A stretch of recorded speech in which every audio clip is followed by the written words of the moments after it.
I was originally Zhang Tian, a young man from the Zhang family. Relying on my extraordinary martial talent, I was undoubtedly the center of attention within the family, carrying the hopes of many and dubbed a genius among geniuses. However, fate, that cruel trickster, played a massive joke on me. Just because of the issue of my bloodline, I was instantly plunged from the pedestal into the abyss, becoming the laughingstock of the family. I was subjected to endless mockery and suppression, a scene of complete social annihilation. But sometimes, fate loves to stage a dramatic reversal.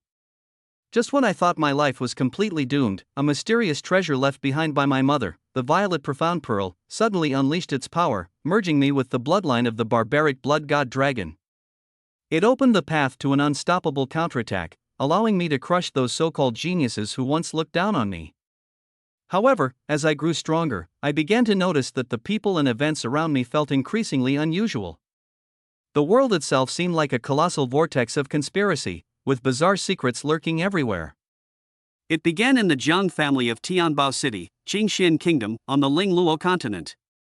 In the center of the martial training arena, the family's grand elder, Zhang Yi, stood with deliberate slowness, drawing out his announcement. I hereby declare the recipient of this year's spirit condensation pill is. He intentionally paused, his hawk-like eyes scanning the crowd as though savoring the attention of the moment. The arena immediately erupted into chatter among the young members.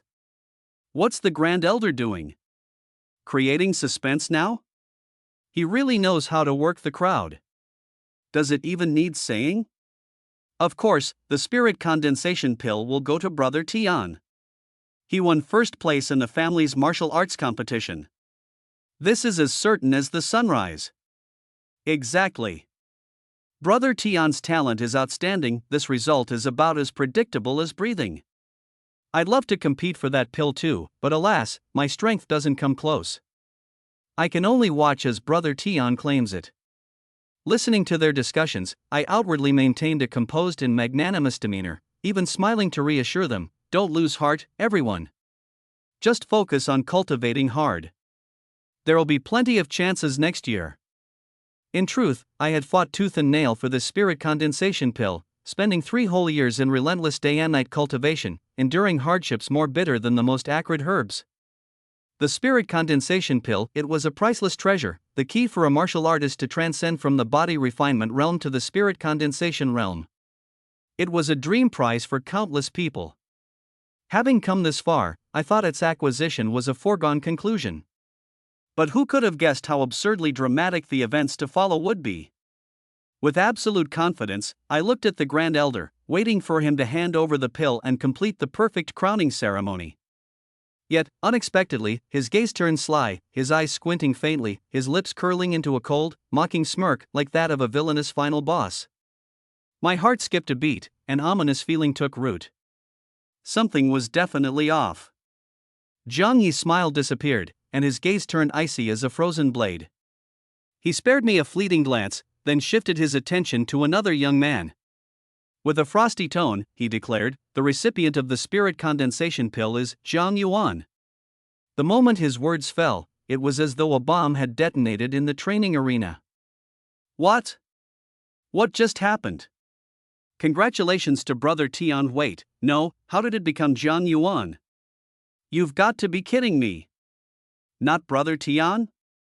This twist is beyond ridiculous, my jaw's practically on the floor. How could it be Zhang Yuan? Did I hear that wrong? This has to be some kind of joke, right? The smile on my face froze instantly, as if I had been petrified. The young people, who had been on the verge of congratulating me, were now stupefied, their faces filled with confusion and shock. Could the Grand Elder have misspoken? This is the family's martial arts competition, not some casual game.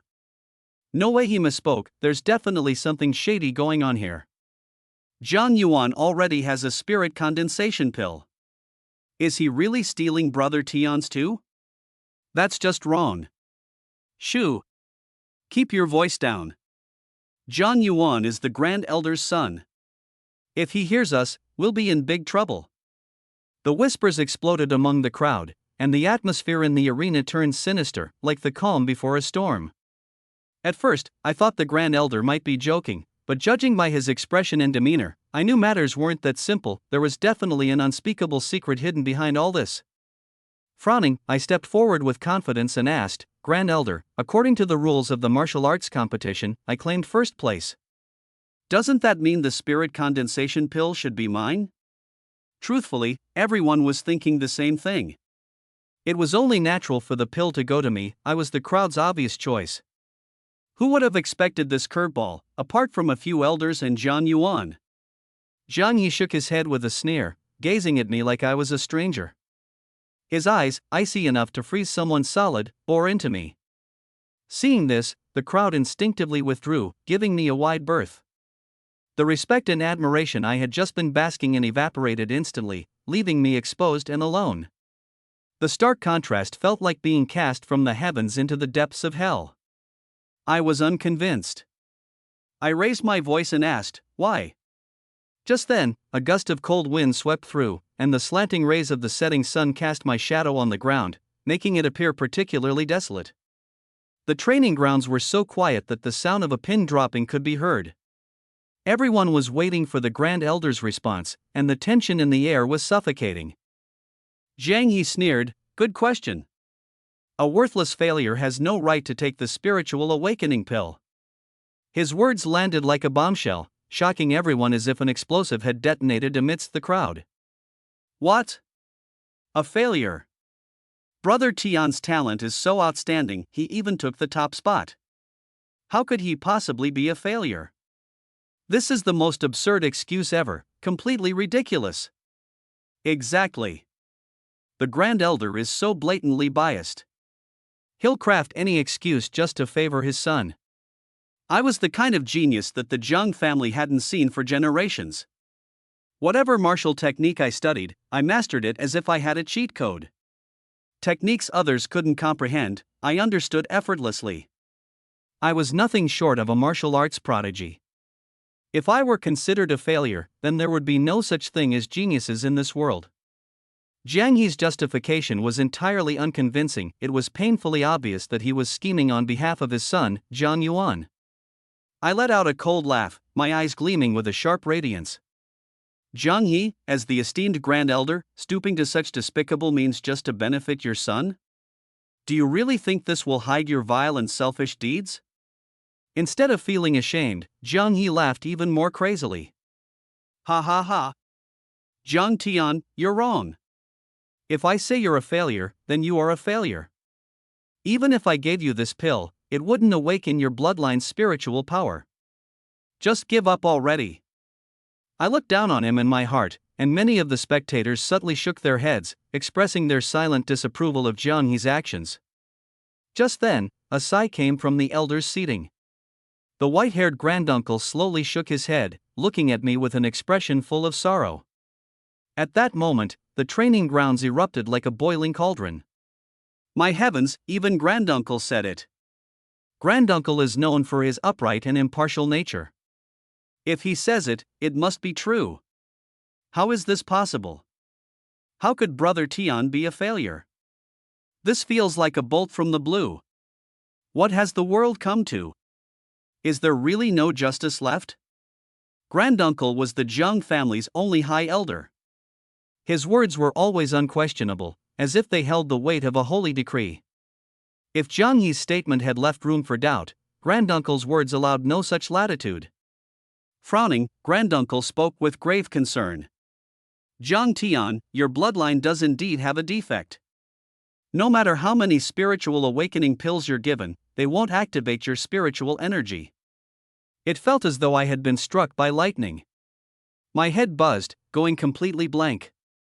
Granduncle shook his head inside, his gaze filled with regret, as if he were looking at a rare and precious treasure incapable of realizing its potential. If I could awaken the spiritual nature of my bloodline, I was certain I could charge forward on the path of martial arts, becoming a grandmaster in my own right. But fate had played a cruel joke on me. Despite my immense natural talent, I was burdened with a defective bloodline, essentially a crippled martial artist, unfit to even be called a true warrior. It was nothing short of destiny mocking me.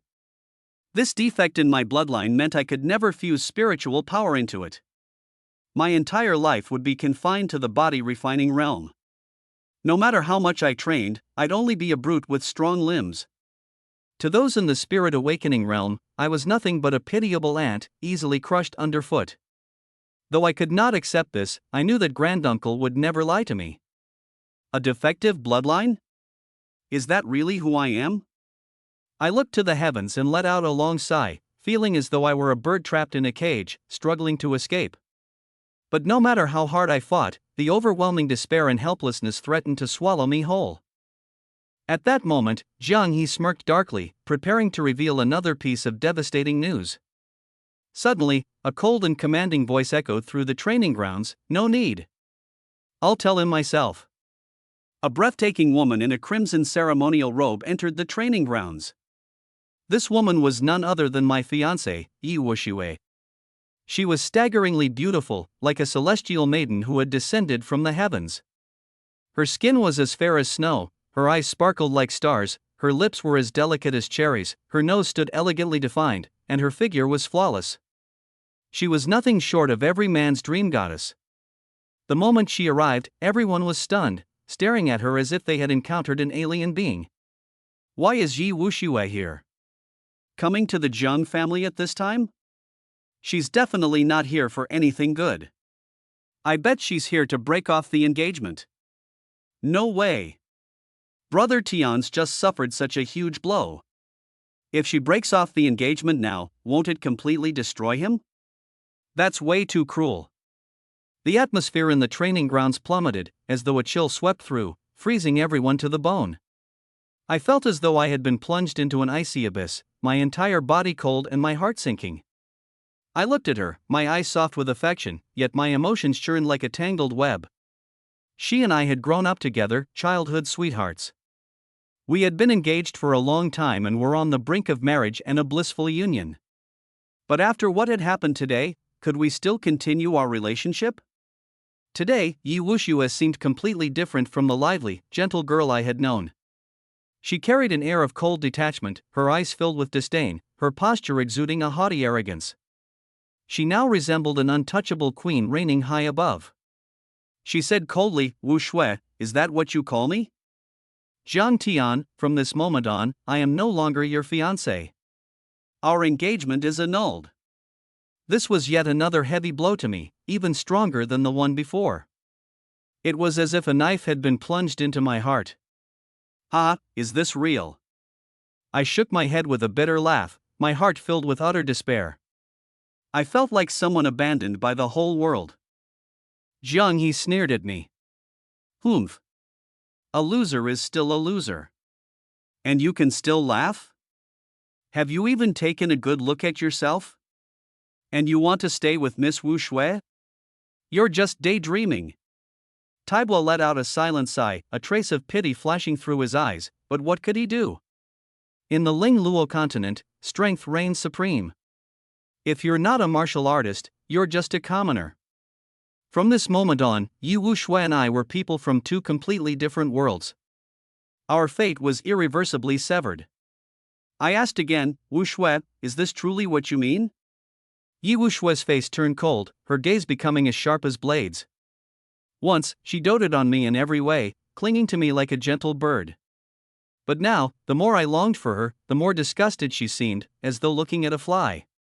She said coldly, "Jiang Tian, I warn you, from now on, address me by my full name, Yi Wuxue. You'd better forget about me. There will never be any connection between us again. Having been engaged to you is the greatest humiliation of my life. Stop pestering me." The woman who once clung to me with warmth and affection had now turned so cold and heartless, like a block of ice, devoid of any trace of warmth. My heart felt as if a frozen wind had blown through, turning to ice in an instant. I, a useless bloodline holder, was indeed no longer on the same path as Yi Wuxue. She was a golden phoenix on the verge of soaring to great heights, while I was an inconsequential, fallen creature, destined never to meet her again. Yi Wuxue held up the yellowed marriage contract with a face full of disdain, saying, "Just thinking about this engagement makes me feel ashamed. How could I have ever been engaged to a waste like you? Look at you, what have you achieved? Nothing. And yet you've dragged me down. I must have been blind to agree to this engagement. That marriage contract brought back memories of my father, Jiang Ming. He had once been the head of the Jiang family, and I was a well-known prodigy in my youth. Back then, the two of us were dazzling, like two radiant stars. But ever since my father's death, everything had changed. It was like a nightmare. Yi Wuxue spoke again. Now, tear up this marriage contract with your own hands. This is the last shred of dignity I'll grant you. If you don't tear it, I'll do it in front of everyone, and you'll be even more humiliated. With that, she flicked her hand, and the contract fluttered toward me like a dead leaf. I caught the contract numbly and said coldly, Yi Wuxue, I know what you're thinking. I can destroy this contract, but are you certain you won't regret this? Don't think I'll stay down forever. One day, I'll make you see me differently.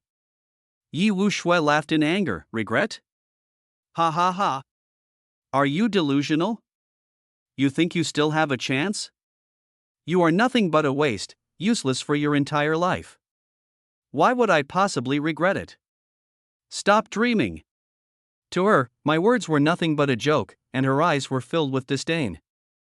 Jiang Yi sneered again, saying, Miss Wuxue has already awakened the 7th grade superior level cold crystal bloodline. In Tianbao City, that's extremely rare.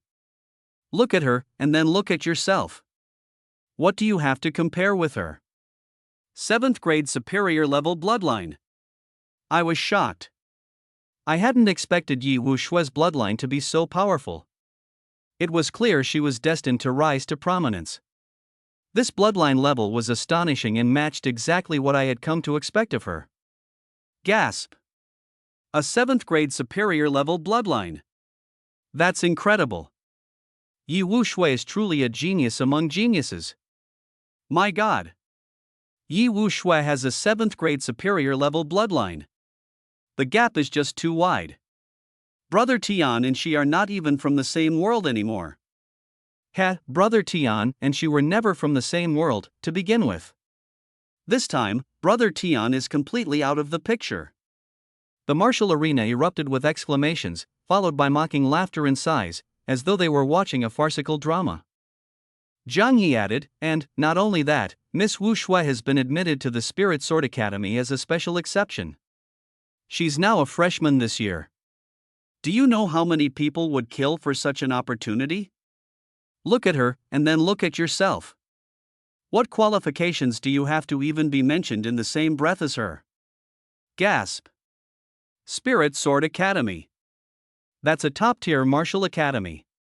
To be admitted as a special exception, Yi Wuxue is truly a prodigy. My God! Exceptionally admitted?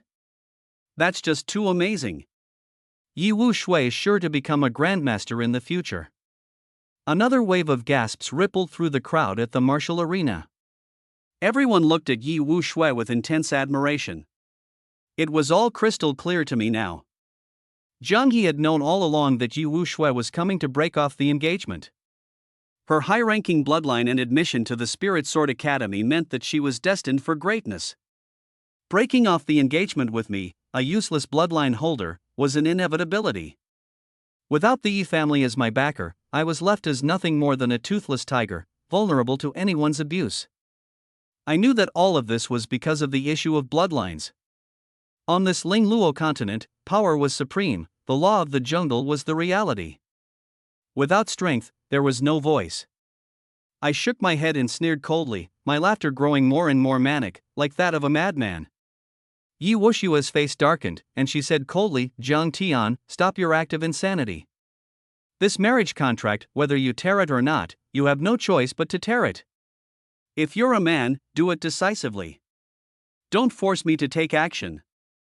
If you keep entangling like this, I won't hold back. Her words stabbed into my heart like a blade. I stopped laughing and bellowed, Humph, well said.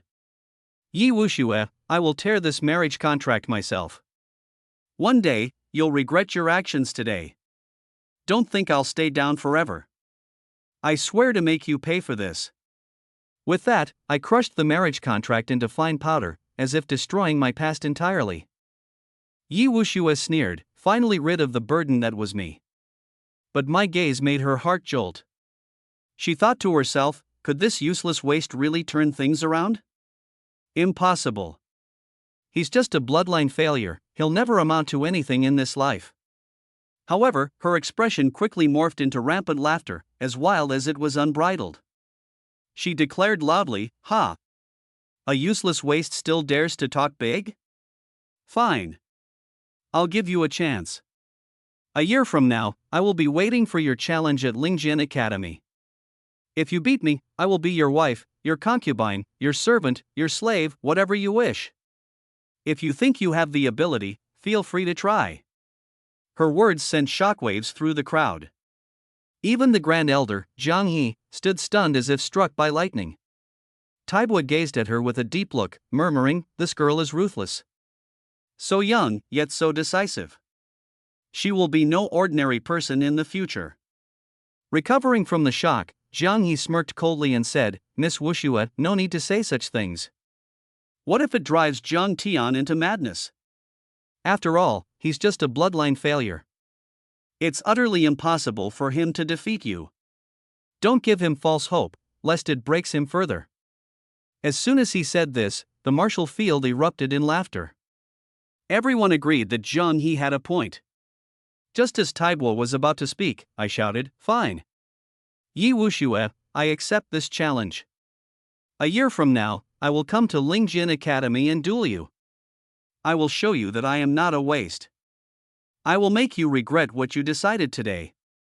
My eyes burned with fury, my heart ablaze, battle intent surging like a raging lion. Yi Wushue laughed mockingly and asked, "And what if you lose?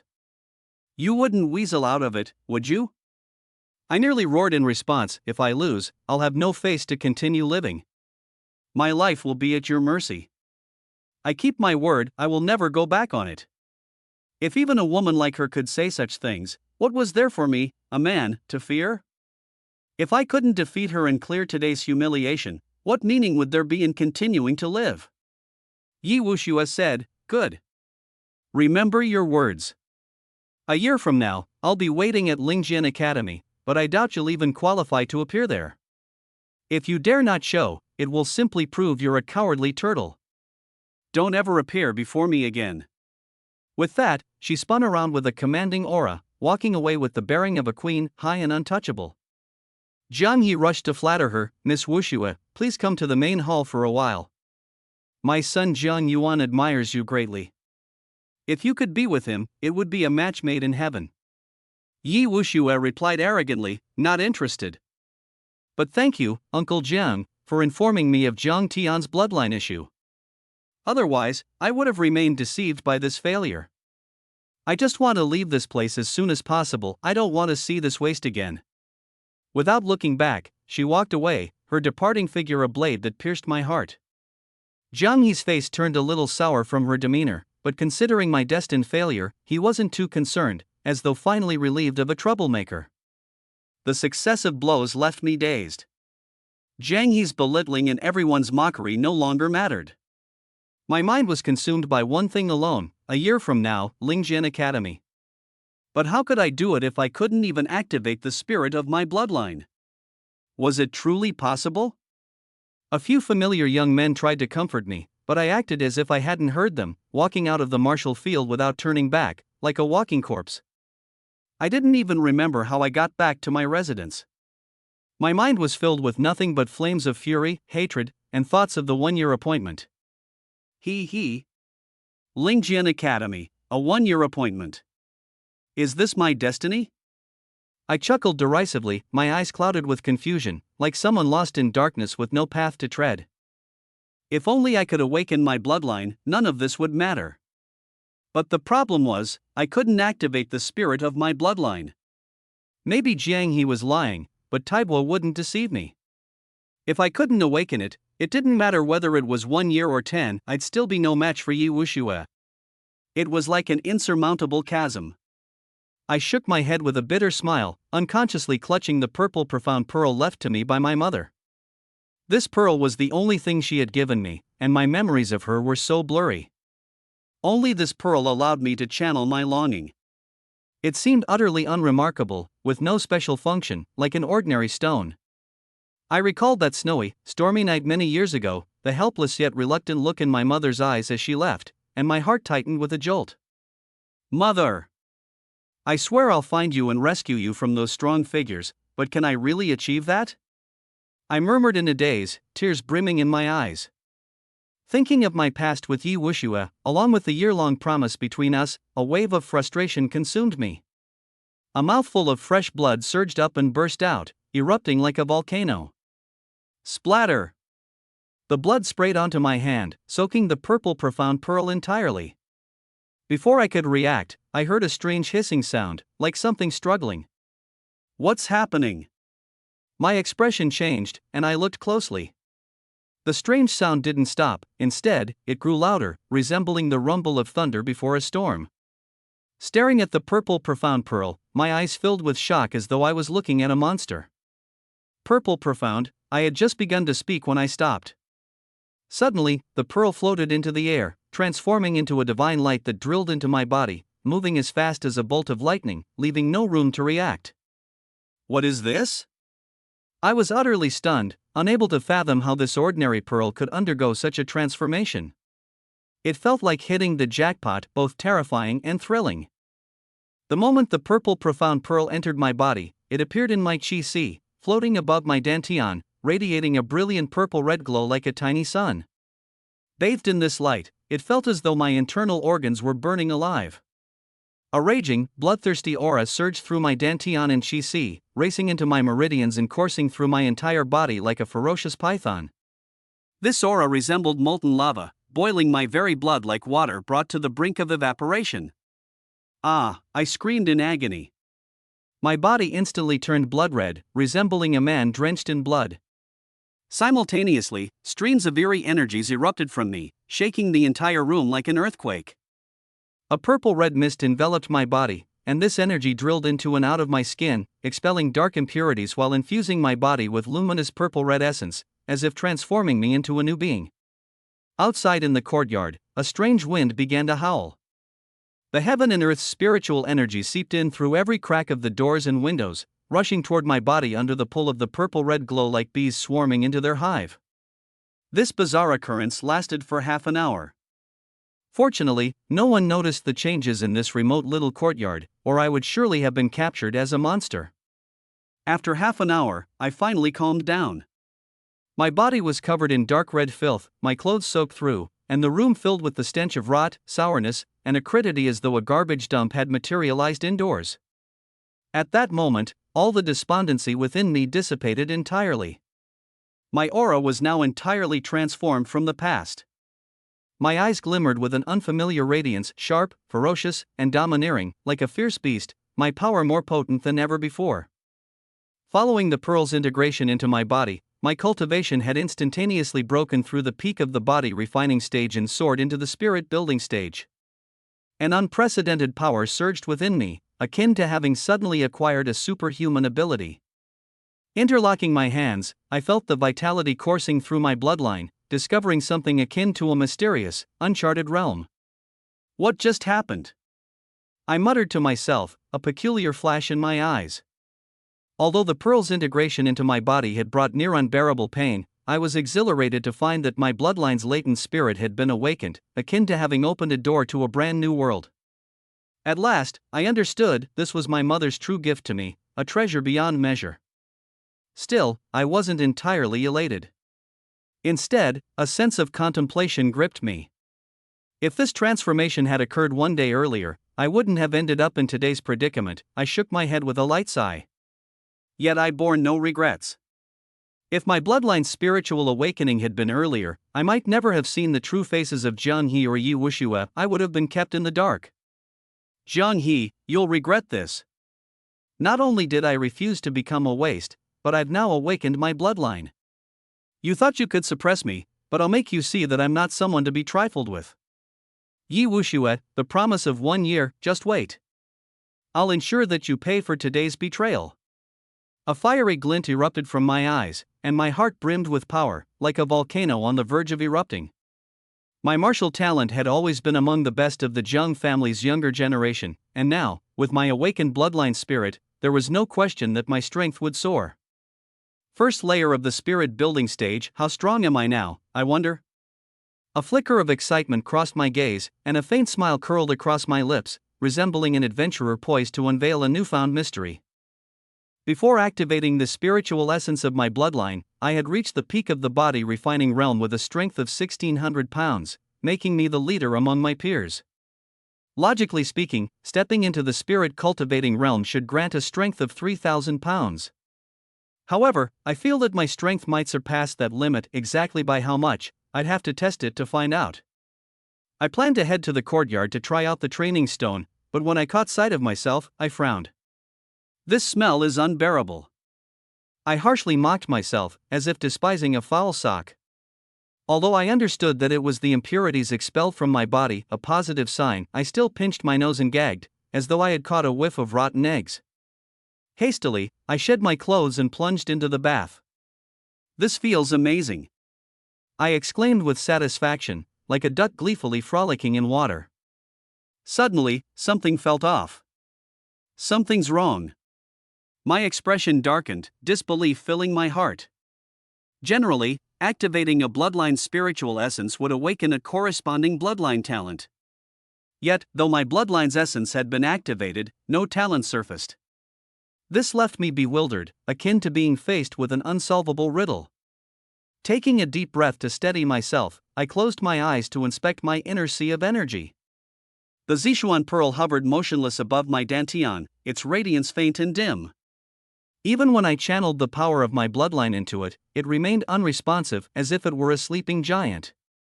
After remodeling my body, it seemed the pearl had fallen into a deep slumber. What kind of treasure is this Zishuan pearl that my mother left me? Why is it so formidable? My eyes gleamed with anticipation. I looked forward to the day when I could awaken it again, hoping it would grant me a bloodline talent, a surprise I eagerly awaited. I had a gut feeling that the pearl's effects extended far beyond simply activating the spiritual essence of my bloodline. However, what those effects were remained unknown. I furrowed my brows, sensing another peculiar detail. The bloodline energy I had infused into the pearl hadn't returned. It felt as if it had been swallowed into a bottomless pit. So that's how it is. My spirits lifted slightly, and I infused my bloodline energy into the pearl once more. Soon, the Zishuan pearl grew slightly brighter, but it was still far from fully awakening. However, this short attempt left me drained. Having just remodeled my physical body, my reserves of bloodline energy were already low, and now, with so much consumed by the Zishuan pearl in a single session, I felt lightheaded, almost drunk. Damn it! I cursed, though it wasn't directed at the pearl, it was aimed at Zhang He, who had snatched away my spirit cultivating pill. If I had that pill, I could have replenished my energy immediately, like refueling a vehicle. But then I reconsidered, laughing openly and with slight decadence. Having activated my bloodline's essence, the spirit cultivating pill was now useless to me, like an outdated garment. Ha ha ha! I shook my head with a loud laugh. Maybe I should even thank Zhang He and Yi Wuxue. If it weren't for their scheming, I might never have uncovered the secret of the Zishuan pearl. They've done me a huge favor. I shook my head with a cold chuckle, my gaze turning icy. An aura of chill emanated from my body, causing the warm bathwater to cool instantly, as though it had transformed into a winter lake. Wow! I gasped in astonishment, startled by the potency of my bloodline's spiritual essence. I had never expected it to be strong enough to influence my surroundings. This was clearly a manifestation of bloodline spiritual essence. At the spirit cultivating realm, cultivators could begin to tap into their bloodline talents, subtly affecting their environment. Though the range of influence was limited at my current low level, the sheer extent of my power in the first layer of the spirit cultivating realm was already remarkable.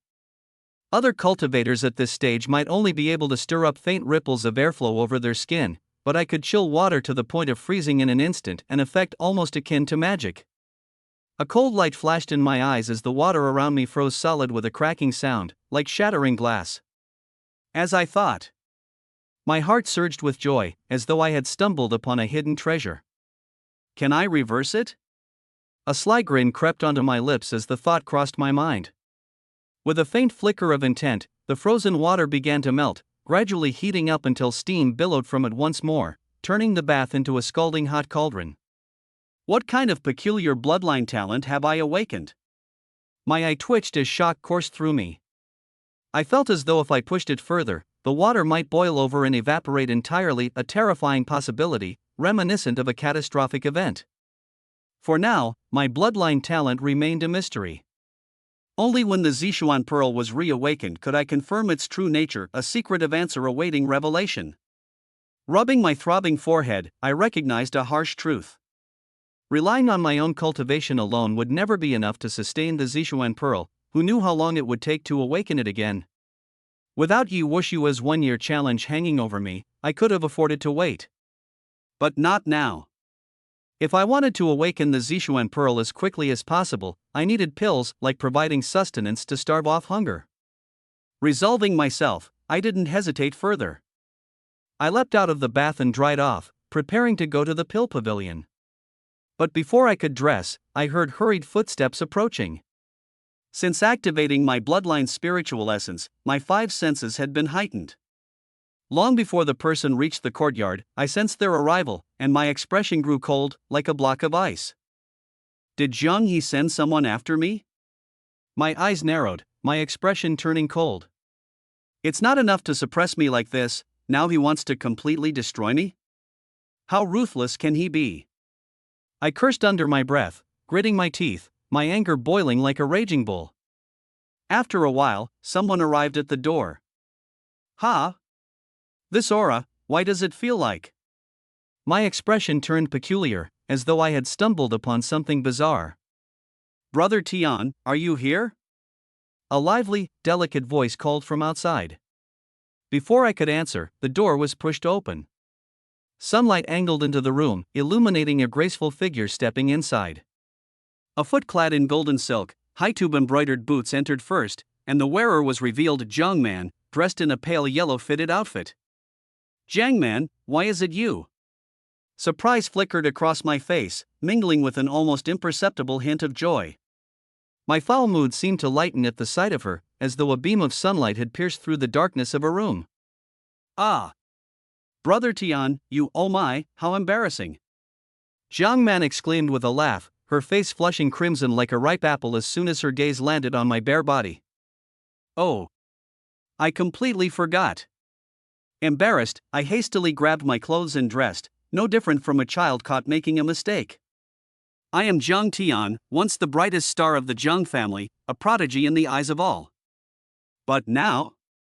All because I couldn't awaken my bloodline abilities, I fell from the clouds to the depths. And the culprit behind all this disgrace? None other than Zhang He.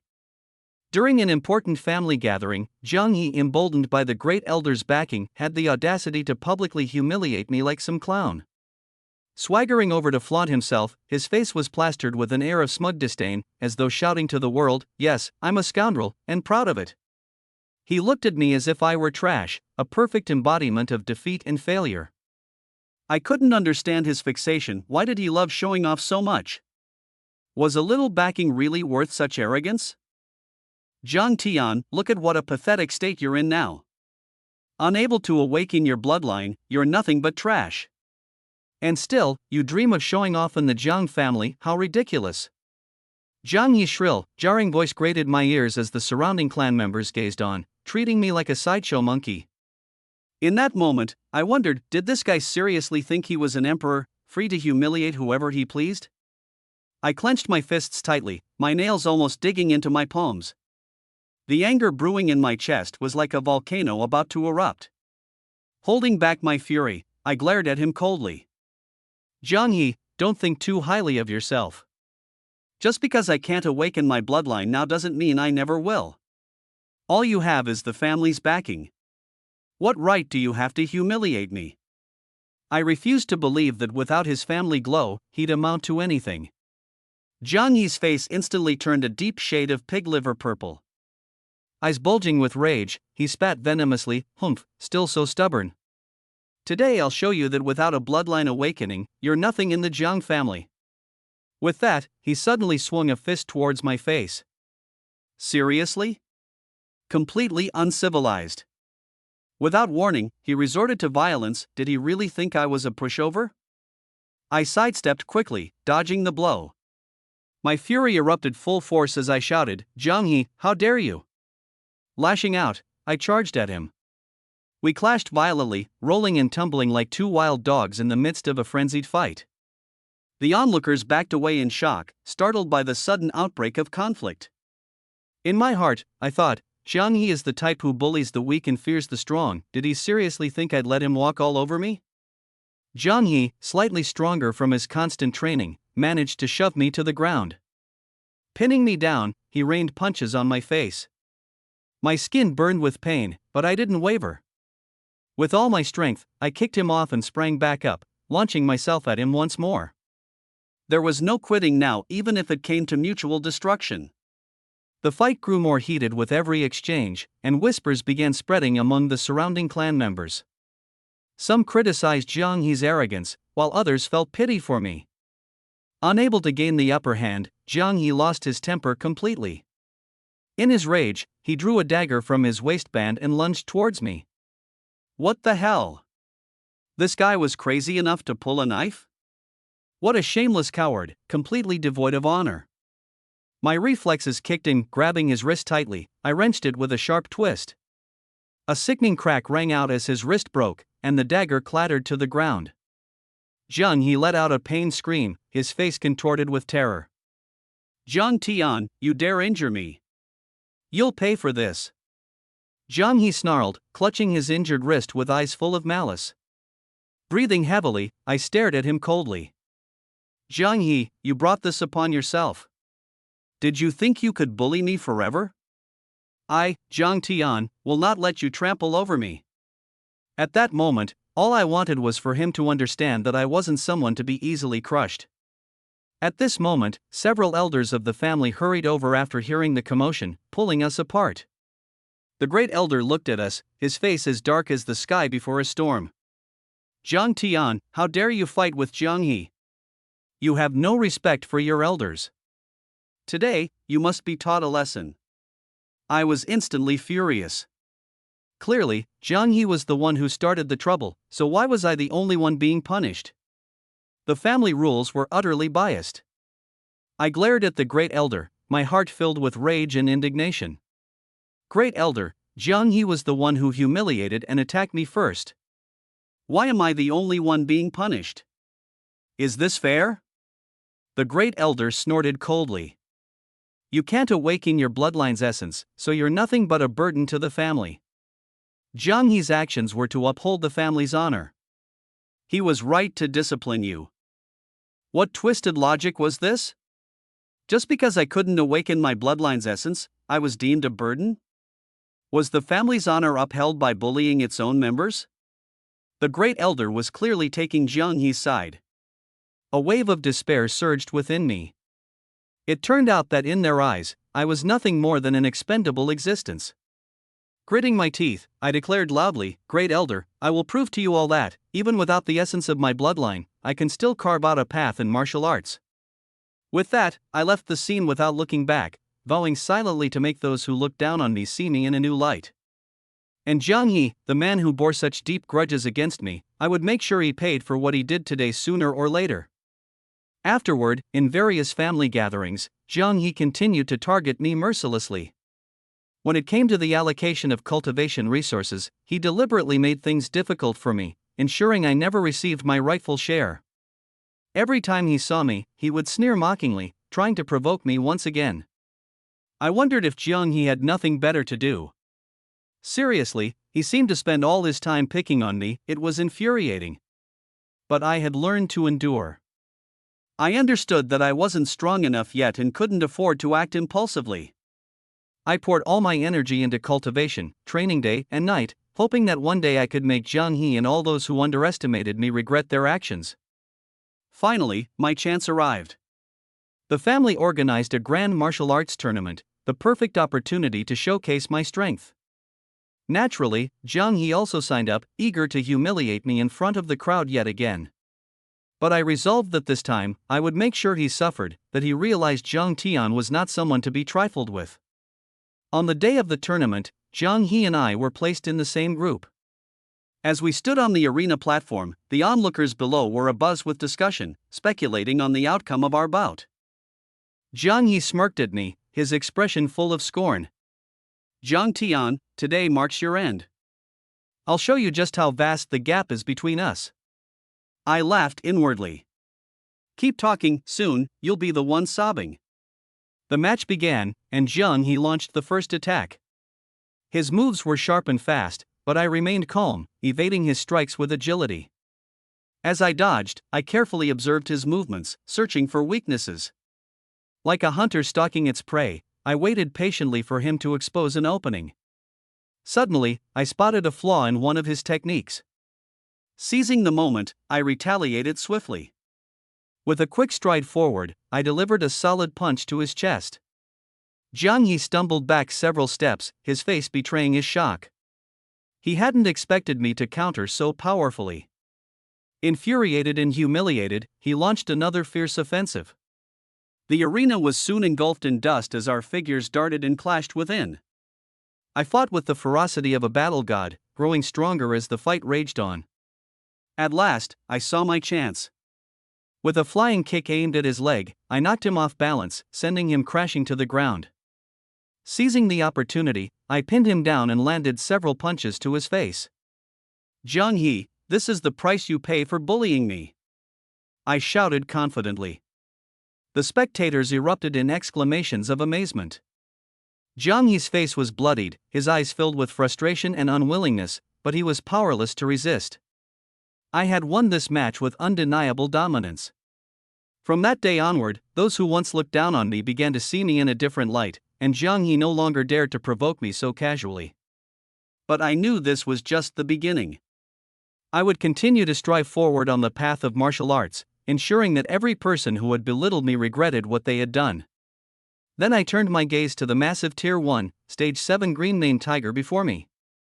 Its colossal body resembled a small mountain, with fur like steel needles standing stiff and sharp, emanating an aura that sent chills down one's spine. Its eyes burned like flames, glaring at me with a savage intensity, as though it wanted to devour me whole.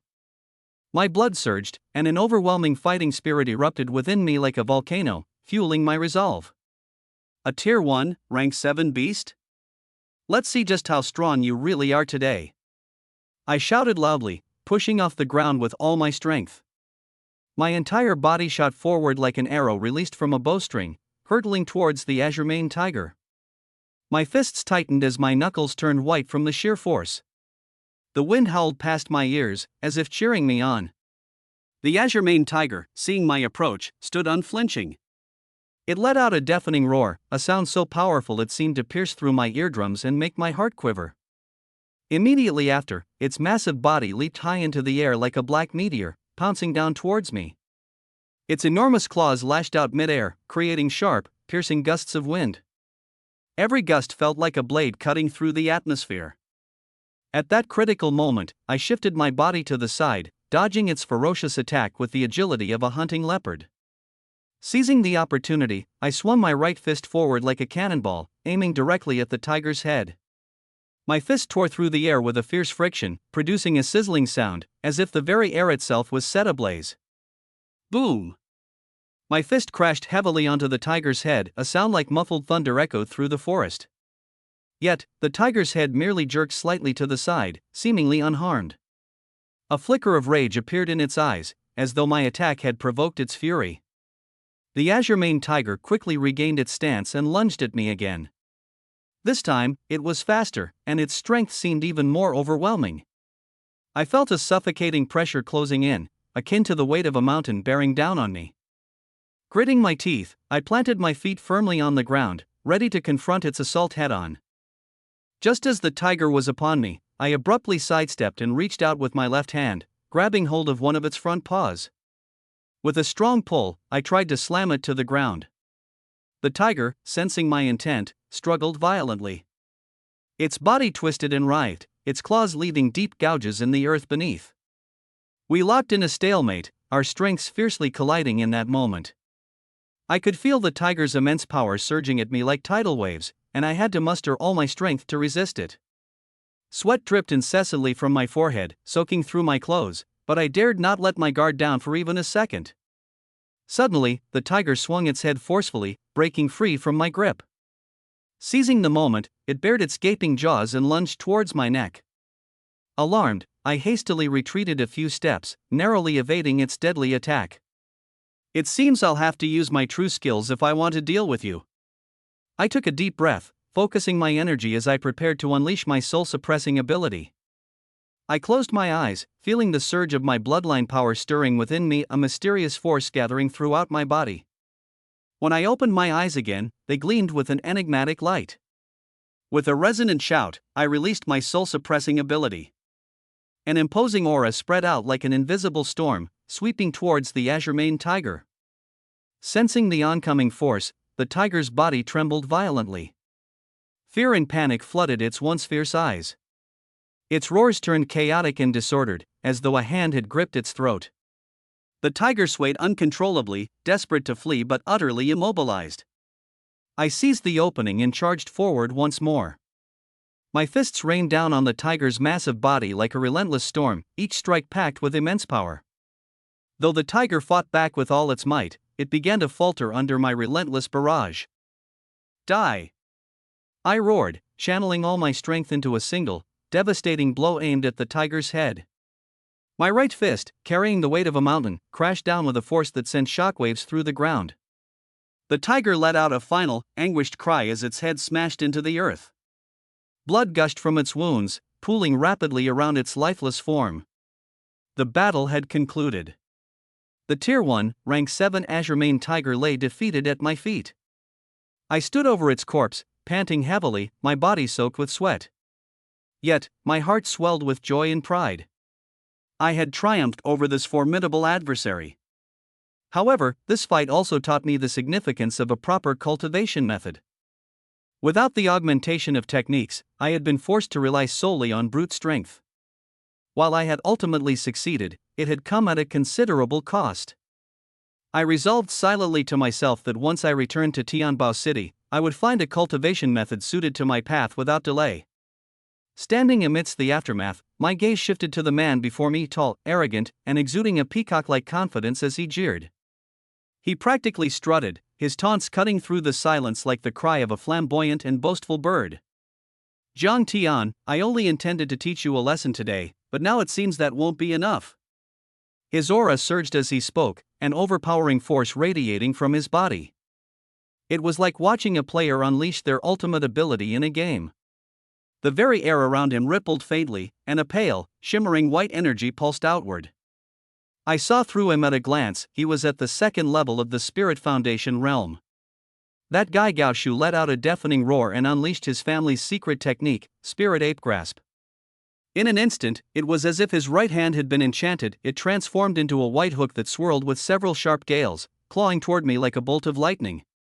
This Spirit Ape Grasp was like a razor-sharp scalpel, and just looking at it was enough to send chills down anyone's spine. A single misstep, and I'd be gutted alive. My heart sank. I had to admit that martial techniques really were far more flashy and intricate than my raw physical strength. At my current level, I couldn't even pull off such a stylish maneuver. However, to deal with someone like Gao Shu, my brute force alone was more than enough to make him suffer. Second stage of the spirit condensation realm, huh? Bring it on! I roared angrily, like an enraged bull, stepping forward with explosive power. My right hand clenched into a tight fist as I swung it with all my might toward his hooked claw.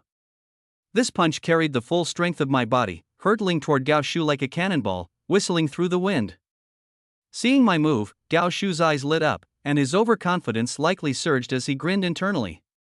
He probably thought I was recklessly courting death by trying to meet his Spirit Ape Grasp head-on with bare fists. Daring to block Spirit Ape Grasp barehanded? Seeking death, he scoffed inwardly, calculating how he could not only cripple my arm but also pummel me into submission. Boom! A thunderous clash erupted, as if two meteors had collided. My fist and his claw struck each other with incredible force. I stood firm, unshaken, as immovable as a mountain. An overwhelming, powerful surge coursed through my fist like a raging tide and crashed into him. Gao Shu was like a fragile leaf swept up in a violent gale, sent flying backward in an instant. Crack! A crisp snapping sound rang out, reminiscent of shattering glass. Gao Shu's arm had broken. His face turned ashen, as pale as paper.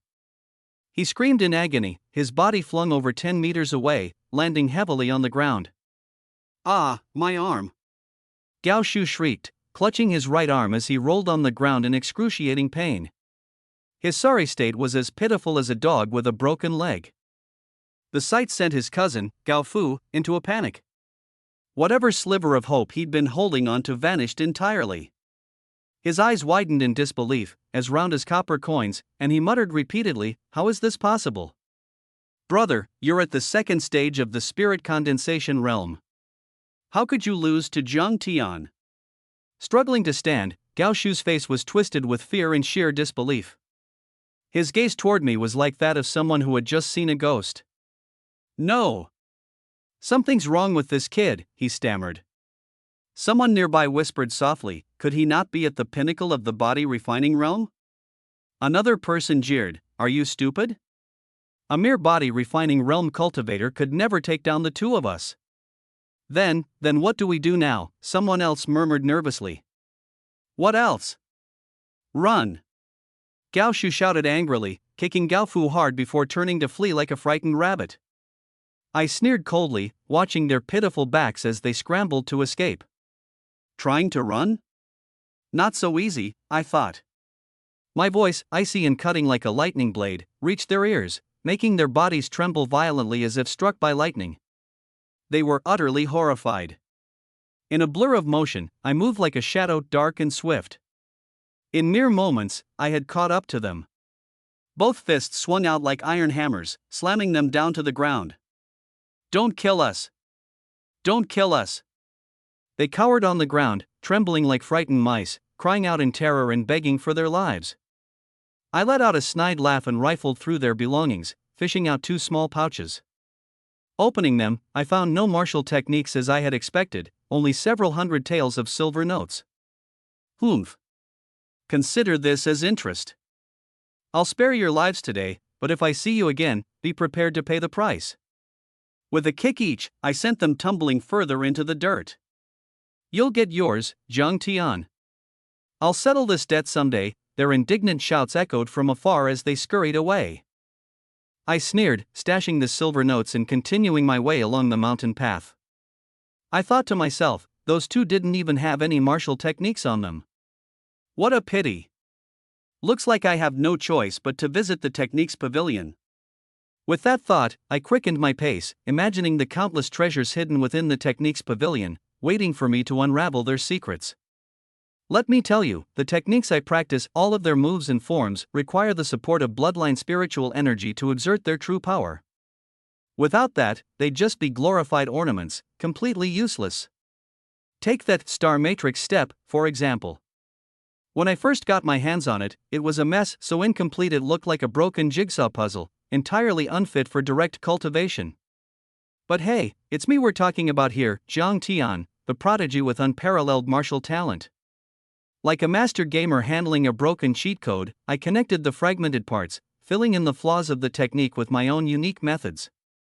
Time flew by in the blink of an eye, and 3 days passed. By the end of that time, I had fully grasped and mastered the principles of the Star Matrix step. It felt like unlocking a hidden stage in a game, and now I was ready to start cultivating it for real. During the past 3 days of contemplation, the technique seemed to have been etched into my mind. Starting cultivation with it was as natural as water flowing downhill, without the slightest obstacle.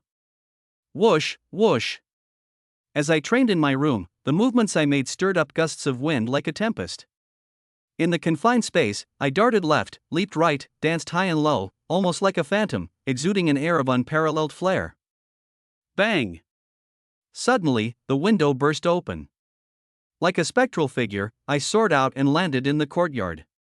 My toes tapped lightly on the ground, sending me soaring into the air. Instantly, I shot up to the branches several meters above. In a blink, I let out a hearty laugh and descended with a gust of wind, diving headfirst toward the earth. Just as it seemed I would collide with the ground, my body abruptly halted mid-air.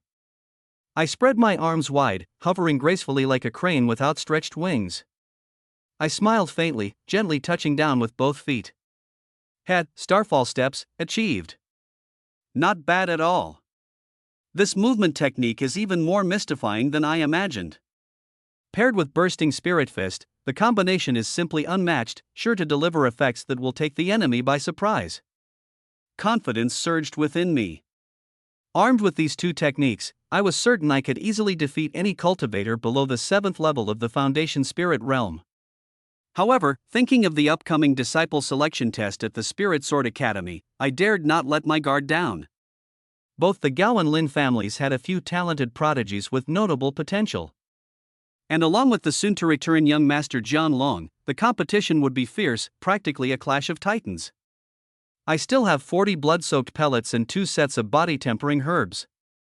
Before the Spirit Sword Academy's selection day, I must push my strength as far as I can and refine these two techniques to greater perfection. I muttered under my breath, heading back to my room to continue cultivating. Half a month passed in the blink of an eye. Suddenly, a long howl broke out from within my room.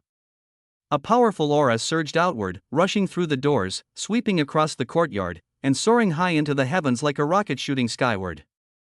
During this half-month of secluded cultivation, I refined 40 blood-soaked pellets and consumed 2 sets of body-tempering herbs, significantly increasing my cultivation. I finally broke through to the 5th level of the Foundation Spirit realm. At this point, my physical strength had reached a level equivalent to 25,000 pounds of force, comparable to an 8th level ordinary Foundation Spirit realm warrior, practically like having a cheat code.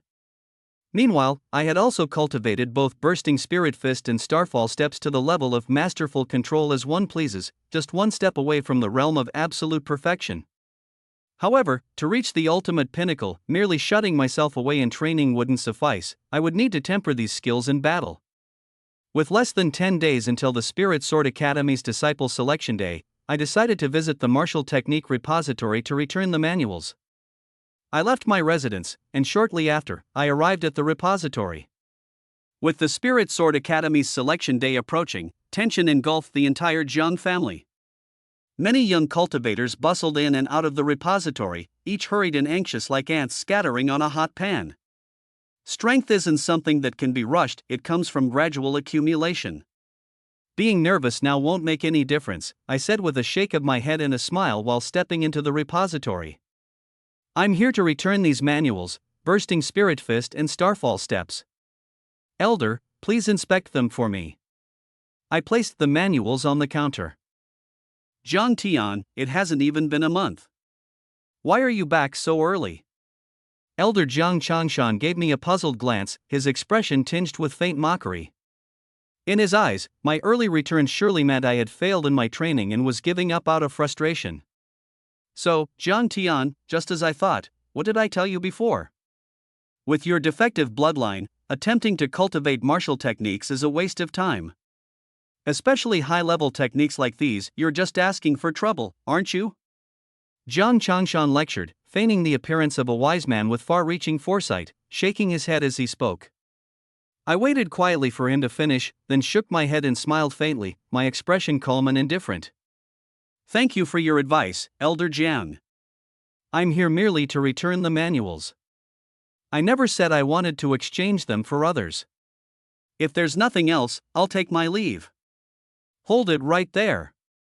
Jiang Changshan furrowed his brows, suspicion clouding his expression as he quickly examined the 2 manuals.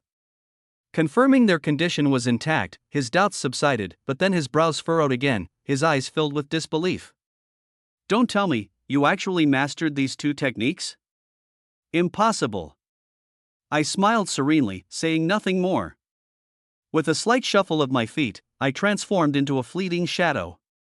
Jiang Changshan felt a blur before his eyes, and when he looked again, I was already outside the doors of the repository. The speed left him utterly dumbfounded. That was Starfall Steps. Could it be his bloodline has awakened? Jiang Changshan's shock was palpable, his expression marked by disbelief as he questioned his own eyes. No, it's absolutely impossible. Jiang Changshan took a deep breath, his expression growing more and more conflicted. I couldn't care less about his reaction. I let out a cold laugh and left the repository without looking back. But I hadn't gone far before a group of youths in ornate robes blocked my path. Zhang Tian, long time no see. Several young men in brocade robes stood in my way with cold sneers on their faces. I took a closer look, and oh, isn't this John Yuan? My eyes narrowed slightly, and my expression quickly turned icy. It is I. Zhang Yuan's expression was arrogant, his demeanor lofty, exuding an aura of great power. It seemed his cultivation had advanced quite a bit. Behind him stood two lackeys, Zhang Hong and Zhang Feng. Zhang Tian, it seems you've been having a good time lately. Headed to the Gongfa Pavilion, huh? A waste blood like you trying to cultivate techniques, aren't you just daydreaming? Zhang Hong and Zhang Feng looked me up and down disdainfully, their words as cutting as they could be. Enough. Whether or not I can cultivate has nothing to do with you. Get out of my way, or don't blame me for being impolite. My brow knitted as fury began to boil up inside me. These two had often bullied others, relying on Zhang Yuan's influence. I had long since found them insufferable, and I had been waiting for an opportunity to teach them a lesson.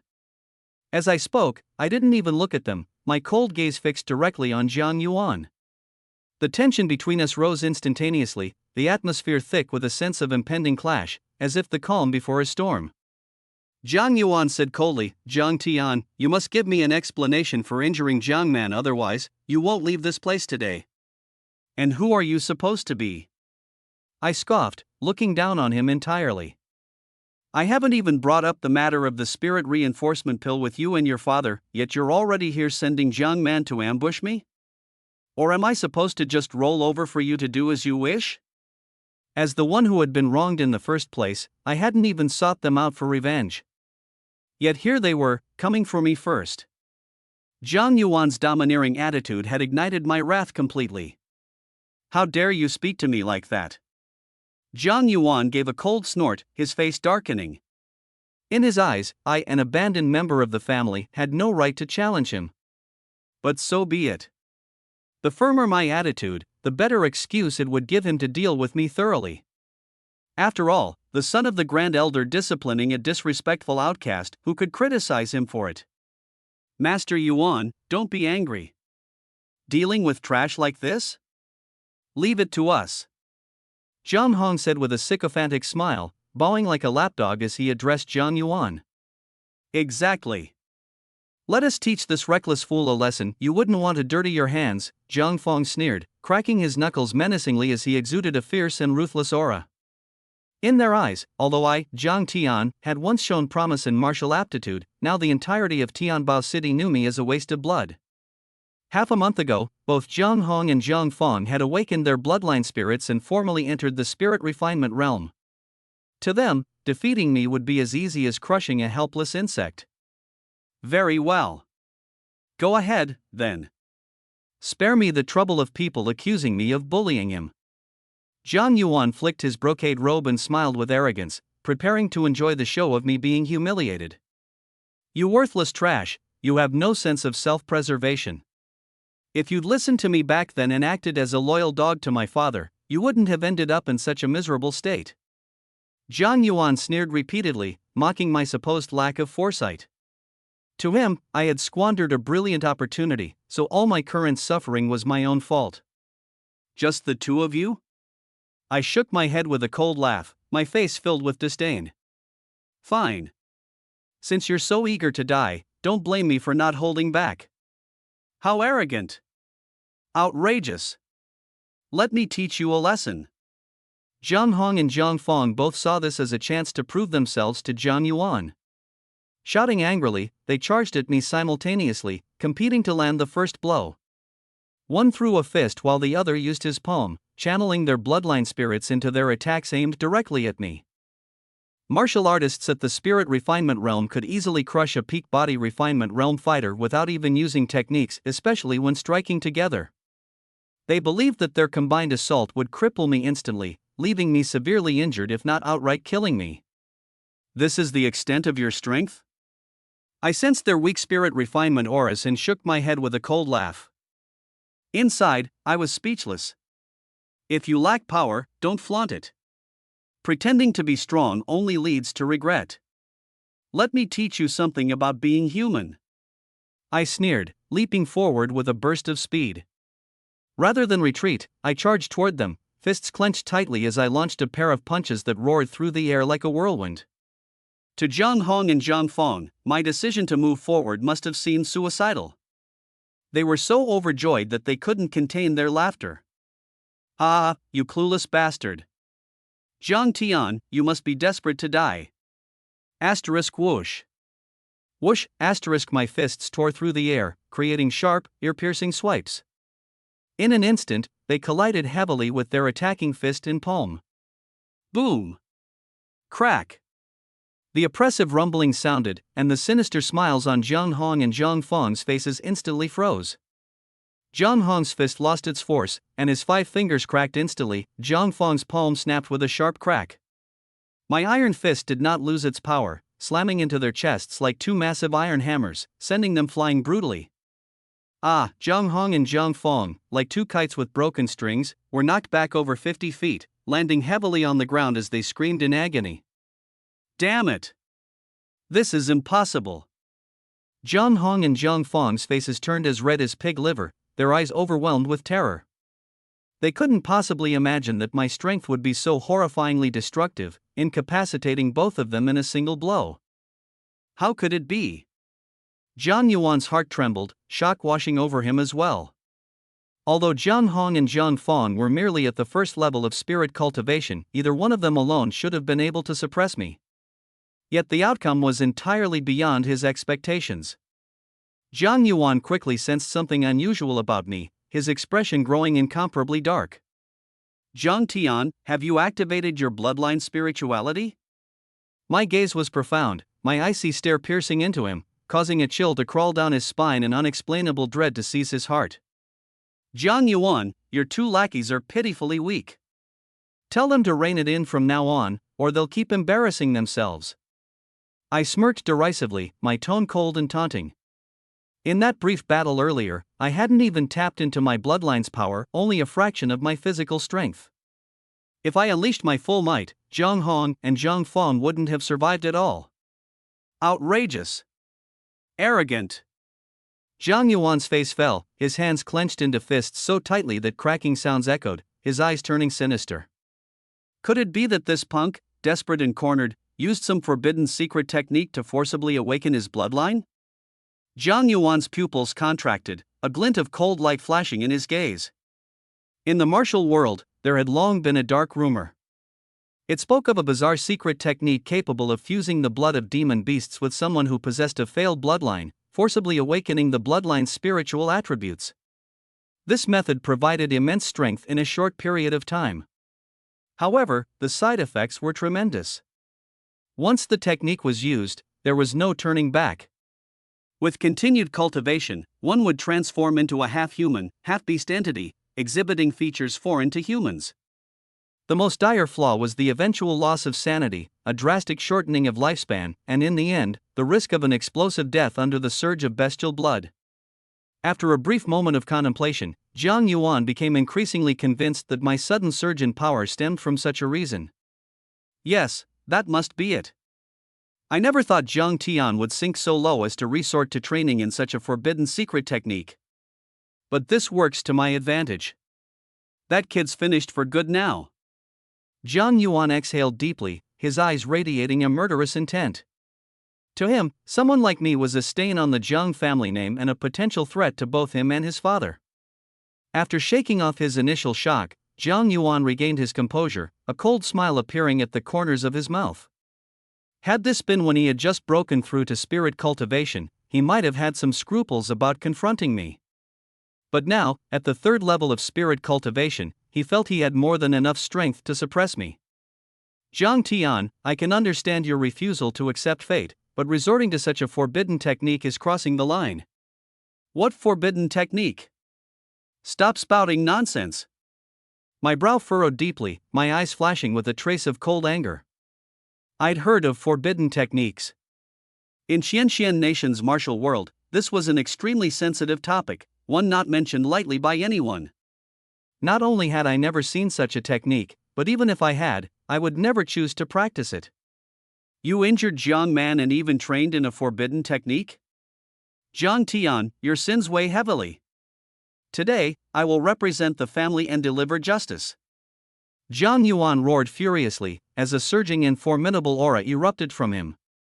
The oppressive force caused the air around us to distort faintly, a faint trace of blood radiance flickering into view. This sight caused Jiang Hong and Jiang Feng to gape in awe. Gasp! Brother Yuan's bloodline ability is terrifying. Brother Yuan, avenge us. Give him a fierce lesson. The two seemed to forget their own injuries as they roared in fury, their eyes gleaming with fanatic enthusiasm. Don't worry, I'll make sure to repay him with interest. Jiang Yuan laughed arrogantly, his expression steeped in pride. The lower tier 7th grade spirit serpent bloodline, this was Jiang Yuan's innate bloodline power. While it wasn't fully released yet, the aura alone was overwhelmingly potent. Yet what he didn't expect was my calm, detached demeanor as I coldly scrutinized him. Ha, is this the spiritual power of your bloodline? My lips tugged into a sardonic smile, my face void of any sign of astonishment. My indifferent response deeply unsettled Jiang Yuan. To him, his lower-tier 7th grade spirit serpent bloodline was noble and majestic, something deserving of grand admiration. He had intended to show off, yet here I was, a so-called failed bloodline individual, utterly unfazed. This infuriated him. Jiang Tian, acting aloof won't save you. Now feel my power. Jiang Yuan bellowed, and in a sudden burst, he lunged toward me. Crimson Python Fist. Jiang Yuan raised his right arm, unleashing 3 crimson fist imprints that pounded toward me. The massive fist impressions radiated overwhelming power, the force bursting forth reaching the level of 8,000 pounds, strong enough to match the 4th level of spirit cultivation. From the power of that punch, it was clear that the red python fist was a high-tier yellow-grade martial technique. But strangely, such a technique wasn't catalogued within the clan's martial technique pavilion. No wonder the pavilion only has low and mid-tier yellow-grade techniques. Turns out, the high-tier ones have all been hoarded by you. A sudden thought crossed my mind, and my face darkened. I believed that people like them hiding such exceptional techniques and keeping them from the clan's members were no less than parasites within the family. With people like this holding power over the Jiang clan for a long time, it was no surprise it had started to decline. As this realization dawned, rage surged within me. Ha ha ha, you're upset? So what if you're upset? Jiang Yuan burst into maniacal laughter. Seeing my angered expression, his heart brimmed with mockery and delight. The power of the 3 strikes of red python fist was overwhelming, and it was about to deal me severe damage. At that moment, I let out a thunderous shout and launched my right fist forward with unstoppable force. Boom! Boom! Boom! The muffled sounds of explosions filled the air. My fist struck out, instantly shattering the 3 streams of red python fist before colliding with Jiang Yuan's fist with tremendous power. Crash! Jiang Yuan's arm seemed as if it had broken, emitting a piercing pain that caused his expression to change. He quickly withdrew, backing away in haste. If it weren't for the protection of his innate bloodline energy, he likely would have been severely injured. Impossible! This is a high-tier yellow-grade technique, how could he block it so easily? Jiang Yuan's fist trembled uncontrollably, the acute pain refusing to subside. Sweat poured down his forehead as he realized, with utter disbelief, that I hadn't even utilized my bloodline energy. This was simply unfathomable. Such a high-tier yellow-grade technique wasted in your hands. I frowned slightly, sighing with disdain, a mocking glint in my eyes. A mere 8,000 gene of strength, equivalent to the 4th level of the foundation building realm, might be considered impressive to others, but in my eyes, it was utterly inadequate. With only a portion of my physical strength, I had easily sent Jiang Yuan flying backward while I stood motionless in place. Impossible. It seems I'll have to show you my true strength, or you'll never understand. Jiang Yuan roared furiously, mobilizing all his bloodline energy. An intense crimson glow emanated from his body, resembling a spiritual snake slithering and coiling on his exterior in a menacing dance. So this is the true power of the spirit snake bloodline. I raised a brow slightly, a faint trace of mockery still lingering in my gaze. A 7th grade inferior bloodline might be impressive to some, but to me, it meant little. Especially since Jiang Yuan only possessed the power of the 3rd level of the foundation building realm. Even if he brought the red python fist to its peak, he still posed no significant threat to me. Enough of this, time is running out, and I have no patience to waste words with you. I sneered coldly and suddenly launched myself toward Jiang Yuan. This time, I stopped waiting for him to strike and took the initiative to attack. In such a hurry to die? Let me oblige you. Jiang Yuan's malicious grin flared briefly as the crimson glow on his body shot out rapidly, transforming into a huge, fierce blood snake charging toward me. Hiss, hiss. The blood snake emitted eerie, spine-chilling hissing sounds that sent shivers down one's spine. The spirit snake bloodline possessed destructive power and could even devour the opponent's bloodline energy, a dangerous ability that spelled dire consequences for anyone caught in its grasp. But as this attack approached me, I remained utterly unfazed, the corner of my lips maintaining a cold, dismissive smile. Jiang Yuan, with only a 3rd-level foundation building realm cultivation and the enhancement of bloodline energy, could muster at most 10,000 gene of force, hardly a threat to me. 7th grade inferior bloodline? Ha! Shatter! I roared fiercely, my right fist radiating with immense force as I slammed it mercilessly into the oncoming blood snake. Once again, I refrained from wielding my own bloodline energy and hadn't even unleashed the full extent of my physical power. Boom! Amid the resonating, muffled explosion, the immense force surged outward. The blood snake's crimson glow instantly became dim, accompanied by an eerie, mournful cry. Howl! The blood snake let out a ghastly scream as countless cracks appeared on its surface.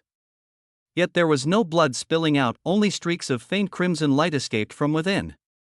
These streaks, being Jiang Yuan's bloodline energy, flickered momentarily before dissipating into thin air. Simultaneously, Jiang Yuan's expression changed drastically as he felt his energies deplete at an alarming rate. No, he shouted in alarm, hastily withdrawing his bloodline energy.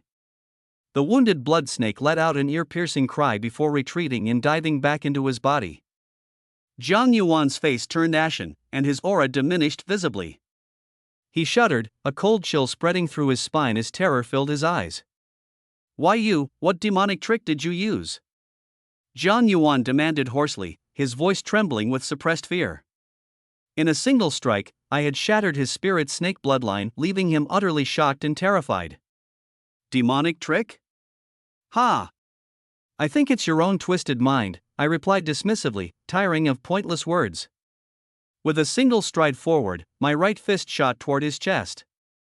You dare, ugh! Jiang Yuan's eyes widened as blood spurted out of his mouth, his anguished screams filling the air. His body was sent flying and landed violently 3 feet away on the ground. I shook my head with a disdainful laugh, my gaze filled with contempt. This is all you're capable of? And you call me trash? You're worse than trash, pathetic. I cursed, stomping my foot onto Jiang Yuan's face before stepping boldly away. Ah!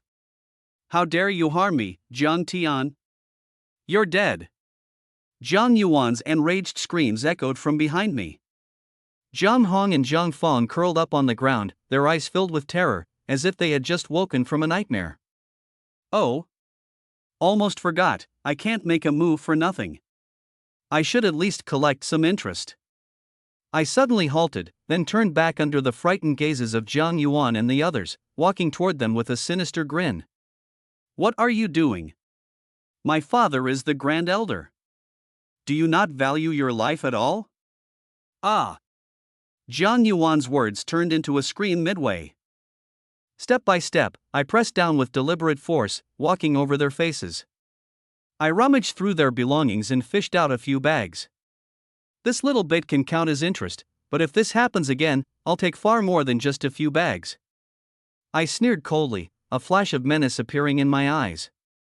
With a light shake of my head and a smile, I stomped over their faces once more, striding away confidently. Ah! Jiang Tian, we're not done with you. Jiang Tian, I'll kill you. Jiang Tian, you're dead meat. Desperate roars of hatred echoed from behind me. Without looking back, I gave a cold laugh, walking farther and farther away. The day for Lingjian Academy's disciple selection was fast approaching, and I didn't want to reveal my true potential just yet. I had refrained from using my bloodline spirit energy. Otherwise, Jiang Yuan and his two stooges would already be dead by my hand. Having vented my fury thoroughly, I was in an unbelievably excellent mood. Yet, I knew very well that I had stirred up major trouble this time. Still, being submissive would have been futile. Yielding would only make others think I was an easy target, subjecting me to the same oppression from the Jiang Yuan father and son duo. So I chose not to endure anymore. Revenge where it's due, payback where it's owed. It's much better to live boldly and straightforwardly. As for how Jiang He would react once he heard about this, I honestly wasn't in the mood to dwell on it. No doubt, he'd be enraged, leveraging stricter and more brutal suppression against me. But I wasn't afraid. If soldiers come, you fight them. If water rises, you build a dam. Where there's a mountain, there's always a road. Where there's a river, there'll be a crossing. Solutions would appear when the time came. If things became truly unbearable, the vast land of this world still held places where a man like me could forge a path. I felt that today was the most satisfying day I'd had in months, perhaps even years. After returning to my residence, I couldn't wait to inspect my spoils. 3 small bags, only the one belonging to Jiang Yuan was a storage bag, while the other 2 were just ordinary cloth pouches. Unfortunately, none of them contained any cultivation techniques. Inside Jiang Yuan's storage bag, I found silver notes worth 5,000 taels and 30 earth blood pills. Jiang Hong's and Jiang Fan's bags were far simpler, each holding only 250 taels, totaling 500 taels together. 2 brainless fools, I muttered with a smirk. After securing the silver notes, I began meticulously planning my next steps. There were only a few days left until Lingjian Academy's selection, and progressing to the next realm in such a short time was highly improbable. I had just recently advanced to the 5th level of the Spirit Foundation realm and had a clear understanding of my condition. After integrating the bloodline aura of the barbaric blood dragon, my physical body and strength far exceeded peers of the same rank. However, there was a drawback: it drastically increased the resources required for cultivation, making breakthroughs much harder. Where others needed merely dozens of earth blood pills to advance, I required several times as much. Fortunately, my absorption of bloodline essences from numerous demonic beasts in the barbaric beast mountain range had provided me a significant boost. Without that, the 100 earth blood pills and a few body-refining medicinal concoctions would never have sufficed to bring me to my current stage. Nonetheless, where there were cons, there were also pros. The immense expenditure of resources granted me unmatched strength, making the benefits far outweigh the costs. It's unrealistic to hope for a breakthrough in such a short time. Over these next few days, focusing on fortifying my physical body is the better path. Nodding resolutely, I quickly settled on my decision. The stronger my physical body, the greater the power of the exploding spirit fist. Even without breaking through to a higher realm, my combat capabilities would improve noticeably. After securing my silver notes, I swiftly left the Jiang estate and headed straight for the Baibao Commerce Hall. Bam! He's crossed the line. This is outrageous. Inside the Jiang family's council hall, the Grand Elder Jiang He slammed his broad palm heavily on the table, creating a deep imprint on its ancient rosewood surface. His strike, fueled by anger, was both loud and forceful. Grand Elder, please calm your anger. Humph. That worthless beggar Jiang Tian has nerves of steel. How dare he injure Jiang Yuan? This is completely intolerable. Such a waste of space. He serves no purpose within the family anyway. Might as well break his limbs, cripple his cultivation, and cast him out. The council erupted into furious condemnation, morphing into a grand rally of disdain and hostility. Even in my absence, their seething fervor and consensus in denouncing me filled the hall, voices rising, saliva flying. Wait, don't you think it's strange? Jiang Tian is a crippled bloodline user, while young Master Jiang Yuan is a third-tier expert of the spirit refinement realm. How could this conflict end like this? A middle-aged elder stroked his long beard thoughtfully, frowning as a gleam of sharpness flickered in his eyes. Yes, something about this does seem peculiar. The realization dawned on the others as murmurs of doubt swept through the crowd. Jiang Yi's face darkened to its extreme. Judging by his expression, it was clear that the storm of anger in his chest had yet to subside. According to my son's account, Zhang Tian seems to have practiced some kind of demonic art, making his strength terrifyingly great. It's laughable to admit, but even when my son, Zhang Yuan, utilized his bloodline power, he still couldn't contend with him. Fortunately, his foundation wasn't harmed, otherwise, it could have delayed the critical selection for the Lingjian Academy this time. Zhang He spoke while shaking his head in lament, his gaze turning insidiously cold. He wished to kill me on the spot, but the clan had its own rules. As the Great Elder, his every move was scrutinized by others, making it challenging to openly retaliate against me within the family. Don't take it to heart, Great Elder. Young Master Zhang Yuan was likely too careless, giving Zhang Tian the opportunity. Though Zhang Tian is a wasteblood, he has always had some strength. If he truly practiced some demonic art, such power wouldn't be that surprising, a middle-aged elder said, his face showing concern as he spoke earnestly to console him. A wasteblood suddenly becoming this powerful? I suspect it's nothing but the practice of forbidden secret techniques. Everyone exchanged uneasy glances and nodded in agreement at the speculation. Recalling the eerie tales associated with forbidden techniques, a sense of dread filled their hearts, and their faces revealed palpable worry. If this child isn't expelled from the clan, he could become a major threat. Clan head, what do you think? Zhang Yi's eyes darkened as he furrowed his brows, turning his gaze toward the clan head, Zhang Hai, who sat across the table. Zhang Hai was a middle-aged man with a vigorous spirit. His complexion was pallid but his aura was solid and commanding. His bright, sharp eyes emanated a deep and intimidating force. If Zhang Tian truly practiced forbidden techniques, then the Zhang clan indeed cannot keep him, Zhang Hai replied with a cold laugh, appearing entirely unbothered. His son, Zhang Long, had been training abroad for years and possessed the mid-tier grade 7 Fire Wolf bloodline. This time, Zhang Long's selection for Lingjian Academy was all but guaranteed. To him, whether I, a wasteblood, stayed or went or even lived or died mattered little. Wise decision, clan head. Zhang He let out a sinister grin, clearly satisfied. In truth, they shared the same thought, and this outcome was precisely what he had anticipated. Zhang Yi's expression turned grim as he declared resolutely, since that's the case, I hereby decree effective immediately, Zhang Tian is to be expelled from. Hold on. At that very moment, a deep voice abruptly interrupted. Everyone was taken aback, even Zhang Hai and Zhang He's expressions stiffened. The crowd instinctively parted to form a pathway as an elderly man with white hair and a profound presence slowly walked into the hall. Grand Elder, what brings you here? Seeing the arrival of this esteemed elder, both Zhang Hai and Zhang He immediately straightened their expressions and rose to greet him. Despite having little authority, as the sole Grand Elder of the Zhang clan, this figure held an exceptionally revered status in the hearts of all clan members. The Grand Elder waved his hand dismissively and took a seat beside the clan head's position. Zhang Hai and Zhang He followed suit, sitting back down. What do you intend to do with Zhang Tian? The Grand Elder's piercing gaze swept past Zhang Hai before settling firmly on Zhang He, his mere presence exuding an invisible, overpowering pressure. Zhang He's eyebrow twitched, his expression growing even darker. Grand Elder, you've arrived at the perfect time. The clan head and I have reached a decision. We plan to abolish Zhang Tian's cultivation and expel him from the family. The hall fell into absolute silence. No one dared to utter a word. All were keen to see what the Grand Elder's sudden arrival signified. Oh? The Grand Elder furrowed his brows slightly, a glimmer of coldness flashing in his eyes. Once expelled from the clan, where do you expect him to go? Zhang He's eyes flickered briefly, clearly caught off guard by the question. In his heart, he thought that once someone was expelled, where they went was of no concern.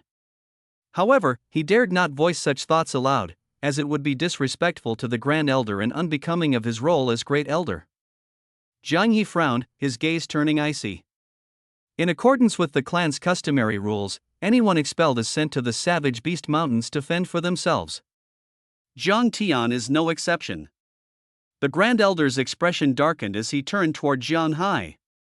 Clan head, is this also your standpoint? Ahem, Zhang Hai coughed lightly, forcing a polite smile as he passed the responsibility back. I've entrusted the Great Elder to handle this entirely. Grand Elder, please address him for further details. Faced with such evasion, Jiang Yi's face twitched in irritation. His voice rose as he declared, exactly.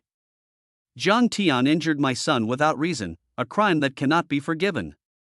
He must be punished, this is non-negotiable. The Grand Elder remained silent for a moment, his face impassive. Then, with a calm yet commanding tone, he stated, I disagree. Jiang Yi's expression instantly darkened. Are you shielding Zhang Tian, Grand Elder? Are you challenging the clan's laws? The Grand Elder's cold gaze met Jiang Yi's angered eyes, a sharp glint flashing across his own. From what I understand, Zhang Tian fought Zhang Yuan in a fair match. Furthermore, even when outnumbered 3-1, Zhang Tian persisted. Injuries in such fights are inevitable. I ask you this, if the situation were reversed and Zhang Tian had been injured, would you exile Zhang Yuan from the family as well?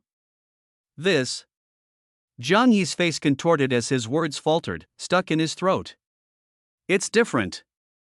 Zhang Tian didn't just injure Zhang Yuan, he also attacked Zhang Hong and Zhang Feng.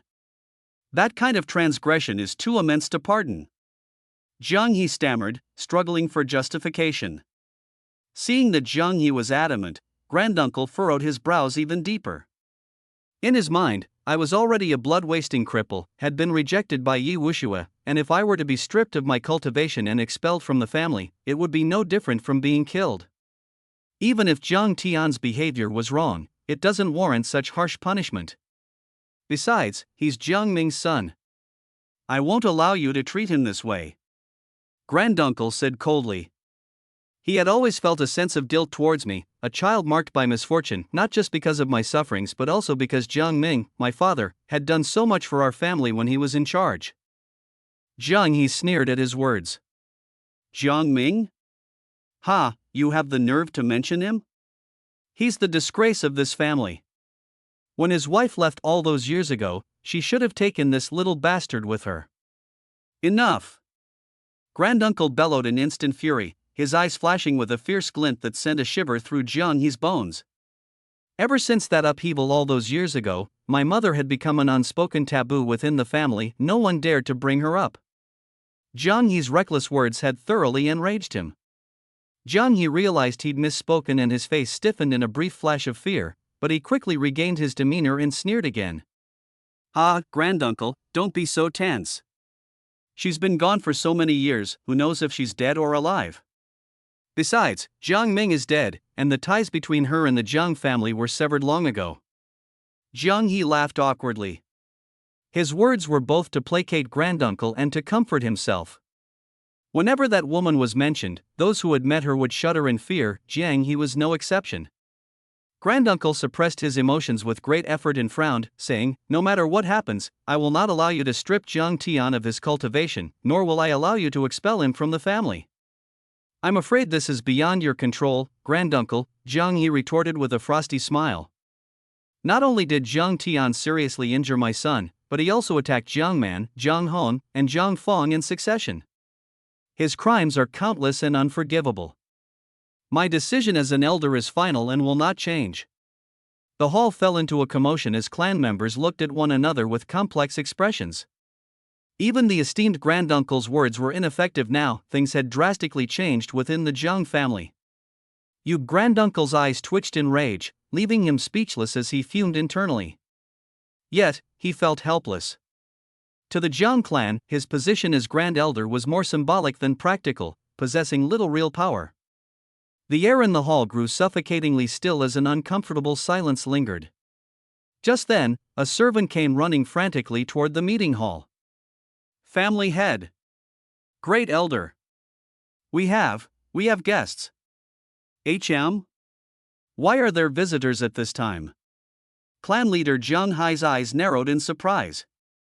He hadn't invited anyone, nor had he been notified of any visits. Recently, all the major families in Tianbao City were busy preparing for the Spirit Sword Academy's recruitment event. Unless it was of utmost importance, no one would go calling on each other. For guests to arrive at this moment was truly baffling. Hearing the servant's report, Jiang Yi's face darkened further, his irritation boiling over. Granduncle's interference had already vexed him, but he had restrained himself out of respect for Granduncle's status. He was so close to finalizing Jiang Tian's punishment, and now yet another disruption? Who dared to show up at such a crucial moment? The thought made Jiang He furious. Useless fool. Don't you know we're in the middle of an important family meeting? Jiang He, grasping at the opportunity, erupted into a tirade and vented his anger. What kind of ridiculous guest is this? I've no time to entertain them. Have them wait till we're done here. Seeing Jiang He roar with such ferocity, Granduncle's face turned ashen, his eyes dim with helplessness. He knew Jiang He's caustic words weren't just meant for the servant, they were aimed at himself too. The servant's face flushed like a pig's liver from the scolding, but he didn't leave. Instead, he stood rooted to the spot, steeling himself as he found it impossible to retreat or advance. Elder, the visitor is. HM? Fool. Why haven't you left yet? Jiang He snapped, his expression chilling as he fully erupted in rage. Are you deaf? Get out. And tell that supposed guest to scram as well. Terrified, the servant stammered in reply, Elder, they claimed they're from the Spirit Sword Academy. Do you truly wish them to leave? From what Aka, before the words left his mouth, Jiang He's voice abruptly froze, as if strangled mid-sentence. His face stiffened in an instant, rigid, frozen in place. WH what? What did you say? Which academy? Jiang He's eyes began to quiver as flickers of fear momentarily surfaced, his lips trembling uncontrollably. I swear, that day as I was chatting idly with the servant, the next moment, the clan leader Jiang Hai suddenly leaped to his feet with a loud bang. It was like he'd swallowed a cannonball and exploded, bellowing at the top of his lungs, "Who in the world has come? Speak up, quickly." His demeanor was as if he were ready to eat someone alive. The servant, trembling wildly like a frightened quail, stammered, Elder. Family head. The guests claimed to be from the Spirit Sword Academy. With a loud bang, Jiang Hai slammed his palm onto the rosewood table, the table probably questioning its very existence under the impact. He was furious, shouting, "Why didn't you say so earlier?" I glanced at Jiang He, whose expression was even darker than someone who had just swallowed a bitter gourd. His lips were twitching, cold sweat was dripping from his forehead, almost as if he had just been fished out of the water. You have to understand, the Lingjin Academy is not a force we can afford to offend. They're the type of group we wouldn't dare even with 100 balls of courage. Jiang Hai barked at me, "Jiang He, whatever's going on with your son and Jiang Tian, we'll talk about that later. Right now, get your ass up and come with me to formally welcome the guests from the Lingjin Academy." With that, he stormed out of the council hall in a fiery temper. My heart was full of frustration, but there was nothing I could do. I had no choice but to grit my teeth and follow him. If it were just ordinary guests, we could have stayed put and let the servants take care of it. But these folks? They were from Lingjin Academy, a group we absolutely couldn't afford to slight. Piss them off, and our Jiang family would go down in flames. Not far away, the elder Taibua let out a heavy sigh, relaxing his furrowed brow slightly, though he still looked burdened with worry. My own little schemes were temporarily interrupted, but that didn't mean I was giving up. Jiang Tian's fate still dangled precariously, and I wasn't going to let this go so easily. Before long, a luxurious golden beast-drawn carriage rolled into the Jiang family's estate, coming to a graceful stop just outside the council hall. The door of the carriage opened, and out stepped two stunning beauties dressed in Lingjin Academy's distinctive white cloud-patterned robes. These two women, what a sight to behold! Their figures were strikingly tall and elegant, their features exquisitely refined, exuding an air of noble grace and sophistication. They looked like celestial beings descended to the mortal world, making it impossible to look away. The Jiang family members were as excited as could be, automatically forming two orderly lines on either side to greet them with respect. Jiang Hai and I swallowed nervously and hurried to the front of the carriage, putting on our most reverent postures. I raised my voice and announced, "The Jiang family head, Jiang Hai, and the first elder, Jiang He, humbly welcome the esteemed envoys." The kavya of the two women raised an eyebrow, her face full of disdain as she remarked, "Humph. I thought Tian City was already shabby enough." Didn't expect the Jiang estate to be even worse. Had I known, I wouldn't have bothered coming. Yuan, I'm not dealing with these people. You sort this out yourself. Yuan smiled slightly, radiating a warm, sisterly aura as she replied, Luolan, I've told you before, if you stay inside Lingjin Academy for too long, you'll need to step out and explore more often. Personally, I think Tian City with its lush mountains and clear waters is quite lovely. She then turned to Zhang Hai and me, gracefully offering a polite bow. Her voice, as gentle as heavenly music, made us both itch with envy and admiration. Family head Jiang, Elder Jiang, we are envoys from Lingjin Academy. I am Yuan, and this is Luolan. Her voice alone sent a ripple through our hearts. Secretly, we couldn't help but think, wouldn't it be amazing to have a wife as stunning as this? Zhang Hai was quick to recover, rushing to respond, it must have been a tiring journey for the two of you. Please, come inside and have some tea, take a moment to rest. Old Taibua, who hadn't left, got up to greet the envoys. After exchanging a few simple words of welcome, everyone settled into their seats. Despite being seated, Luolan's eyes scanned the surroundings like a laser, scrutinizing every detail of the decor with unconcealed disdain. What she saw as a lavishly decorated council hall appeared to her as a pitiful, humble shack not worth a second glance. It was clear she didn't want to spend another moment here. Yuan, by contrast, kept her serene smile, maintaining a calm and adaptable demeanor to suit the setting. She opened the conversation, her voice warm yet composed. I'm sure the Jiang family head and elder must be wondering why we have come here earlier than scheduled, correct? Zhang Hai immediately waved both hands, his expression serious but deferential. Perish the thought. Having esteemed envoys honor us with their presence is a privilege for the Jiang family. We could not be more delighted, you honor us beyond words. Deep down, of course, he too was puzzled, but he dared not voice this aloud, worried it might offend the envoys. Yuan seemed to read our thoughts with ease, her tone light and teasing. There's no need to be so stiff and formal. People from our Lingjin Academy aren't monsters or anything.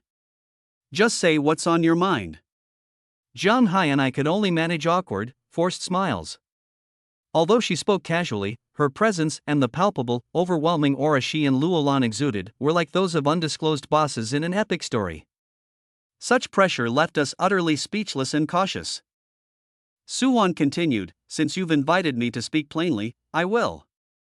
The reason for our early arrival is twofold. First, to assess the preparations in the surrounding towns. Second, there's a small matter where we seek the family head and elder's assistance. Zhang Hai jumped at the opportunity to show loyalty. We dare not wait for your instructions. Whatever envoy Su needs, we will follow to the letter. I eagerly chimed in, slapping my chest in assurance, your tasks are our highest priority. Whatever you require, I swear we'll see it done to your satisfaction. After all, both my sons, Zhang Long and Zhang Yuan, were preparing to participate in Lingjin Academy's disciple selection. Their futures hung in the balance, and I'd do whatever it took to earn favor with the envoys. If that meant going the extra mile, so be it. Yuan's tone slowed, her words deliberate. Does your household happen to include someone named Zhang Tian? Luolan's expression darkened, her disdain more evident than ever. Leaving the academy prematurely, and all mysteriously so, it turns out it was for this? When Zhang Hai and I heard this, our expressions darkened instantly. Especially me, my heart skipped a beat, completely unable to gauge what Yuan meant. My brows were so tightly knit they were practically in knots. Yuan noticed our suspicion, raised her eyebrows, and asked with a smile, what's the matter? Is there a problem? Zhang Hai's eyes darted around, and he passed the responsibility to me. I've been busy with cultivation lately, so I'm not very clear on family matters. The great elder here knows better, let him answer. I cursed inwardly, this old fox sure knows how to shirk responsibility. But I didn't dare to falter in front of Yuan. With a furrowed brow, I said, there is indeed someone named Zhang Tian in our clan. How did Envoy Su come to know about him? Yuan nodded slightly, her expression enigmatic. As long as such a person exists. I'd like to see how he performs during the disciple selection process. Her words left us all confused, unsure of what was going on. However, Granduncle brightened at the mention, and I couldn't help but feel this might turn out to be an opportunity for Zhang Tian. Zhang Hai glanced at me, a faint smile playing on his lips, his eyes brimming with amusement. My heart was a jumbled mess as I muttered inwardly, how does the envoy even know about Zhang Tian? She seems to have high expectations of him, what's the deal here? Su Wan's statement hit me like a bolt from the blue. Gritting my teeth, I made up my mind to speak up. Envoy Su, there's something I must say. Su Wan smiled, intrigued. Oh? Speak freely, great elder. With a serious tone, I declared, forgive my bluntness, but Zhang Tian is a blood-deficient failure. He's been violent towards fellow clan members and lacks proper conduct. The patriarch and I are already planning to deal with him according to the family rules. It's inappropriate to let him participate in the disciple selection. Zhang Hai was probably cursing me inwardly, you're the one actively targeting Zhang Tian, why are you dragging me into this? Su Wan's brows furrowed slightly, clearly not expecting me to say such a thing. Seeing my chance, I pressed on, this person is a disgrace to the Zhang family. Even if he gets into the Spirit Sword Academy, he'll only cause trouble and tarnish our family name. Please reconsider and revoke his eligibility for the selection. Luo Lan chimed in with disdain, oomph. Inferior lands breed vile people. Even if this blood-deficient kid has potential, he's not worth taking in. Su Wan, how did you come to know him? Hiding my inner glee, I quickly agreed, Envoy Luo is absolutely right. This kind of waste is unworthy of entering Spirit Sword Academy, let alone the selection process. While Su Wan was lost in thought, Granduncle suddenly let out a cold snort and spoke up, Envoy Su, Envoy Luo, may I have a word? Luo Lan sneered coldly. Humph, what's there to talk about regarding such a person? With a sigh, Su Wan replied, do go ahead, elder. Granduncle, maintaining a serious demeanor, stated firmly, I do not agree with the great elder's view. My expression soured instantly. Su Wan's curiosity was piqued. Oh? I'd like to hear your reasoning. Granduncle continued, Zhang Tian, that child, has a righteous character. His clash with a fellow clan member was a fair competition, who said it was violence. Moreover, the person he defeated was at the third stage of the spirit refining realm. Even if Zhang Tian is a blood-deficient individual, he still possesses potential. With Spirit Sword Academy's resources and training, he might just achieve the impossible. Luo Lan scoffed, unimpressed. Ha, achieve the impossible? Those legendary supreme powerhouses from ancient times are just myths. Do you really think they're real? A blood-deficient martial artist from this backwater place wants to compete with them? Ridiculous. I chimed in, Envoy Luo is exactly right. Such miracles wouldn't happen in Tianbao City, let alone with Zhang Tian. Su Wan pondered for a moment, then smiled and nodded at Granduncle. Rising from her seat, she announced her departure, Elder, I'll keep your words in mind. Envoy Luo and I still have other towns to visit. We'll meet again at the disciple selection. She added with a smirk, oh, one more thing, Zhang Tian best not miss it, or I'll be disappointed, he. I stood there, completely stunned. What just happened? Su Wan signaled to Luo Lan. Luo Lan, let's go. Luo Lan, relieved, grumbled, I've been itching to get out of this dump. Let's go.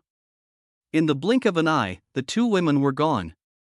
By the time we realized it, their beast carriage had already raced far away. We hurriedly shouted, safe travels, envoys. Granduncle let out a deep sigh. Zhang Tian, it seems luck is on your side. I can't help you anymore. Your future, you'll have to walk that path on your own. With that, he turned and left. Zhang Hai looked at me with a sly grin. Zhang Yi, are you still planning to cripple Zhang Tian's cultivation and expel him from the family? I felt my eye twitch at the sheer gall of Zhang Hai's question. My anger boiled within, but there was no way I'd let Zhang Tian get off easy. Fuming, I spat, humph. If he thinks he can step on me like that, he's dreaming. With that, I stormed off in a huff. That day, I wandered through the marketplace and bought a few bundles of body-refining herbs at the 100 Treasures Pavilion, spending over 1,000 taels of silver. I plan to use them to enhance my physical strength in preparation for Spirit Sword Academy's disciple selection. As I was walking, I suddenly heard gasps from the street. A breathtakingly extravagant golden beast carriage zipped by, cutting through the air like a gust. The wind rushed past me as it sped along, and like everyone else, I stood there wide-eyed in awe, exclaiming, "Wow, that carriage is stunning." As the carriage disappeared into the distance, I sighed, tucked away the herbs, and returned to the Jiang residence. How would I know? In just a short moment, my fate took a sharp turn, like riding a roller coaster. If Suan hadn't shown up, I would probably be a prisoner of the Jiang family by now, my cultivation crippled and thrown into Beast Mountain to be fed to wild beasts. When I returned to the Jiang family estate, I noticed that the way my clanspeople looked at me and treated me was somehow strange. Their gossiping became cautious, and the once unbridled ridicule was gone. But I didn't have the time to dwell on it. There were only a few days left before the disciple selection, and I had to seize every second. Back at my residence, I thought to myself, there are just under 10 days left. I need to finish using up all these tempering herbs as quickly as possible. Tossing the herbs into the tub, I removed my clothes, sat inside, and activated my bloodline ability to heat the water. In no time, a tub full of reddish-brown tempering herbal solution was ready, steaming hot. I swallowed an earth blood pill and started channeling my bloodline spiritual energy to refine it. My pores opened wide, frantically absorbing the essence of the herbal solution. At the same time, I pondered over the techniques of exploding spirit fist and nebula steps, trying to raise the state of my skills. Engrossed in tempering my body and self-reflection, what would usually last me 3 days of use was completely absorbed in just 2 days, so fast that it even startled me. Moreover, I observed a sharp decline in the efficiency of the solution. After some contemplation, I realized, it seems that as my cultivation and physical body continue to improve, the effects of the tempering herbal solution are diminishing. At this rate, it won't take long before this solution becomes completely useless to me. I'll need to find advanced tempering herb prescriptions soon. Frowning, I wasted no time and prepared another large tub of solution, resuming the tempering process. In the blink of an eye, 4 days had passed, and I had used up 2 full batches of herbal solutions. During this time, I also refined 50 earth blood pills. However, with my cultivation continuing to rise, the effects of the earth blood pills were becoming less and less noticeable. This secluded training session brought a great increase to my physical strength, reaching 29,000 pounds, comparable to the 8th level of the spirit building realm for an average cultivator. However, it was still a bit shy of my goal of 30,000 pounds. I knew I had hit a minor bottleneck in terms of physical strength and that forcing a breakthrough in a short period would be futile. With only 3 days left before the disciple selection, I decided to focus entirely on mastering my techniques, aiming to bring both exploding spirit fist and nebula steps to their pinnacle. Clearing my mind of all distractions, I concentrated fully on comprehending the techniques. Unknowingly, the night deepened, the clouds veiled the moon, and the Jiang estate became enshrouded in a profound silence. Suddenly, 2 airy, ghost-like shadows emerged from the dark corners of Tianbao City, silently approaching the Jiang estate. One shadow whispered, "Is this the place?" The other replied, "Don't worry, the location and target are accurate. That brat has been holed up in his house for days, there's no way he'll escape. Enough talk, let's move." Without another word, the 2 figures glided toward my small courtyard like phantoms. A chilling breeze swept through, and in an instant, the courtyard became saturated with a menacing aura. Sensing something, I slowly opened my eyes, a streak of light flashing through my pupils. Reflecting on my recent insights, I frowned slightly and felt a bit lost. It seems that without the grind of real battles, it's extremely difficult to bring exploding spirit fist and nebula steps to their peak. I wanted to find a worthy opponent to spar with, but among the younger generation in the Jiang family, there was practically no one who could match me. It was said that the clan leader's son, Jiang Long, was quite formidable, but we had little interaction. He spent most of his time training away from the family, and no one in the clan really knew his true strength, not even the clan leader, Zhang Hai, who seemed to deliberately keep things low-key. As I mulled this over, a sudden sharp sensation gripped my heart. Something was wrong, someone's here. My expression darkened, and I immediately heightened my vigilance. Instinctively, I felt that the intruders were dangerous, far more threatening than the younger members of the Jiang family. The icy chill in the air sent shivers down my spine. Holding my breath in the darkness, I crouched silently like a tiger ready to pounce, attuning my senses to every movement in the courtyard. Whoosh! A soft, nearly imperceptible noise reached my ears, as faint as a breeze in the night. If it weren't for my heightened senses, I wouldn't have noticed it at all. But I knew this was no hallucination.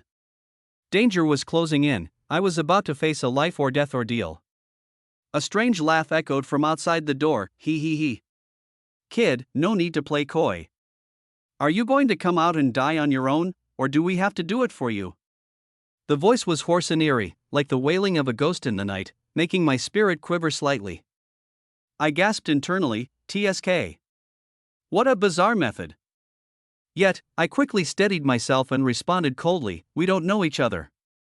Who sent you? My voice carried a tinge of killing intent, which made the two black-clad assassins shudder slightly. They exchanged glances, momentarily perplexed. What's going on? Could the intel be wrong? One of them muttered, who cares? When have we ever failed before? The other one sneered, exactly. Even if he's at the peak of the spirit-building realm, he's still going to die here tonight. After speaking, they sneered wickedly and drifted toward the doorway. With a loud bang, the wooden door was smashed to pieces, and they swept into the room with a gust of icy wind. One of the assassins shrieked maliciously, kid, consider yourself lucky to die at the hands of the Black Abyss twin fiends. A sinister black light darted toward me like a venomous snake, accompanied by an ear-piercing whine and a palpable killing intent. I let out a cold snort and disappeared from the bed in a flash. My speed was astonishing. The assassin didn't even have time to react and merely saw me vanish. Hiss, boom. The black light smashed the bed into splinters. At that moment, I had already appeared in front of the assassin. My right fist, infused with a violent force, thundered forward. Boom!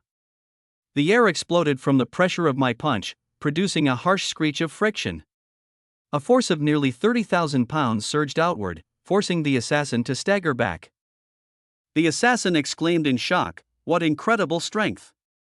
He stared at me, stunned, likely thinking, this kid isn't even using bloodline energy, yet his raw physical power is this formidable. Could he be a peak expert of the Spirit Forge realm? Sneering coldly, I lunged forward with another punch. At that moment, the second assassin made his move. With a wild shout of sever, a sinister white light sliced toward my arm at a horrifying speed. My heart clenched. I knew if that white light struck me, the consequences would be dire. With no time to hesitate, I shouted and unleashed my bloodline energy. My body flickered and vanished from its spot in an instant. Snap! The white light missed, emitting a sharp shriek before whipping around like a long lash, homing in on my back with intent to destroy. Frowning deeply, fear surged through me as I thought, this white light is even more dreadful than the black one earlier. And these two assassins are frighteningly coordinated. If I hadn't trained in the Starflow Steps technique, I'd already be a goner, In this cramped room, I was unable to fully unleash my abilities. If the fight dragged on like this, I'd inevitably fall into a bad situation. I realized I had underestimated them. With a roar, I bellowed, exploding spirit fists. Both my fists smashed forward simultaneously, erupting with two streaks of violet light. Bang! Bang! Two bursts of terrifying power forced the assassins to retreat. Seizing the opportunity, I darted out the doorway. The two assassins shrieked maliciously, trying to escape? Not so fast. No one survives facing the Black Abyss twin fiends. But I wasn't running. I landed in the courtyard. While the room had limited my movements, out in the open I had no such concerns. Glaring at them coldly, I said, you two have quite the skill set. You'd be able to thrive anywhere. Why resort to being hired killers and doing such vile deeds? In truth, I was somewhat excited. I had been lamenting my lack of worthy opponents to spar with, and here they were, delivered to me like a gift. It was exactly what I needed. If I couldn't even defeat them, how could I talk about going to Spirit Sword Academy or fulfilling my one-year vow? The assassins' expressions darkened as they replied coldly, everyone has their goals. We do what we like. Enough chatter.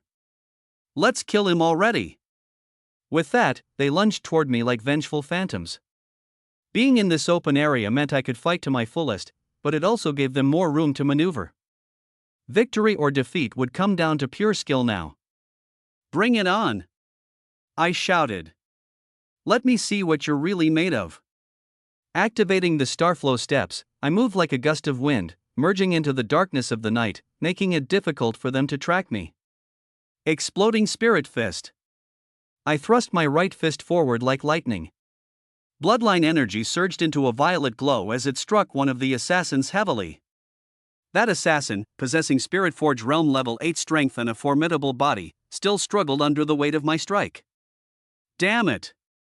How is this kid so powerful? Boom!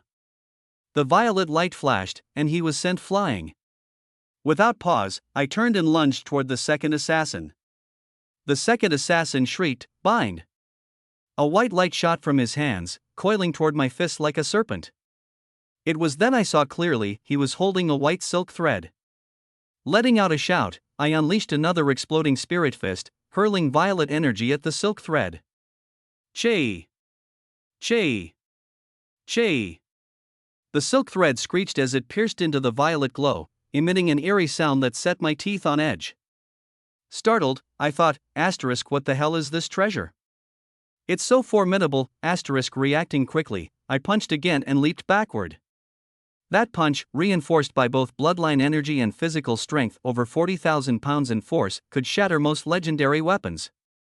Yet the white silk remained unscathed. This was utterly astonishing. Realizing its potency, I quickly deduced that this white silk must be at least a high-tier treasure, perhaps close to the ranks of Earth-grade artifacts. The assassin sneered maliciously, "Ha ha ha. Soul-binding silk is tougher than any rare blade or sword. Dying at its hands won't be a disgrace." The other assassin soon joined in. One wielded the white soul-binding silk, while the other brought forth a black one. Together, they began a relentless assault, aiming to grind me down. A glint of light flashed in my eyes as I said, "Soul-binding threads, just the name alone sounds impressive. Why don't you leave these two treasures behind?" I pushed the aura of my 5th grade spirit building realm to the absolute limit. A violet glow surged around me, distorting the surrounding void. The two assassins gasped in surprise. "Who?" "Bloodline gift. This brat turns out to be in the 5th grade of spirit building realm." "Humph, so what if it's the 5th? Even if it were the 10th, it wouldn't matter. Now die." They roared as they charged at me. The black and white soul-binding threads aimed for my vital points. I pushed the stellar footwork technique to its peak, transforming into a purple shadow as I darted forward. Urging my bloodline power to the utmost, I launched a pair of punches like lightning, explosive spirit fist, kill for me. This punch unleashed a monstrous force exceeding 50,000 pounds. Two violet fist shadows blasted toward them from more than 3 yards away. Though the soul-binding threads entangled the fist shadows, they couldn't withstand the terrifying strength. Pfft! The assassins' faces paled, they screamed and spat blood as they were hurled backward. With two resounding thuds, they crashed 5 yards away, colliding against the stone steps in front of the gate. I landed softly as the violet glow around me gradually faded. The two assassins' breaths were faint, they were on the verge of death. They sputtered in disbelief, "No." "What?" My face immediately darkened. My temper, quick as ever, exploded. With a loud smack, I slammed the table, making the teacups rattle. I couldn't help but curse, "Damn it. Don't tell me those black underworld twins took the money and vanished?" The more I thought about it, the angrier I became, though something felt off. The black underworld twins were formidable and reputable. How could they tarnish their reputation by doing something so deceitful? Watching me from the side, my aide frowned briefly before speaking cautiously. "Elder Jiang, could it be that the black underworld twins fell at Zhang Tian's hands?" I outright denied it. "Impossible. Absolutely impossible. Who do you think the black nether twin demons are? Just one of them could take his life, let alone both of them together." My face flushed with rage. Jiang Yuan, that guy, was equally furious. He shot to his feet with a roar, "Damn it! That wretched scum, I'll kill him right now." I quickly grabbed him. "Don't be impulsive." But he was unwilling. "Don't stop me." Last time, I underestimated him, but I refuse to believe I can't take down that piece of trash this time. I snapped in anger. That little bastard has some wicked tricks up his sleeves, and now he's caught the attention of the recruitment envoy. We mustn't act rashly. Killing Jiang Tian is a small matter, but angering the Academy's envoy would lead to unimaginable trouble. As infuriated as I was, I clearly knew the stakes, otherwise, I wouldn't have spent money hiring assassins in the first place. Jiang Yuan was getting agitated. Then what do we do? He was like a barrel of gunpowder, his entire presence exuding killing intent. I gritted my teeth and sighed. What else can we do? The recruitment selection is tomorrow, there's no time left. I forcefully suppressed the burning rage within me. Jiang Yuan's face turned deep red with anger. We're just going to let him participate in the selection? He couldn't swallow this grievance. Our family, after all, was a prominent name in the Jiang clan. To be beaten so badly by Jiang Tian and unable to seek revenge was stifling to the point of agony. My expression shifted between anger and thoughtfulness before I smirked coldly. So what if he participates? There are plenty of talented youths from the major families in Tianbao City. I refused to believe a wasteblood like him could make any waves. Take the Jiang family for instance, both Jiang Long and Jiang Yuan possessed 7th grade bloodline talent, and Jiang Man wasn't lacking in aptitude either. Even if Jiang Tian had gained some brute strength through forbidden secret arts, what difference would it make? For martial artists, talent is everything. Without talent, there's no value in cultivation. Could the Spirit Sword Academy possibly recruit a wasteblood? Impossible, not even worth considering. The more I thought about it, the more ecstatic I felt. I couldn't wait to see Jiang Tian's face filled with despair and self-doubt after being rejected by the recruitment envoy. Perhaps in his breakdown, he'd do something reckless, giving me the perfect opportunity to eliminate this dangerous element. My eyes narrowed as a chilling glint flashed through them. Let him revel for a few more days. After the selection, I'll personally put an end to him. Jiang Yuan roared in anger as well, his gaze so cold it seemed as though it could drip water. The next morning, the tolling of Tianbao City's morning bell resounded, dong, dong, dong, spreading far and wide to announce the commencement of the Spirit Sword Academy's recruitment selection. Groups of young martial artists, led by their elders, marched orderly toward the Tianbao Plaza. The plaza, located at the center of the city, was vast, the largest open area in the whole city. For this selection, the major families had funded the construction of a massive arena, spanning several dozen meters across, in the middle of the plaza, complete with a seating area for VIP spectators. The plaza was adorned with colorful decorations, and it was bustling with crowds from early morning. Among the onlookers were many martial artists who, unfortunately, couldn't participate in the selection due to restrictions on bloodline talent, cultivation level, or age. There was no helping it. Martial cultivation is incredibly expensive. Without solid financial backing, it's nearly impossible. Hard work alone isn't enough.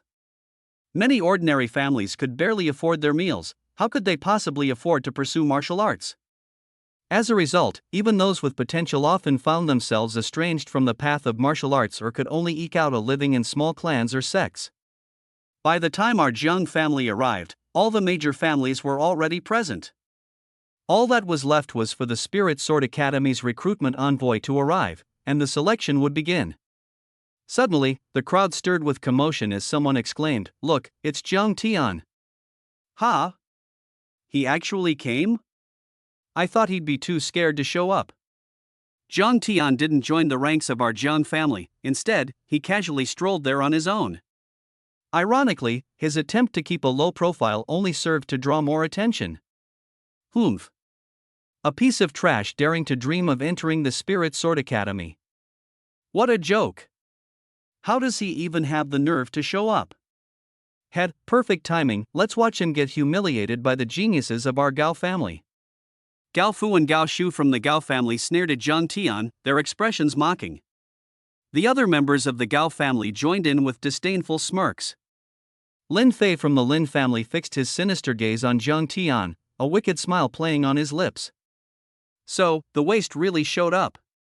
Ma Yuan clenched his fists with a malicious grin. Last time I didn't get to teach him a lesson, but here's my chance. Lin Fei cackled. That waste probably won't even make it past the first round. We might not even get our turn to deal with him. Ma Yuan chuckled wickedly. Doesn't matter. After the selection, we'll still beat him senseless. Teach him what it means to mess with us. It wasn't just other families mocking him, members of the Zhang family were also jeering. Someone even shouted loudly, "Zhang Tian, how can you even show your face here? Are you here to disgrace the Zhang family? Zhang Tian, you waste blood, what are you doing here at the selection? If I were you, I'd have found a hole to crawl into already." The young members of the clan blatantly mocked him, triggering waves of laughter. I listened to these words, and oh, was I furious. I looked at Zhang Tian, and he, on the other hand, shook his head with a sigh, the corners of his mouth curling into a strange smile. He said, "Short-sighted fools, snobbish toads. Mocking me will get you into Lingjian Academy, huh? If you ask me, you're just wasting time." After finishing, he swept a glance over them and walked away. His words really ticked them off, and their faces all turned black with anger. "What did you just say? Bastard! A useless loser like you dares to ridicule us? Zhang Tian, just wait. We'll settle this after the selection. You're nothing but garbage, I'm not afraid of you." They noticed Jiang Yuan and I were watching, and their curses grew even harsher. Idiots, utterly ridiculous. I sneered coldly, watching as Zhang Tian walked toward me. Just then, Jiang Man suddenly stepped in front of him. Jiang Man was actually quite pretty, with a decent figure too. I watched as she said to Zhang Tian, I didn't think you'd really show up, was it necessary? Her gaze was full of ridicule. In her eyes, someone like Zhang Tian with wasted bloodline should just hide away, showing up for the selection was laughably absurd. Zhang Tian lifted his head and gave her a glance, freezing for a moment. I realized he seemed to find Jiang Man a bit different. Looking closely, Jiang Man's youthful purity and shyness were gone from her expression, replaced by a coquettish allure. I wondered to myself, could this girl have done this just for a spiritual pill? Frowning, I sighed, with a trace of disdain and mockery flashing in my eyes. I didn't expect you to stoop to this for a single spiritual pill. Wasn't the price a bit too hefty? Jiang Man's face flushed instantly, her shame and anger pushing her to grit her teeth as she shouted, "Zhang Tian! Was being rejected by Yi Wuxue not embarrassing enough for you? What, you came here to get humiliated even more?" Her words were harsh, so harsh that many listening frowned. But soon after, some burst into laughter. Ha ha ha. Look, even his own Zhang family members looked down on this loser. If I were you, Zhang Tian, I'd just smash my head into a wall and end it. The crowd ridiculed while laughing. Hearing this, the members of the Yi family looked uncomfortable but quickly resumed their arrogance and contempt. This loser still has the nerve to show up and embarrass himself? Has he not suffered enough? Look at his brazenness, he's nothing but a shameless deadbeat. Remind me, how did he even get engaged to Miss Wuxue back then? Good thing Miss Wuxue had the good sense to break it off, otherwise, her life would have been ruined. The Yi family frantically disavowed any connection to me and attacked with full force. I let out a cold chuckle. The more they looked down on me, the stronger my resolve burned. I was going to make them shut up with raw power. Jiang Man wasn't done yet. Flaunting herself, she said, "Zhang Tian, guess what? I've awakened a lower 7th grade Yellow Eagle bloodline. Passing the selection won't be a problem for me." Surprised? Her face brimmed with smugness as she looked down at me like a phoenix gazing at an ant. Hiss. A lower 7th grade Yellow Eagle bloodline, how impressive Jiang Man is. Wow. This year, the Jiang family is full of geniuses. The young lord, Jiang Yuan, Jiang Man, they're all 7th grade bloodlines. The Jiang family might have at least 3 places in Lingjian Academy this year. The younger generation of the Zhang family gasped in admiration, whereas members of other families displayed mixed reactions, some frowned, while others looked jealous. I couldn't help but curl the corners of my mouth into a grin. A lower 7th grade Yellow Eagle bloodline? Sounds pretty impressive.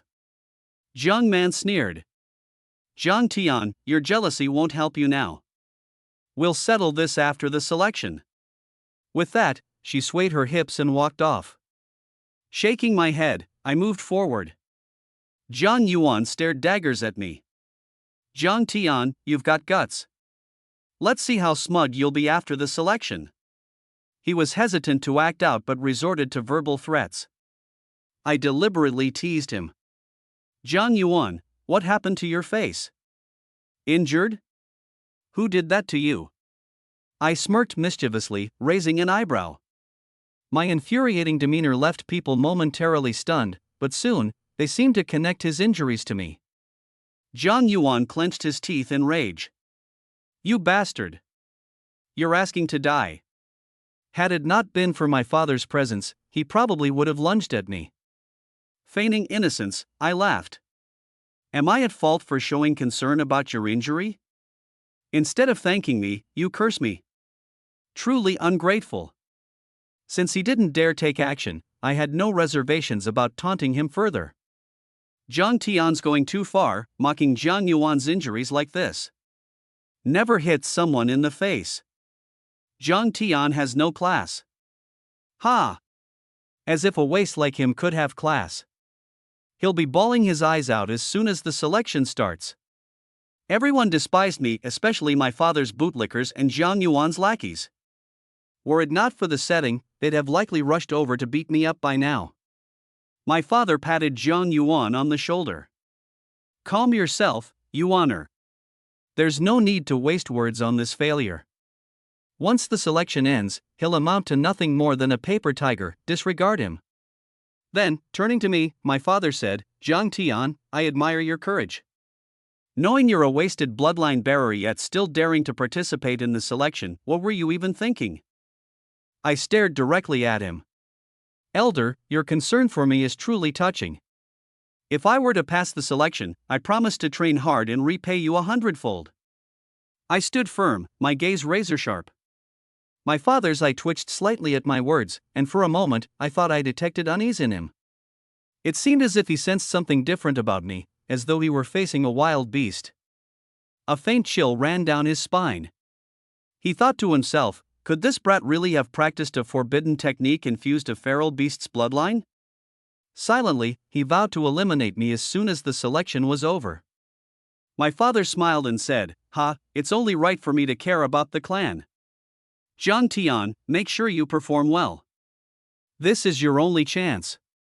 He reached his hand out, intending to pat my shoulder to test my strength, but his hand landed in empty air. How is that possible? He was shocked, his brows furrowed, doubt and unease growing in his heart. I smiled back and said, don't worry, great elder. Since you have such high expectations of me, I'll make sure to perform well and not let you feel disappointed. After saying that, I raised an eyebrow slightly and turned to join the Zhang family team. The Zhang family members all avoided me, but I didn't care. They didn't like me, and I didn't like them. I ended up taking a large space all by myself, feeling quite distinct among the crowd. At this moment, someone shouted, the envoys from Lingjian Academy have arrived. The crowd in the square immediately parted to make way. A golden beast carriage slowly rolled forward, stopping in the blink of an eye beneath the VIP viewing platform. Two beautiful women in white robes stepped out, so gorgeous they seemed like fairies descending from the heavens. The crowd erupted in cheers. Some were so moved they started crying. Senior Sister Luo, please. Suwan, smiling, gestured for Luolan to go first. No need for formality, Junior Sister Su, Luolan replied. Let's go together.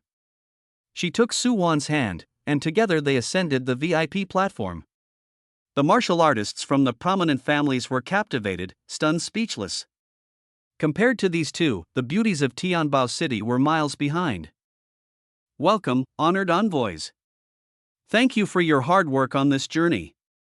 The family leaders, elders, and martial artists all performed formal salutes, creating a grand scene. Luo Lan ignored them, while Su Wan smiled and returned the gesture politely. Thank you all for waiting. Let's begin the disciple selection. The family heads quickly nodded and announced the start of the process. Luo Lan snapped her fingers, and a flash of white light shot out from her ring onto the arena. With a resonant roar, the light transformed into a massive white beast resembling a lion. It was utterly intimidating. A spatial artifact. How marvelous! What kind of beast is this? The family heads and elders were astonished beyond words. Luo Lan sneered disdainfully. Stop making such a fuss. If you scare my white Lin beast, you'll regret it. Summoning their courage, one of the family leaders asked, Envoy, may we inquire about this beast? Previously, selection processes had never involved a beast like this. Were they actually supposed to fight it? What would be the point of the selection then? Su Wan explained, there's no need to worry. This is a white Lin, a tier 3 magical beast. It's highly intelligent and won't get angry unless provoked. Hiss. A tier 3 magical beast. The family heads were terrified. I also stared at the creature, feeling a pang of fear. A tier 3 beast was equivalent to a moon-grasping realm expert. It was too formidable. The white Lin beast glanced at me, its eyes shifting slightly. I felt immense pressure for a moment, but my bloodline spiritual power automatically activated, neutralizing the sensation quickly. The beast blinked in apparent confusion, let out a snort, and looked away.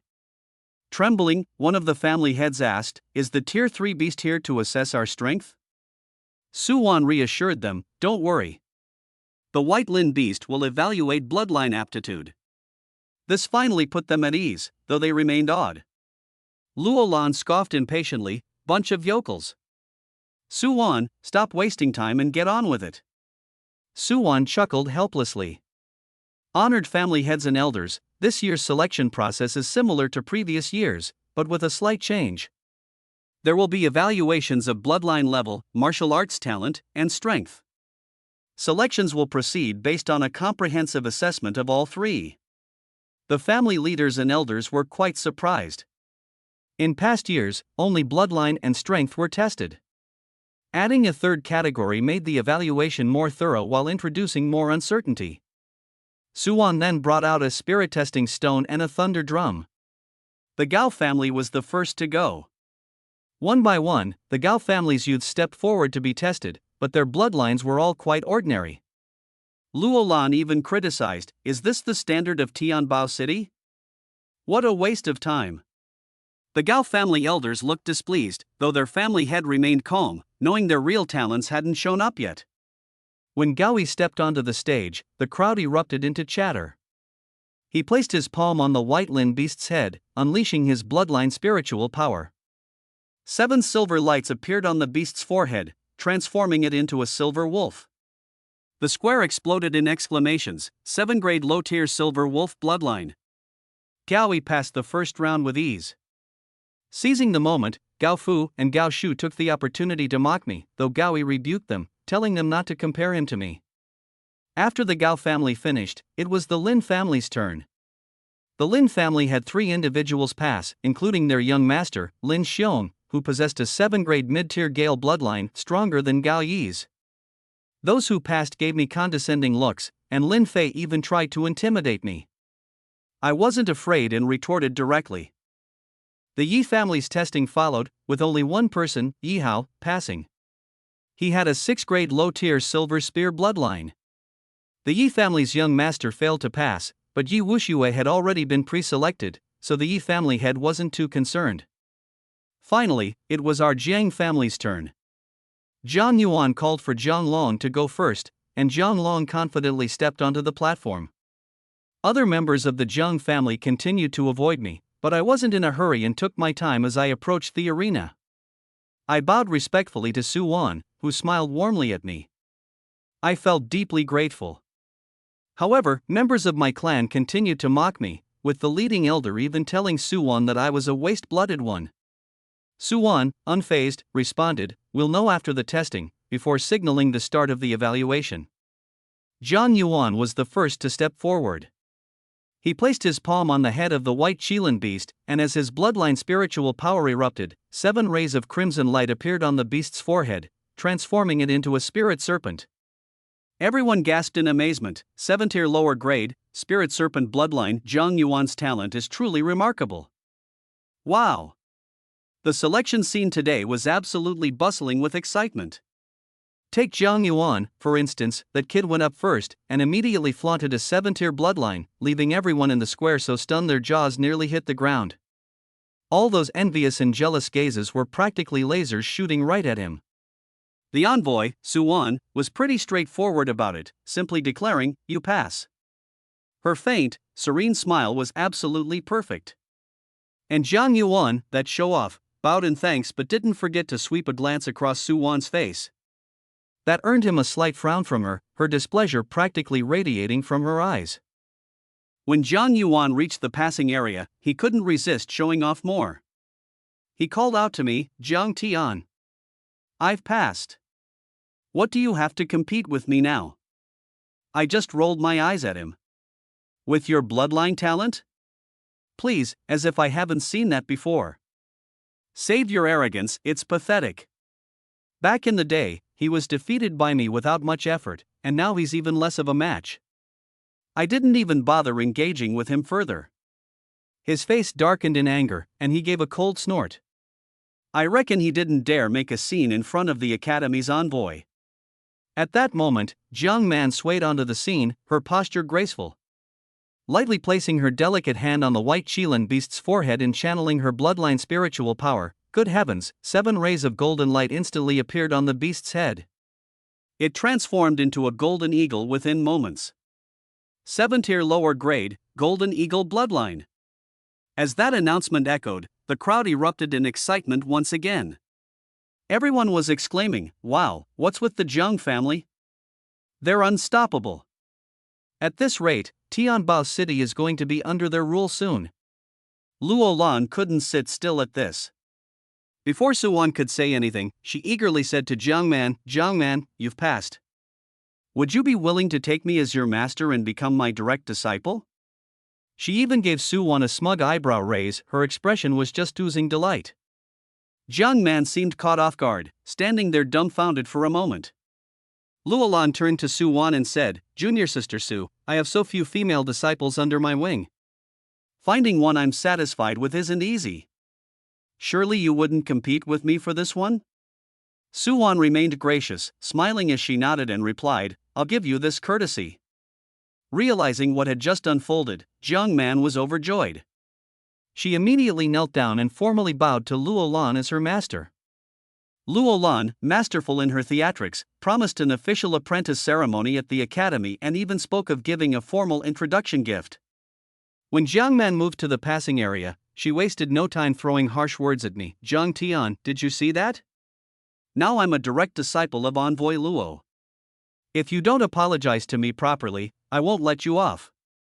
I sneered coldly back at her. "A direct disciple? So what? You can't beat me anyway, so it's all pointless." Her so-called strength is laughable to me. I barely even consider her a threat. Hearing this, she bristled immediately. "How dare you? You might not respect me, but to insult my master, you must have a death wish." Luo Lan's expression also darkened, ice filling her gaze. "How impudent! So you're the disgrace of the Zhang family, this bloodline reject? You dare show such disrespect toward me? Unbelievable." Jiang Man fanned the flames further, yelling, "Zhang Tian, kneel before my master and beg for forgiveness now. Or else no one will be able to save you." This declaration silenced the bustling square instantly. You could hear a pin drop. Everyone there was terrified of getting involved in the situation. Luo Lan directed her oppressive aura at me. Damn it, the sensation was like having a massive mountain pressing down on my body. It was unbearable. But could I yield? Not a chance. I straightened my back and resisted, redirecting the pressure downward. The ground beneath me cracked into a spiderweb of fissures. Seeing I wasn't intimidated, Luo Lan scowled and doubled the force of her aura. Gritting my teeth, I activated my bloodline spiritual power to endure further. The fractures on the ground widened, and my feet sank several inches into the stone slabs. Still not relenting, she doubled her aura again. I felt on the verge of collapse, veins throbbed visibly on my flushed face, and sweat poured like rain. At this pivotal moment, Yuan's melodious voice cut through the tension. Enough. Suddenly, the overwhelming pressure on me lifted. It turned out Yuan had intervened. She turned to Luolan and said, "We're here to recruit disciples, not to flaunt strength." Luolan wasn't satisfied, arguing that I had insulted her disciple and deserved punishment. Zhang Yi, that troublemaker, chimed in from the side, adding that I should face severe consequences. Yuan immediately silenced him. "I'm speaking with Envoy Luo. Outsiders should keep their mouths shut." Zhang Yi's face turned green with suppressed anger, but he dared not refute her. Yuan continued to persuade Luolan, saying, "It's beneath our dignity to bicker with juniors." Her words softened Luolan's expression slightly, and she grudgingly said, "Consider this a test of his courage, and only because of your intervention will I let this slide." I knew deep down that without Yuan stepping in, I'd have suffered miserably today. I quickly pulled my feet out from the cracked ground, bowed respectfully to Yuan, and expressed my gratitude. Yuan said to me, "This world belongs to the strong. If you lack strength, you must learn to keep a low profile, or you won't be able to bear the consequences." Nearby, Luolan sneered mockingly, "Why waste your breath on a bloodline reject like him?" Ignoring her, Yuan resumed overseeing the testing process. It was Zhang Long's turn. That brat swaggered over to the white Lin beast, placed his palm on it, and instantly, 7 flares of fire appeared from its forehead, transforming it into a fiery wolf. Mid-tier grade 7 fire wolf bloodline, passed. Even Yuan looked a little surprised, and Luolan also felt the aptitude was decent, thinking Yuan would accept him. Yet surprisingly, Yuan didn't show any interest, leaving Luolan muttering about how high Yuan's standards were. The subsequent tests were lackluster, with none of the 20-plus participants passing. The best among them only possessed a grade 5 bloodline. The elder leading the Zhang family thought it was time to leave and prepared to head out with the group, but Yuan interrupted, saying, "I haven't gone yet." The elder shot me a disdainful look, as if staring at trash, and sneered that I was a useless bloodline holder without the qualifications to participate, urging me to leave at once. I directly retorted, "Who decides that, you or the envoy?" His face froze, replying sourly, "Naturally, it's the envoy's decision, but it's all the same to you." Ignoring him, I strode towards the white Lin beast while the elder cursed me as an arrogant fool, claiming a wretched failure like me would never succeed. I pressed my hand onto the white Lin beast's forehead, activating the power of my bloodline. The beast's body trembled, a peculiar glint flashing in its eyes. Both Yuan and Luolan noticed something unusual. Luolan even suspected that I was cheating and declared she'd eliminate me. Suddenly, the white Lin beast let out a low growl, its exhaled aura rustling my clothes, but I refused to let go, continuing to channel the spiritual energy of my bloodline. The beast shook increasingly violently, an expression of fear flickering in its eyes. Many among the crowd realized something was amiss, and both Yuan and Luolan's expressions turned grave. I secretly rejoiced inwardly. Seems the world spirit was right, my barbaric blood god dragon bloodline was undeniably powerful. The white Lin beast began to show signs of being overwhelmed, yet I sensed my bloodline's power had not reached its peak. If pushed further, perhaps it could yield a miraculous result. Suddenly, an intense burst of purple light radiated from the beast's forehead, growing larger and twisting into an unfamiliar shape that resembled a shield or perhaps a mystical artifact. Everyone was stunned into silence. Zhang Yi, the leading elder of the Zhang family, scowled darkly, his face resembling the bottom of a pot. He suspected I had cultivated some forbidden technique. Even the Zhang family patriarch, Zhang Hai, looked visibly shaken, while those who had passed earlier were utterly terrified. Yuan and Luolan exchanged astonished glances, their shock evident. Taking a closer look, Yuan exclaimed, "Dragon scales! Those are the violet dragon scales." The purple light continued to expand, though the pulsing fluctuations from the white Lin beast made it hard to discern clearly. At that moment, golden light flashed across the white Lin beast's forehead and instantly blasted me backward. The phantom of the violet scale shattered as well. I grunted, flying backward through the air. The white Lin beast roared madly, charging toward me with the intent to devour. Off to the side, Zhang He and Zhang Yuan burst into laughter, with Zhang Yuan sneering loudly, You've angered the white Lin beast. You're as good as dead now." At the critical moment, Suwan darted across like a streak of white light, whisking me out of the way. Luo Lan also stepped in, blocking the beast's advance. With a mere press of her finger to its forehead, the white Lin beast instantly calmed, obediently returning to the confines of her ring. I quickly voiced my gratitude to the two envoys, though Luo Lan, always sharp-tongued, quipped that if it weren't for Suwan's intervention, she'd have been happy to let the beast devour me. Suwan then questioned Luo Lan about my bloodline. Luo Lan admitted she didn't know but suggested that the collapse of the bloodline projection indicated I was likely a useless bloodline holder. Suwan, unconvinced, suspected there was more to it and decided to take me under her wing. Luo Lan wasn't entirely pleased but had little choice. When Suwan officially declared that I had passed, the crowd erupted with surprise. Many found her decision utterly baffling, and as for Zhang He and Zhang Yuan, they were so furious they almost stomped through the ground, questioning how I could qualify. Before Suwan could respond, I turned on Zhang He with sharp words, "Zhang He, let's talk rules. Wasn't that spirit cultivation pill supposed to be mine back then?"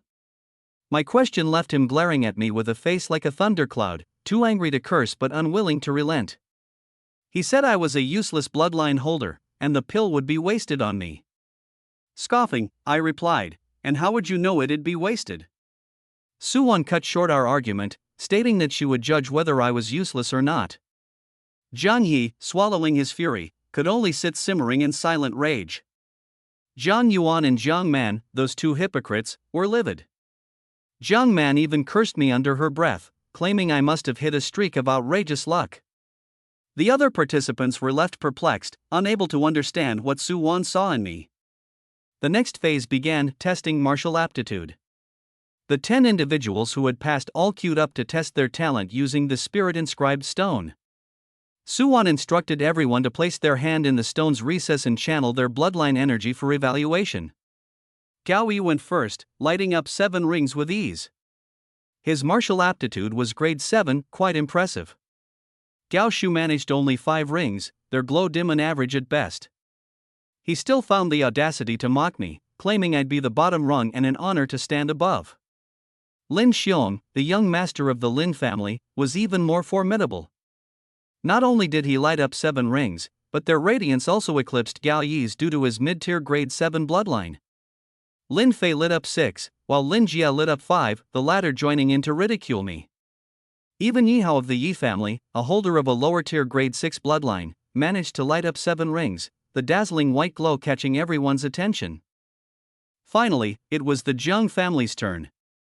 Zhang Yuan was the first to step up, not forgetting to hurl a sneer my way. "Zhang Tian, you may have been a prodigy once, but now you're nothing but trash. There's no comparing us." He lit up 7 rings as well, his grade 7 martial aptitude prompting him to brag further. "Zhang Tian, what are you going to compete with me for now?"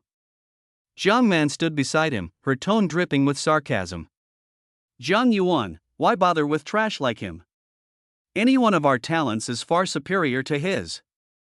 She walked up to the spirit testing stone, intentionally provoking me. "Zhang Tian, watch my talent, don't be too shocked." Without any trace of humility, she activated the stone, lighting up 8 rings in total and 8th grade martial talent. This delighted Luo Lan to no end, her pride written all over her face. Everyone gasped, praising Zhang Man's prowess. Zhang Yuan even went over to flatter her, which only boosted Zhang Man's arrogance. She turned to provoke me again, to which I coldly replied, "Stay humble. Arrogance will bring you trouble." She snorted and taunted that she'd wait and see my so-called talent. "Just wait, you'll see soon enough." Ah, I knew it, this kid Zhang Tian wasn't simple. I'd been guessing all along that after Zhang Tian forcibly forged his spiritual foundation using a forbidden method, he must have paid a heavy price. There was no way he could still have the kind of enviable martial talent he once had. Zhang Man continued to sneer, shaking her head. "Forget it, I won't stoop to your level. I'll let young Master Jian Long have his turn at the test," she said as though taking the high road. John Long swaggered over to the spirit testing stone and placed his hand on its central recess. Instantly, ring after ring lit up with a pop, pop, pop sound. His martial talent turned out to be 8th grade as well. Moreover, the brilliance of his light was even more dazzling than Jiang Man's, almost painful to the eyes. Luo Lan's demeanor shifted dramatically. She even leaned toward Yuan and suggested, with talent this high, are you really not considering taking him in, Yuan? Yuan, on the other hand, merely cast a casual glance at John Long before turning back to look at me. Smiling, she said, no need. Such a promising seedling should go to another teacher in the academy. If we take all the best, they'll surely have complaints. Her tone was polite, but there wasn't even a trace of regret on her face, which left Luo Lan visibly disheartened. John Long, acting as though he had expected this result all along, walked away from the testing stone with calm composure. Zhang Yuan, overly eager to please, chimed in, young master's talent is extraordinary. Zhang Yuan wholeheartedly admits defeat. Zhang Man joined in with a playful laugh. Young master, your talent is exceptional, this is truly worth celebrating. In this generation of our Zhang family, you are undoubtedly destined to take the lead. However, they quickly turned their attention back to me. Zhang Man shot an icy glare my way, her eyes like shards of cold steel. Unlike certain trash who, after barely scraping by the first test, will sooner or later reveal their true nature. John Long gave me a single detached glance, as if I were nothing more than thin air. Indifference itself can be a form of mockery, and being ignored is just another form of contempt. I couldn't care less. I sneered coldly. Whether I'm trash or not, you won't need to worry about that. With that, I strode toward the spirit testing stone. Jiang Man continued her taunts, still so arrogant. Let's see if you can manage to keep that smug grin in a few moments. Placing my hand on the spirit testing stone, I began to channel my bloodline spiritual energy. At this moment, all eyes were on me. Everyone seemed eager to see just how lackluster the talent of this so-called trash might be. Zhang Yi, in particular, must have been desperate to know the price I had paid after resorting to forbidden secret arts to forcibly forge my spiritual foundation. With a quiet pop, the first ring lit up, emitting a pale white glow. But after that, it was as though time itself came to a halt. The second ring stubbornly refused to light. The crowd erupted into murmurs. What's going on? Does Jiang Tian really only have first-grade martial talent? First-grade martial talent? That can't be right. Discussions filled the square, leaving everyone visibly shocked. Zhang Yi's expression turned alternately pale and livid as he muttered under his breath. This brat used to have outstanding talent, how could he have fallen this far? Suddenly, his eyes gleamed with realization. I see it now. This brat must have paid a tremendous price to practice forbidden secret arts. He turned to Yuan, sneering coldly, his thoughts laced with scorn. That self-righteous envoy thinks she can uncover treasure amidst trash? What a fool! Zhang Yuan and Jiang Man were equally flabbergasted. Zhang Yuan shook his head repeatedly, letting out a disdainful laugh. No way, this useless fool only has first-grade martial talent? What a spectacle we've witnessed today. Jiang Man, too, sneered and shook her head. Pathetic, truly pathetic. Even the Zhang family's servants have better talent than this. Zhang Long furrowed his brows, a hint of coldness flashing in his eyes as his lips curled in a mocking smirk. The crowd could no longer hold back, their discussions escalating into a full-blown uproar. Good heavens! Wasn't Jiang Tian always hailed as a prodigy? How could his martial talent be this poor? No matter how bad a spiritual foundation is, it's impossible to score only first grade. Looks like we've all been fooled before. I agree, Jiang Tian is nothing but trash, a scammer, a liar. The warriors from other clans joined in the uproar as well. Gaoi shook his head with a cold sneer and said, how disgraceful. To think I've been suppressed by a good-for-nothing for so many years, what an insult. Lin Fei's gaze turned icy as he remarked, the entire Tianbao city has been deceived by him. His schemes are indeed impressive. Yi Hao, fuming with anger, said through gritted teeth, Humph. It's absurd that this useless garbage almost tricked Miss Wu Shui into marrying him. Thinking about it makes me shiver with fear. A torrent of insults and jeers surged toward me like a tidal wave, almost drowning the entire arena. Zhang Yuan shouted in anger, "Zhang Tian, if you still recognize yourself as a member of the Zhang family, take your filthy hand off the stone and get off the stage immediately." Zhang Man also yelled in a high-pitched voice, "Zhang Tian, how can you still have the nerve to stand here after things have come to this? If I were you, I'd be ashamed to the point of smashing my head in." Even Jiang He was regretting his past decisions, muttering, "Sigh. If I had known he would fall this far, I wouldn't have wasted my money hiring an assassin." Then, with renewed confidence, he turned to Su Wan and said, "Envoy Su, did I say anything wrong? This boy is a worthless piece of trash through and through." The crowd followed his lead, shouting, "That's right. He's just a useless waste of space." But I paid no attention to their humiliation, keeping my palm steady on the spirit stone while my gaze remained profound. Su Wan observed me closely, as though hiding some secret in her eyes. She sighed internally, thinking, "Zhang Tian, what are you waiting for? Could it be that the pressure from the crowd is making you waver?" I shook my head with a faint smile, thinking to myself, "Trash? Genius?" Then, all of a sudden, I nodded and let out a long howl. With a resounding boom, the remaining 9 rings instantly lit up, flooding the arena with dazzling white light so bright it shocked everyone, leaving their faces dramatically altered. A 10th grade talent. How is this possible?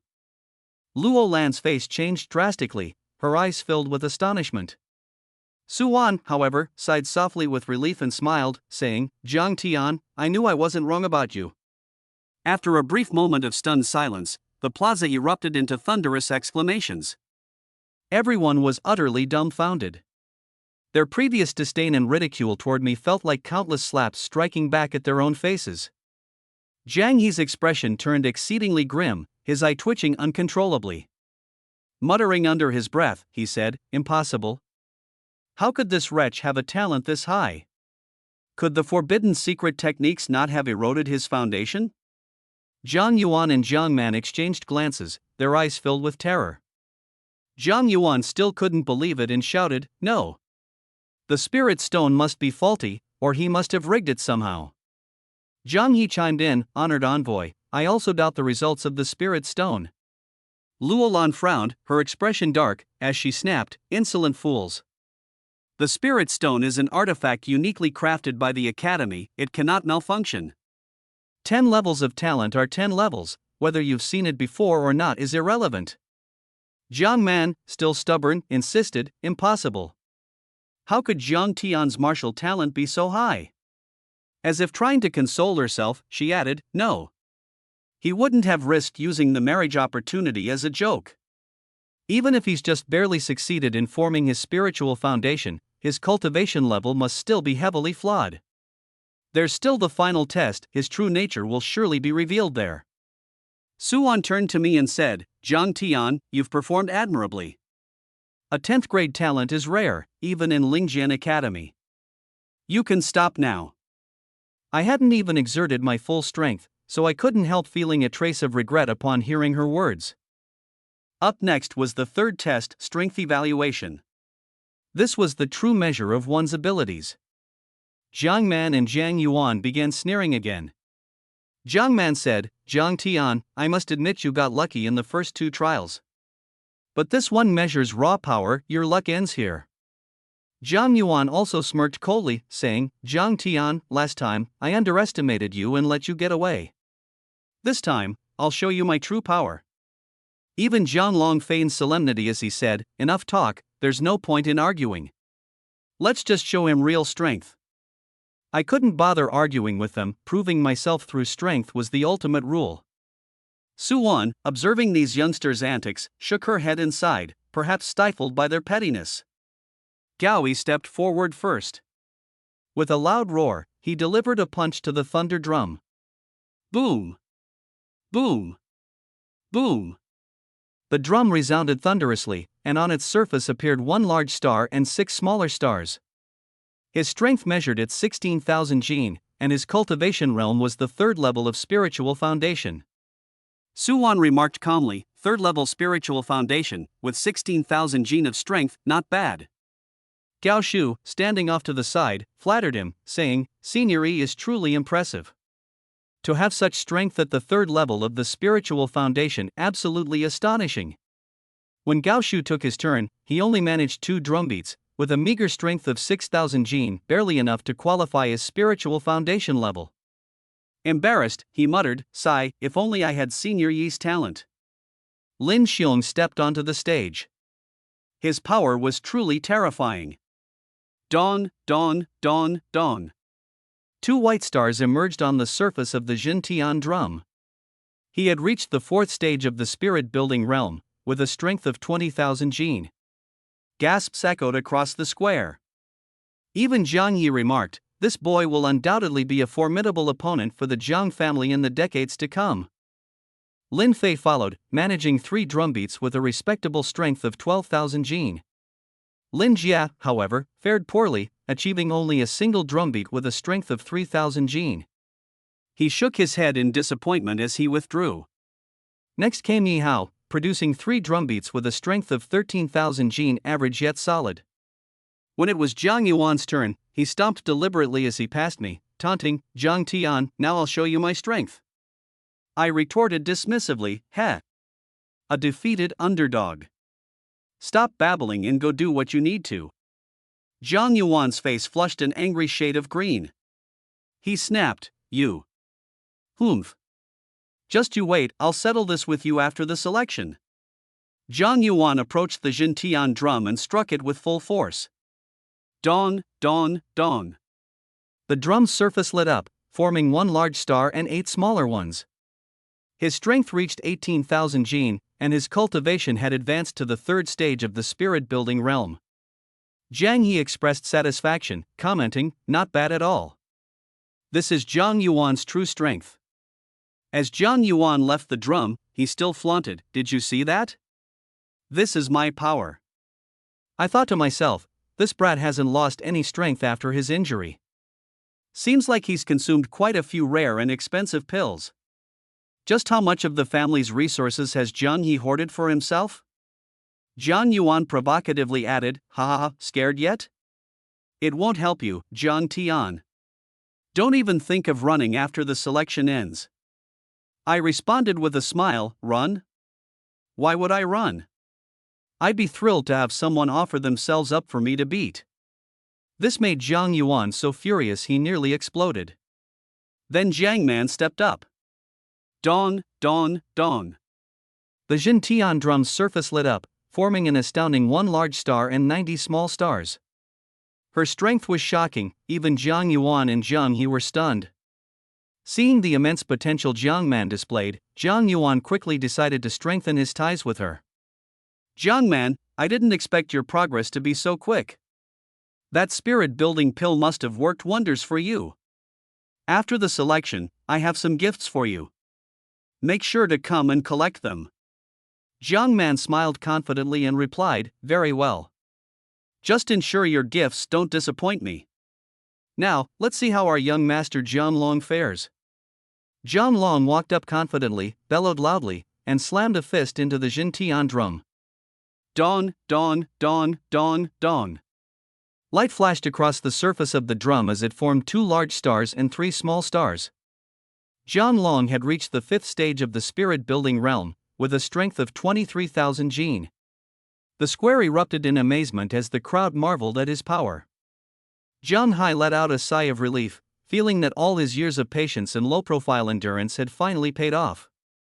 Members of other families were filled with envy and resentment, all of them congratulating Zhang Hai. Jiang Man and Zhang Yuan also congratulated Jian Long, brimming with pride. Jiang Long dismissed their compliments loftily, saying, no need for courtesy. We are all from the same family and should support one another. Just follow my lead, and you'll never suffer in the future. Unable to hold back, I muttered, so reaching the 5th stage of the spirit-building realm with 23,000 gene of strength is supposed to be impressive? My remark brought an immediate hush over the arena. Zhang Yuan leaped forward, cursing loudly, you insolent fool. Zhang Tian. Who do you think you are, daring to disrespect young Master Jian Long? Are you tired of living? Jiang Man chimed in with a haughty voice. Jiang Tian, I always thought you were naive and ignorant, but now I see you for what you truly are, arrogant and reckless. Jiang Long's face darkened as he said, Jiang Tian, I know you once defeated Jiang Yuan, but your meager strength is nothing in my eyes. Apologize to them right this instant, or don't blame me for being ruthless. I responded with a cold smile and a shake of my head. Why should I apologize when I've done nothing wrong? True strength should stand the test of challenge, not rely on flattery and empty praise. Jiang Long sneered, Oh? Well then, let's see just how strong you really are. Even Jiang He shouted angrily, such audacity. This arrogant brat not only injured Jiang Yuan and Jiang Man but now has the nerve to insult our young master. This is unforgivable, we must not let him off. Jiang Hai joined in, declaring, It's time to teach him a lesson. I couldn't be bothered to argue further and strode quickly toward the Jintian drum. Su Wan and Luo Lan fixed their gazes on me, their eyes filled with anticipation. Meanwhile, the jeers of others echoed around me, mocking that I was useless and my strength couldn't possibly measure up. Inwardly, I considered, Jiang Long's strength of 23,000 jin doesn't even match the raw power of my physical body. If I went all out, they'd be absolutely stunned, but that would ruin the fun and reveal too much of my real abilities. No, I'll hold back for now. With that thought, I let out a sharp cry and delivered a powerful punch toward the drum. Dong, dong, dong, dong, dong. 5 resonant strikes rang out. The square fell into complete silence, everyone utterly dumbfounded. The drum's surface glowed radiantly, forming 2 large stars and 3 small stars. My cultivation level was also at the 5th stage of the spirit building realm, with a strength of 23,000 jin. Impossible. Absolutely impossible. Jiang Long's face changed dramatically, his eyes filled with shock and fear. Jiang Yuan and Jiang Man were equally stunned, with Jiang Man already beginning to regret offending me. Gao Yi and Gao Shu also struggled to accept the outcome, while Lin Xiong and Lin Fei even suspected something was wrong with the Jintian drum. Jiang Yi's expression turned dark as he shouted, How could this happen? In just over a month, how could this little runt break through to the 5th layer of spirit cultivation? He shouted further that I must have cheated, but Su Wan and Luo Lan knew very well that with that one punch, I hadn't even used my bloodline power, nor had I fully unleashed the strength of my body. They were shocked by me, both convinced I was a genius among geniuses, someone worth cultivating wholeheartedly. Luo Lan reacted the fastest, immediately saying, Jiang Tian, you've passed the trial. Would you be willing to become my direct disciple and take me as your master? Her gaze was like that of a starving wolf spotting its prey. Jiang Man's face changed instantly, and with trembling words, she said, Master. But he's just a bloodline waste. Yet Luo Lan ignored her completely, her eyes fixed on me as she spoke coquettishly, Jiang Tian, answer me quickly. I looked at Luo Lan and calmly replied, Envoy Luo, I am truly grateful for your kindness. To be honest, Luo Lan's beauty was striking, far more audacious and flamboyant compared to Su Wan's grace and subtle charm. Each possessed their own unique allure, captivating in their different ways. Luo Lan, thrilled, said, Great. Does this mean you've agreed? To her, this would undoubtedly be the biggest gain of her trip. I rejected Luo Lan's offer to become her disciple. She was visibly stunned, her expression akin to that of someone struck dumb and immobile. Her face turned grim, her gaze so cold it could freeze me solid, and she demanded to know if I understood the consequences of rejecting her. This woman had grown up spoiled and unchallenged, pampered since birth. No one dared defy her, let alone outright reject her. This was akin to striking a hammer squarely on the lofty pedestal of her pride. As for me, I turned the attention to Jiang Man, coldly declaring that I didn't want to share the same master as her. Luo Lan, surprisingly decisive, immediately decided to expel Jiang Man from her faction.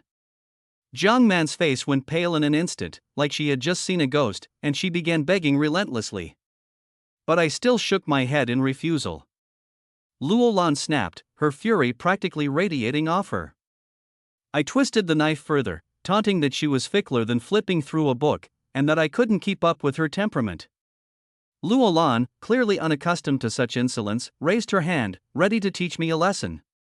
Luckily, Yuan intervened just in time, mediating the situation by saying that taking a disciple should be a matter of mutual willingness and that forcing someone was no better than the behavior of a bandit. Luolan wasn't easily pacified, but Yuan whispered to her that causing a ruckus might attract the attention of the elder enforcer, which could lead to punishment. Only then did Luolan reluctantly back down. Meanwhile, I couldn't help but ponder, why was Yuan always defending me? She and I had no connection whatsoever. My mind spun endlessly, as if a little hamster were constantly running on a wheel. But I'm not one to stay quiet for long. I started causing trouble again, teasing Luolan by saying that men only kneel to women in 9 out of 10 cases because of love. Given her high status and fiery temper, I guess no one dared pursue her. At my words, the entire crowd exploded, and Luolan snapped, instantly trying to strike me. Yuan quickly stepped in to block her. The gamble I took in expecting Yuan to intervene had thankfully paid off.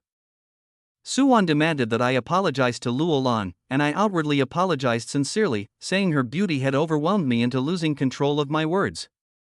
I added that I'd personally make amends once we reached the Lingjian Academy. Luolan, though talking tough, called me glib and unworthy of joining the academy. But from her expression, I guessed she might have felt secretly flattered by the compliment. However, Luolan wasn't ready to let everything slide. She proposed we spice up the selection process with a challenge: whoever could defeat me would earn the right to become her direct disciple. This provoked a frenzied reaction from several young cultivators, each eager to prove themselves. They rushed to prepare, their excitement palpable, as if they'd just been injected with adrenaline. Zhang Yuan and Zhang Long were convinced I had to have cheated before and saw this as their chance to expose me. Zhang Man, too, wanted to even the score, claiming vengeance for the wounds I had inflicted upon her, aiming to recover her lost pride with interest. At that moment, 3 mysterious black-robed figures appeared in the far corner of the plaza. Their ominous presence made it clear they didn't come with good intentions. Judging by their posture, it seemed I was their target. They appeared to acknowledge that it was no easy feat surviving the pursuit of the Black Nether twin fiends, but also seemed dismissive of me overall. Once the arena was cleared, Zhang Long, playing leader, arrogantly gave me the choice to pick my opponent. I responded boldly, telling them all to come at me simultaneously. This shocked them so much their jaws practically hit the ground. Zhang Yuan was the first to step forward, determined to teach me a lesson. He threw every ounce of strength he had into his attacks. But to me, his efforts were like a child's playfight in preschool. Without using any bloodline power, relying solely on my physical strength, I sent him sprawling with one move, leaving him searching for his teeth on the arena floor. One punch, and he was down. Zhang Yi rushed to his side, his heart aching as he desperately fed Zhang Yuan healing medicine, all the while spitting threats at me. I coldly rebutted, saying he should honor the rules and quit whining. After Zhang Yuan's utter failure, no one dared step forward easily. Lin Xiong finally broke the silence, confident that his 4th-layer cultivation and 2,000 kilograms of brute strength would allow him to handle me. But despite activating his Gale Spirit bloodline to its fullest potential, his strength was nothing more than paper before me. With a single punch, I sent him flying, coughing blood as he landed. Everyone was stunned. Zhang Man still tried to rally the group, claiming they couldn't possibly lose to me. The 4 of them surrounded me, throwing everything they had into creating what seemed like an impressive net of slaughter. But who am I? Letting out a resonating roar, I charged forward with a flurry of unrelenting moves. In the blink of an eye, I reduced the 4 of them to a sorry state. Yi Hao's silver spear was shattered by my punch, Gao Yi's silver wolf was forced back to its original form, and Lin Fei's crimson flames along with Zhang Man's yellow eagle were easily dismantled by me. Luolan initially intended to stir up some trouble for me, but after seeing how easily they crumbled, she sneered in disdain, mocking their lack of self-awareness. Zhang Man, unwilling to give up, asked Luolan to avenge her, only to be harshly rebuffed. Yuan was ready to announce the selection results when Zhang Long suddenly jumped in, claiming the fight couldn't end as he hadn't participated yet. Luolan and Yuan exchanged glances, their eyes clearly saying, "Here he goes again, stirring things up." Zhang Long arrogantly declared he'd show mercy and leave me with a breath of life. I retorted instantly, telling him I'd just knock him flat. Jiang Long summoned a massive fiery wolf, its imposing presence startling several people into panicked cries. But to me, it was nothing special. Without even using my bloodline powers, I punched the fiery wolf into submission. Startled, Jiang Long quickly withdrew his bloodline power. He then employed his body movement martial arts, attempting to impress, but in my eyes, he was just a moving target. Using his high-tier yellow-rank martial technique, Flame Dragon Palm, he sought to strike me, but I responded with the strength of 27,000 pounds in a single punch, sending him flying backward while screaming in pain. Jiang Long could not accept the outcome. He stood frozen, dumbfounded in disbelief. Jiang Yuan, Jiang Man, and the rest gawked in speechless shock, while Jiang He and Jiang Hai could only swallow their anger in silence. Finally, Luo Lan instructed Su Wan to announce the selection results. Lin Jia and Gao Shui were eliminated, while the rest made it into the selection. This round of selection was more dramatic than a TV show. Stretching lazily, I stood up and glared at that brat Zhang Tian with dissatisfaction before arrogantly declaring, "Everyone, gather here tomorrow morning. Don't fall behind when we head to the academy." "Yes, sir." Everyone bowed in unison, quickly offering their thanks to the both of us.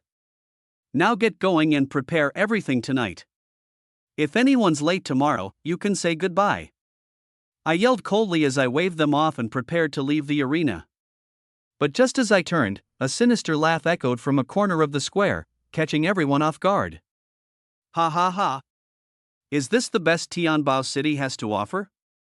Nothing but bronze-level players. Ha! Lingjian Academy standards have truly fallen if they're picking trash like this. What a joke." Two men, laughing maniacally, spared no effort in their taunts. The square erupted into chaos. The crowd parted like a tide, creating an open space where two cloaked figures in black stood, shrouded in mystery like antagonists from a film. "Who are these guys?" Su Wan's face darkened as her sharp gaze bore into them. "Insolent fools! How dare you stir trouble at Lingjian Academy's recruitment gathering? Do you have a death wish?" I scolded fiercely, exuding an intimidating aura that demanded respect. "Ha ha ha. Lingjian Academy's emissaries truly have remarkable presence, but we didn't come here to provoke you. Our target is him." With a sharp cry, the two transformed into dark shadows, darting through the air with uncanny speed. One of them lunged straight at the center of the arena, aiming a powerful strike squarely at Zhang Tian. Not good. Su Wan's complexion shifted dramatically as she transformed into a flash of white light, darting to intercept. With a deafening boom, her palm collided with the cloaked figures. The impact forced him back, but Su Wan was also pushed several steps back, landing near a group of young martial artists. "Don't panic. With us here, you're as solid as a rock," she assured confidently. "Envoy Su, this person's after me, isn't he?" Zhang Tian asked, quickly piecing things together. His gaze turned fierce, and an unmistakable killing intent began to radiate from him. Su Wan didn't deny it, her expression solemn. "Don't act rashly. His cultivation level is far beyond yours, you're no match for him." The crowd instantly erupted. "Zhang Tian, this is all your fault. Now we all have to deal with the mess you created. Zhang Tian, you've enraged people you shouldn't have, and now you've brought trouble to Tianbao City. If I were you, I'd step forward and take responsibility." Silence. Su Wan's voice cut through the uproar like a knife. Anger flashed in her eyes as she added, "If these two were here for you instead, would you still be so quick to run your mouths?" At her rebuke, the crowd fell silent, though their indignation was evident. Many stared furiously at Zhang Tian, their glares filled with venom, as if they wanted to devour him whole. Particularly Jiang Yuan and Jiang Man, who couldn't hide their schadenfreude. They wished fervently that Zhang Tian would meet his end right here, and only then would they feel at ease. However, with Su Wan shielding him, the cloaked figures couldn't lay a finger on Zhang Tian, at least, not for now. The first man in black was blocked, but then the second man burst into wild laughter and attacked again. In an instant, the two of them coordinated to flank us, and Su Wan's face turned extremely grim. "Daring to kill someone under our noses? You'd better ask if I agree first." I shouted sharply, transforming into a streak of white lightning as I charged forward to face the second man in black. Such a lovely damsel, why don't you come with me for some fun? The man in black leered at me, his eyes filled with lust, and he let out a twisted chuckle. Courting death. Just who are you? What kind of demons are you? My temper exploded in an instant. I swung my hands wildly, and several gusts of palm wind shot out like bolts of lightning, blasting him backward. A flash of white light later, I stood in front of the crowd, side by side with Yuan. Yuan, something's off here. If this doesn't work out, we should take them and retreat. I said seriously, exuding a chilling killing intent, completely different from my usual playful and willful demeanor. This isn't the time for chatting, let's deal with these two scumbags first. Yuan frowned slightly, her sharp gaze locked onto the two men in black, not daring to ease up even for a moment. These two were formidable, their cultivation on par with ours. Sending them running wasn't going to be easy. This is strange. How could someone as insignificant as Jiang Tian attract such powerful experts? I frowned deeply, glancing at Jiang Tian, confusion swirling in my eyes. From up close, I couldn't help but notice Luo Lan's heavenly beauty. Her stunning looks were almost overwhelming. And then there was Yuan, like an elegant lotus radiating a graceful charm, her beauty could take one's breath away. The two beauties, each with their own distinct allure, were truly rare treasures of the mortal world. I took a deep breath, brushing aside my stray thoughts, and focused intently on the two black-clad assassins. "Humph, let's see how long you can protect him," one of them sneered. "Attack!" Both assassins cackled maliciously and struck again. One wielded a blade, the other a sword, slashing at us in a frenzy. Whoosh, whoosh, whoosh, whoosh, the blade and sword flashed with unbelievable speed, their killing intent so overwhelming it practically leapt off the page. Damn it! I cursed aloud, hurling a golden sphere the size of a fist from my right hand. Asterisk bang. Bang. Bang. Bang! Asterisk golden light burst out in the void as the sphere transformed into a streak of brilliance, ricocheting at an incredible speed, forcing back the deadly flashes of the blade and sword. This display left everyone speechless, their eyes bulging in shock. The audience, caught off guard, was utterly flabbergasted. So many powerful experts showing up in a small place like Tianbao City, all within a single day, it was enough to terrify anyone. One of the assassins snorted coldly, his voice dripping with fury. "So, you're from the Luo family? No wonder you're so fierce. If I'm not mistaken, that treasure must be the Luo clan's Earth Tier artifact, the Golden Shield."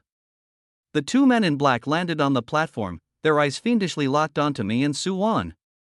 "At least you have some sense. If you know what's good for you, scram now." I barked angrily, hoping to scare them off. "Ha ha ha. Think you can send us away just like that? Little lady, how naive can you be?" The man in black shook his head, laughed coldly, and began advancing step by step. "Enough nonsense. Since they're refusing to cooperate, we'll kill them all." The other man barked a command, flicking his long sword. A torrent of sharp sword light poured down like torrential rain.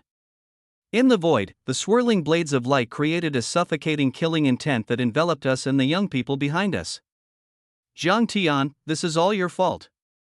Now we're all going to the underworld because of you." "Jiang Tian, why aren't you dead yet?" the others grumbled in hushed whispers, retreating even further to sever any association with Jiang Tian. Silence. In the face of such powerful enemies, you must stand united. Thinking like this will never allow you to become true experts. Yuan snapped, not even bothering to turn her head as she reprimanded them harshly. I summoned the golden shield once again. The golden sphere darted quickly around me, deflecting wave after wave of sword light.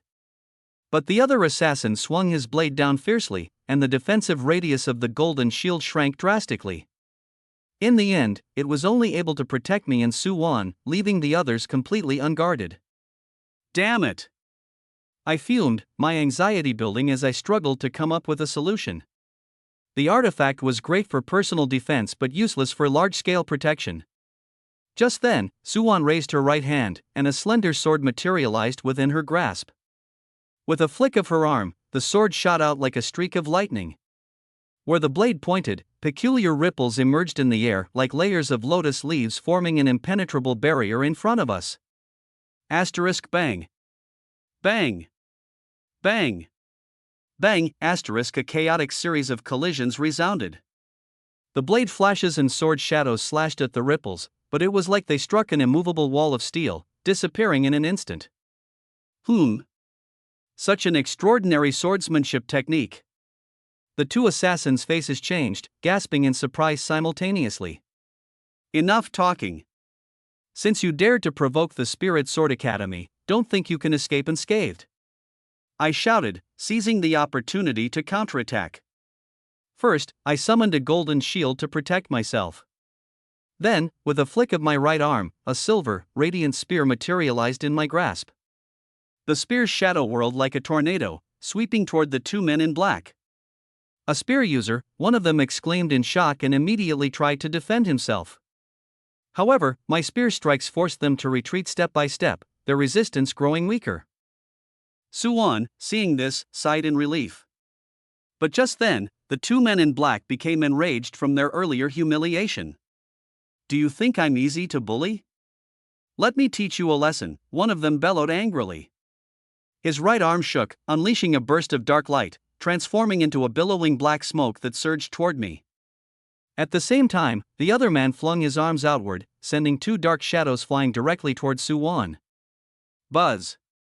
A strange noise emanated from the two shadows, spreading over several meters wide. While Yuan might be able to protect herself, the young man standing behind her had no chance to dodge. How dare you! Yuan's expression darkened as she realized that the two dark shadows were made up of countless black poison needles. With no time to hesitate, her sword struck out like lightning. In the void, dazzling sword light sparkled, creating a fan-shaped screen resembling a peacock spreading its feathers that blocked the poison needles in front of her. Thud, thud, thud, the black needles rained down but were deflected by her sword screen as though hitting a wall, clattering to the ground. However, more needles bombarded her relentlessly as if at no cost, pounding against the screen mercilessly. Yuan's sword screen began to tremble and looked as if it could collapse at any moment. Suddenly, a sinister laugh echoed from above. The man in black waved his right arm, materializing an enormous black axe enveloped in dark smoke, and swung it viciously towards Yuan. It turned out the poison needles had merely been a distraction. The black axe was his true killer move. Courting death. Yuan's brows furrowed, her eyes flashing with a glint of frost. Her expression hardened. She flicked her sword, shattering the screen in front of her, and traced an eerie arc with the tip of her blade. Shoo! A sharp, ear-piercing sound rang out as her sword unleashed an unusual spiral of light in the air, cleaving along the edge of the black axe and piercing straight into the chest of the man in black. Put! His body jolted as fear flickered briefly in his eyes, and blood sprayed from his chest in a crimson burst.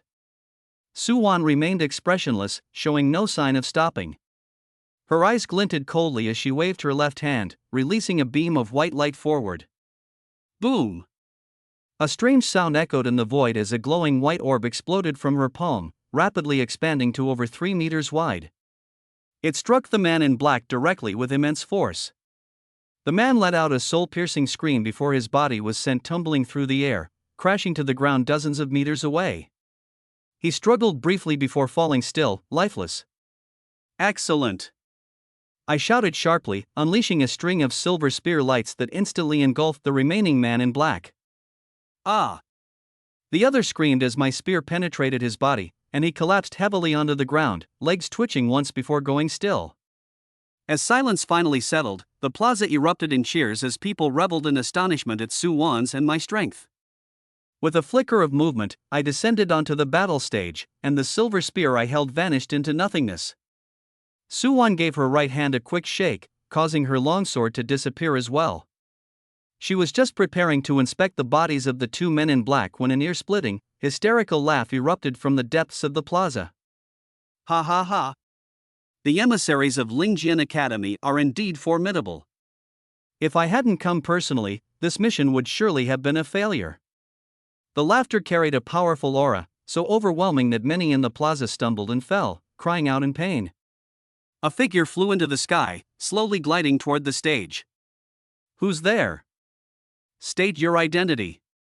Yuan and I narrowed our eyes, our faces growing exceptionally tense.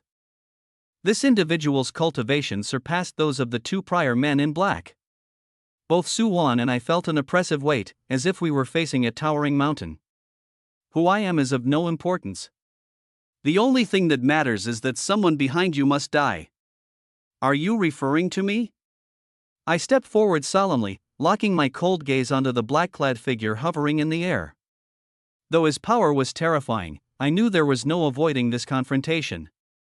Resolving myself, I stepped forward without hesitation. It was clear that this individual was beyond the ability of Yuan and Luolan to handle. Hiding would be futile. I decided I would face him instead. Emissaries, this man is targeting me. Leave this to me and step aside. I declared firmly, my eyes unwavering and resolute. Naive. Even 100 of you are no match for him. Luolan sneered, shaking her head but keeping her eyes fixed intently on the figure, her vigilance unwavering. Zhang Tian. Do you even hear yourself? That man's cultivation is leagues above you, you're not his match. Yuan's face darkened with anger. I shook my head slightly and said, "This is my business, and I will handle it myself. I don't want to drag you two into this, nor do I want to endanger everyone else." This esteemed one, Zhang Tian, is a disgrace to our Zhang family. We've long wanted to deal with him. Now that you mean to kill him, the Zhang family will support you wholeheartedly. Zhang He could no longer hold back and stood up to address the black-clad figure. He had quickly recognized the situation. Even Yuan and Luolan were reluctant to act carelessly, meaning this man's cultivation was extraordinarily high. I can't determine the identity of the man in black, but he would undoubtedly seize any chance to kill me. To clear his name, he couldn't care less about the reputation of the Spirit Sword Academy. Scoundrel! Truly shameless! Yuan's face turned dark with rage as she cursed nonstop. Despicable! So this is the true face of the great elder of the Zhang family? Luolan also furrowed her brows, clearly displeased. The man in black floated above the platform, his cold eyes fixed on Zhang He. Who are you? I am the great elder of the Zhang family, Zhang He replied quickly, panic in his voice. Misunderstandings, my lord. Zhang Tian has repeatedly violated family rules and deserved punishment long ago. However, the others are innocent, like my son Zhang Yuan and our young master Zhang Long. Enough nonsense. The man in black frowned, clearly impatient. Before Zhang He could finish, the man flicked his right hand. A gust of black wind slammed into Zhang He's face. Bang! Zhang He let out a miserable scream and was swept off the platform by the black wind, losing consciousness on the spot. The sheer power of the man in black stunned everyone present. Not a single person in the audience dared to speak. Esteemed envoys, I can't let my people die in vain. Today, not only will I kill Zhang Tian, but I demand an explanation. Outrageous! You made the first move, and now you demand explanations? Luolan shouted sharply, her eyes flickering with murderous intent. It doesn't matter who you are, crossing the Spirit Sword Academy will never end well. Yuan's gaze was icy, her body emanating killing intent. Ha ha ha. Is that so? Since you refuse to compromise, don't blame me for being ruthless. The man in black let out a wild laugh. A fierce, overwhelming aura erupted from his body as he prepared to lunge at Luolan and me. Suddenly, the sky above the arena shifted unpredictably. A torrential and formidable force swept across the entire Tianbao Square. Brazen fool! Daring to provoke the Spirit Sword Academy, have you grown tired of living? A domineering voice echoed across the square.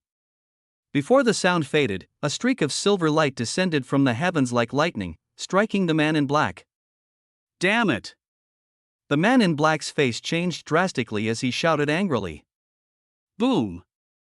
The silver light collided with the man in black, transforming into a series of violent energies that surged toward him like a silver dragon. The man in black groaned and was flung off the platform, clutching his chest as his breathing became erratic. Xing Boer! It's you! The man's eyes flickered with wariness, clearly dreading the newcomer. Elder Xing, what brings you here? Yuan and I were both astonished and delighted upon seeing the figure. I was ordered by the academy to patrol the area. It seems fate led me here, Elder Xing replied with a nod. Though I must say, I'm curious. Who exactly invited the Copper Hall Elder of the St. Nether Palace just to eliminate a junior? Xing Bo shifted his gaze to the man in black, his eyes flashing coldly. The man in black trembled slightly, obviously startled upon having his identity exposed. Xing Bo. Dare to meddle in the affairs of the St. Nether Palace, and you'll regret it sooner or later. Enough talk. Let's settle this now. Show me what you've got. Xing Bo smiled arrogantly, taking a step forward as a vast, majestic aura radiated from his body. Fine. Mark my words, the St. Nether Palace won't forget this affront. The man in black shouted angrily before taking off into the sky, a wild wind spiraling around him as he fled. Luolan frowned and scolded, Elder Xing, they've all run off, why didn't you chase them? Xing Bo shook his head and said, the assassins of the Holy Nether Palace come and go like ghosts and are skilled in escape arts. Even if I chased them, I might not catch up. If I fell for their trap, you could end up in trouble. That makes sense. Thank you, Elder Xing, for stepping in. Yuan bowed and thanked Xing Bo. It's nothing. We're all from the academy. I'm a patrol elder of the law enforcement hall, this is what I should do. Xing Bo waved his hand and turned to look at the few of us youngsters. When his gaze swept over me, it paused for a moment, and a strange light flashed in his eyes. Ha! This kid seems to. Xing Bo stopped halfway through his sentence and said no more. Shaking his head, he chuckled. I'd say this batch of youngsters has pretty good potential. You've worked hard. Today I'll stay here in Tianbao City and keep watch, to prevent people from the St. Nether Palace from coming back to stir up trouble. Thank you, Elder Xing. Luolan and I were delighted to hear that, and we quickly cupped our hands and bowed to him. The disciple recruitment selection has ended, and everyone gradually dispersed. The young people selected for the Spirit Sword Academy went home to prepare, while those who were not selected left with their heads hanging. Zhang Hai and several elders stepped onto the arena and came before the Zhang family's young people. Zhang He had also come too, and it looked like his injuries weren't serious. Although my performance made them lose a lot of face, the fact that Zhang Long and the other two were selected made them a little happier. In this year's disciple recruitment selection, the Zhang family was the biggest winner in Tianbao City, breaking the record and stealing the spotlight from the other clans. Young people of the Zhang family, you did well. The family has prepared a batch of pills as a reward. I hope you cultivate diligently at Spirit Sword Academy and achieve even greater results. Clan head Zhang Hai said with a smile as he swept his gaze over us. I didn't stand with them. My situation was very awkward, neither Zhang Hai nor Jiang He would give me a pleasant look. Actually, I wasn't in the mood to curry favor with them either. Everyone needs to understand the patriarch's painstaking intentions. When you achieve something at Spirit Sword Academy in the future, don't forget the family's nurturing. Don't be like certain people, once they've got a bit of ability, they go against the family. Zhang He shot me a sidelong glance, using others as a pretext to berate me. Zhang Long, Zhang Yuan, and Zhang Man naturally understood what he meant. After hearing him, they all stared at me resentfully, their eyes flashing with a cold light. Being selected for Spirit Sword Academy should have been a good thing, but because of my performance, they felt extremely unhappy. They couldn't accept being defeated by a good-for-nothing like me, even if my strength shocked everyone. Family head, great elder, rest assured, we won't be like that ungrateful scoundrel and bring shame to the clan. Zhang Man said in a coquettish voice, hatred in her eyes. Father, don't worry. He may be a bit stronger physically, but his aptitude is terrible, he has no cultivation potential. Once we enter the academy, the gap between us will only grow. When the time comes, I'll pay back today's humiliation twice over. Zhang Long looked proud, brimming with confidence. He refused to admit that I won through strength, believing I had only gained temporary power by fusing with demonic beast essence blood. This method will cause problems over time, sooner or later I'll give myself away. That piece of trash, I'll stomp him under my feet sooner or later and make him realize what he's really worth. Zhang Yuan's face was full of fury. His old wounds hadn't healed yet, and now new hatred had been added on top of them. He was furious. If he hadn't been worried about saving face in front of the Academy envoy, he definitely would have fought me to the death today. Alright, everyone, go back and get ready. Don't forget to go to the Pill Pavilion to collect your reward. The Grand Elder, Zhang He, waved his hand, ready to leave. I shook my head and prepared to head back to my quarters to pack my things. Zhang Tian, wait a moment. A gentle voice rang out. It was Su Wan calling to stop me. Hearing her voice, I halted and turned around. The Zhang family members all stopped as well. They exchanged uneasy looks, their expressions far from pleasant. Though they didn't know what Su Wan was about to do, they all had an ominous feeling. Envoy Su, is something the matter? I bowed deeply and saluted Su Wan. Su Wan smiled faintly, like a lotus slowly blooming, graceful beyond measure. It's nothing serious. I just wanted to ask you, would you be willing to take me as your master and become my disciple? Su Wan blinked lightly, her eyes gleaming with a strange light. What? The people of the Zhang family's expressions changed, and they all cried out in shock. Envoy Su actually wants to take him as a disciple. This can't be right, can it? What virtue or ability does this little bastard have to make Envoy Su value him so highly? Zhang Yuan and Zhang Man were stunned at first, then became furious. Zhang Long's face darkened, and a cold glint flickered in his eyes. Zhang Hai frowned slightly, a trace of complicated emotion flashing in his eyes, but he only shook his head and said nothing. Zhang Yi was different, his gaze was frighteningly gloomy, his face ashen. That little bastard actually latched onto Su Wan. This is outrageous. Zhang Yi's eyelids twitched as rage burned in his chest. But there was nothing they could do. Su Wan was an envoy of the Spirit Sword Academy, someone they couldn't afford to offend. Watching this, they were unwilling to accept it, but could only swallow their anger. What? Envoy Su, you want me to take you as my master? I was also surprised and didn't react for a moment.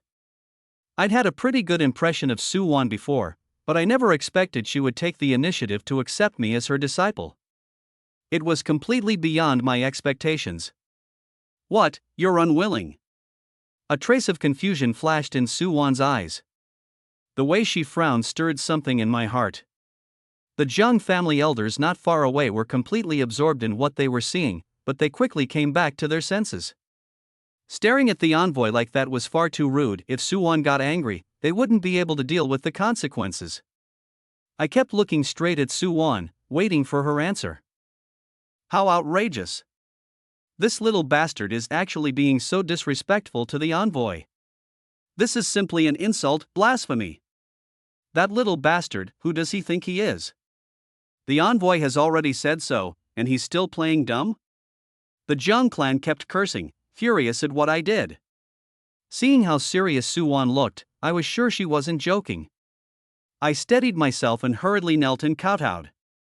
Disciple Zhang Tian pays respects to master. All right, there's no need for such a formal salute. Su Wan nodded, smiling as she stepped forward and helped me up. Catching the faint fragrance on her, I couldn't help but take a deep breath.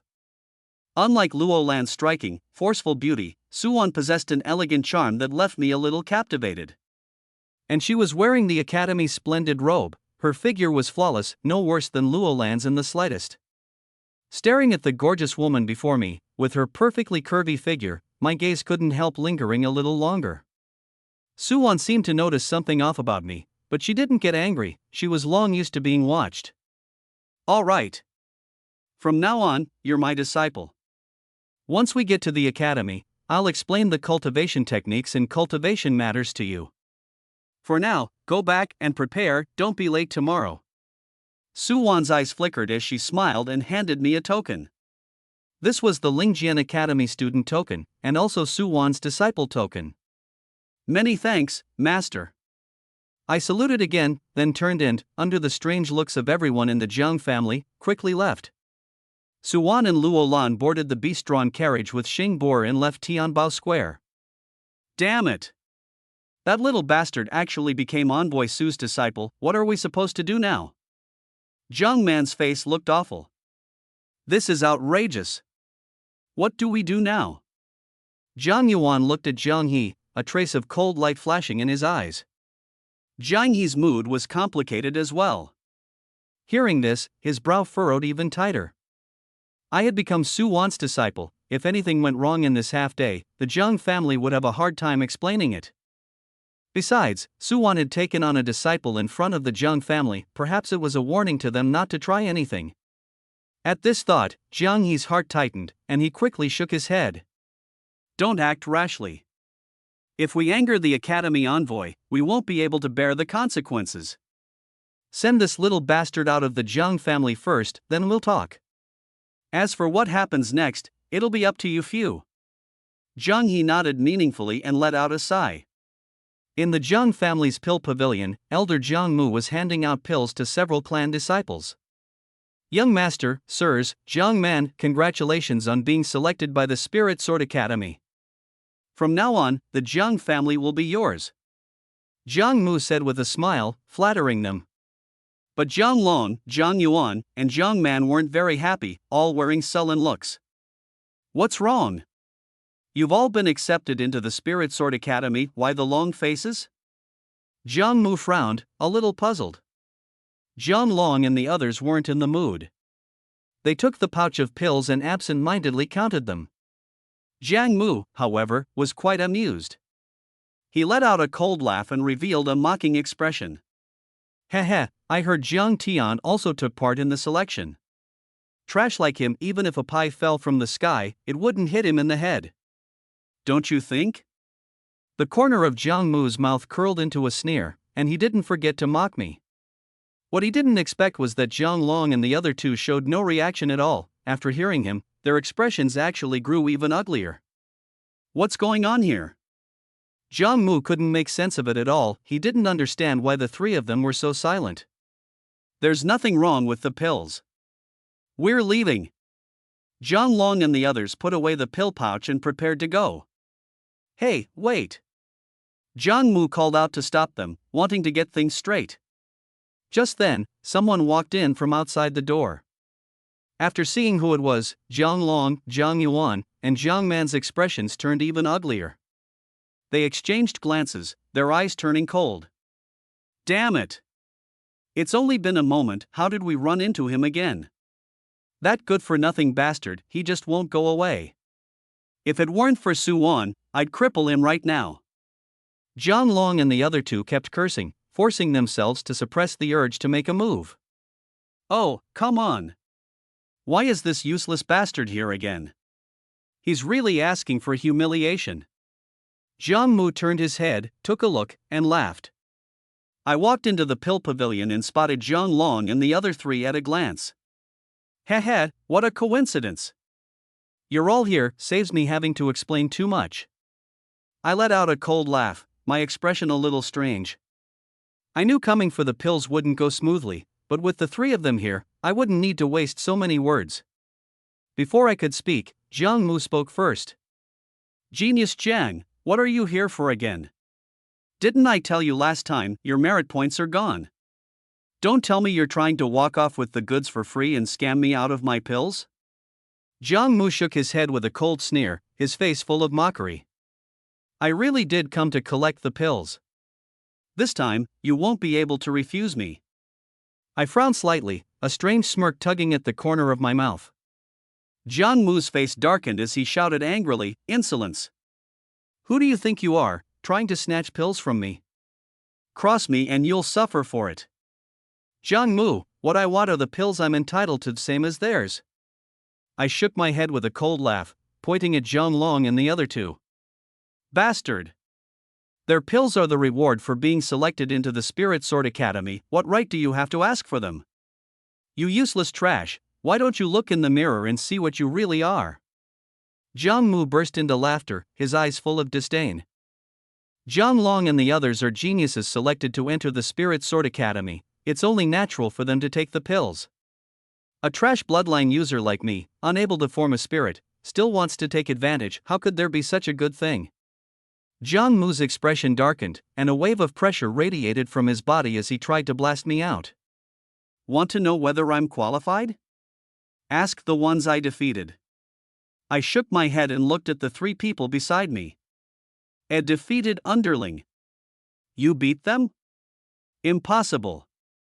Jiang Mu froze for a moment, then shook his head with a cold laugh, his eyes full of scorn. That worthless Jiang Tian defeating 3 geniuses, what an utter fairy tale. Yet seeing Jiang Mu's reaction, Jiang Long, Jiang Yuan, and Jiang Man all flushed red, both ashamed and furious. Bastard! This is outrageous. Jiang Long's eyelid twitched, his face turning pale. Don't get tangled up with this deadbeat piece of trash, let's go. Jiang Man's face flushed red, then went pale. In shame and anger, she turned and walked out. Jiang Tian, just you wait, when we get to Spirit Sword Academy, I'll settle the score with you. Jiang Yuan barked, a cold glint flashing in his eyes as he stormed out of the pill pavilion. Of course they were unwilling to admit they'd lost to me, and even less willing to testify for me. After hurling a few insults, they left. However, Jiang Yuan's words had already proved that I'd been selected. Jiang Mu's expression stiffened, leaving him speechless. With a strange grin on my face, I said, Jiang Mu, aren't you going to hand over the pill? Why you really got into Spirit Sword Academy? How is that possible? The corner of Jiang Mu's eye twitched as he wore a look as if he'd seen a ghost. Just then, several young members of the Jiang family walked into the pill pavilion, chatting excitedly. This year's selection was incredible. Hee, what a surprise. Especially Jiang Tian defeating Jiang Long, Jiang Yuan, and Jiang Man, that was absolutely shocking. I heard Jiang Tian has been taken on as a disciple by Envoy Su. He'll definitely be groomed as a key talent from now on. Ha! Isn't that Jiang Tian? It really is him. Jiang Tian, congratulations. Jiang Tian, I've offended you many times in the past, please be generous and forgive me. Everyone walked into the pill pavilion and came up to congratulate me. They had seen my strength with their own eyes and were long since stunned by it. They no longer dared to look down on me, much less treat me as a good-for-nothing. I didn't care about their praise at all, I just smiled faintly and waved my hand. But this casual gesture of mine seemed, in their eyes, like an immense blessing.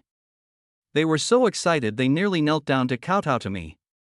Watching this, Elder Jiang Mu's eyelids twitched, and he was utterly shaken inside. Smack! I slapped a white jade token inlaid with gold trim onto the counter. This is a disciple token from the Spirit Sword Academy.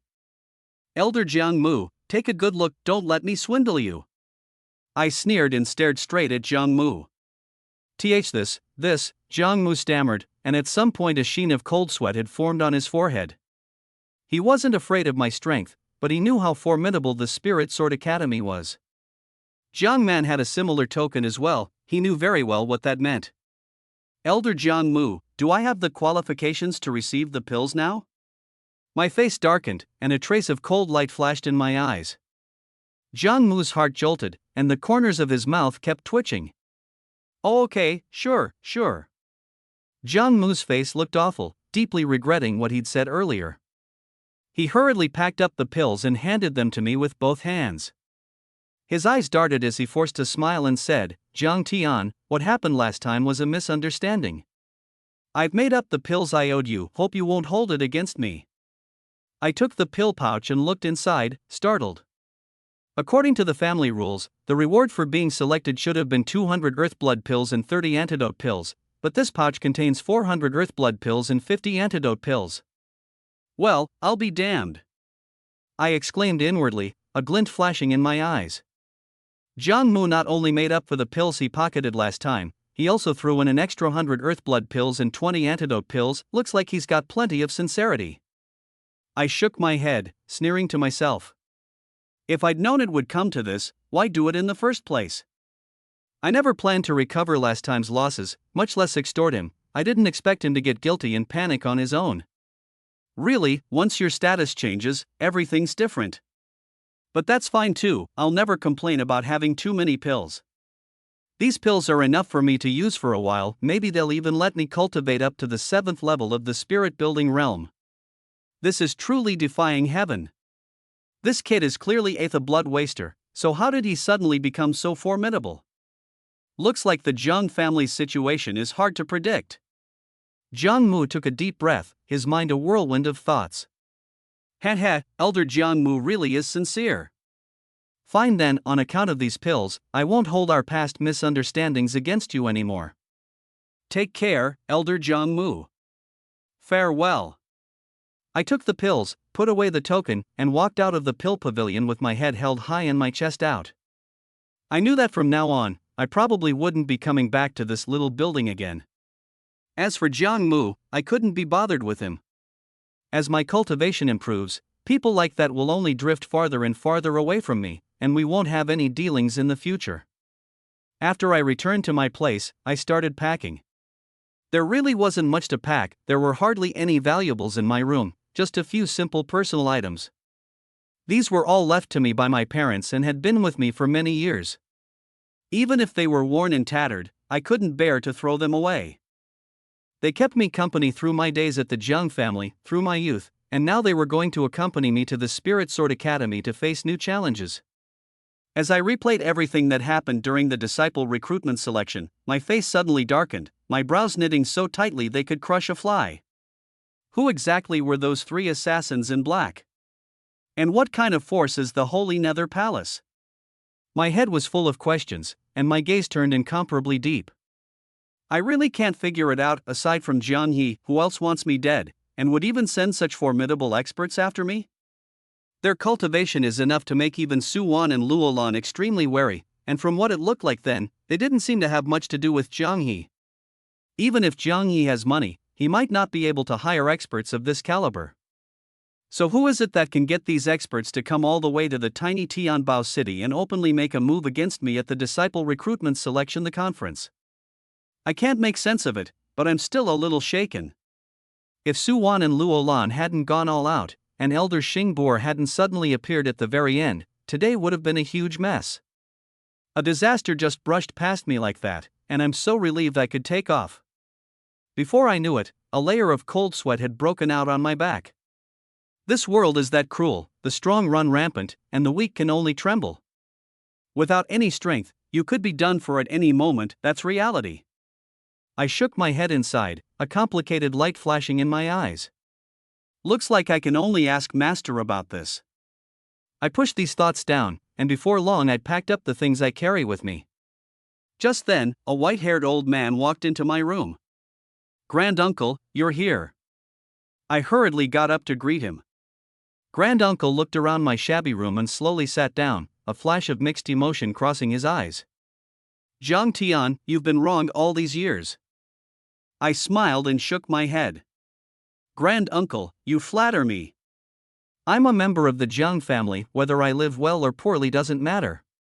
But some people just don't treat me as one of their own and insist on bullying me." I had no choice but to strike back. I was talking about what happened at the disciple recruitment selection. If they hadn't provoked me, I wouldn't even have bothered with them. Granduncle let out a soft sigh and nodded. "You've had it hard. It's a pity my abilities are limited, I can't help you much." "Uncle Tai, please don't say that. You have your own difficulties too, I understand." I waved my hand. Uncle Tai looked at me and took out a small bundle. "Zhang Tian, this is just a small token from me. I hope you won't refuse it." I took it and looked, good heavens, a thick stack of banknotes, at least over 100,000 taels. It was nothing to the Jiang family, but for Uncle Tai, who had always been indifferent to fame and wealth, it couldn't have been easy to come up with that much money. "Uncle Tai, I can't take it." I pushed it back without hesitation. Uncle Tai had always been upright and incorruptible, and he'd treated me well. I respected him a great deal, and I had my own principles. I couldn't take his money. Taibo shook his head and said, "I've saved this up over many years. It's not the Jiang family's property, just a small token of my goodwill." "That won't do either. Taibo, you're getting on in years, this money is for your retirement." "I can't take it." I stuffed the banknotes back into his hand. Taibo sighed helplessly and slipped the banknotes into his sleeve pouch. Zhang Tian, I know the Zhang family has wronged you, but I've always had faith in you. Now that you've entered the Spirit Sword Academy, you're bound for great things. A small place like Tianbao City can't hold you. As for the Zhang family's matters, just let them be. Taibu's deep, penetrating gaze seemed to see right through my thoughts, making my heart tremble. In an instant, I understood what he meant, and I felt a bit conflicted. Taibo was afraid that once I became powerful, I'd go after the Zhang family, then the Zhang family would be in trouble, and other clans might seize the chance to rise. Zhang Hai is shrewd and calculating, and Zhang Yi is sinister and cunning, but they still have some use to the Zhang family. I'm not the kind of person with such a short-sighted view. If I only fixate on a small fry like Zhang Yi, my outlook would be far too narrow. Just as Uncle Tai said, my vision can't be confined to Tianbao City. I need to leave this rotten place, leave Qingxian Kingdom, and even travel across the entire Lingluo continent to see the world beyond. Once I have true strength, what is the likes of Zhang Yi? A single glance from me will have them dropping to their knees and begging for mercy. I pondered for a moment, then said calmly, I know what I'm doing. Uncle Tai, don't worry about it. Uncle Tai's expression was a little complicated. He sighed, then pulled out a yellowed letter. This was left behind by your father all those years ago. I've kept it safe and never opened it. Now it's time to hand it to you. With that, he turned and left. I watched Uncle Tai's slightly stooped figure cross the courtyard and disappear through the doorway. This was left by my father, who knows what he wrote. I quickly opened the envelope, and the moment I looked, I was stunned. The letter was shrouded in some mysterious power, and there was no way to make out its contents with the naked eye. What's so mysterious about this thing? The corner of my eye twitched, and I sensed something was off. This letter gave off a strange aura that felt oddly familiar. I thought for a moment, then suddenly it hit me, this aura was very similar to the barbarian blood divine dragon's aura inside the purple mystic pearl. I cautiously circulated my bloodline spiritual power and infused it into the letter. The letter trembled slightly, its surface flashing with a glimmer of spiritual light, but in the next instant it bounced my hand away. Ha! A lousy letter actually has such powerful spiritual power? How is that possible? I was utterly baffled and couldn't wait to find out what was written inside. This was left by my father, it had to be closely related to me, otherwise great uncle wouldn't have kept it for so many years. I even felt that if not for everything that's happened lately, this letter still wouldn't have ended up in my hands. So what on earth does it say? Just as I was frowning in thought, the world spirit's voice suddenly rang out, Master, this letter has been sealed with a secret art. It must be unlocked with bloodline spiritual power, but with your current strength, I'm afraid you still can't. I asked in astonishment, what kind of secret art is this, and what level of cultivation do you need to unlock it? This letter had been kept very securely by Uncle Tai.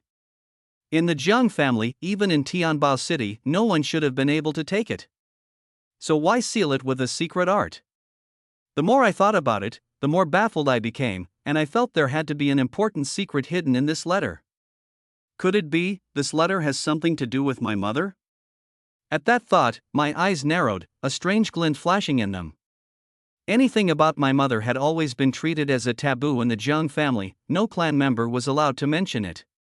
Staring at this mysterious letter, I became even more certain of my suspicion. The realm spirit said, this is a draconic secret art. The sealing power is extremely strong. Judging by its intensity, Master, you'll need to reach the Kaitian realm to unlock it. The Kaitian realm. The corner of my eye twitched, and I was stunned beyond belief. I was only at the 5th level of the Zhuling realm right now, still a good ways from the peak of the Zhuling realm. Reaching the Kaitian realm would be easier said than done. I shook my head with a sigh, my brows knitted tightly. Is there any other way? Can the purple mystic pearl break it? No chance. This can only be done by you yourself. All right. I shook my head in disappointment and put the letter away. Much as I wished I could immediately go into seclusion to train hard and charge straight to the heaven-opening realm, I knew it wasn't realistic. With my current strength and cultivation resources, there was no way I could reach that realm in a short time. I could only set this matter aside for now and focus on what was right in front of me. For me, the most important thing at the moment was to go to Spirit Sword Academy.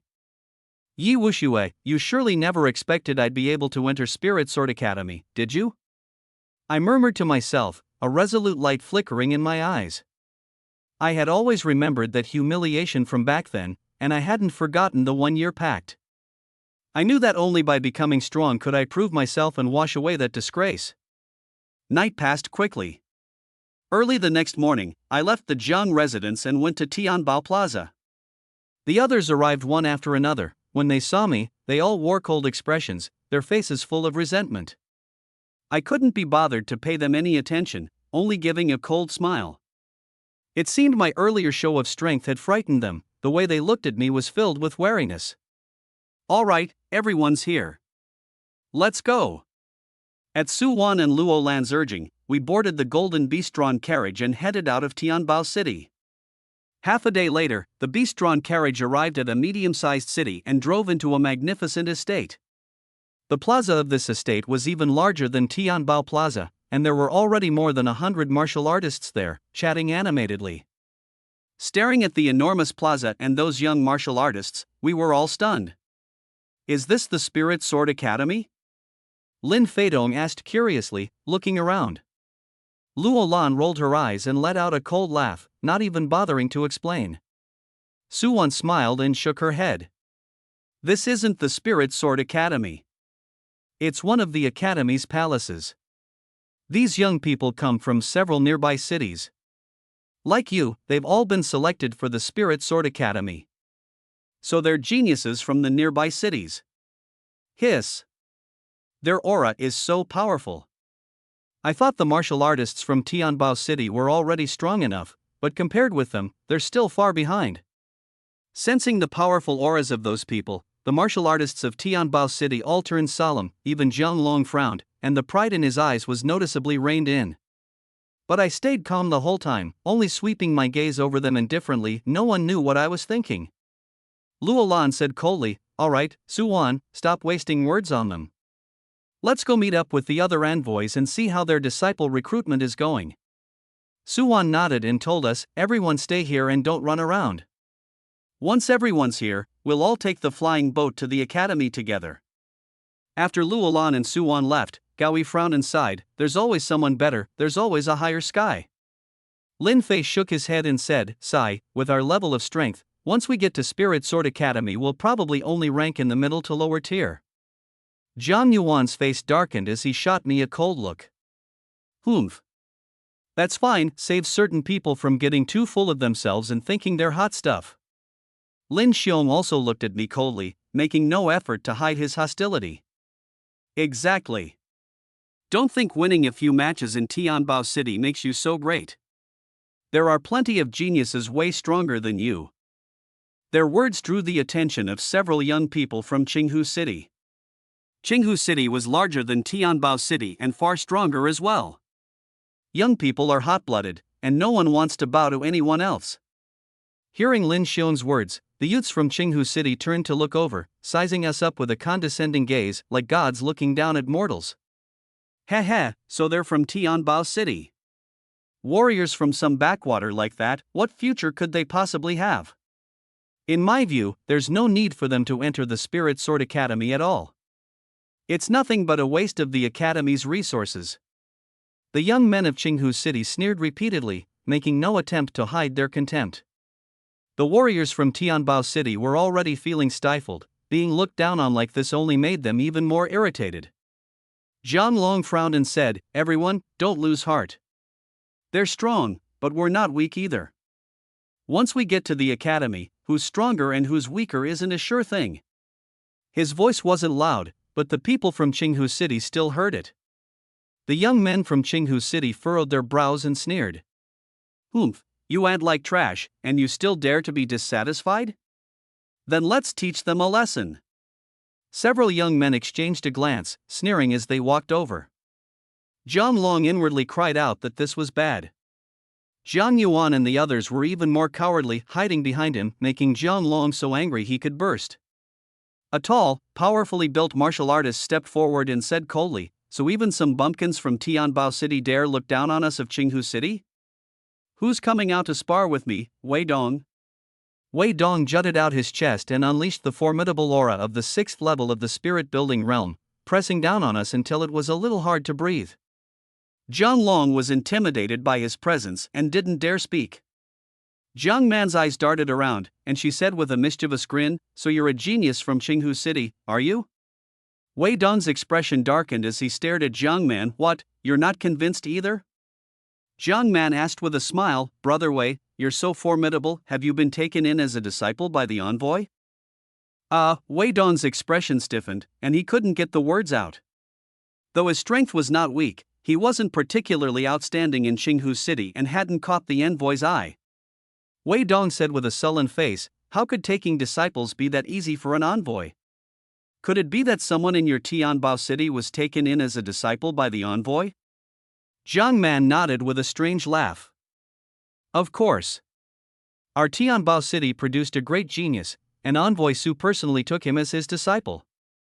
When the young people of Tianbao City heard this, they immediately understood what Jiang Man meant and all looked at me with ill intent.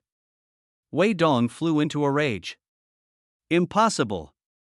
How could some nobody from Tianbao City possibly catch the envoy's eye?" He didn't believe a word Jiang Man said. Jiang Man rolled her eyes. "You don't believe it? The envoy is right here, would I lie?" A trace of cold sharpness flashed in Wei Dong's eyes as he shouted angrily, "Outrageous! I'd like to see what kind of trash could make the envoy take him in as a disciple." Jiang Man let out a cold laugh, pointed at me, and said, "There, that's him, Jiang Tian." Wei Dong looked me over with disdain. "So it's you, kid? Come out and fight me." I frowned. I wasn't afraid of Wei Dong, but Jiang Man was setting me up, and I was really annoyed. "Jiang Man, you've also been taken in as a disciple by Envoy Luolan, so why don't you spar with Wei Dong yourself?" I sneered coldly, a trace of mockery flashing in my eyes. Jiang Man knew he was no match for Wei Dong, so he used me as a shield, even wanting to use Wei Dong's hand to deal with me. What a clever scheme he had. Wei Dong's face flushed red, then turned pale as he listened to me. He hadn't expected that a woman like Jiang Man, good-looking but with only average cultivation, would actually be taken in as a disciple by the envoy. My words were like a slap across his face, making him furious with shame. In a tiny place like Tianbao City, there were actually 2 people who had been taken in as disciples by the envoy and utter humiliation to him. Jiang Man said slyly, "I know I'm no match for Wei Dong, so there's no need for me to fight him, but I think you have a chance." "Jiang Tian, aren't you amazing? If you've got the guts, don't be a coward, go fight Wei Dong in a big battle. Yeah, let him see just how formidable the warriors of Tianbao City are." Lin Xiong and Gaoi fanned the flames with nasty grins. Wei Dong's cultivation is even higher than Zhang Long's, so teaching me a lesson definitely won't be a problem. They couldn't wait for Wei Dong to make a move and make me suffer a bit, to vent their resentment. "A real man doesn't fight with women. Kid, you get your ass out here." Wei Dong pointed at me and roared, drawing a lot of attention. Warriors from other cities all gathered around, hoping to watch the spectacle. I shook my head and let out a sigh, staring coldly at Wei Dong. I hadn't planned to make a move so casually, nor did I want to draw attention, but he was being so arrogant that I was getting a little angry. "Since that's the case, then let me see what you're really capable of." I gave a cold smile and walked out. Facing Wei Dong's powerful aura, I didn't even blink, looking completely indifferent. To Wei Dong, my reaction was a blatant provocation. "You're pretty arrogant, kid." Wei Dong clenched his fists until they crackled, his face twisted with ferocity. The martial artists of Tianbao City seemed to already see me getting beaten to a pulp, their eyes lit up, and sinister smiles curled at the corners of their mouths. "My strength may not be that great, but dealing with someone like you is still no problem." I shook my head lightly, a faint sneer on my lips. With Wei Dong being so overbearing and conceited, I wasn't going to be polite either. Some people just take themselves far too seriously, thinking they're superior, bossing others around, and even believing it's only natural. A cocky, self-important, blind to the world bastard like that, unless he takes a hard fall, he'll never know his own limits. Bastard. Even a lowly lackey from some tiny backwater town dares to be this arrogant? If I don't break a few of your bones today, my surname isn't Wei. Wei Dong bellowed in rage, surging toward me with a gust of force. He didn't use any movement technique, just brute physical power. He figured that dealing with a country bumpkin like me would take nothing more than a few punches. In the blink of an eye, Wei Dong was in front of me. His massive fist was like a huge iron hammer, smashing down with a fierce wind. "Get on your knees!" Wei Dong shouted harshly, a vicious look flashing in his eyes. He was sure that with this punch, my bones would be shattered. This kid Wei Dong is really ruthless. This punch has at least 25,000 gene of force. Sai, why use such heavy-handed tactics against a small-time nobody from Tianbao City? I heard the other side has already been taken in as a disciple by the envoy. If he gets hurt, it'll be hard to explain. So what? In a sparring match, it's all about skill. If you can't win, you've got to accept your loss. Everyone watching favored Wei Dong. No one had any confidence in me. 25,000 gene of strength. Wei Dong is that strong. Zhang Long's eyes narrowed.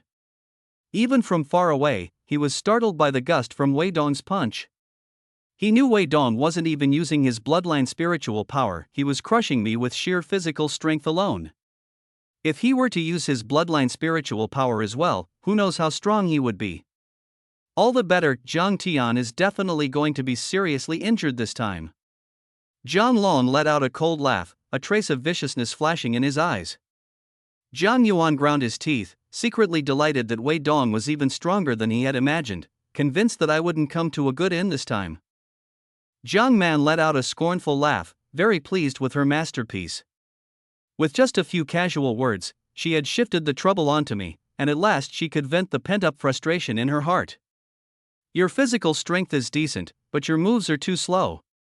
I gave a cold laugh, flicked my right fist, and easily swung it toward Wei Dong's punch. Ha ha ha, you actually dare to take it barehanded, don't blame me if your arm breaks. Seeing this, Wei Dong's eyes narrowed, a trace of cruelty flashing in them, as his right fist sped up and smashed down viciously. Bang! With a dull thud, our fists collided, then separated. I stood where I was, arm raised, not moving at all. Wei Dong, however, let out a muffled grunt, his body shaking violently, and only managed to steady himself after stumbling back 5 or 6 steps. Ha! How can this be? Hiss! What the hell is going on? The onlookers all craned their necks, their faces changing drastically. The martial artists of Tianbao City also looked at each other in disbelief, utterly shocked. They hadn't expected that after I took Wei Dong's punch head-on, I'd not only be fine, but even knocked him back. Impossible. That was 25,000 gene of force. Zhang Long's eyes narrowed, shock surging within him. Damn it! Just how strong is Zhang Tian? Zhang Yuan ground his teeth, seething with resentment. Zhang Man frowned and sneered, what's the rush? Wei Dong hasn't even used his bloodline spiritual power yet. Just wait, Zhang Tian is going to be in trouble. Wei Dong still seemed not to have reacted. Just now, his fist had felt like it slammed into iron. Not only did it fail to hurt me, but his own arm was in agonizing pain, nearly broken. Impossible. There's no way this punk is stronger than me. Wei Dong's face darkened as he stared at me. I really was only at the 5th level of the spirit-building realm, 1 level lower than him. The situation was extremely awkward for him, and his face flushed red. Wei Dong, you're not weak, but you're still not my match. I advise you not to ask for trouble. I had no interest in fighting him anymore. I shook my head inside, wanting to put an end to this farce. Wei Dong not only refused to listen, he grew even angrier. Being looked down on by a small-time nobody from Tianbao City made him feel too ashamed to face anyone. At this moment, the warriors from the other cities began to jeer. Is Qinghu City out of people? If you can't do it, then switch someone else in. You can't even beat the small fry from Tiantao City, how embarrassing. Humph. Anyone from our Sichuan City could crush him with ease.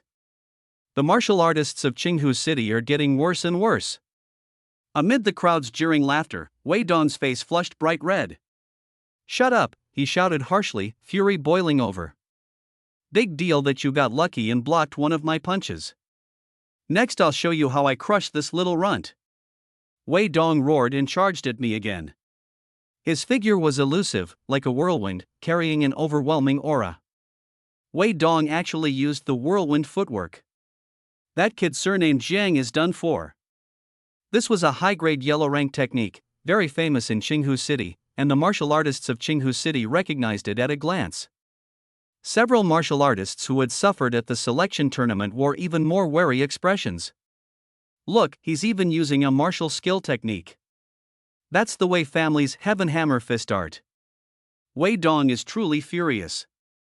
This time, the people from Tianbao City will be dead even if they're not crippled. Several martial artists from Qinghu City shook their heads and sighed, cold smiles curling at the corners of their mouths.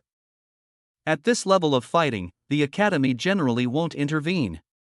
If you can't even handle this much conflict, how are you supposed to pursue a higher realm of martial arts, and how will you face powerful demonic beasts and human experts? Courting death, looks like I'll have to teach you a lesson. My face turned cold, and I was starting to get impatient. Since he wouldn't take the advice, I'd make him suffer for it. My figure flickered as I charged straight at Wei Dong. Is this kid crazy? Taking on Wei Dong head-on with just his body when Wei Dong's boosted with movement techniques and martial skills, he's practically asking to die. What kind of cultivation techniques could a backwater like Tianbao City possibly have? I think this kid has never trained in movement techniques or martial skills at all. The martial artists of Qinghu City shook their heads, utterly disdainful of what I was doing. In their eyes, the whirlwind footwork was swift as a drifting gale. To me, it was full of openings, utterly vulnerable. Heaven Hammer heavy strike. Wei Dong strode up to me, swung his right arm, and smashed toward me like a massive iron hammer. This time he tapped into his bloodline spiritual power, pushing his strength to 28,000 Jin, an astonishing display. His fist rubbed against the air, letting out a strange screech that made people's skin crawl. After boosting it with a technique and bloodline spiritual power, that's all the strength you've got, am I seeing this right? I frowned slightly, a hint of contempt flashing in my eyes. I'd thought Wei Dong's technique and bloodline spiritual power would be something special, but now it seemed nothing much. I shook my head and sighed. With a flick of my right fist, I suddenly punched out. Bang! With a loud explosion, Wei Dong's expression changed drastically, a trace of fear flashing in his eyes. His fist felt like it had smashed into stone, the force rebounded completely, and with an extra surge of power on top of it. How is that possible? Wei Dong cried out as he was sent flying backward, spitting a mouthful of blood. His arm had been dislocated. After landing, he rolled several times before coming to a stop, looking utterly miserable. Impossible, how could you break my technique? That's a high-grade Huang tier technique. A lingering hint of terror still remained in Wei Dong's eyes as he couldn't accept the reality before him. Zhang Long, Zhang Yuan, and Zhang Man looked at each other, their eyes filled with shock. How could this happen? Zhang Man frowned tightly, utterly unwilling to accept it. Yesterday at Tianbao Plaza, I defeated everyone and they refused to accept it. Now they finally realized I hadn't even used my full strength. I could easily defeat even Wei Dong, my strength was far beyond what they had imagined. This scene also left the onlookers stunned. Hiss. The warrior from Tianbao City is too sinister, he must have been hiding his strength. Damn it!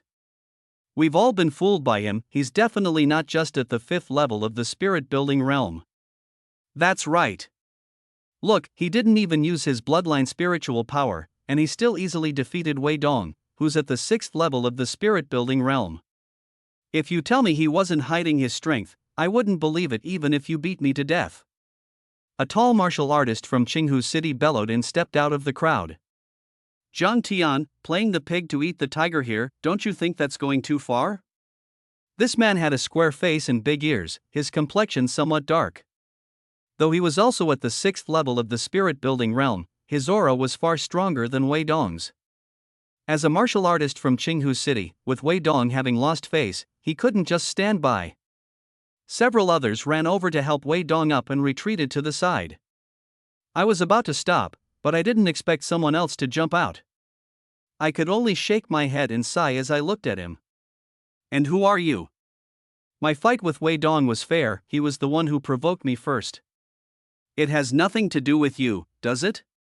My expression was cold, and I didn't give him a pleasant face. That man sized me up from head to toe, his brows knitting slightly. He realized I wasn't hiding my strength only at the 5th level of the spirit-building realm. This shocked him a little, but he was secretly pleased, feeling more confident. My name is Wei Ming. I'm also a martial artist from Qinghu City. You can't just let it go after injuring Wei Dong. I said coldly, in sparring, each relies on their own ability.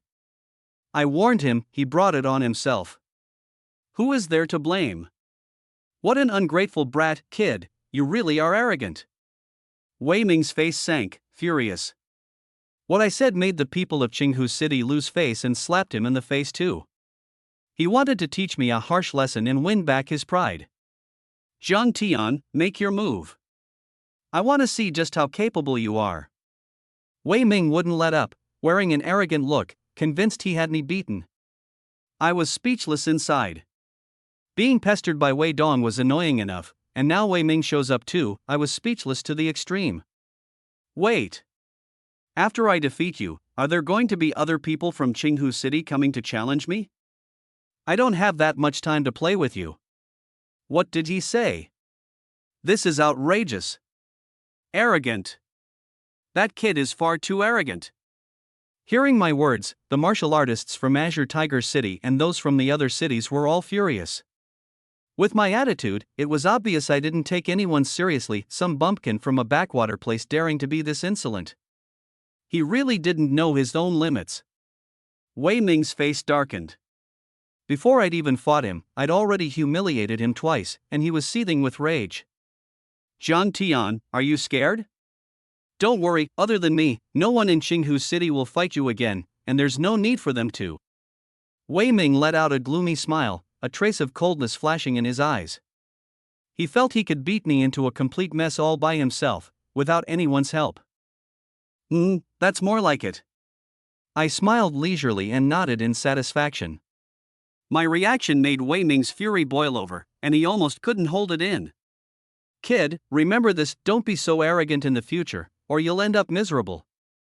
Wei Ming roared, spreading his arms and lunging at me.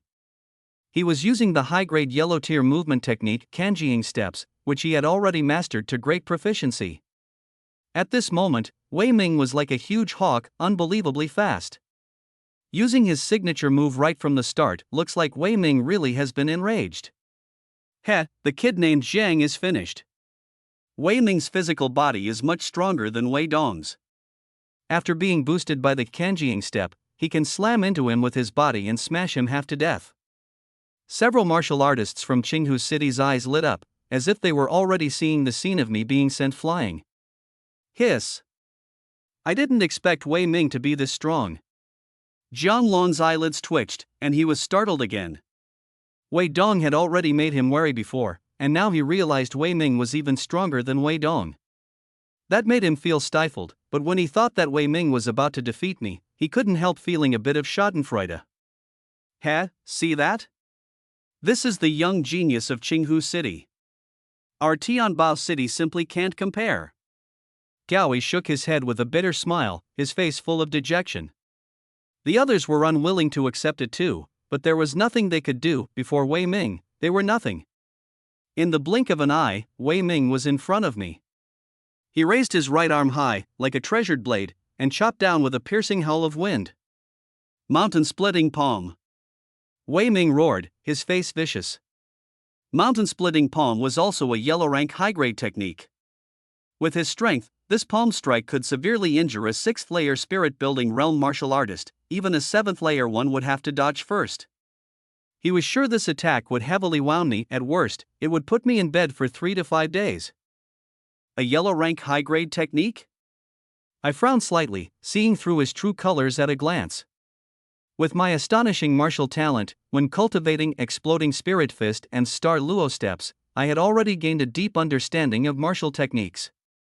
So when facing soaring eagle steps and mountain-splitting fist, I wasn't afraid at all, and I could even spot his weakness at a glance. Wei Ming is not slow, but he hasn't grasped the true essence of the I mountain-splitting palm/I. His understanding of this technique is far too shallow.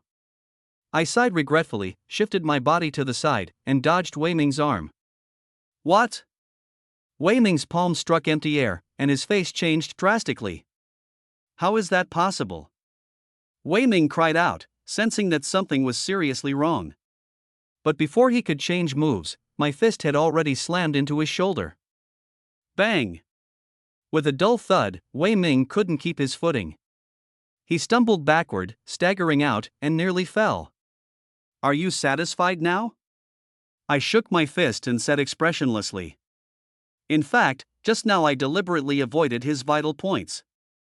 Otherwise, if that punch had landed on his ribs or his neck, he would have passed out on the spot.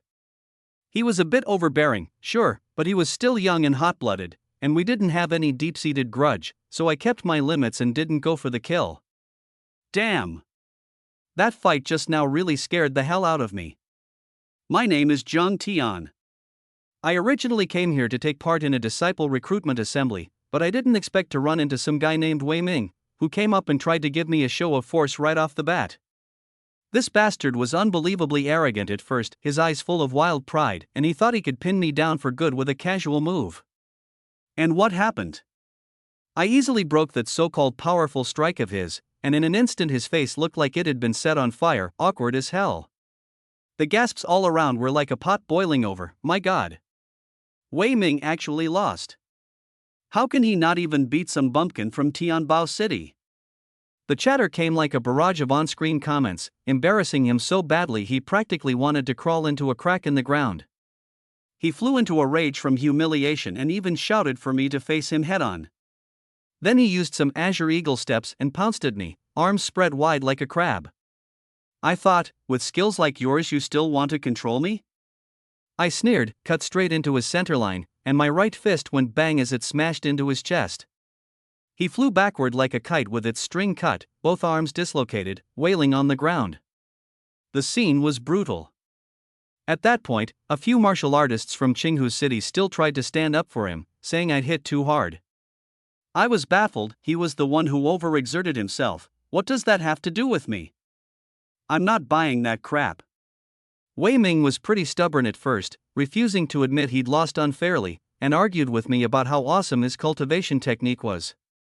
So I told him, a technique is dead, but a person is alive. You can't use your arm like a rigid weapon. Heh, I didn't expect him to be quite perceptive. He had an epiphany on the spot, even bowed to thank me, saying the loss was worth it. But the matter wasn't over yet.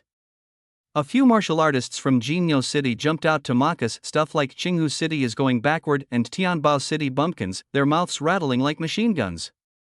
Seeing that, how could I take it? I fired right back, saying they were wild dogs barking nonsense. That really set them off. The leader, Huang Kai, had reached the 7th level of the spirit-building realm, cocky as hell, and put on the look of a god gazing down at ants, saying he'd teach me a cruel lesson. As if I'd be afraid of him. I shot back that Jinyo City was nothing, and I didn't take it seriously at all. The moment Huang Kai heard that, he flew into a rage and wanted to fight me. Just as things were at a boiling point, several recruitment envoys arrived, Yuan, Luolan, and that great beauty Pan Rao. Pan Rao had a truly smoking figure and dressed pretty boldly. She had those male instructors staring with their eyes practically popping out. Yuan and the others asked about disciples. Xia Tian showed off the Wei Ming he'd taken in, and Pan Rao also bragged about her disciple Huang Kai. When it was Yuan's turn, they insisted I step out and show myself. As soon as I did, Pan Rao started talking in that snide, backhanded way, saying I was only at the 5th level of the spirit-building realm and asking whether my bloodline grade was very high. Xia Tian also looked down on me, saying Yuan took disciples without even checking their bloodline. Yuan hesitated a little too, saying she wasn't very sure about my bloodline grade either. At this point Luolan started stirring things up, saying I was originally a waste-blood. That really shocked everyone. Huang Kai was even more full of contempt, calling me trash. The others joined in the heckling too, all thinking I didn't have any real skills. But Suwon told me not to mind them, and she even agreed to let me spar with Huang Kai. Xiao Tian also wanted Wei Ming to spar with me first, but Wei Ming awkwardly said he'd already lost to me, which made Xiao Tian's face turn green with anger. Pan Rao told Huang Kai to fight me, and even told him not to hit too hard. Huang Kai was arrogant as hell, saying he'd have me laid up in bed for a few days. I thought to myself, you really think you're something? Huang Kai used the dragon tiger steps to charge at me, and threw a fierce tiger punch too. Its power looked pretty intimidating. I met him head-on with sheer physical strength.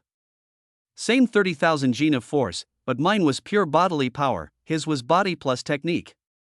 He was no match for me at all, and I knocked him back in a single exchange.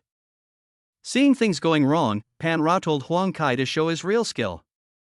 Huang Kai unleashed his bloodline talent, pushing his strength to 35,000 gene, and it did look frightening. But I didn't hesitate either. I circulated a bit of bloodline spiritual power and drove a punch straight into that tiger head. With a bang, I smashed a crack right into it. Let's see what he can do next. Damn! Just now, that rift expanded like it was running with cheats. Whoosh, it blew up in an instant, and in the blink of an eye it completely engulfed the tiger's head. Roar! The tiger's eyes were full of unwillingness. After one furious roar, it just burst apart. I was still a bit stunned when I saw Huang Kai's face turn green on the spot. His whole body jerked like he'd been electrocuted. He spat out a mouthful of blood and was sent flying back more than 10 feet, like a kite with its string cut. No way! This is unbelievable! Huang Kai's voice was raw from yelling, and he refused to believe he'd lost just like that. The people around them also erupted. My God! Zhang Tian must be using hacks. He actually broke Huang Kai's bloodline talent. What? Isn't he a first-grade bloodline? How is he this fierce? Everyone looked like they'd seen a ghost, with cries of shock rising one after another. Pan Rao's face was as black as the bottom of a pot. She shot me a vicious glare, then drifted to Huang Kai like a gust of wind, flicked a pill into his mouth, and with a pull through the air yanked him back up. Master, Huang Kai's face was white as paper, his body shaking like a sieve, so ashamed he wished he could crawl into a crack in the ground. Back then he'd been so high profile, bragging everywhere that he was a genius. Now I'd beaten him into a complete rout, and he'd lost face in a big way. Pan Rao said angrily, enough, enough. A loss is a loss, there's no point saying anything. She was probably seething inside. She'd meant to give Suwon a slap in the face, but ended up getting her own face slapped. How could she not be furious?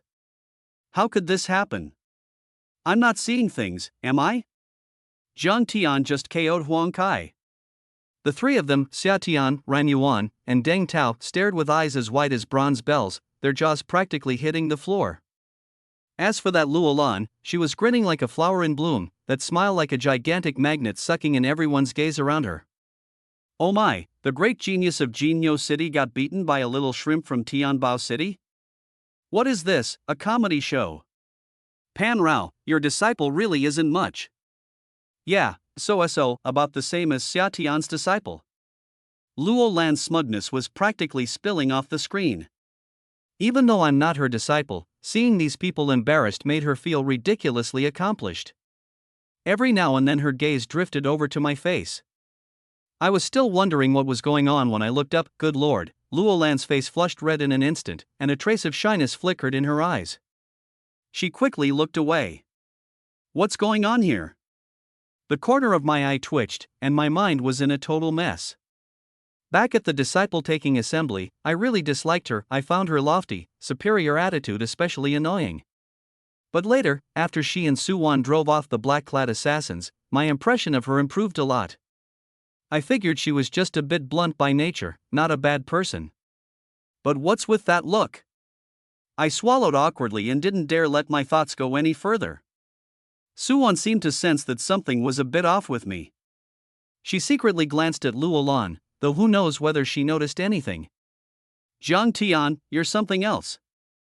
Suwon said with a smile, giving me a thumbs up. This sight left several teachers dumbfounded, and the disciples were all stunned as well. I said calmly, warriors from Jinyo City are just so.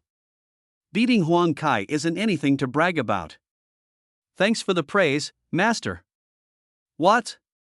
Pan Rao was so furious her face turned purple. Outrageous. Isn't this kid way too arrogant? Those warriors from Jinyo City were all yelling too, itching to come up and beat me. Huang Kai looked like he wanted to eat someone alive, his fists clenched with a crack sound. Zhang Tian, just you wait. Once we get to the academy, I'll repay today's grudge 100-fold. I gave a cold laugh. A defeated opponent, if you can't beat me now, you'll have even less of a chance later. Stop dreaming. At that moment, a white-robed martial artist from Flying Star City stepped forward, looking incredibly arrogant. Humph, the people of Golden Bull City are useless. Let us from Flying Star City have a go at Zhang Tian. This guy was also at the 7th level of the spirit-building realm, his aura was even fiercer than Huang Kai's, and his strength was not to be underestimated. Yo, isn't that Qi Xingyu from Flying Star City? Xia Tian's eyes were full of jealousy, and Ren Yuan and Deng Tao were the same. With Qi Xingyu's talent, he'd long since been snatched up by other envoys, leaving them feeling utterly stifled. Ren Yuan said, with Qi Xingyu's strength, beating Zhang Tian would be a piece of cake. Deng Tao nodded along. Absolutely, crushing him wouldn't be a problem. Su Wan frowned and stepped forward. What, you want to take turns fighting? Challenging Zhang Tian one after another, never ending, is that it? The Academy's flying boat will be here any moment. Line up properly and get ready. Zhang Tian, come with me. Su Wan pulled me aside and said with some concern, Zhang Tian, these new students are somewhat formidable, but compared with the Academy's upperclassmen, they're nothing. Don't be too showy, or you'll invite trouble. I nodded heavily. Truth be told, I wasn't afraid. In less than a year, I would have my arranged duel with Yi Wuxue. During this time, I had to push myself desperately to raise my strength, no matter how strong the opponent, I wouldn't chicken out. Master, don't worry. I know what I'm doing. I believe you're not the kind of person who likes to show off, but you must remember, the Academy is crawling with geniuses. Any random upperclassman can crush these freshmen into dust in seconds, so don't ever let your guard down. Su Wan admonished me seriously. Rumble.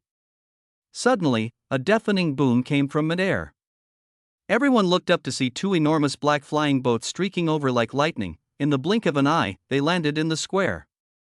Many young people were seeing this thing for the first time, their eyes went wide, their hearts utterly shaken.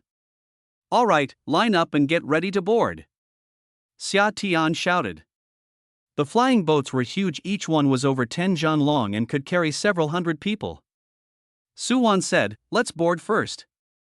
Once we're on the flying boat, I'll tell you about the Academy. All right. I also have something I want to ask you, Master, I'll bring it up later. I cupped my fists in salute, then joined the line and boarded the flying ship. The people from Tianbao City were probably about to explode with anger. They'd meant to suppress me, but I ended up stealing all the spotlight instead. Zhang Long's gaze was cold as ice. Damn it. This kid really has been hiding his strength. Zhang Yuan cursed through clenched teeth, liar, we've all been fooled. The Zhang family's raised him all these years, and he just doesn't want to contribute to the clan. He's been deliberately concealing his power. Zhang Man's eyes were icy too. Maybe even the broken engagement was part of his plan. He wanted to ditch Yi Wuxue and go chase some genius beauty at Spirit Sword Academy. Gaoi shook his head helplessly. Sai, there's nothing we can do. Zhang Tian is Su Wan's favorite now. Lin Xiong said with a lewd grin, Zhang Man, I think Luo lands into Zhang Tian. You'd better watch out. Jiang Nan said angrily, what nonsense are you talking about? Luo Lan is my master, there's no way she'd have any ideas about Zhang Tian. Lin Xiong snickered weirdly. What do you know? When a woman wants to give a man benefits, it's not just material things, ha ha ha. You're talking nonsense. I don't believe it. Jiang Man's face flushed red, and her mind was in a bit of a mess. Although she didn't believe Lin Xiong's words, Luo Lan had indeed shown interest in me at the disciple acceptance ceremony. But I had already become Su Wan's disciple, so there was nothing Luolan could do. She absolutely didn't believe that Luolan would fall for a junior like me. My master is no worse than Yuan. If I cultivate diligently, sooner or later I'll surpass Jiang Tian. Jiang Man snorted coldly and quickly stepped onto the flying boat. Before long, the flying boat took off with a rumble, tracing an arc through midair as it flew toward the academy. The space inside the flying boat was fairly large and divided into several areas. At the front were the envoys' rooms, at the back was the disciples' area, separated for men and women, but without private rooms. In a room at the front of the flying boat, Yuan asked me, Jiang Tian, do you know about the Spirit Sword Academy? A little embarrassed, I said, I've only heard a bit about it. It seems pretty famous, with tens of thousands of disciples inside. I don't even know if that's true. Yuan said with a smile, that's just what people outside say, it doesn't get to the point at all. I said, true. Hardly anyone in Tianbao City has ever been to the Spirit Sword Academy, those bits of news are probably all just rumors. Yuan said, let me give you a simple overview. The territory under the Spirit Sword Academy's influence includes more than 600 cities. Tianbao City is the smallest, Jinyo City is considered mid-sized, and there are even cities 10 times bigger than Jinyo City. I was secretly startled, but not too surprised. I'd long known the outside world was vast, I just hadn't seen it for myself. Once I have the time and the strength, I'll definitely go out and take a look, I said with eager anticipation. Yuan gave me an approving glance, thinking I was quite steady. If it were an ordinary martial artist from some small place, hearing this news would probably make their jaw drop, and they'd keep asking questions. But I stayed calm, someone like that can achieve great things. Yuan went on, the Spirit Sword Academy is divided into the main academy and the subsidiary academy. New students have to cultivate in the subsidiary academy first, only when they reach the Kaitian realm can they enter the main academy. I frowned and asked, there's a big gap between the main academy and the branch academy, isn't there? Yuan sighed and said, that's right. The main academy is the core. The branch academy is there to cultivate talent for the main academy. I nodded, understanding that if I wanted to make a name for myself at the academy, I had to get into the main academy. Open Heaven Realm, I had to reach that realm as soon as possible. Only then could I enter the main academy, and also unravel the secret of that sealed divine secret letter. Yuan said, before you reach the Open Heaven Realm, don't think about the main academy yet. Raise your cultivation first, when the time comes, everything will fall into place. I know it's still too early to talk about the main academy, the key is to first establish a firm foothold in the branch academy. Yuan added, for easier management, the branch academy is divided into 1 gold, 2 silver, and 6 bronze, 9 great halls in total. I thought for a moment, thinking that the academy's hierarchy was quite clear. The gold hall and silver halls must gather the branch academy's elite, while the bronze halls are mostly made up of ordinary disciples. Yuan said, the students in the gold hall and silver halls come from major cities, their aptitude and strength are better than those in the bronze halls. Out of 10 disciples promoted to the main academy, 7 or 8 come from the gold and silver halls, while the bronze halls have only 2 or 3. I said in surprise, the gap is that big. Yuan nodded, and I asked again, how can you get into the golden hall or the silver hall? Yuan said with a wry smile, that's not something you get to choose. The academy decided long ago warriors from the area around Tianbao City can only enter the bronze hall. Only those from the major cities can enter the golden hall and the silver hall. Yuan said helplessly, in the past, academy students have been killed, and no clues could be found no matter how they investigated. It was suspected that the Shangming Palace did it, but there was no evidence, and the academy's upper management couldn't do anything. I asked again, what's the identity of the assassin who got away? Yuan said, I asked Elder Xing. All I know is that he's a bronze hall elder of the Shangming Palace. His true identity is unclear. He has a scar on his left eyebrow, but that clue isn't reliable either, disguises are too easy. Alright, I understand. I sighed, my mind a complete mess. I really had no idea who I'd offended for them to go after me so ruthlessly. If I ever get my hands on an assassin from the sacred Nether Palace, I'll make you spill who's behind it. A flicker of cold light flashed in my eyes. I knew my strength still wasn't enough, so I had to raise my cultivation as quickly as possible. Fortunately, the academy had plenty of experts, and the sacred Nether Palace's assassins wouldn't dare act too brazenly, so I didn't need to be overly nervous. After leaving Yuan's room, I returned to the disciples' area. Most of the students were on deck enjoying the scenery. I wasn't in the mood, so I found a quiet corner and sat in meditation to cultivate. A few days passed. I refined 60 earth blood pills, and my strength improved, but I still hadn't broken through to the 6th level of the spirit building realm, which was a bit disappointing. After several days of flying, the airship finally arrived above a mountain range. This was the Spirit Sword Academy. Before the airship had even landed, the trainees were already leaning over the railing to look down. Wow, nothing but lush green everywhere, mountains encircling the area, and a river weaving through the ranges like a long dragon. White spirit clouds drifted over the peaks, spirit mist curled through the valleys, and the spiritual energy was unbelievably dense. Only then did everyone realize that the Spirit Sword Academy wasn't the big courtyard we'd imagined, but a vast complex of palaces built along the mountains, occupying the entire mountain. On the peaks in front of the palaces were many plazas paved with white gangstone, meant for disciples to cultivate. My God, so this is the Spirit Sword Academy, it's even bigger than in my dreams. This is basically a huge city. Way bigger than Tianbao City, this is insane.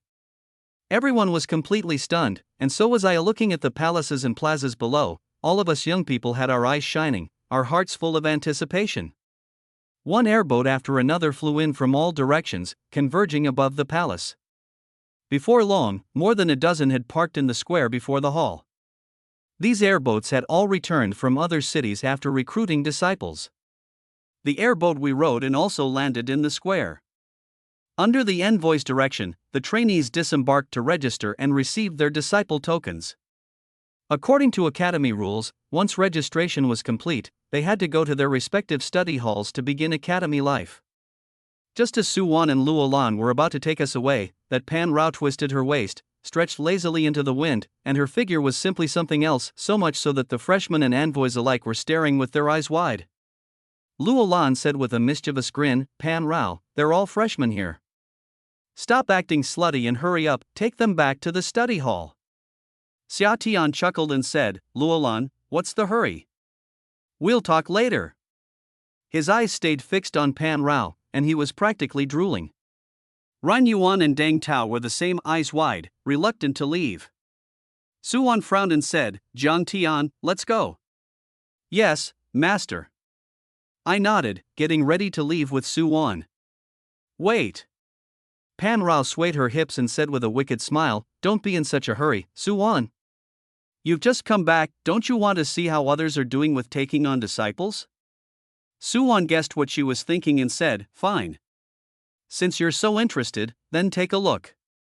Pan Rao shot Yuan a flirtatious glance, then looked at me and let out a cold laugh. A few days ago, in that match, I had made her lose face. This time she wanted to embarrass me, and also teach Yuan a lesson. Pan Rao saw a blue-robed envoy surrounded by a group of newcomers. Among them were several at the 7th level of the spirit-building realm, their auras even stronger than Huang Kai's. She smiled and beckoned, saying, Sundong, have you taken in any good disciples this year? Hurry and bring them over for me to see." Sundong had always been interested in Pan Rao. Hearing her call, he was so excited he could hardly contain himself. Sure, you few, come with me." He pointed out a few disciples and, eyes gleaming, walked toward Pan Rao. "Pan Rao, I haven't seen you in days, I've missed you to death." Sundong rubbed his hands together, his face full of ingratiating smiles. Pan Rao said with a smile, "Let me take a look at your disciples first." She glanced at the young men. Sundong said, "These seedlings are pretty good cultivation at the 7th level of the spirit-building realm, with a 7th grade mid-tier bloodline." He had his disciples pay their respects to Pan Rao. Disciple Zhao Jun. Disciple Wen Hao. Disciple Chang Yan, paying respects to teacher Pan.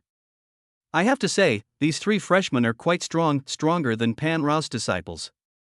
A flicker of jealousy flashed in Pan Rao's eyes, but she still said disdainfully, "Ha, you go out once and you take in this kind of trash?" Sun Dong's face stiffened, and the three new disciples were also very embarrassed. Sun Dong said, unconvinced, "This kind of aptitude is already pretty good." "Could the disciples you take be any better than this?" Pan Rao said coldly, "I don't have any, but someone else does." "Even if you add your 3 disciples together, they're not as good as his one." "What? Impossible." Sun Dong blew up. "Whose disciple is that amazing? I want to see for myself." Pan Rao said, "It's Yuan." Sun Dong frowned and said to Yuan, "Yuan, is your disciple really that impressive? Call them out and let me have a look." Yuan said coldly, "Sun Dong, how can you be so stupid? You're being used as a gun and you don't even know it?" Sun Dong didn't care. He and Yuan had never gotten along. They often argued over copper hall affairs and the allocation of resources. Even if he knew Pan Rao was using him, he didn't mind. Don't change the subject. Is it that your disciple can't hold up?" Sun Dong said with a cold sneer. I couldn't stand it anymore and stepped forward. "Master, looks like someone is picking a fight." I fixed Sun Dong and the 3 freshmen with an icy stare. "Is it you, kid?"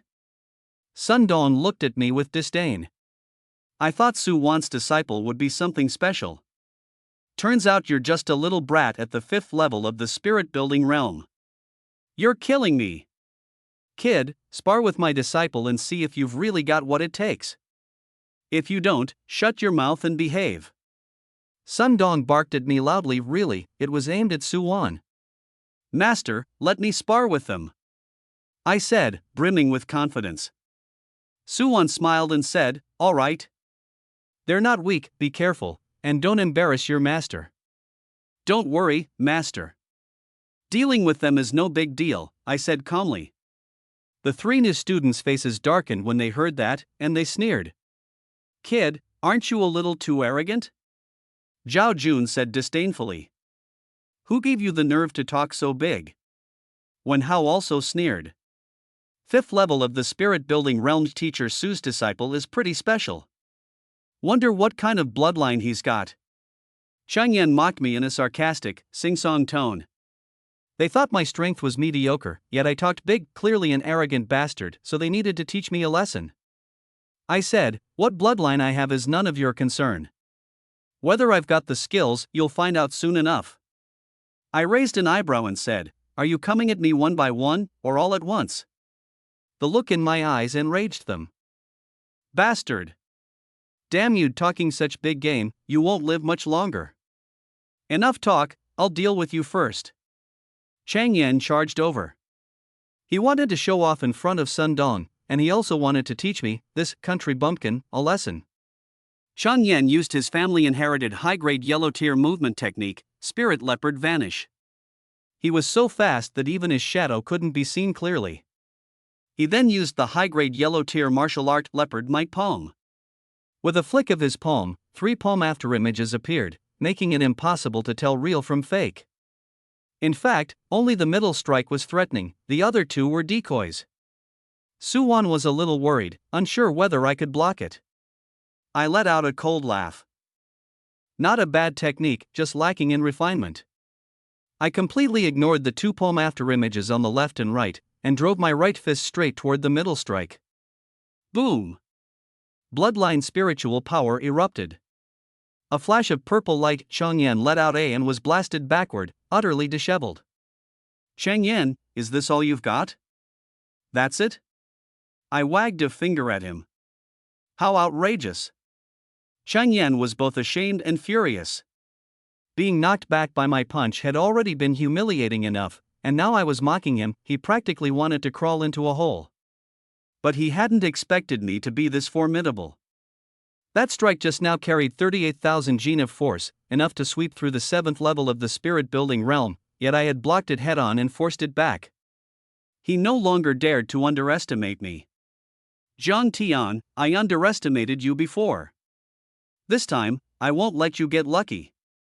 Chang Yan roared as he charged again, striking out with both palms and sending 6 palm afterimages crashing down on me with a terrifying 40,000 gene of force.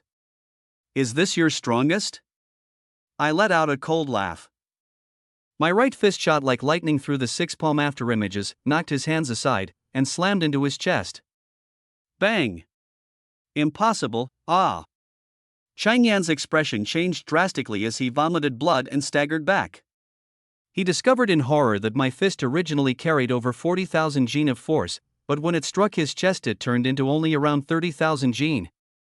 This showed that my control over my strength had already reached a masterful level. I could rein it in and let it out at will. If I hadn't held back, he'd be dead or at least severely injured. As it was, he only suffered some internal injuries. Well, are you convinced or not? I looked at Chang Yan proudly. His face couldn't have looked any worse. I'd meant to show off in front of Sun Dong and leave her with a good impression, but who would have thought it would turn into trying to steal a chicken and ending up losing the rice? I dug a hole for myself. That resentment in my heart was like a volcano erupting, but I couldn't squeeze out a single word. If you're not strong enough, what's the point even if your trash talk is slick? It's like gaming, no matter how much a bronze player yaps, they still can't beat a king. Hiss. How the hell did this kid win again? Pan Rao looked like he was gnashing her teeth, her face was as pale as a ghost. Sun Dong was also completely dumbfounded, his smile freezing instantly, the corner of his eye twitching nonstop like he had a spasm. Seeing this, Suan finally let her hanging heart drop. Now she understood. I'd been playing the pig to eat the tiger the whole time and hadn't used my full strength at all. Just how strong this disciple was, even she wasn't sure. Suan shook her head inside, a mysterious smile still at the corner of her mouth. She wasn't worried about me anymore. Instead, she looked at the remaining two with that pitiful, weak, and helpless gaze, probably thinking, you two definitely won't accept it, and then you'll follow in Bu Qingyan's footsteps, guaranteed. That look from Suan really set Sun Dong off. Wasn't this an obvious silent mockery? It was downright blatant provocation. Useless trash, get the hell out of my way. Sun Dong roared, waving his big hand to signal the other two guys to go up. Just then, I suddenly shook my head and laughed, shooting Sun Dong a glance full of contempt, and spat out a harsh warning, stop dawdling and wasting time, both of you, come at me together. As soon as I finished, I didn't give them a chance to react. I kicked off and charged straight over. Outrageous. Seeing me come in like that, Zhao Jun and Wen Hao didn't even have time to think. I was about to reach them. If they didn't fight back now, they'd be fish on the chopping block. Together. Teach this brat a brutal lesson. The two of them bellowed at the top of their lungs and rushed up like a pair of rabid dogs. Chang Yan had already lost face, and they didn't want to make the same mistake. Even though they felt sure they could beat me, they struck without the slightest mercy. Their strength was already a notch above Chang Yan's, fists and palms flew together, the momentum like fireworks going off. With a loud boom in front of them, a surge of spiritual energy formed in an instant and slammed toward me like a wall. Two idiots, do you really think this is enough to take me down? I snorted coldly and swung both fists as I surged to meet them. Puff, puff. My fists were like armor-piercing rounds, punching straight through that spirit wave barrier and slamming hard into the two of them. Zhao Jun and Wen Hao hadn't even figured out what was going on before they were sent flying with screams by my blast. Hiss. Impossible.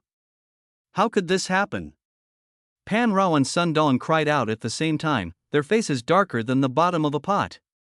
They'd meant to teach me a lesson and make things unpleasant for Suan, but instead I stole the spotlight, and they ended up slapping their own faces, smack, smack. The two of them exchanged a glance, their eyes full of shock. With strength like mine, explosive was absolutely the right word. This guy, what kind of bloodline does he have? Sun Dong's eyelid twitched like crazy, his face the color of pig liver. Pan Rao frowned and forced out a few words through clenched teeth, first-grade bloodline. What? The moment Sun Dong heard that, his face changed instantly, his expression looked as if he'd seen a ghost. A piece of trash with only a first-grade bloodline can get into Spirit Sword Academy? I thought he had something special, turns out he's just a bit stronger physically. It won't be long before he gets left far behind. Suan, have you lost your mind? What do you gain by bringing someone like that into the academy? Sun Dong demanded harshly, his face dark. In his eyes, a first-grade bloodline trash would never reach the open heaven realm in this lifetime. Even if his body was a bit stronger, there was no value in cultivating him. He felt that although his disciple had lost this time, it wouldn't be long before he overtook me again, and then he'd grind me into the dirt all the same.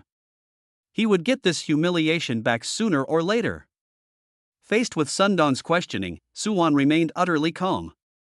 With a cold laugh, she said, "How do you know Jiang Tian is only physically strong? And what makes you so sure he has no value to cultivate?" "Because what?" "Because he's a first-grade bloodline trash." Sundong bellowed at the top of his lungs, venting all the frustration in his heart. He looked down on me from the bottom of his soul, but with his disciple's defeat, he couldn't save face, so he could only mock me to claw back a bit of dignity. A group of new recruits had just received their disciple tokens when the commotion over here drew them in. These people came from the surrounding major cities, and they were about to head to the Golden Hall and Silver Hall to cultivate.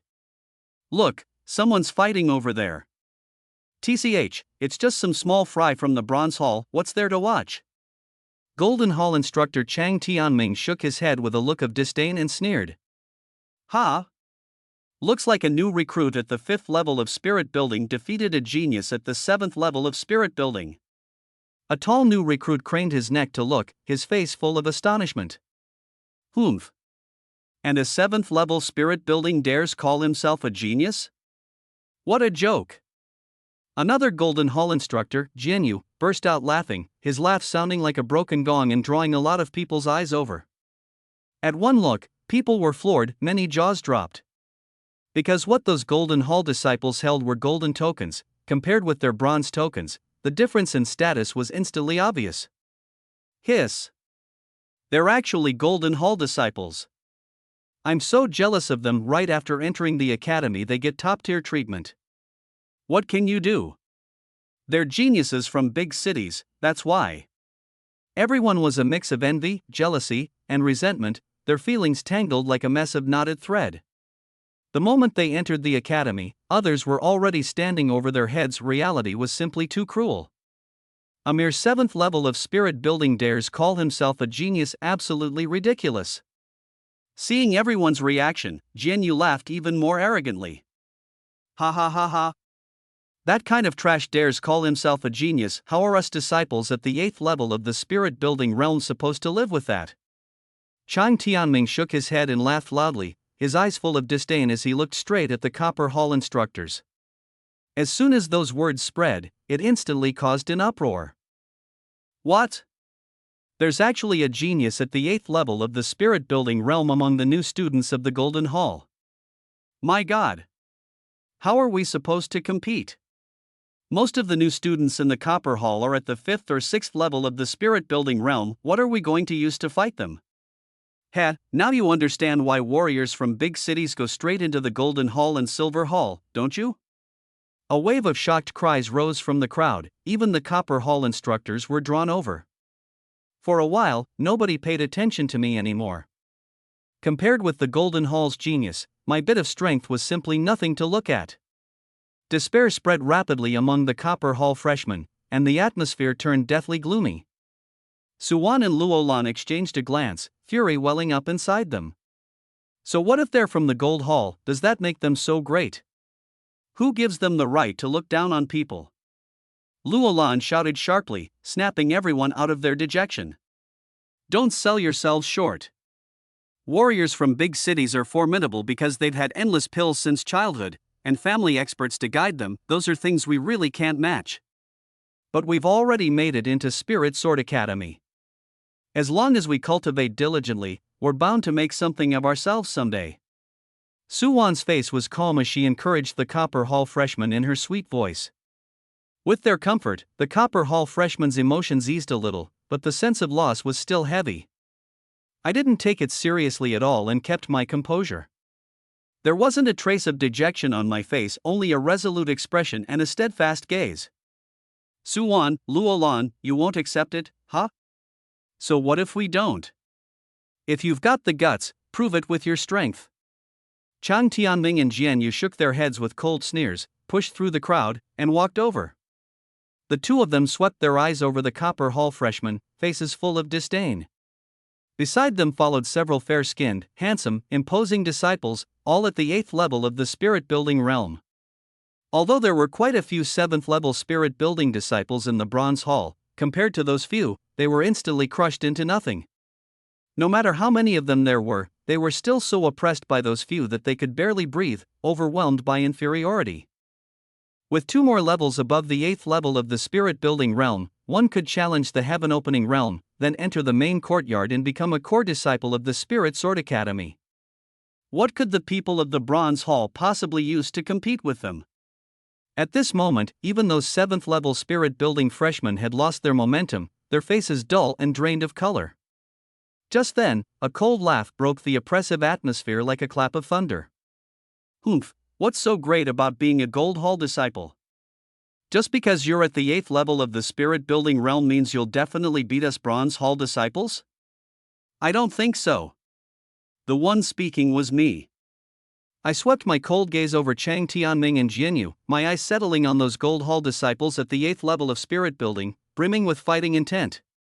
A cold sneer hung at the corner of my mouth, and there was even a hint of provocation in my eyes, making those few Gold Hall disciples turn livid, seething with rage. Arrogant. Stupid. You don't know how high the heavens are.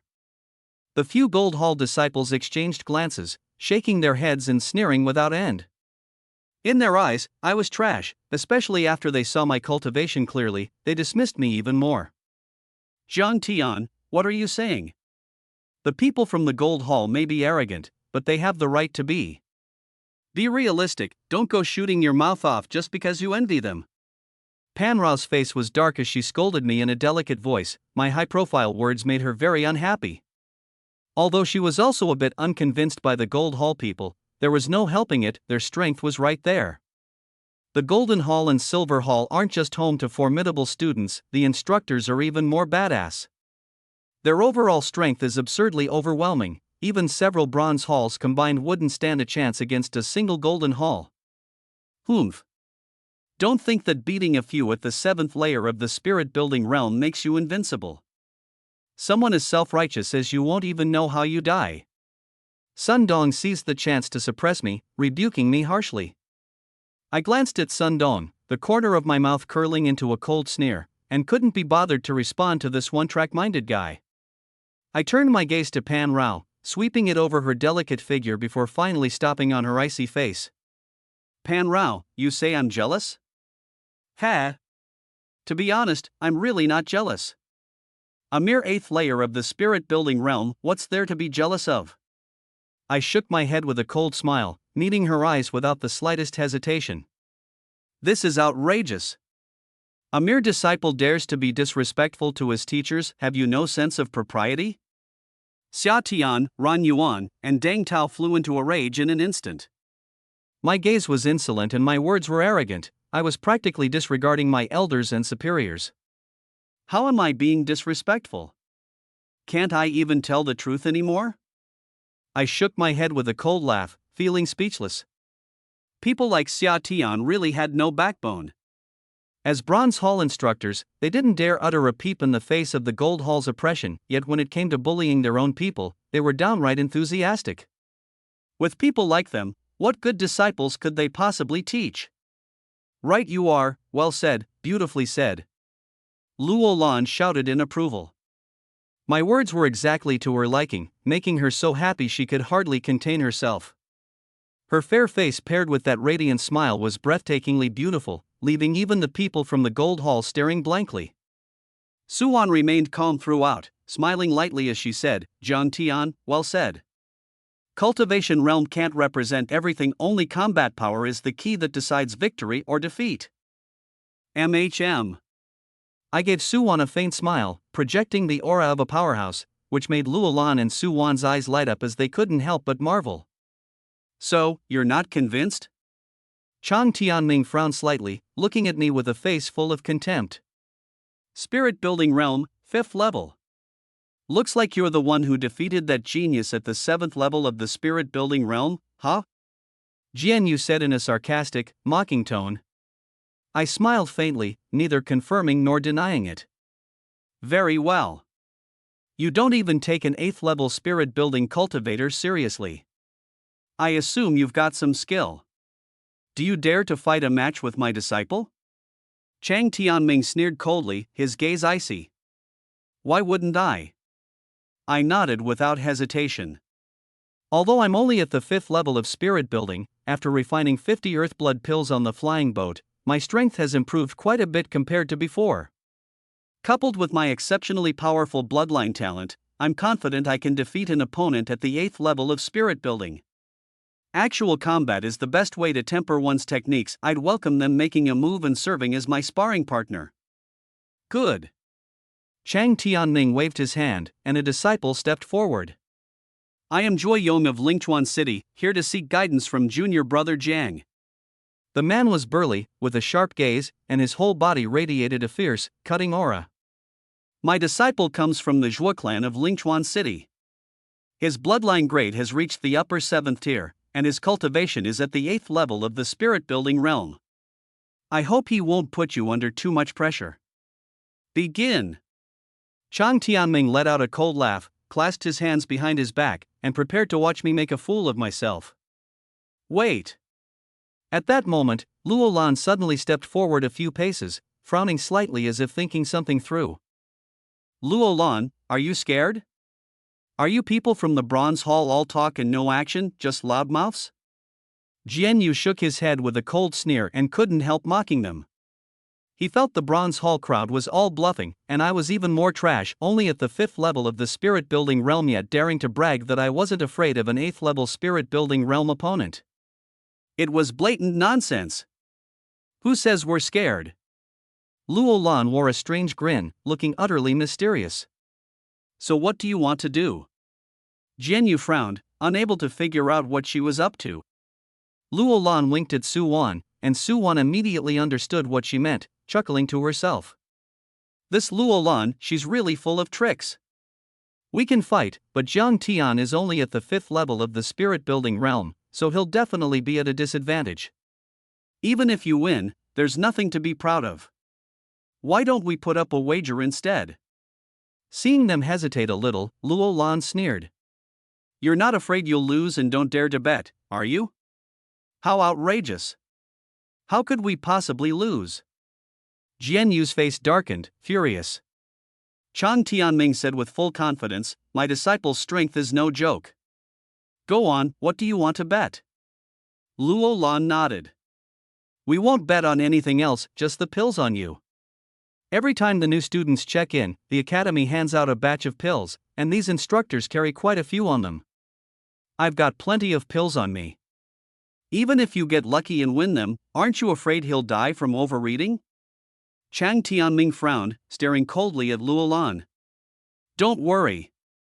I won't bet on any other pills, only the Spirit Surge pill supplied exclusively to your Golden Hall, 10 at most.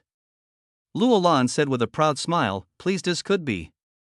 Spirit infusing pills are supplied exclusively by the Golden Hall, and even within the Golden Hall their quantity is limited, not every freshman is qualified to use them. What a big mouth.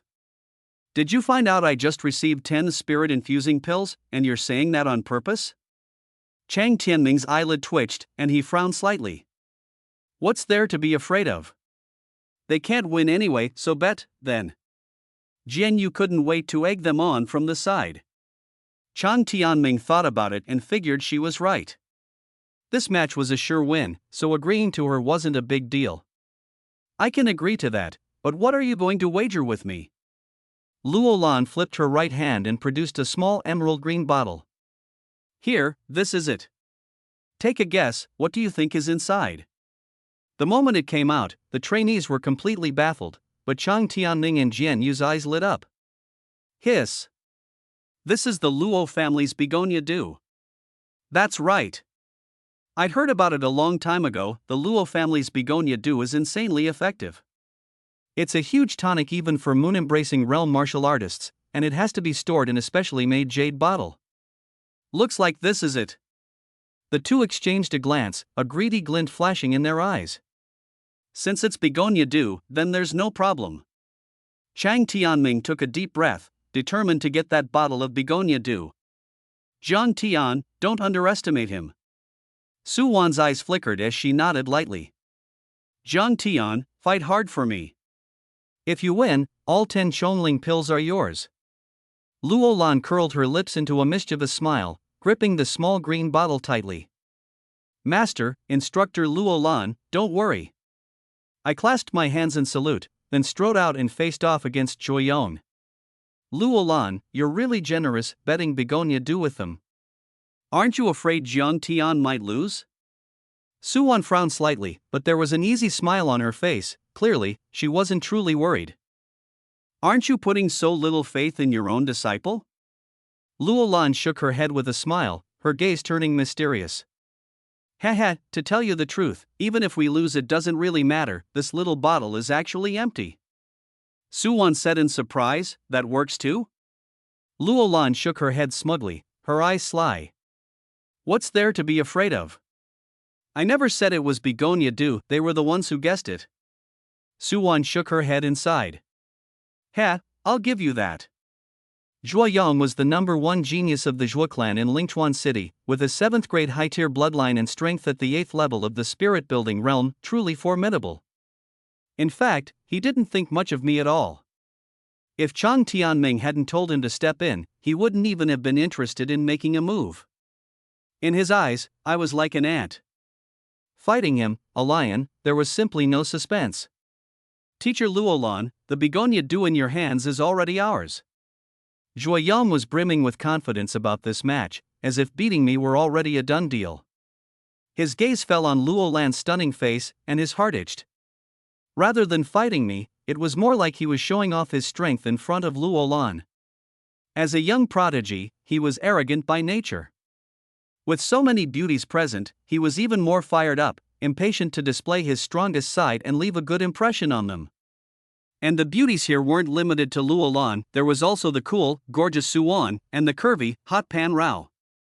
These women invigorated Joyong, making him feel that this fight might actually be pretty interesting.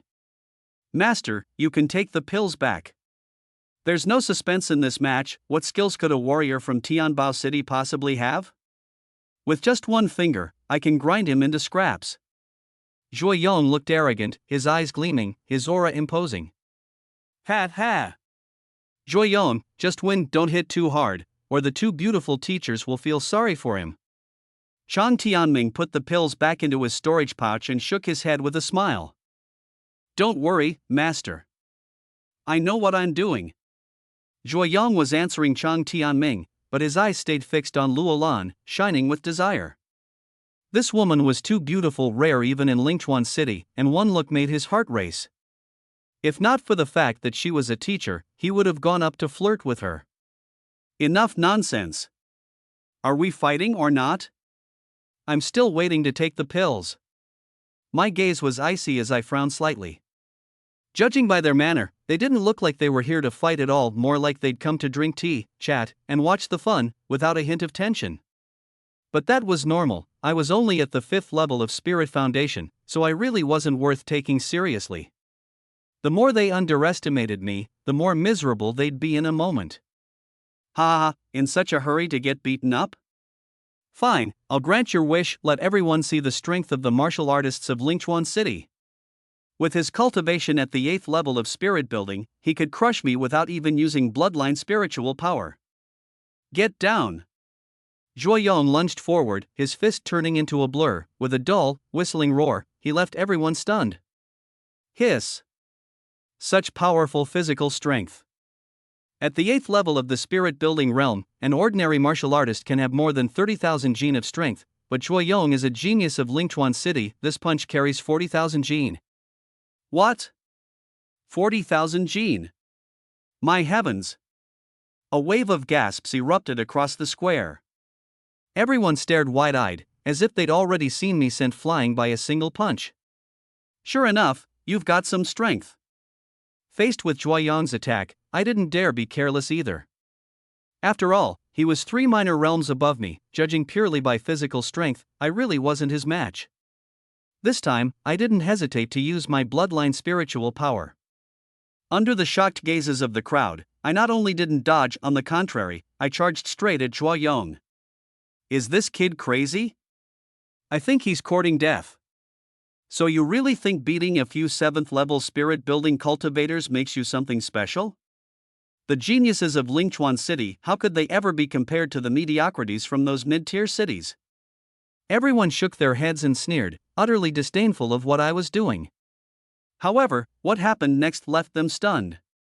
A flash of purple light flickered over my fist, and a tremendous power erupted. Boom! With a loud bang, Yuan was rocked backward again and again, stumbling back 3 steps before he barely managed to steady himself. How is that possible? Yuan's face changed drastically, so shocked he couldn't close his mouth. Then look at me, I looked relaxed, as if that punch just now hadn't affected me at all. This left everyone completely baffled. Could my strength really be so great that even Yuan was no match for me? What? He actually blocked Yuan. No way. How could he be a match for Yuan? The crowd cried out in shock, a bit at a loss as to what was going on. This outcome also took Chang Tianming by surprise. He had thought a single punch would send me flying, but it was Yuan who got knocked back. Instinctively, he touched his storage pouch and frowned. Yuan, what the hell are you doing? You can't even beat a piece of trash at the 5th layer of the spirit building realm? Chang Tianming's scolding made Yuan furious, and he secretly cursed himself for being too careless. Zhang Tian, don't get smug. Just now I didn't use my bloodline spiritual power at all. Next, you'll see my true strength. Yuan activated his bloodline spiritual power. With a flash of firelight before him, he condensed a crimson longsword wreathed in flames. The moment the sword appeared, a scorching aura rushed toward them, and everyone around was so frightened that they backed away. Gasp! Such powerful bloodline spiritual power. Heavens, it's a 7th rank high-grade crimson sword bloodline. With this sword strike, even if Zhang Tian doesn't die, he'll be seriously injured, right? Humph, he brought it on himself. No one else to blame. A wave of exclamations rose from the crowd, all marveling at Yuan's formidable talent. By comparison, my strength seemed utterly insignificant. Everyone thought the outcome was already decided. However, faced with the crimson longsword, I wasn't afraid at all. My expression only grew slightly more solemn, with not the slightest intention of dodging or retreating. Blazing fire sword art. Yuan swung his right arm, and the crimson longsword slashed over, trailing a streak of firelight. Oh no! Suwan's face changed, but it was already too late to stop it. Not only did I not dodge, I charged straight at the longsword instead. I had already cultivated my Star Luo steps to the pinnacle realm, my body turned into an afterimage, and with a slight sway I avoided the longsword's attack. The next instant, I appeared right in front of Yuan. Insolent! Yuan's expression changed as he swung a fist at me. He hadn't expected my movement technique to be this formidable, but even though the fire sword's attack missed, he still felt he could crush me. However, the reality was completely beyond his expectations. I roared, my bloodline spiritual power erupting. My right fist, carrying 55,000 gene of force, slammed brutally into Yuan's fist. Bang! With a thunderous bang, Yuan's body shook violently and his face changed drastically. The searing pain coming from his fist terrified him, his arm felt like it was about to break. However, that wasn't even the most shocking part. A dreadful force kept surging from my fist, driving him back step by step. Before long, Yuan's strength began to wane, yet my punching force did not diminish in the slightest. At last, after a dull, booming roar, Yuan could no longer hold on. With a scream, he was sent flying backward. But before Yuan even hit the ground, he spat out a mouthful of blood, splashing a blossom of crimson on the earth. After he landed, his aura rapidly weakened, and his bloodline spiritual power vanished as well. The crimson longsword more than 10 zhang away gradually disappeared into the air. Watching that longsword gradually vanish, a strange gleam flashed in my eyes. I vaguely felt that if I were to fully unleash the power of my bloodline spirit energy, I could even withstand that longsword with my bare hands. This confidence came from the barbarian blood divine dragon bloodline, as well as the strength boost from refining 50 earthblood pills. But I didn't do that, because I had just arrived at Spirit Sword Academy and wasn't familiar with this place yet.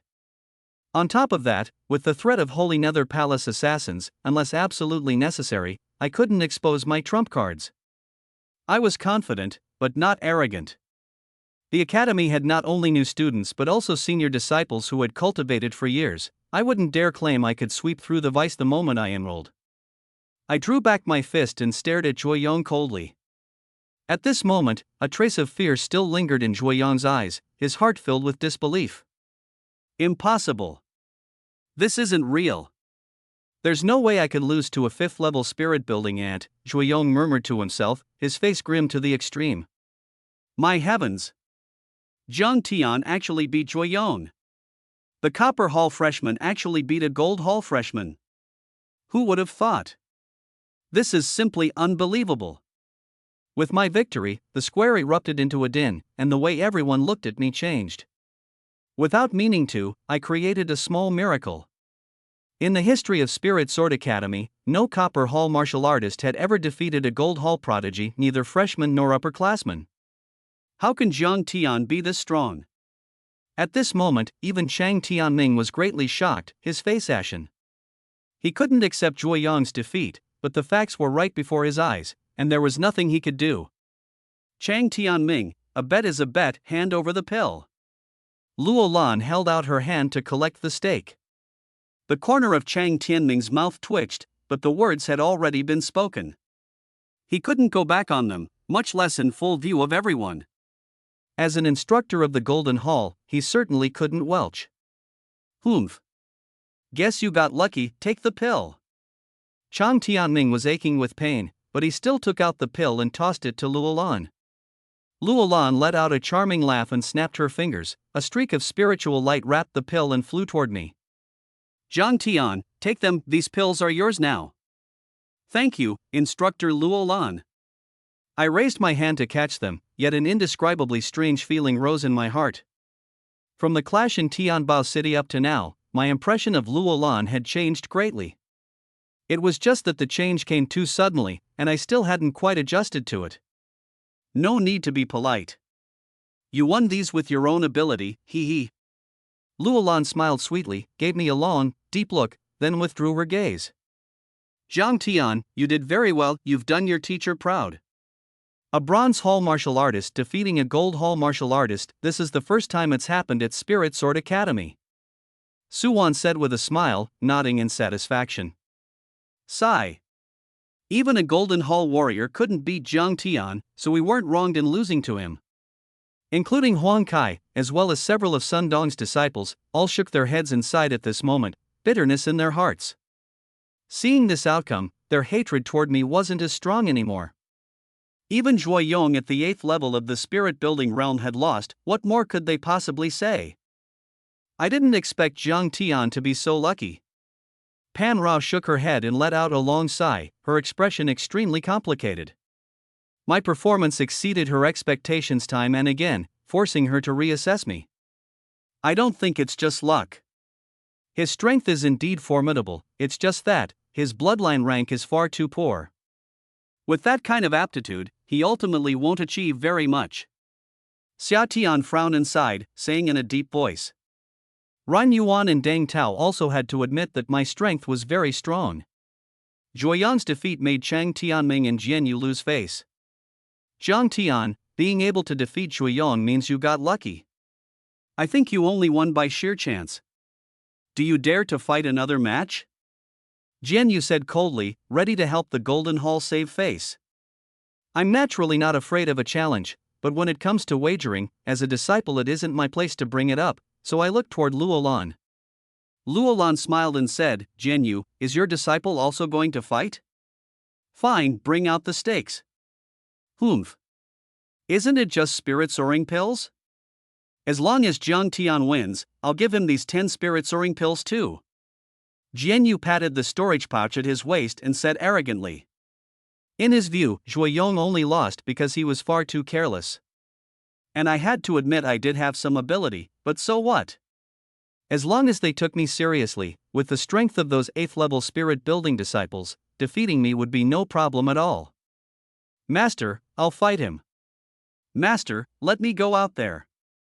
I'm going to teach him a brutal lesson and let him know the strength of Gold Hall martial artists. The two Gold Hall freshmen were itching to try, brimming with fighting spirit. Yudong, you go. Jian Yu waved his hand, signaling one of them to take the field. Each of the two had their own strengths, but overall Yudong from Tianhai City was still a cut above. He had fought Shuiyong before and won easily. Rest assured, Master. I'll teach Jiang Tian a good lesson and let him see just how formidable a Golden Hall martial artist is.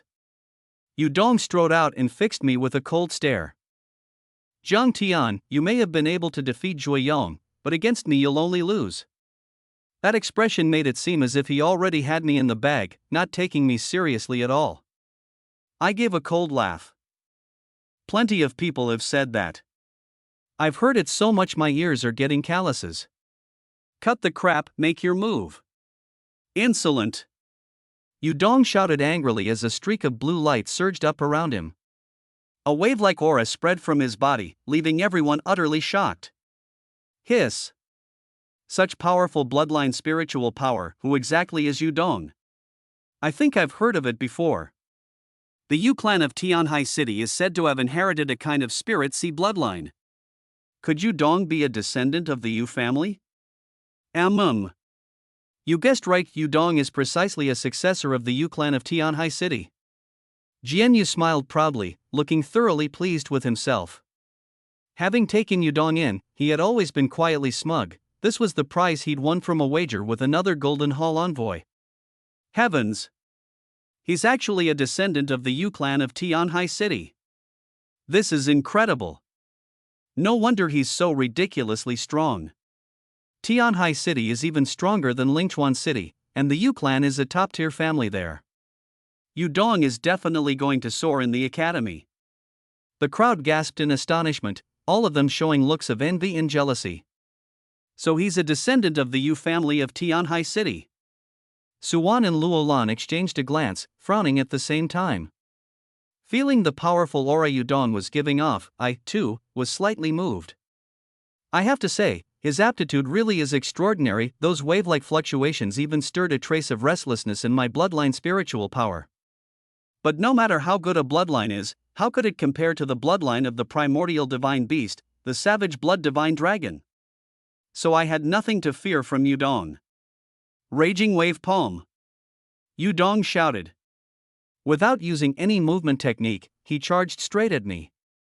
Blue light surged through the void, and a wave-like momentum enveloped me first, making my body tense. My eyes narrowed slightly, and a shock ran through my heart.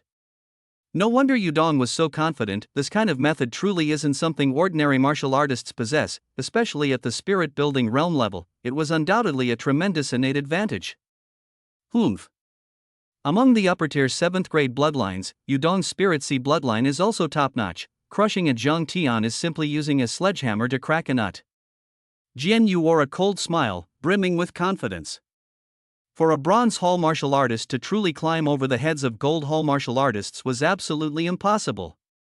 The Yu clan bloodline of Tianhai City is quite extraordinary. Jiang Tian, you mustn't be careless. Suwan frowned slightly and spoke up to remind him. What surprised everyone was that, in the face of Yudong's aggressiveness, I was still full of confidence, as if I didn't care at all. Master, don't worry. Even if his bloodline has some background, it's still no pressure for me. I nodded slowly, a faint, calm smile appearing at the corner of my mouth. What's so great about an upper-tier 7th grade Spirit Sea bloodline? Compared with the barbarian blood divine dragon bloodline, it isn't worth mentioning at all. Isn't Jiang Tian being far too full of himself? He doesn't even take the Yu family of Tianhai City seriously. What does he even care about? This kid is simply way too arrogant. Humph. I think he's just a lunatic. Hearing my words, everyone reacted with a wave of disgust. It was like some ruffian from a backwater claiming he could defeat a battle-hardened, highly decorated general, so absurd it left people speechless. The power of the Spirit Sea bloodline, how could an ant like you possibly understand it? A trace of ferocity flashed through Yudong's eyes. His expression was incomparably arrogant as he suddenly sped up and charged straight at me. Blue light blazed across the square as vast bloodline spiritual power surged forth, almost locking down the very void. A blue palm imprint even larger than mine condensed into form and came crashing down at me. The sight left everyone utterly shocked. They all stared wide-eyed in horrified disbelief. Is this all you've got? I barked coldly, unleashing exploding spirit fist in a furious strike. Bang! Amid an astonishing thunderous boom, my fist flashed with purple light and instantly pierced through the blue palm imprint. Before everyone's horrified eyes, I seemed to turn into a phantom, slipping straight through the middle of the shattered imprint. Before the many onlookers could even see what had happened, I was already in front of Yuan. Hiss! He actually broke through the raging wave's palm. Chang Tianming's face sank, greatly surprised. How is this kid's movement technique so formidable? Jian Yu frowned as well, feeling somewhat shocked. I truly was exceptionally bold. If it were an ordinary martial artist, even if they could break the raging wave's palm, they would never dare to dart through the gap in the shattered palm imprint. With the slightest misstep, they would be injured by the violent palm force. However, with my powerful physique, I simply had no fear of any of that. When I appeared in front of Yuan, he was also startled. He truly hadn't expected my methods to be this tough, nor my speed to be this astonishing. However, he was, after all, an expert at the 8th level of the spirit-building realm, and his reaction was anything but slow. With a furious shout, he thrust his right palm out again. A dazzling mass of blue light coiled around his palm, and with a single swing it erupted with tremendous might. Raging wave palm! Yuan bellowed fiercely. He held nothing back with this strike. In his view, my rushing in so urgently was simply asking for trouble. At such close range, even if I had some tricks, there was no way I could withstand the force of his palm. What bullshit, Spirit Sea Bloodline, this is all you've got? Lose! I roared, my right fist's momentum unchanged, as my bloodline spirit power erupted once more. Boom! The exploding spirit fist slammed out with a thunderous roar. My fist, wrapped in a dazzling layer of purple light, struck directly into Yuan's palm. The might of the furious wave palm had yet to unfold when it was jolted back by this exploding spirit fist. The impact of the exploding spirit fist, coupled with the spiritual energy backlash from the furious wave palm, made Yuan pay a grievous price. His face changed drastically as he let out a scream and was sent flying more than 10 zhang away, crashing to the ground and coughing up blood without end. My body only swayed slightly before I quickly steadied myself. So this is the Spirit Sea Bloodline of the Yu clan of Tianhai City? I looked at Yuan, disdain on my face, my aura arrogantly supreme. Boom! After a brief silence, the square erupted in an uproar. My god! Zhang Tian defeated Yuan with a single move. This is simply unbelievable. Did I see that right? How is this possible? Damn it, how is this kid getting stronger and stronger? Everyone wore different expressions, their feelings incomparably complex. I had defeated the previous few opponents, and my performance could be considered fairly average. There was even an element of luck. But this time, my victory over Yuan was an unquestionable, steady win. It could even be called a total crushing. Looking at me, proud and unrestrained, everyone felt a jolt of shock in their hearts. Just how strong am I? Is my bloodline grade really only first grade? But Yuan spat out another mouthful of fresh blood, his face ashen as death. With his strength, he shouldn't have been hurt this badly, but my timing was simply too perfect. The force of the exploding spirit fist directly rebounded the power of the raging wave palm, and with the two forces superimposed, all of it acted on his body, leaving him grievously injured. I'll settle this score with you sooner or later. Yuan's eyes brimmed with venomous hatred. Coughing up blood, he looked at me and said coldly, if not for this accident, having just entered the Spirit Sword Academy, he would undoubtedly have risen at breakneck speed like a star. Now, however, he had lost the perfect opportunity. At the very least, until his injuries healed, he could only watch the other geniuses train hard and leave him behind. It filled him with boundless rage and resentment. Damn it! He actually beat Yuan, how is that possible? At this moment, Jian Yu's expression was ugly in the extreme. I never expected this outcome at all. In that instant, it was as if lightning had struck me. I simply couldn't accept it. Chang Tianming's face was as gloomy as the sky before a storm. You could tell at a glance he was in no mood to be happy. A gold hall martial artist getting pinned down and ground into the dirt by a bronze hall martial artist, this was a first in the history of Spirit Sword Academy. Zhuo Yong and Yu Dong were defeated one after another, turning them straight into the laughingstock of the entire academy. Jiang Tian, damn, you're awesome, you really didn't disappoint your teacher. Suwan smiled sweetly and nodded to me slowly. She looked like a lotus in full bloom, so beautiful you couldn't tear your eyes away. Jianyu, why don't you bring the pills over already? Luo Lan was overjoyed. She caught the pills Jianyu tossed and then threw them to me. Jianyu looked unwilling, but he could only do as he was told. Just then, a deep, booming voice suddenly rang out. Ha ha ha, looks like my luck is through the roof this year. There's actually a ruthless one hiding among the Bronze Hall freshmen. This old man's chance to turn things around has come. A black-haired old man in a silver robe came over, laughing. He first sized up several of the teachers, then his gaze fell on me. Suwan, this is your disciple, isn't it?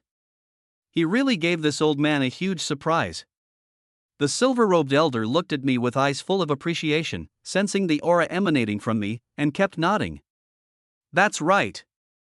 Suwan nodded solemnly and said, Jiang Tian, come quickly and pay your respects to Hall Master Chiu of our Copper Hall. This junior, Jiang Tian, pays his respects to Hall Master Chiu. How would I dare be negligent? I hurriedly bowed and saluted him. Seeing Chiu Feng, both Chang Tianming and Jian Yu's expressions changed, becoming extremely serious. Chiu Feng was the Hall Master of the Copper Hall and also an Academy Elder. Though they looked down on the Copper Hall, they didn't dare show the slightest disrespect to this old man. Chiu Feng gently nodded, his eyes fixed on me the whole time. A Copper Hall freshman defeating a Gold Hall freshman, this was unprecedented in the Academy's history, practically a little miracle. Well done. Talent like this must be given focused training, let him keep bringing honor to our Copper Hall. Chiu Feng nodded heavily, his eyes gleaming. Ha! Hall Master Chiu, you really struck gold, getting this happy? A mocking voice drifted in from the distance as another old man in a silver robe strode over.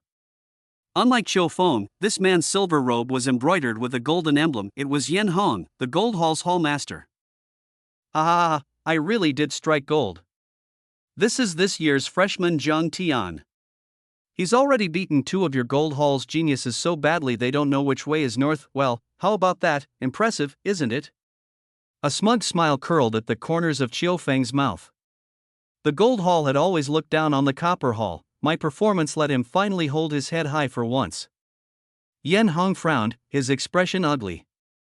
He shot me a glance, then shook his head and sneered. I thought you were something special. Turns out you're only at the 5th level of spirit building. I'd say he's just a bit stronger physically. We've got plenty of people like that in the Golden Hall, just mediocre talent, nothing worth showing off. Yan Han looked utterly disdainful and didn't take me seriously at all. So what? Being able to beat your Golden Hall freshman is enough. Looks like this year's Vice Dean landscape might just be about to change. Chiu Feng shook his head and laughed loudly, looking at Yan Hang as he let out a long breath. After being suppressed by the Golden Hall for so many years, he was finally seeing hope of turning things around. How could he not be happy? But what Yan Hang said next made his face stiffen instantly. Chiu Feng, you don't actually think this is the strongest freshman in our Golden Hall, do you? A cold sneer hung at the corner of Yan Hang's mouth, his face full of disdain. The Bronze Hall was, after all, the Bronze Hall. Those small places had a weak martial foundation and few cultivation resources. Even if a few geniuses emerged, they would still be buried. Big cities, on the other hand, had a strong martial foundation and abundant cultivation resources. Geniuses were everywhere, and each one was more formidable than the last. So what do you have an even more formidable genius? Chiu Feng frowned, faintly sensing something was off. Of course. Otherwise, what do you think gives the Golden Hall the right to swagger all over the Branch Academy? You've been knocking around the Academy for so many years, don't tell me you don't even have that much sense? Yan Han let out an arrogant laugh, mocking Chiu Feng without holding back. The corner of Chiu Feng's eye twitched, his expression stiff as stone. Though he didn't want to admit it, that was the truth. The Golden Hall had always been the boss of the branch academy, even the two silver halls were no match. No one could change that. Yan Heng and Chiu Feng faced off coldly like this, the atmosphere growing more and more tense. Just then, four lavishly dressed freshmen walked out of the academy's main hall and headed toward the plaza. These were all freshmen from the Golden Hall. Even from far away, you could feel the heroic air about them, enough to make anyone's heart race with fear. Up front, a man and a woman walked along chatting and laughing, while behind them another man and woman followed slowly with calm expressions. "Junior Sister Yi, how was that spirit supporting pill I gave you last time?" A fair-skinned youth smiled at the red-clad woman beside him, his face full of eagerness. The red-clad woman nodded and said, "Not bad. Much better than the Earthblood pill." He, good. This is our Biling Mountain Manor's exclusive, secret-made pill. It's even more potent than the Academy's spirit-charging pill. So that's how it is. Senior brother Jin, you're too kind. The red-robed woman's eyes flickered, and she slowly nodded. Junior Sister Yi, actually, I have another gift for you. Chun Yu suddenly put on an air of mystery. Oh? What gift? Another pill? The red-robed woman frowned, looking puzzled. Chun Yu shook his head, his gaze a little cold. This gift isn't a pill, it's something else. Oh? What is it, exactly? Senior brother Chen, don't keep me in suspense. I don't like guessing games, just say it plainly. The woman in red smiled faintly. Chen Yu nodded and lowered his voice. Forgive my presumptuousness. I know you have a lingering worry, junior sister. So it won't affect your cultivation, and so we can be perfectly together. I took it upon myself to get rid of that worry for you. The woman in red blushed, looking a bit angry. Senior brother Chen, please show some restraint. I've never promised you anything. And as for some lingering worry. HM? What do you mean, senior brother Chen? Her expression changed, a trace of coldness flashing in her eyes. Her heartache? Aside from that person, what else could affect her bright future? Chen Yu nodded, a trace of gloom flashing in his eyes. Junior Sister Yi is so clever, you must have guessed, right? I've already taken care of that person for you. From now on, you can focus on cultivating, and there won't be any obstacles between Biling Mountain Manor and the Yi clan anymore. No one will gossip either. Senior brother Chen, you've got quite the nerve. I had my own plans for this, wasn't it going too far for you to barge in like this? The woman in red's gaze was icy, her voice edged with cold. Hearing her words, Chen Yu wasn't afraid at all, instead, he smiled even more easily. Ah, Junior Sister Yi, don't be angry. Looking at the new students of Spirit Sword Academy, who besides me is worthy of you? We're destined to be together. That damned guy, of course, had to be dealt with in advance. I can't let my woman have any kind of agreement with that sort of trash, not even if it's just a worthless scrap of paper. Chen Yu's expression darkened, his eyes turning vicious, a killing intent radiating from his body. But soon, the moment he saw the woman in red, the killing intent vanished, and his gaze turned attentive again. The woman in red's expression shifted back and forth. She frowned and thought for a while, then sighed helplessly.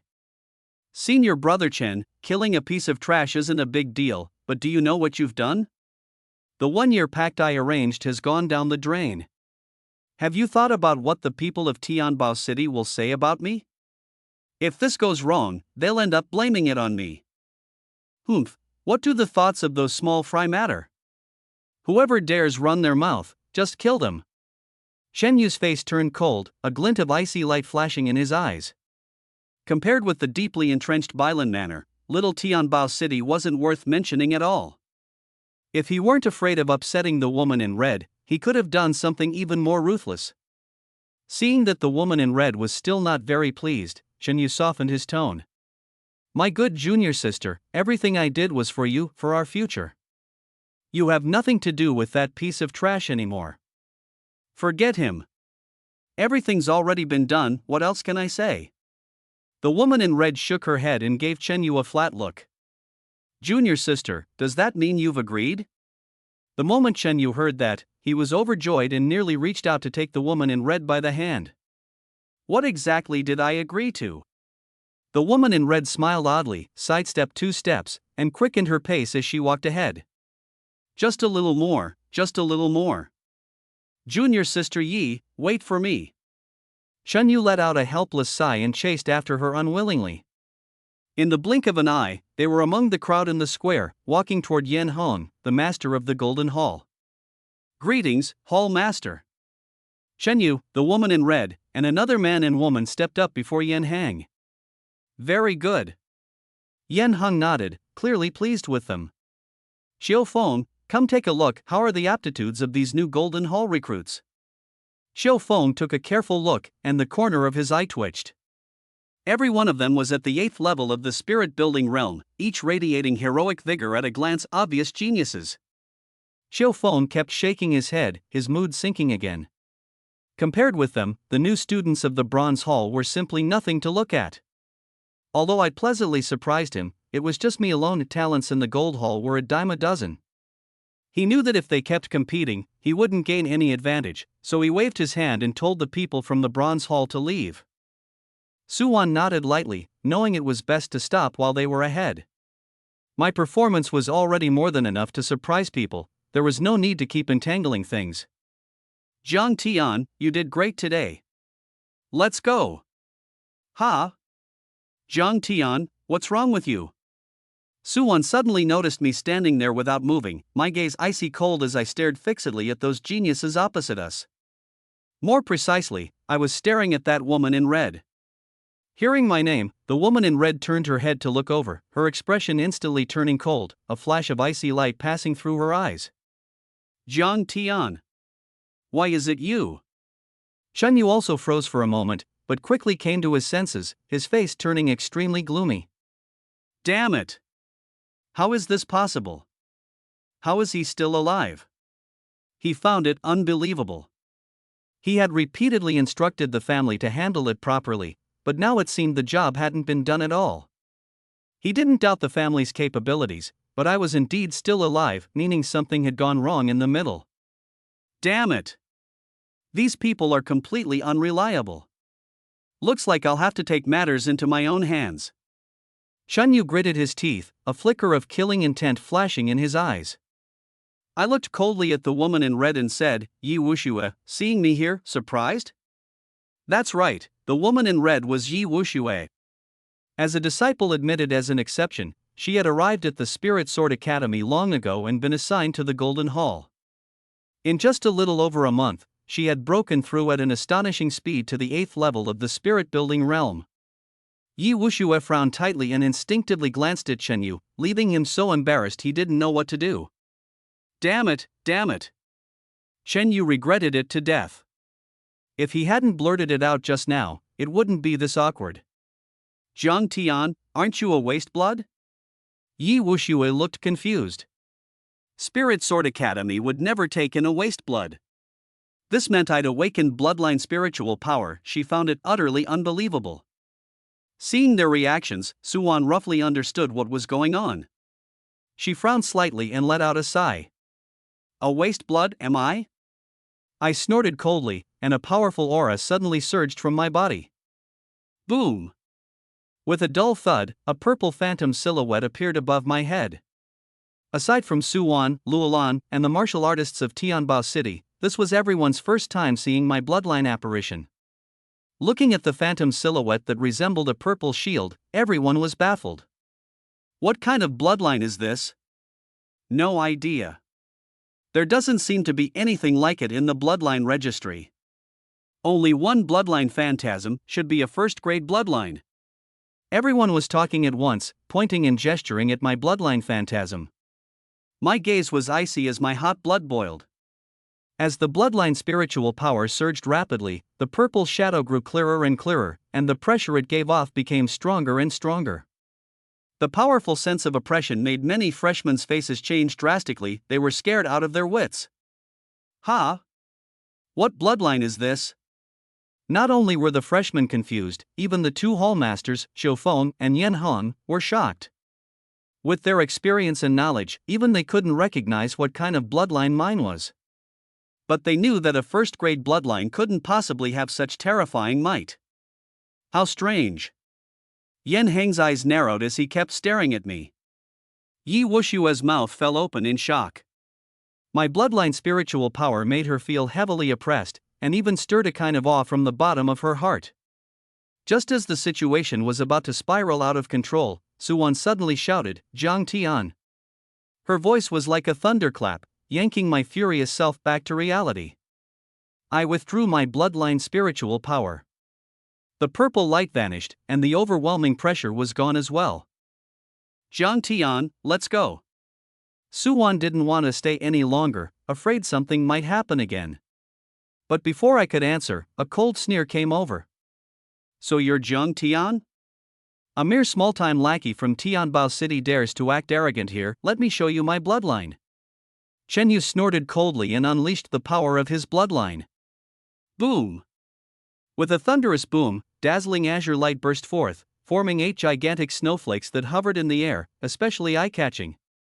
A powerful bloodline pressure spread out, making many martial artists feel stifled. Hiss! It's actually an 8th grade bloodline. 8th grade lower tier azure snow bloodline. This is an heir of Bailan Mountain Manor. My heavens, this is a genius among geniuses. The square erupted in astonished cries. At this moment, everyone had forgotten my bloodline apparition. In their eyes, there was only Chen Yu's imposing splendor. "Zhang Tian, in the face of my 8th grade bloodline, what right do you have to act so arrogantly?" Chen Yu looked haughty, staring at me like a god looking down on an ant, killing intent flickering in his eyes.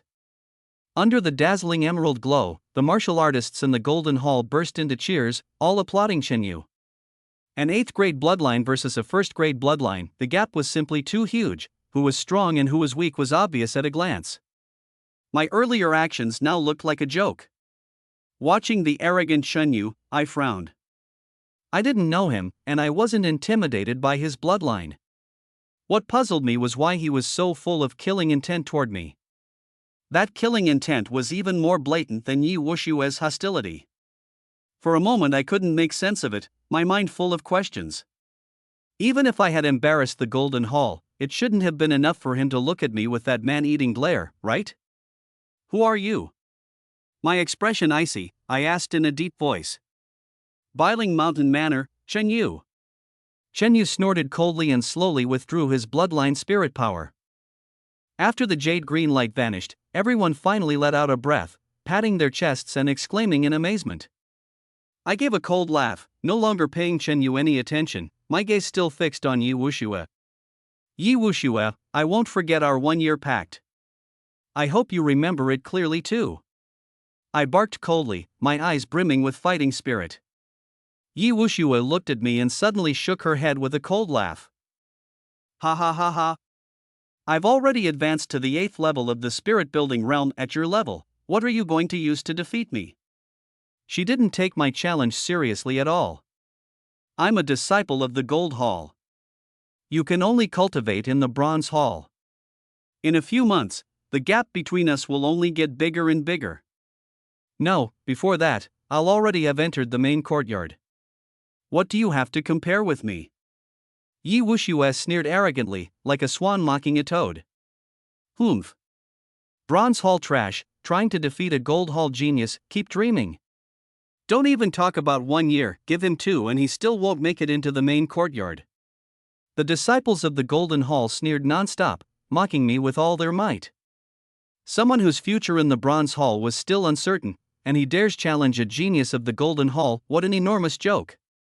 "Yi Wushue, is this the person who was once engaged to you?" Yen Hong frowned slightly, his gaze shifting from me to Yi Wushue. "Hall Master, that was in the past. A month ago, we had nothing to do with each other anymore." Yi Wushue said with a dark expression. Never mind all that. You few, come with me to pay respects to the dean. He can't wait to see this year's genius new students." Yen Hong didn't ask further, waving his hand to urge everyone along.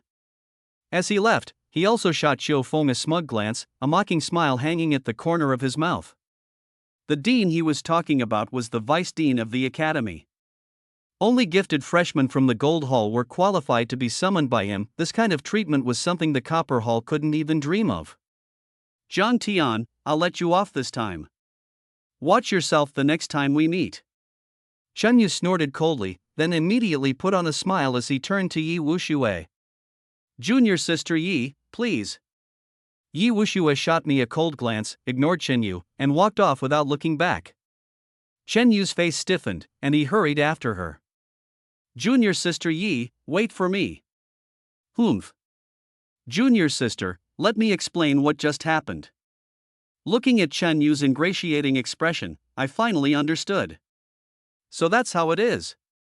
Humph. I let out a cold laugh, full of disdain. I had already lost interest in Yi Wuxue, there was only hatred left. As for the self-important Chen Yu, I naturally had no fondness for him either. And judging from the killing intent in his eyes, we were bound to clash sooner or later. My face sank, and a flash of icy light passed through my eyes. Yuan, after you've settled the new students, remember to come find me. The master of the Bronze Hall, Xiu Feng, gave me a long, deep look and instructed Yuan. Yuan nodded. Like the other instructors, she led the new students to the Bronze Hall area of the Auxiliary Academy. Along the way, she introduced everyone to many of the Academy's rules, history, and common knowledge, which really opened their eyes. We're here, the Bronze Hall area. Find your lodgings according to the number on your token. There will be a new student assessment in 10 days, don't let up. Make the most of your time and cultivate. After bringing everyone to their quarters and finishing her reminders, Yuan led me away. Master, where are we going? I found it a little strange, why wouldn't Yuan let me stay with the others? Yuan smiled faintly. Zhang Tian, you're my disciple. Of course you can't be the same as them. I felt a bit awkward. I'm not used to getting special treatment, but what Yuan said made sense. If the teacher's disciple were treated the same as everyone else, it really wouldn't be quite appropriate. We'll talk when we get there.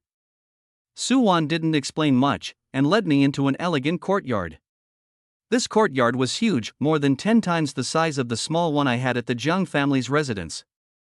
The moment I stepped inside, I caught a refined, delicate fragrance, and I had a feeling this might be Yuan's living quarters. Looking at the elegant woman before me, I was a little surprised.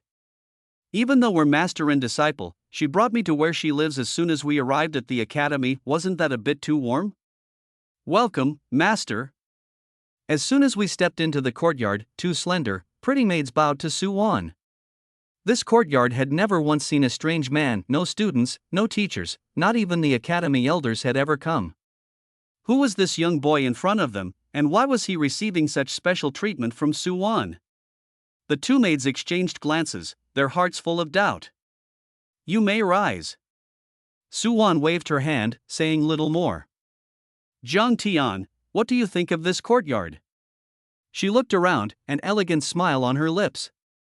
The scenery inside was understated and refined, without any gaudy splashes of bright reds and purples, perfectly suited to her temperament. Like the aura she gave off, it made people fall under its spell before they even realized it. I looked at the scenery in the courtyard as if I were looking at another Yuan, and before I knew it, my gaze had settled on her face. Yuan's eyes shifted slightly, a faint glimmer flashing in them, and she pursed her lips in a light smile. It was only when I heard that sweet laugh that I came back to myself. I smiled awkwardly and nodded. I have to say, this courtyard suits Master's temperament perfectly, light and elegant, subtle yet full of charm, plain yet utterly enchanting. Yuan froze for a moment, as if she hadn't expected me to say that. A trace of shyness flickered across her face, along with a hint of delight. As a beautiful woman, being praised always makes one happy. Though Yuan's personality was calm, she still had a woman's natural instincts. We continued walking forward and arrived at the side courtyard. Haha, this courtyard is your master's residence. You'll stay over here. Yuan led me into the side courtyard and pointed it out to me. There was no one in the side courtyard, and no maidservants either. Yuan's words surprised me. live here? This doesn't seem quite appropriate, does it? I frowned. Even though we are master and disciple, there's still a difference between men and women. If I moved in rashly, it would be inconvenient and might even invite gossip. It wouldn't matter for me since I'm a man, but Yuan is a female teacher. Doing this isn't very good. What, you're unwilling? Yuan looked at me with a smile. Anyone else would be thrilled, yet I was hesitating, which surprised her a little. I frowned and said, "Please forgive me for speaking frankly, but although you and I are master and disciple, there is a distinction between men and women.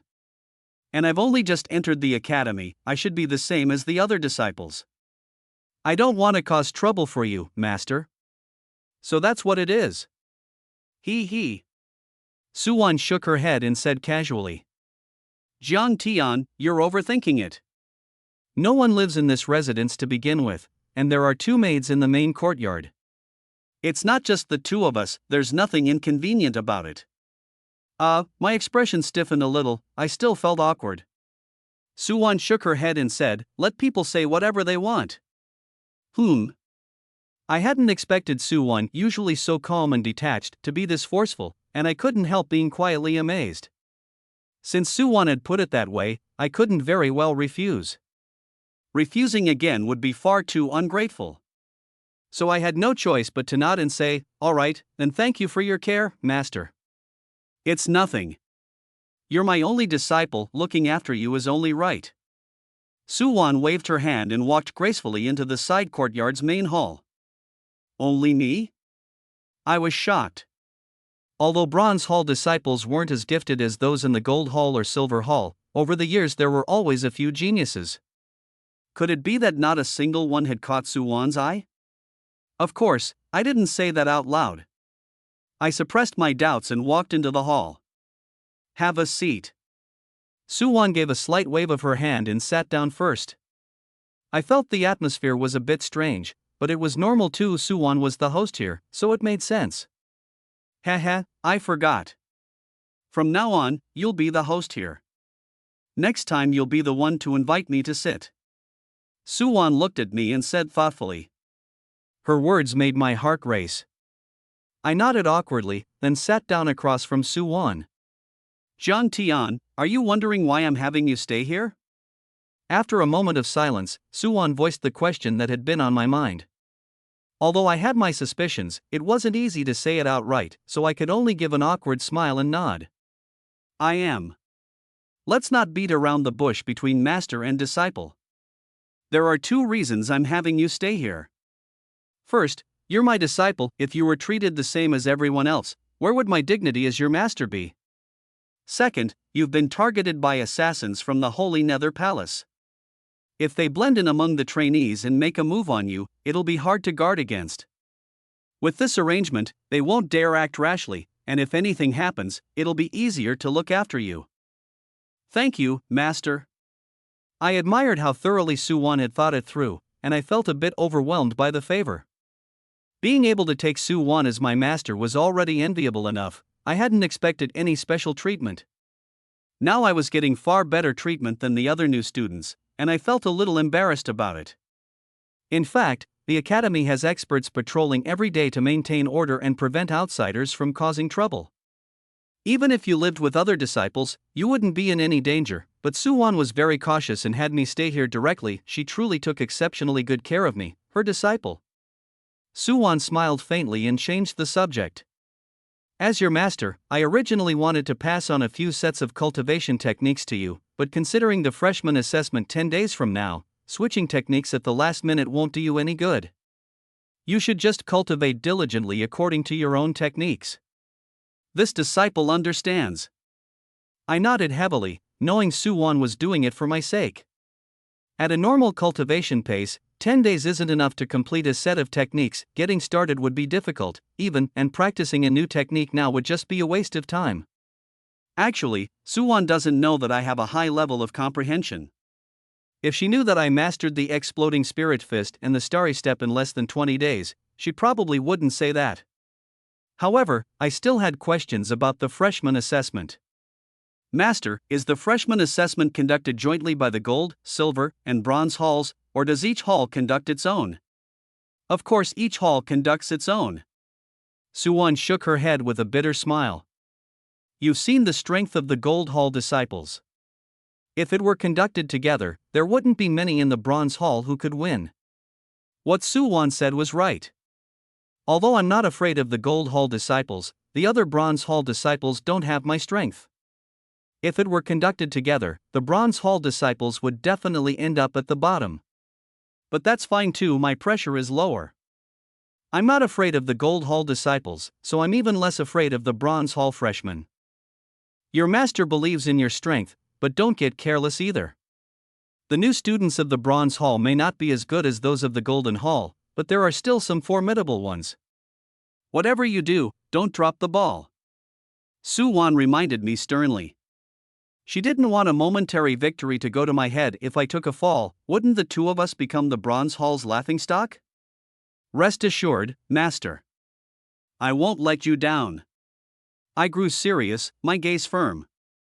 At the new student assessment 10 days from now, I would definitely achieve the best results. I couldn't let those people laugh at me, and even more so, I couldn't let Yuan lose face. The rewards for the new student assessment are generous. First place gets a chance to go to the Technique Pavilion to choose a cultivation method. You must seize this opportunity. Understood, Master. All right, take these pills. They should be enough for you for the next few days. If they're not, come find me again. Yuan tossed me a pill pouch. Inside were 10 emerald green pellets, and the aura they gave off was even stronger than that of the Chonling pills. What kind of pills are these? My eyes lit up, and I was very surprised. These aren't Academy pills. They're Lotus Heart pills, a secret recipe from my family. I can see your physical body is strong, but it seems you've run into a small bottleneck. These few pills might be able to help you, Yuan said blandly. Lotus Heart pills. I was overjoyed. Ordinary body tempering medicine didn't do much for me, and I'd been worrying about not having any pills to strengthen my flesh. These few Lotus Heart pills had come at exactly the right time. Seeing my reaction, Yuan frowned. The medicinal power of Lotus Heart pills is very strong. At your current realm, you can only refine one every 3 days. If you force the refining, not only will it do you no good, you'll also suffer backlash from the medicinal power and your cultivation will drop. Don't get greedy and rush things. So there's that drawback too? I understand. My heart tightened, and I nodded hard. All right. If you run into problems cultivating the technique, ask me and I'll explain. After that, it's up to you. I do indeed have some questions I'd like to ask. I turned serious and laid out all the problems I'd encountered in cultivation. What seemed like difficult problems to me, Yuan resolved in just a few words. After talking it through, I gained a lot. Yuan was also very happy. The martial talent I displayed was even greater than she'd imagined. Some issues, even disciples at the peak of the spirit-building realm had never considered, yet I immediately seized the key point, leaving her quite astonished. At the same time, Yuan also warned me not to casually reveal my bloodline phantom. My bloodline phantom is incomplete, yet its aura is astonishing. This defies common sense. If someone with ulterior motives notices it, it will bring trouble. Luckily, Shen Yu impulsively displayed his bloodline and drew everyone's attention, otherwise, today's matter wouldn't have been so easily resolved. Not long after, Yuan left the residence, leaving me to cultivate alone. Watching Yuan leave, I slapped my forehead and only then remembered I'd forgotten to ask an important question. Ever since Tianbao City, I hadn't been able to make sense of it. I'd always wanted to ask Yuan, but never had the chance.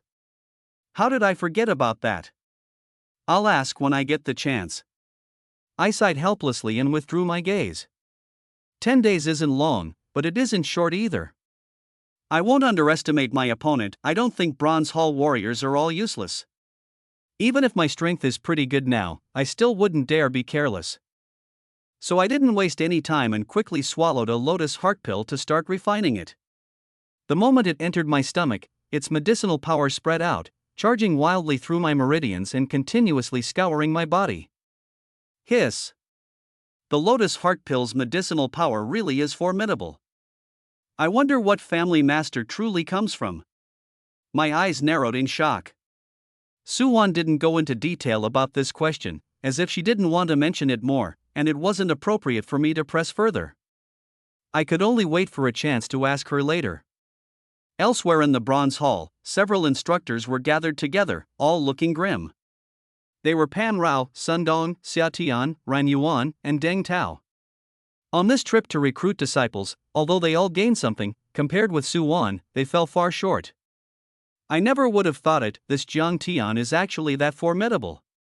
Xia Tian's face looked grim, and Rin Yuan and Deng Tao were also frowning. That kid's only a first-grade bloodline with cultivation at the 5th level of the spirit-building realm, how could he have such combat power? Sun Dong's brow furrowed even tighter, his face full of resentment. Pan Rao shook her head and snorted coldly. In my view, there's an 80% chance he's cultivated some forbidden secret art. Otherwise, how could he be this strong, so strong that even the Golden Hall's new students can't beat him? Everyone looked at me, and I looked at everyone else, their expressions very complicated. Of course they knew this was only speculation. Yuan and Luolan knew best what Jiang Tian's aptitude was really like. If he truly wasn't up to it, how could Yuan have taken him in as a disciple? Forget about all that. I heard Yuan arranged for Jiang Tian to stay in her private residence. Looks like she's very confident about the new student assessment. Ran Yuan's face was solemn as he looked at several colleagues. Humph. Her disciple may be impressive, but ours aren't any worse. I refuse to believe that among so many new students in the Bronze Hall, there isn't a single one who can suppress him. Deng Tao snorted coldly, a trace of chill flashing in his eyes. All right, stop wasting time. Pick a few disciples with good potential and coach them properly. In this new student assessment, we must fight for some pride. Yes. Everyone reached a consensus and hurried toward the new students' area. At the same time, in a palace within the Golden Hall area, Chang Tianming and Jian Yu stood facing each other, with the just-defeated Zhuo Yong and Yu Dong beside them. The expressions of all these people were very unpleasant. They had originally planned to take advantage of the new students' enrollment to show off the Golden Hall's might, but they hadn't expected to be slapped in the face by a Bronze Hall freshman. This felt worse than swallowing a fly. I didn't expect that even Zhuo Yong and Yu Dong couldn't beat Jiang Tian. Chang Tianming's face was frighteningly gloomy, leaving Zhuo Yong and Yu Dong extremely embarrassed. Jian Yu said angrily, "It's a pity the 4 top geniuses among the new students aren't under our command, otherwise I would have taught Jiang Tian a lesson back then." The 4 top geniuses? Chang Tianming let out a cold laugh, sounding a bit self-mocking. Heh, we shouldn't even think about seedlings like that. They must have been snatched up by Shui Han and Chu Jinlan again. Shui Han. Humph, isn't he just banking on having someone in the main academy? Every time the Gold Hall produces a few geniuses, he snatches them all up. And Chu Jinlan is just as detestable, leaning on her backing, she doesn't take us seriously at all. Jian Yu's face was dark as he fought to suppress his anger. Seeing the two of them flare up, Zhuo Yong and Yu Dong dropped to their knees with a thud. Teachers, please calm your anger. It's all because we underestimated him and let Jiang Tian take advantage. At the new student grand exam in half a year, we will definitely defeat Jiang Tian and vent this grievance. Half a year later, Chang Tianming and Jian Yu exchanged a glance and nodded heavily. Freshmen at Spirit Sword Academy are assessed once every 3 months, and half a year later there would be a major freshman exam. By then, disciples from the Gold, Silver, and Bronze Halls would compete together, indeed a great chance to save face. All right, get up. Chang Tianming nodded, his brows gradually relaxing. Damn, old man Jian Yu's brows were knotted up like a twist, and he told me, with your aptitude, taking down that brat Jiang Tian in half a year will be easy as pie, but don't get careless. That kid doesn't look simple to me, he's definitely hiding a lot of secrets. Still, he wasn't wrong, Zhuo Yong and Yu Dong really do have solid talent. Give them half a year and overtaking Jiang Tian would be a matter of minutes, maybe they'd even blow the gap wide open. The two of them thumped their chests and promised Jian Yu, "Don't worry, teacher. From today on, we're the ultimate grind kings. If we don't win back our honor in the freshman grand exam, we won't stop." Jian Yu waved his hand and handed them a pile of pills, saying, "Take them and hurry up and cultivate." The two happily accepted the pills and promptly withdrew, a fire bottled up inside them, just waiting for the freshman grand exam half a year later to grind Jiang Tian into the dirt. By the time Su Wan arrived at the main hall of the Bronze Palace, Hall Master Qiu Feng was already waiting for her. Qiu Feng didn't waste words and got straight to the point. Su Wan, what bloodline rank is that kid Jiang Tian, exactly? Hearing this, Su Wan's brows knit slightly, her expression a bit awkward. Hall Master, about that, Qiu Feng raised an eyebrow, somewhat surprised. What, there's something you can't say? Su Wan said solemnly, according to his clan, he was originally a, and somehow he ended up activating bloodline spiritual power. You've seen his bloodline manifestation too, exactly the same as that day.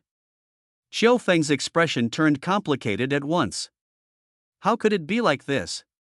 There were indeed some mysterious bloodlines on Ling Luo continent that would produce special manifestations when awakened. These bloodlines were so rare that they weren't even recorded in the bloodline registry, making them impossible to identify. Jiang Tian's bloodline was probably this kind of case. Qiu Feng thought for a moment and said, forget it, everyone has their own little secrets, so we won't dig into it.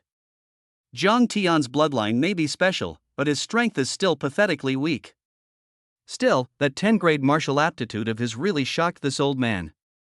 A seedling like this must be cultivated as a priority. Maybe the Bronze Palace's turnaround will depend on him. Qiu Feng, looking envious, also said to Su Wan, I heard you took Jiang Tian as your disciple. You've got a good eye. If you hadn't moved first, this old man would have wanted to take him under my wing. Su Wan smiled on the surface, but inside she was complaining, Qiu Feng's reaching way too far, good thing I moved fast, or he would have snatched this disciple away. Qiu Feng laughed and said, ha, I'm just joking, don't be nervous. The disciple is yours already, could this old man really compete with you for him? Qiu Feng gave Su Wan another reminder, Su Wan, you must focus on cultivating Jiang Tian. Give him a bit of special treatment when it comes to cultivation resources, but don't go easy on the pressure, better yet, raise the stakes a little so he can grow up fast. Su Wan said calmly, Hall Master, don't worry. I understand all that. After speaking, she turned and left. Qiu Feng watched her back and let out a cold laugh. Poof. The Golden Hall and Silver Hall have been pressing down on this old man for so many years, now there's finally hope. Jiang Tian, don't let this old man misjudge you.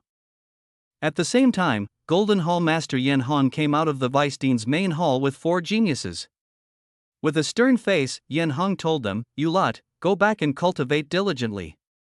Don't let down the deans and this old man's expectations. Chun Yu and Yi Wuxue and the others quickly bowed and saluted, saying in unison, Hall Master, rest assured, we absolutely won't disappoint you. Yan Han waved his hand and said, all right. This old man still has things to do. You can head back first.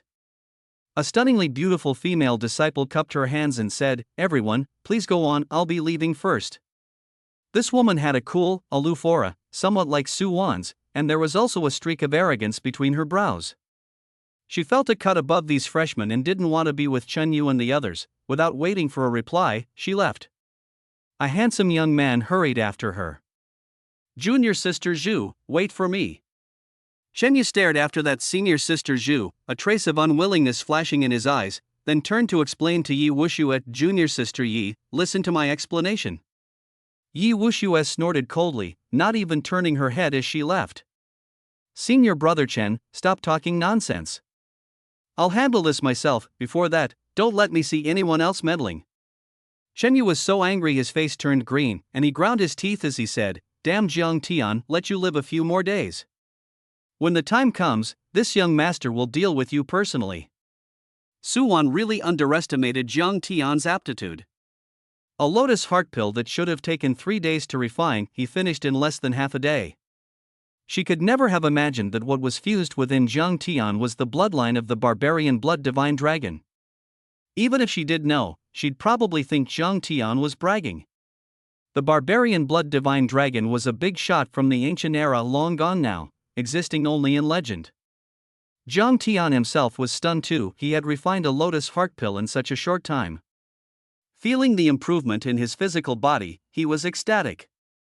What frustrated him, though, was that a single Lotus Heart pill hadn't helped him break through his physical bottleneck. He quickly asked the World Spirit, why is it so hard for my body to break through? Is there something wrong with my cultivation method? In that pleasant voice, the World Spirit replied, Master, don't worry about it. Your current physical strength is already close to the legendary Tyrant Dragon Body. The moment I heard Tyrant Dragon Body, I was so shocked my jaw nearly hit the floor. Tyrant Dragon Body? Is that really that badass? The World Spirit said, absolutely. Even the lowest tier of the Tyrant Dragon Body can, with physical strength alone, pin an ordinary heaven-opening realm martial artist to the ground and grind them into the dirt. Hearing that, my heart jolted. This was terrifying. I hurriedly asked, then what level am I at right now? The World Spirit said, the Tyrant Dragon Body has 2 requirements. First, the Barbarian Blood Divine Dragon Bloodline. Second, physical strength of over 100,000 gene. You already need the first. The second depends on your own ability. When I heard 100,000 gene, I nearly fainted. This requirement was way too high. Even a genius martial artist, at the peak of the spirit building realm, would only have around 50,000 gene of physical strength. Reaching 60,000 gene would already be exceedingly rare. I'm not even at 40,000 gene yet, still over 60,000 short. That means I'd have to more than double my strength. Still, the benefits of the Tyrant Dragon Body were far too tempting. Crushing heaven-opening realm martial artists with physical strength alone, no technique could compare. I have the Barbarian Blood Divine Dragon Bloodline. If even I can't reach it, then no one else stands a chance either. Gritting my teeth, I decided that no matter what, I would forge the Tyrant Dragon Body. Staring at the remaining 9 Lotus Heart pills, I hesitated a little. Yuan said it took 3 days to refine 1 pill, and forcing the refinement might cause backlash. But she didn't know the secret of my bloodline. From the current situation, the Lotus Heart pill didn't affect me much, it just made my strength grow a bit faster. I thought to myself, in front of the Barbarian Blood Divine Dragon Bloodline, any pill's effects get discounted. Refining more should be fine. So I steeled myself, swallowed the second Lotus Heart pill, and began refining it. The first admission assessment was about to arrive, and all the new students were training like crazy. I pushed even harder. Within 3 days I refined all 10 Lotus Heart pills, then refined several dozen Earth Blood pills. My cultivation finally broke through to the 6th level of the spirit building realm, and my physical strength reached 45,000 gene. With this strength, I could pretty much run wild in the spirit building realm, but I still wasn't very satisfied. I'd originally thought I could reach 50,000 gene. Looking at the remaining 200 plus Earth Blood pills, I was completely disappointed. This stuff's effect was just too poor. With 4 days left, I didn't want to waste time on Earth Blood pills, so I decided to refine Spirit Charging pills. Although Spirit Charging pills weren't as effective as Lotus Heart pills, the first time refining them was still decent. In 2 days, I refined all 20 Spirit Charging pills. My physical strength reached 50,000 gene, but my cultivation still remained at the 6th level of the spirit building realm. In the last 2 days, I ran through Exploding Spirit Fist and Star Luo steps again to better adapt to the increase in realm and strength. 10 days passed in the blink of an eye, and the new students finally their first assessment after entering the academy. Early in the morning, the square in front of the Bronze Hall was already packed with new students. The branch academy had 6 bronze halls, each with over 1,000 new students, more than 10,000 in total. There was no ranking among the 6 bronze halls. At the beginning there were only 3, but later, as the number of people grew, they expanded. I was in the 6th bronze hall. The person in charge was Yuan, with 2 teachers assisting. After everyone had arrived, Hall Master Chiu Feng came out to give a speech. All disciples of the Bronze Hall, although today is only a small test, it's your first assessment since entering the academy. All of you, perform well, let this Hall Master and the teachers see your strength and potential. His words were incredibly stirring, and everyone burst into cheers. This assessment, I have to get a good result. Before coming to the academy, I prepared everything perfectly. This assessment, I'm determined to win. I'm going to let the Copper Hall instructor see my potential. Everyone was so excited they could hardly contain themselves, each one eager to prove their worth. Xiao Feng was very pleased and waved a large hand, saying, "Silence. Now let me explain the assessment rules." Everyone pricked up their ears. These rules were what they cared about most. They'd heard that the freshman assessment rules changed every year, both to prevent cheating and to stop clan disciples from privately passing on experience, ensuring fairness. Xiao Feng said, "This year's rules are very simple. Across from you are 6 rows of senior disciples acting as the defenders. You will charge at them. The more rows you break through, the better your result. Anyone who breaks through 5 rows in a row will become a Copper Hall elite disciple and be given priority training. Break through 6 rows, and there will be an additional pill reward." No sooner had he finished speaking than the 6 rows of senior disciples marched forward in neat step. Each row had 100 people, spaced far apart, every one of them emanating a powerful aura. Only 6 rows? If we just charge through like this, with no rules restricting us, it doesn't seem that hard. You're thinking too simply. These upperclassmen are all very strong, how could us freshmen be their match? Hiss. You're right. I'm guessing it'll be pretty good if even half of us freshmen make it to the end. Half? In your dreams. In past years, not even 1 in 1,000 made it to the end of the assessment. Isn't this way too hard? The rewards were enticing, but looking at those aggressive senior students, a lot of the freshmen chickened out. Someone mustered up the courage and shouted, "Hallmaster, these seniors are so strong, how are we supposed to pass?" Xiao Feng smiled calmly and said, "Don't panic, everyone. The first 3 rows all enrolled last year, so they've only been cultivating 1 more year than you. Some of them are even weaker than the top students among you." As he spoke, he glanced at me. "Besides, the seniors can only fight one-on-one, they can't gang up on you. As long as you break through 1 person, you pass that row." Everyone felt a little relieved after hearing this, but they were still somewhat doubtful. Xia Tian came out to explain, "Don't be afraid, everyone. The veteran students in the first 2 rows are only around the 5th or 6th level of the spirit building realm. It's only later that they get stronger. If you go all out, it won't be hard to get a good result." Wei Dong from Qinghu City said with complete confidence, "Only the 5th or 6th level of the spirit building realm? That's a piece of cake for me." Ever since he lost to me in the temporary palace, he'd started training like crazy, and he'd been holding back a fire for this assessment. Wei Ming also nodded and said, "If that's the case, at least pushing through the first 2 rows won't be a problem." After losing to me, he'd reined himself in quite a bit and wasn't so arrogant anymore. Everyone was thinking about what kind of result they could achieve, each of them brimming with fighting spirit. I, however, was very calm, standing quietly. I sensed Yuan looking at me. She nodded to me with a smile, and I gave a faint nod in return. At that moment, I also felt Luolan's gaze, which left me a bit puzzled. Pan Rao looked at me with jealousy, then nodded to Huang Kai. Over these 10 days, she'd put in quite a lot of effort on Huang Kai, all to win back face during the assessment. Huang Kai said firmly, "How strong can a veteran student who's only been enrolled for a year really be? I'm going to charge forward, I absolutely can't lose to Zhang Tian." Xiao Feng announced again, "The first place winner of this assessment can enter the Vice Academy's Technique Pavilion and choose 3 cultivation methods." The moment everyone heard it, they went crazy. What? Enter the Technique Pavilion and choose 3 cultivation methods. This reward is way too tempting. To hell with it, I'm all in. Everyone was completely fired up, and several freshmen with decent aptitude had eyes gleaming. The Martial Arts Hall of Spirit Sword Academy was a treasure trove. Any single manual taken out would have people fighting over it, let alone 3. They had to go all out and gamble on it. Xiao Feng said, "Those are the rules. Next, charge."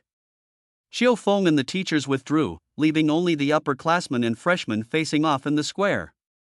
The freshmen from Bronze Hall number 1 charged first. More than 1,000 of them rushed at the upperclassmen's formation like mad. They thought they could break through in one push, but as soon as they reached the first row they were blasted back, each one screaming as they flew into the air. The scene was downright comical. Seeing this, the freshmen of Bronze Hall number 1 turned green in the face, and the freshmen from the other bronze halls also sensed something was wrong. These upperclassmen were far stronger than they had imagined. This is outrageous. If the upperclassmen are this strong, what's even the point of the exam? This may be exactly what the Academy intends: use a strict assessment to those with potential and focus on them. Exactly. The Academy's resources are limited, so they're bound to choose those with potential. There's nothing to be done, nowhere is absolutely fair. Everyone realized how cruel reality was, and their faces grew solemn. Although breaking through was difficult, there were still people advancing in Bronze Hall number 1, but their pace grew slower and slower, and passing each row became harder and harder. Out of more than 1,000 freshmen, only a few dozen made it past the first 3 rows, only a dozen or so reached the 4th row, and in the end all were stopped at the 5th row. Hiss. No one in Bronze Hall number 1 has made it past the 5th row. This assessment is way too hard. Everyone looked grim, but there was no time to hesitate. Soon it was Bronze Hall number 2's turn. The same scene played out again. The freshmen were blasted back, screams ringing out one after another. So far, no one had been able to make it past the 6th row. Across all 5 Bronze Halls combined, fewer than 10 had made it past the 5th row. Xiu Feng's brow furrowed even tighter. Apparently, the aptitude of this batch of freshmen was even worse than he had imagined. At last it was our Bronze Hall number 6's turn. Everyone mustered their strength and charged up, only to be blasted back one after another. I sighed to myself, thinking, my turn. I didn't charge with them. Instead, I picked a spot on the right side where there were fewer people. This was actually a disadvantage. Without everyone's cover, I could only rely on my own strength to get through. Huang Kai sneered, "Think you're that great? You really don't know your own limits." He didn't go with me. He took advantage of the chaos and charged along with the others. With a grave expression, Wei Dong said to Wei Ming, "Let's go too." Wei Ming glanced at me and said, "Follow me." Wei Dong was a little surprised. "You're going with Jiang Tian?" After losing to me, he still had a bit of a knot in his heart, and trailing behind me felt a little embarrassing.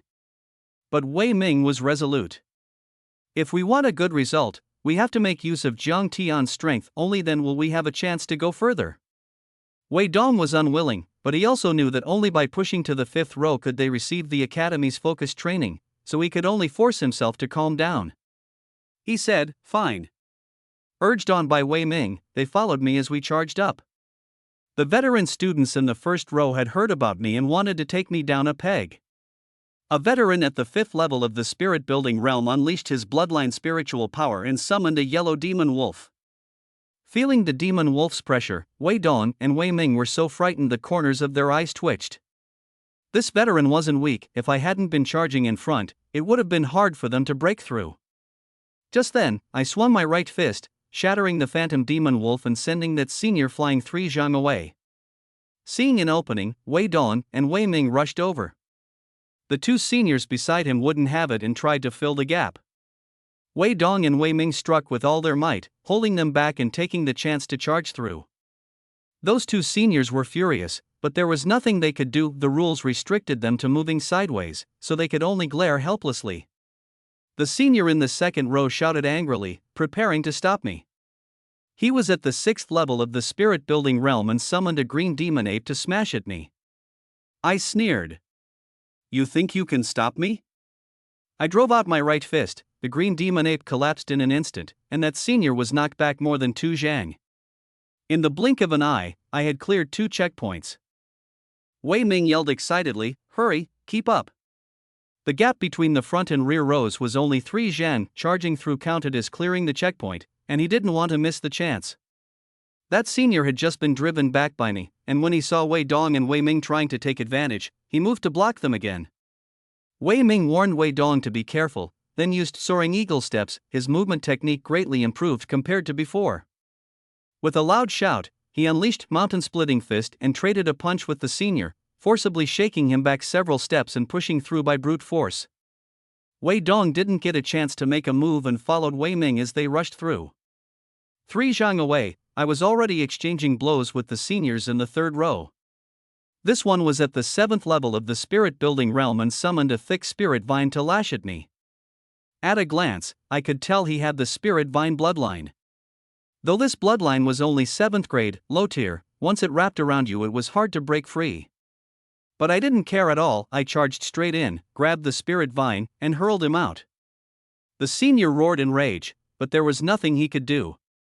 Wei Ming and Wei Dong saw me clear the round with ease and got so excited they could barely contain themselves, rushing over at once. Seeing his own disciples pass like this, Xia Tian felt utterly humiliated.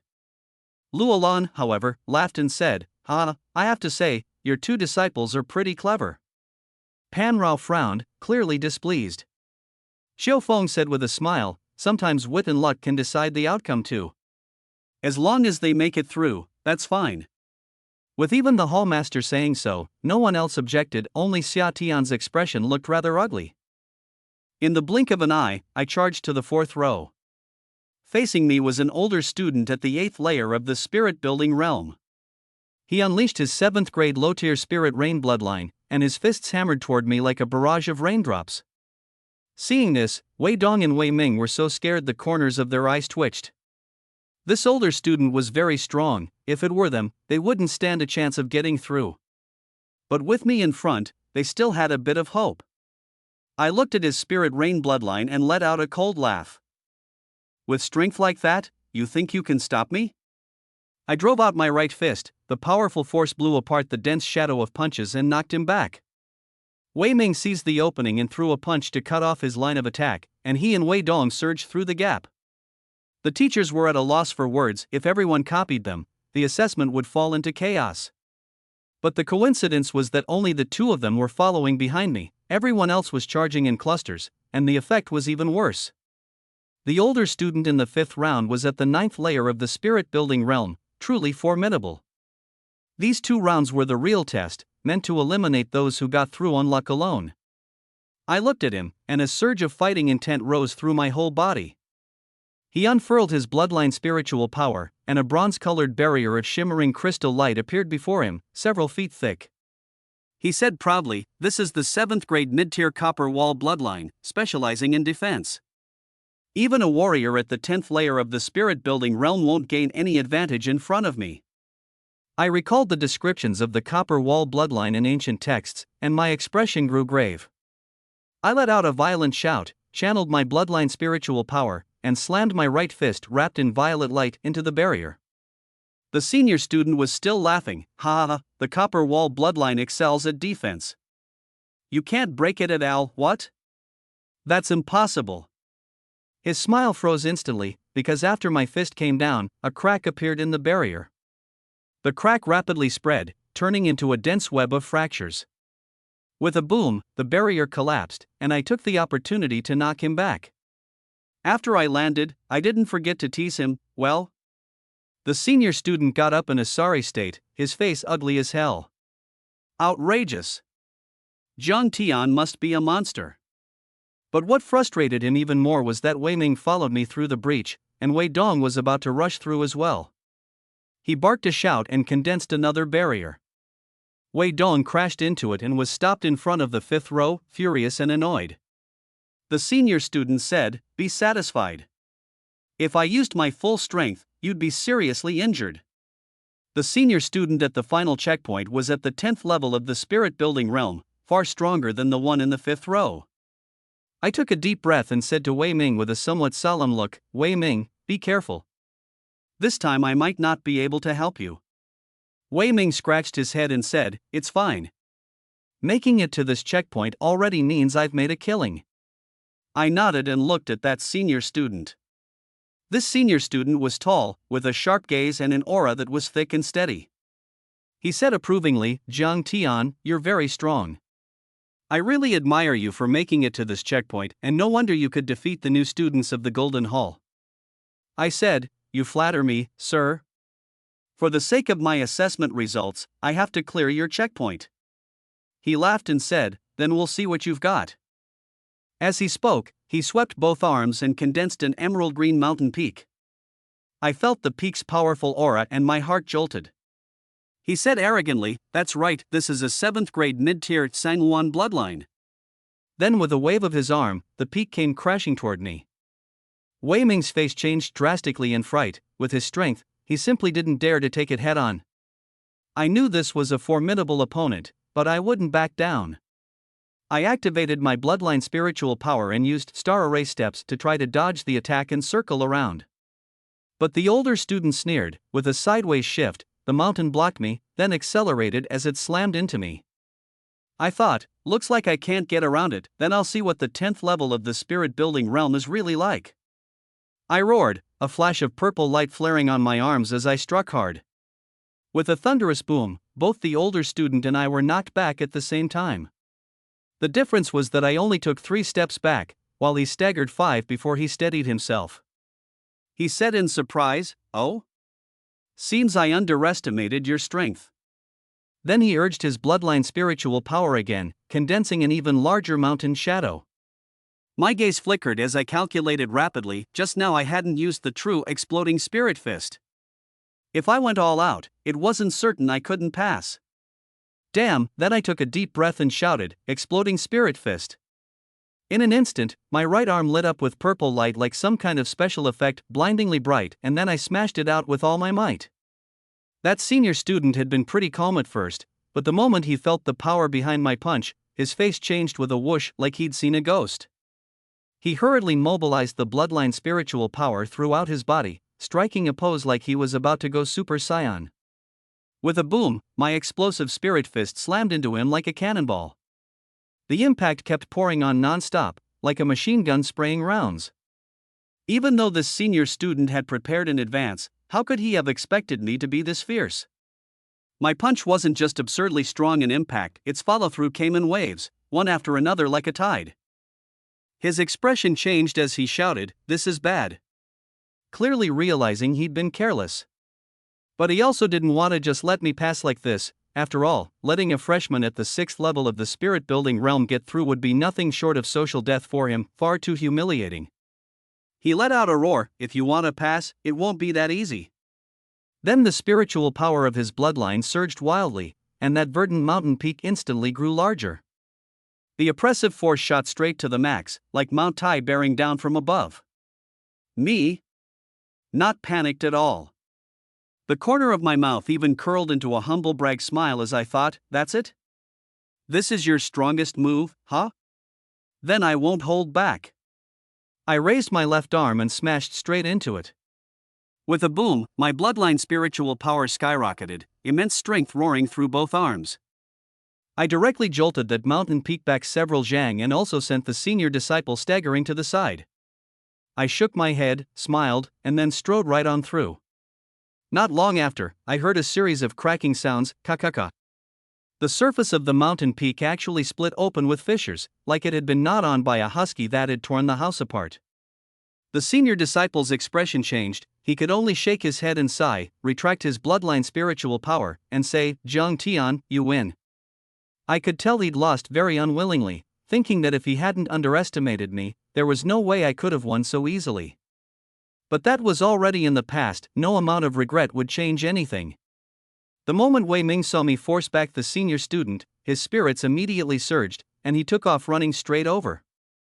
He was calculating that if he could break through the 6th row, the reward would be insanely generous. Such a great opportunity, how could he possibly let it slip? When the senior student saw Wei Ming trying to take the chance to charge through, he was instantly furious and barked, "Outrageous! You still want to get past?" In his eyes, it was fine if I passed on my own strength, but wasn't Wei Ming trying to fish in troubled waters? There was no way he'd allow that.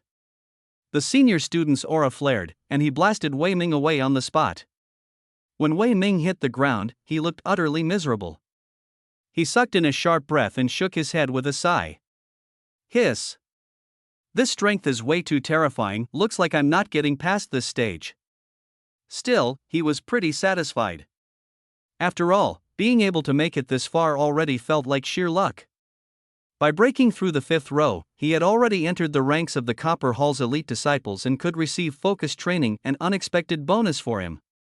If he hadn't been following me, he probably wouldn't even have made it past the 4th row. At this moment, everyone on the viewing platform was stunned. Pan Rao's expression turned rigid, her feelings a tangled mess. I took first place with ease, while her disciple Huang Kai had to struggle like crazy just to barely make it past the 5th row. This gap was like an elephant compared to an ant. Xia Tian's brows knit slightly, his gaze flickering.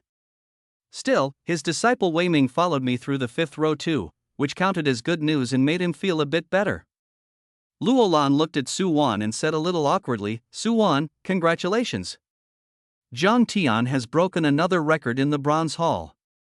Her disciple Jiang Man only made it through the fourth row. Although this result was within her expectations, it still wasn't something she could really show off. After all, Jiang Man was only at the third level of the spirit-building realm. Luolan had put a lot of effort into her, but 10 days was simply too short. Raising her strength wasn't that easy. Su Wan smiled and said, "Luolan, it seems Jiang Man has some bad blood with Zhang Tian. Aren't you afraid your disciple will feel hurt if you say that?" Luolan snorted, "Humph. I can't be bothered with the disciple's affairs. If she feels a little pressure, maybe she'll work hard and train like crazy." Actually, Luolan initially thought highly of Jiang Man. After all, she didn't have many female disciples under her, and it wasn't easy to come across someone with aptitude, so she took her in right away. But later she realized my talent was far stronger than everyone else's, and back then she wanted to take me as her disciple. Unfortunately, for various reasons it didn't work out, and things got a bit unpleasant. But now our relationship has returned to normal. Su Wan smiled and shook her head. Luolan is just like that, straightforward and direct, not picky about trifles, and Su Wan was used to it. Xiao Feng looked worried on the surface, but inside he was overjoyed. In past years' freshman assessments, no one had ever made it through the final stage. Although this assessment was simple and rough, it was quite effective. Those with real strength could pass, and those who wanted to coast couldn't get good results. The path of martial arts is cruel to begin with. Compared with facing a powerful enemy, this bit of testing was nothing at all. The senior student in the sixth row was named Zhuolei. Although he hadn't managed to stop me, he wasn't discouraged in the slightest. He even smiled and said to me, "My name is Zhuolei. If you don't mind, let's be friends." I nodded gladly. "Sure. I'm Zhang Tian. I'll be relying on your guidance a lot in the future." Zhuolei smiled and shook his head, saying a bit self-mockingly, "Don't say that. With your strength, you'll soon be strutting around the Bronze Hall. When the time comes, it should be you looking after me." I said with a smile, "Brother Zhua, you're joking. You're already at the 10th level of the spirit-building realm, won't you be entering the inner courtyard before long?" Zhuolei waved his hand and reminded me, "Not even close. With my strength, among the senior students I'm just a so-so. Don't think that beating me means you'll be unrivaled in the Bronze Hall." I was a little surprised and asked him, "Those people are even stronger than you?" Zhuolei said seriously, "There are nearly 20,000 senior students in the Bronze Hall. At the very least, there are dozens who are stronger than me. You mustn't get arrogant." I asked again, "If their cultivation is even stronger than yours, they should be at the peak of the spirit-building realm. With a bit more effort they could break through to the open heaven realm, so why aren't they going to cultivate in the main courtyard?" Zhuolei said, "Good question. These people want to temper their strength and solidify their foundation. People from our Bronze Hall can't even beat those from the Silver Hall and the Gold Hall. If we went to the main courtyard, we'd have an even harder time getting by." Hearing that, I suddenly understood and felt their approach was quite wise. At that moment, a tall female disciple walked over and looked me up and down with curiosity. Zhuolei introduced her, saying, "This is Xiaoya. She entered the academy the same year as me, has cultivated in the Bronze Hall for 3 years, and her cultivation has reached the 10th level of the spirit-building realm." I hurriedly gave a respectful salute. "So it's senior sister Xiaoya, pleased to meet you, pleased to meet you." Xiaoya smiled and said, "Junior brother Jiang, you're too polite. Later, if you make it into the main academy, you'll have to take good care of me." I felt a bit awkward and quickly shook my head. "Senior sister Xiao, you flatter me." Xiaoya was even stronger than Zhuolei, so I didn't dare underestimate her. Making more friends like her could only benefit me. Next, Yan Xuan and Xiaozhen also came over to befriend me. Wei Ming stood off to the side with a pleading look, wanting to speak but not daring to. The way he looked was like a pitiful little puppy. Zhuolei said, "Zhang Tian, this junior brother is an acquaintance of yours, right? Let's all get to know each other." When Wei Ming heard that, he was overjoyed and quickly said, "Yes, yes, yes, I've known Jiang Tian for a long time. I'm Wei Ming from Qinghu City. I hope all you senior brothers and senior sisters will look after me." Everyone smiled and nodded, and the atmosphere was extremely harmonious. But some people didn't like the sight of me and sniped from the side with sarcasm. Humph. So what if he beat a new recruit from the Gold Hall? What's so great about that? He got a little achievement and now he's getting carried away. People like that are bound to take a fall sooner or later. If he's got the ability, let him beat the old students from the Gold Hall. In my opinion, he can't even beat the strong ones in the Bronze Hall, and he's still showing off here. Xiaoya frowned and said, "Junior brother Jiang Tian, don't pay them any attention. Those few are notorious old slickers, selfish and arrogant. No one wants to associate with them." I smiled and shook my head. Let them be. Ever since the Jiang clan of Tianbao City, I'd long been used to being mocked. To me, those words were just a light drizzle. Several martial artists from Tianbao City saw that I had taken first place, and their faces looked awful. Someone said, "Jiang Tian actually took first, am I dreaming?" Someone sighed, "Sigh, the gap between us and him is getting bigger and bigger." Jiang Man frowned tightly, her heart full of unwillingness. She regretted believing Jiang Yuan's words and turning against me over a single spirit-building pill. But now it was too late to say anything, she could only grit her teeth and keep moving forward. Jiang Long said, "Jiang Yuan, Jiang Man, don't lose heart. We've got the family backing us. If we cultivate hard, we may not necessarily lose to Jiang Tian." They didn't know that I didn't care about the family's meager resources at all. As my cultivation advanced, my need for pills only grew, and the family stipend was nothing but a drop in the bucket. Xiao Feng patted his forehead and said with a smile, "All right, today's contest is over." Jiang Tian's performance really opened my eyes. In fact, when he saw me break through the stages one after another, he was already overjoyed inside, but in order to be considerate of the other instructors' feelings, he didn't act too excited. Xiao Feng announced, "First place in this assessment, Jiang Tian. He will receive 40 spirit rushing pills, along with the title of Bronze Hall Core Disciple, and he may also choose any 3 cultivation techniques from the Technique Hall." As soon as he said that, the plaza erupted. Everyone was shocked and jealous. Someone cried out, "My God, 40 spirit rushing pills." Someone said, "Those are pills only Golden Hall disciples get to use." Someone else said, "The 3 techniques from the Technique Hall are the real prize, any one of them is worth more than pills." The vast majority wore expressions of envy, jealousy, and hatred. Xiao Feng added, "Since Jiang Tian entered the academy, he first defeated the new students of the Gold Hall, and today he broke the assessment record for new students of the Bronze Hall. In my personal capacity, I'll reward him with another 10 spirit tempering pills." The moment he said this, the crowd completely erupted. Someone said, Getting a personal reward from the hallmaster is really envy-inducing." Someone was dissatisfied, "A mere new student, what right does he have to get these rewards?"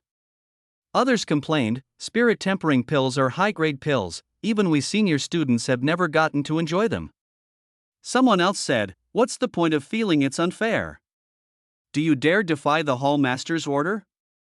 Compared with my rewards, the rewards for disciples who cleared the 5th row were much more meager.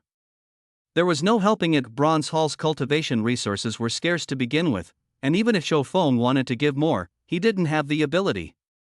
Each new student who cleared the 5th row only received 5 spirit tempering pills and the title of Bronze Hall Elite Disciple, earning focused training, but compared with my rewards, it simply wasn't worth mentioning.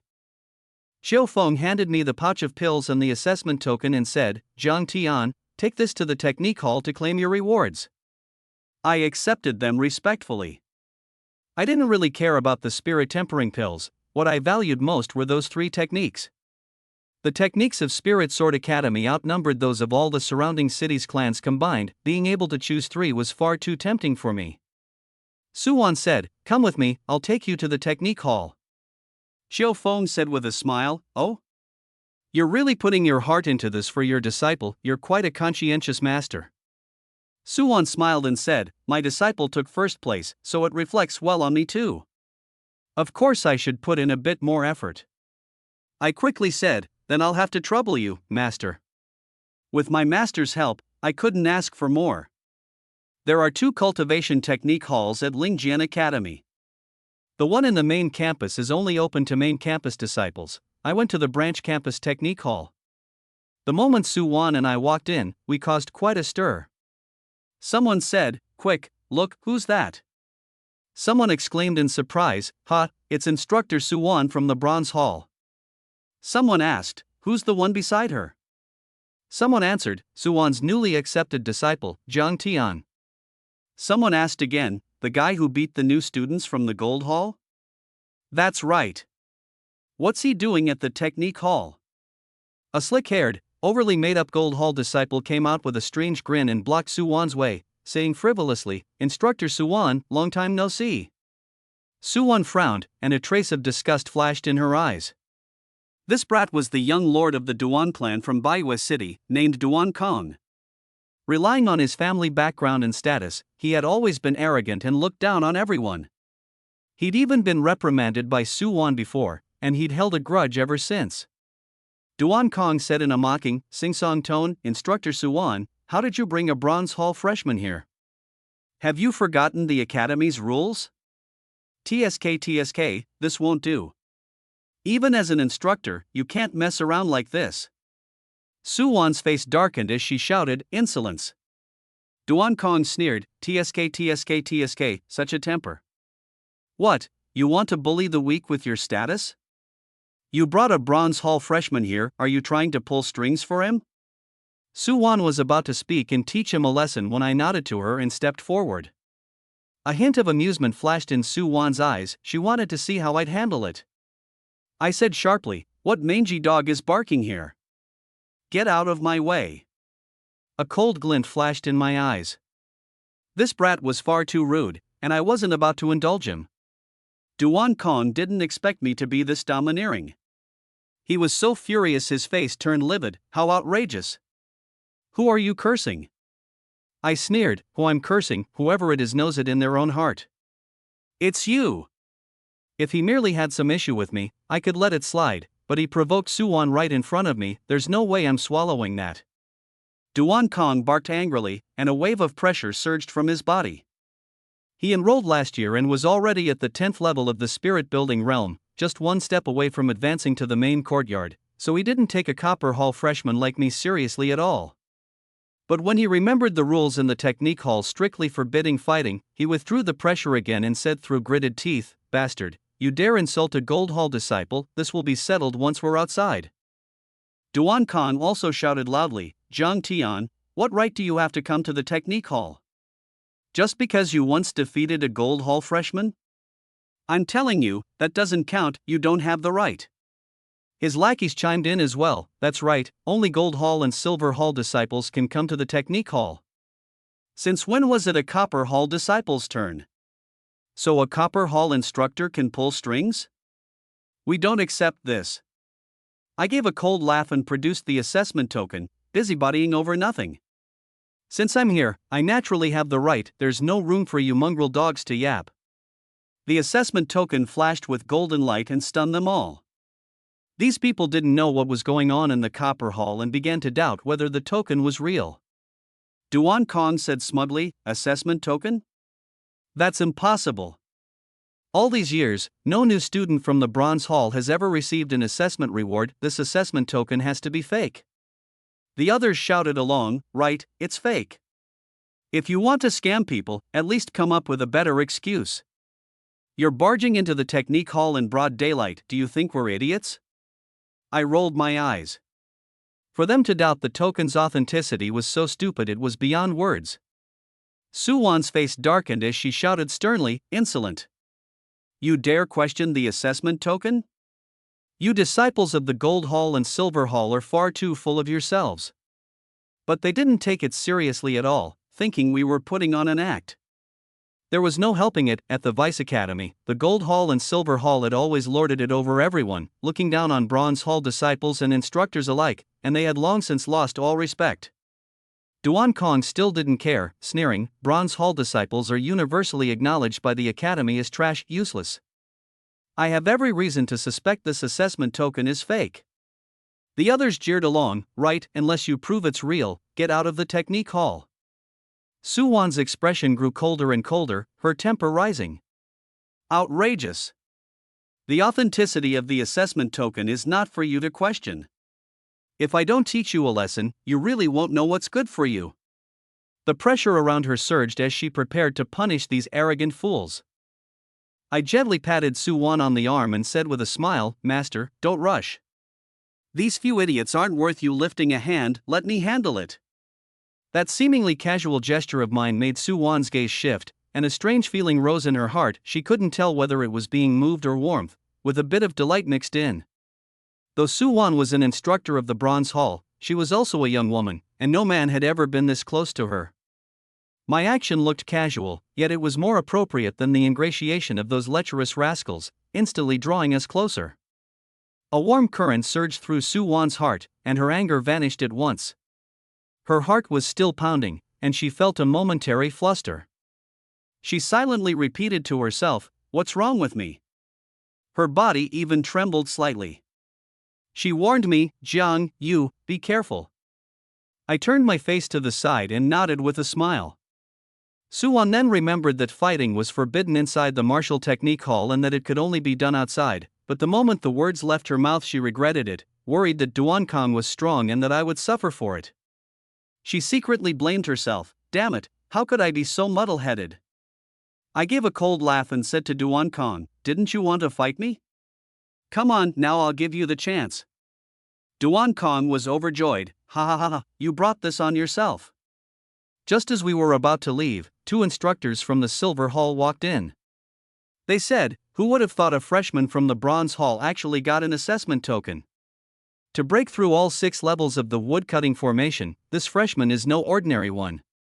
I also heard he once defeated a freshman from the Gold Hall and broke the Academy's record. That's right, his name is Jung Tian. When they saw Suwon, they were surprised. Suwon, what are you doing here?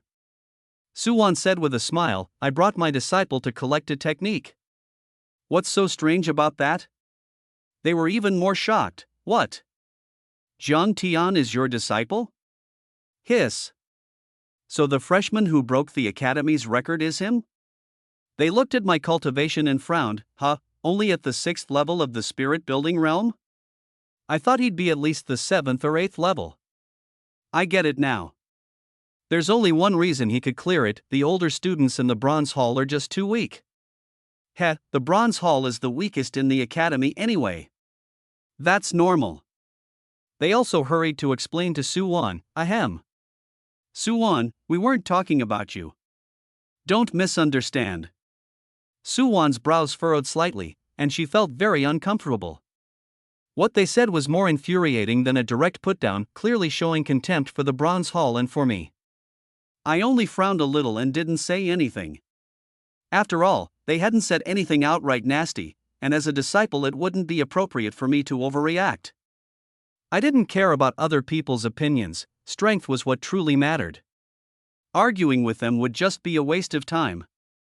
After hearing them, Duankang's face turned very ugly, and he asked skeptically, teachers, are you sure you haven't made a mistake? Is the assessment token in Zhang Tian's hand real?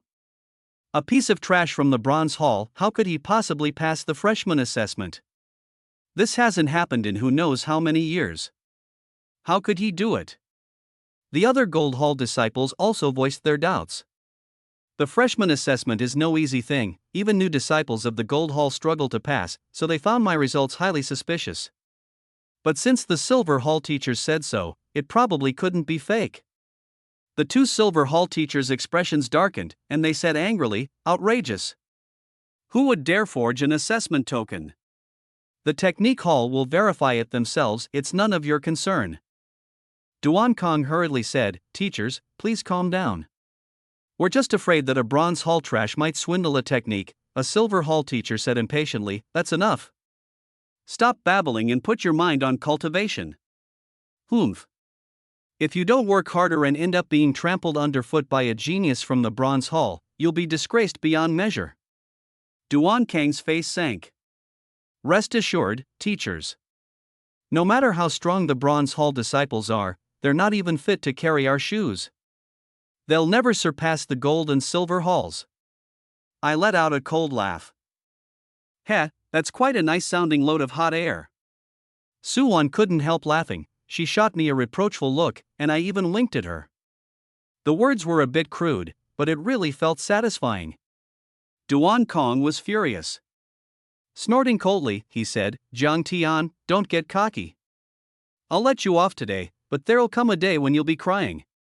With that, he hurried out of the technique hall. The other new students from the gold hall also threw out harsh words. Trash from the bronze hall wants to beat the geniuses of the gold and silver halls? Keep dreaming. At the freshman grand exam in half a year, you'll see just how trash the bronze hall is. Then they flicked their sleeves and left. I shook my head inside. Sigh, I originally wanted to use them to warm up, but I didn't expect them to leave so quickly. I wasn't afraid of Duan Kong at all. If the Silver Hall instructors hadn't suddenly shown up, he would definitely have suffered for it. Seeing how arrogant I was, those two Silver Hall instructors said speechlessly, "Humph. You get a tiny bit of achievement and you're over the moon, far too full of yourself. Don't think you're anything special just because you've made a little progress in the Bronze Hall. All the geniuses of Spirit Sword Academy are in the Gold and Silver Halls, you'll learn the gap sooner or later." After saying that, they let out a cold laugh and left. I shook my head with a cold smile. Are the Gold Hall and Silver Hall really that strong? Why are they always acting so high and mighty? Yuan warned me sternly, what they said makes sense. The upperclassmen in the Gold Hall and the new students aren't even in the same league. The geniuses in there are very strong, don't blindly underestimate them. I nodded solemnly. Master, rest assured. As long as I cultivate diligently, I refuse to believe I'm inferior to them. I looked at Yuan and suddenly noticed her face was a little red, so I asked, "Huh? Master, why is your face a bit red, are you feeling unwell?" Yuan's expression stiffened, and she said awkwardly, It's nothing. Let's hurry and go collect the cultivation techniques, come with me." After saying that, she hurried forward. I frowned slightly, thinking, why is Master acting so strange? Then I quickly followed. When the technique hall steward, Du Yunhui, saw the assessment token I handed over, his expression turned a little odd. He glanced at Yuan, then at me. Yuan smiled and said, "Elder Du, we can go choose our techniques now, right?" Du Yunhui nodded. "Yes. You may choose any 3 techniques from the hall. After you've chosen, come here to register. Go on." Then he returned the assessment token to me. Yuan and I walked into the inner hall. Inside were more than a dozen rows of technique racks, and each row held hundreds of techniques, leaving me dazzled. I'd long heard that the Spirit Sword Academy had a profound foundation, but I never expected it to be this exaggerated. And this was only the branch academy's technique hall, who knew how formidable the main academy's technique hall would be. Just as I was wondering about it, Yuan didn't even look at those techniques and instead headed straight to a dim stone chamber deep within the inner hall. I was a bit confused and asked, "Master?" Yuan gently shook her head and said mysteriously, "No need to say more. You'll understand soon enough." My curiosity was instantly piqued, and I thought, could it be that Master is going to personally choose techniques for me? That would be great, twice the result with half the effort. But then I wouldn't be able to personally gauge the strengths and weaknesses of the techniques. Still, I knew Master was doing it for my sake. Rather than getting overwhelmed by so many techniques, it would be better to spend the time cultivating. I looked at those Gold Hall and Silver Hall disciples who were agonizing in front of the cultivation technique racks, secretly feeling relieved, and followed Yuan into the stone chamber. Inside was a crude stone platform with only a few dozen techniques on it. Compared with outside, it was downright shabby. A middle-aged man in a gray robe was flipping through a tome. When he saw us come in, he exchanged a glance with Yuan. Both of their eyes were a little cold. He was Lang Wei, an instructor of the Gold Hall. He asked arrogantly, "Yuan, why is it you? And you even brought a disciple? Newcomers from the Bronze Hall aren't qualified to come here, are they?" He felt he could explain Yuan's presence, but a newcomer like me, was I trying to use connections? He also thought Du Yunhui was incompetent. Yuan couldn't be bothered with him at all. With a cold laugh, she said, "What I do is none of your business." Then she began checking the techniques on the stone platform. Lang Wei took the hit, his face dark as a sky before a storm. When he saw the assessment token in my hand, his eyes widened like bronze bells, and he said haughtily, "Assessment token? Hand it over to me." I wasn't about to play his game. With a cold smile, I put the token away. Lang Wei's expression changed, as if he'd been slapped in the face, and he flew into a rage. Insolent brat! He reached out, ready to teach me a lesson. Yuan flashed and blocked him, continuing to leaf through the cultivation manual as if nothing had happened. I frowned, let out a strange laugh, and said, "Master, the technique hall doesn't seem very clean." Yuan pretended not to understand. "Oh? How so?" I shot Lang Wei a glance and said with disgust, "There was a fly buzzing noisily just now." Yuan was so amused she couldn't stop herself from laughing softly. He, the Spirit Sword Academy does have a few flies. Don't mind it." Lang Wei was so furious his face turned ashen, and he roared, "Outrageous! A lackey from the Bronze Hall dares to turn the world upside down?" Yuan's gaze turned icy, and she said without the slightest fear, "What, Instructor Lang, are you planning to make a move here? There's a lot that's special about Zhang Tian's exploding spirit fist. First, when it's unleashed, his right arm flares with intense purple light. The scene looks like some kind of special effect, extremely cool and flashy. Second, its power is terrifying, with unbelievably strong impact force, like a cannonball. Once it's blasted out, it produces a sustained surge of tremendous force, and the follow-through keeps coming without end, wave after wave, leaving the opponent hard-pressed to defend. That senior student, though somewhat prepared, never expected the punch to be this fierce and simply couldn't withstand it. This exploding spirit fist was like Zhang Tian's secret weapon, one strike and it caught the opponent completely off guard. It played a huge role in the fight and helped him clear the challenge smoothly. Damn, at the time my strength was about on par with that Lang Wei, and my backing wasn't weak either, so he didn't dare tear things open with me lightly. After all, starting a fight in the technique hall would bring harsh punishment from the academy. Wasn't that blatantly asking for trouble? Lang Wei wasn't stupid either. The corner of his mouth twitched, and in the end he still forced his anger down, but his gaze was as gloomy as the sky before a storm. He even swore loudly, "Humph, the Bronze Hall people are only good at running their mouths. At the freshman grand exam half a year from now, if I don't beat you until you're crawling around looking for your teeth, I, Lang Wei, will live stream myself eating shit." The way he strutted about, it was like he'd already won for sure. In the Academy's history, Bronze Hall disciples have never beaten Gold Hall disciples in the freshman grand exam. This was where his confidence came from. In his heart, he was definitely thinking he had to cripple me and ruin me for good. Yuan and I exchanged a smile, as weird-looking as could be. I winked at Yuan, meaning, only flies eat shit. If Lang Wei says that, isn't he admitting he's a fly? Yuan frowned and shot me a reproachful glare, as if to say, "Brat, don't bring up something that disgusting." With just a look we both understood what the other meant, making the atmosphere in the stone chamber turn strangely awkward. Lang Wei's face was livid with anger. He knew he'd misspoken, but thinking about the gap between the Bronze Hall and the Gold Hall, he felt there was nothing to be afraid of. He snorted coldly, stopped paying attention to us, and went back to reading cultivation techniques. Yuan picked out 2 cultivation manuals and handed them to me, saying, "Zhang Tian, these 2 are seriously awesome. They suit you, take a look." I looked and saw Golden Feather Illusory Steps and Divine Lightsword. Just hearing the names, you could tell they were anything but ordinary. The tomes themselves looked ancient and weighty, clearly with quite a history behind them. But when I opened them, I frowned. "Ha! Why are both of these sets incomplete?" Yuan nodded with a smile. "That's right, every manual in this stone chamber is a fragment." I blinked, wanting to say something, but the words didn't come out. I knew Yuan wouldn't set me up. An incomplete version had to have something exceptional about it. I took a closer look. Good grief, both were mid-tier Xian grade techniques. I drew in a deep breath and instinctively glanced toward the technique racks outside the stone chamber. Yuan smiled and said, "Just like you're thinking, everything outside is Huanggrade, at best, high-tier Huanggrade." I nodded, understanding her good intentions. Starting point determines height.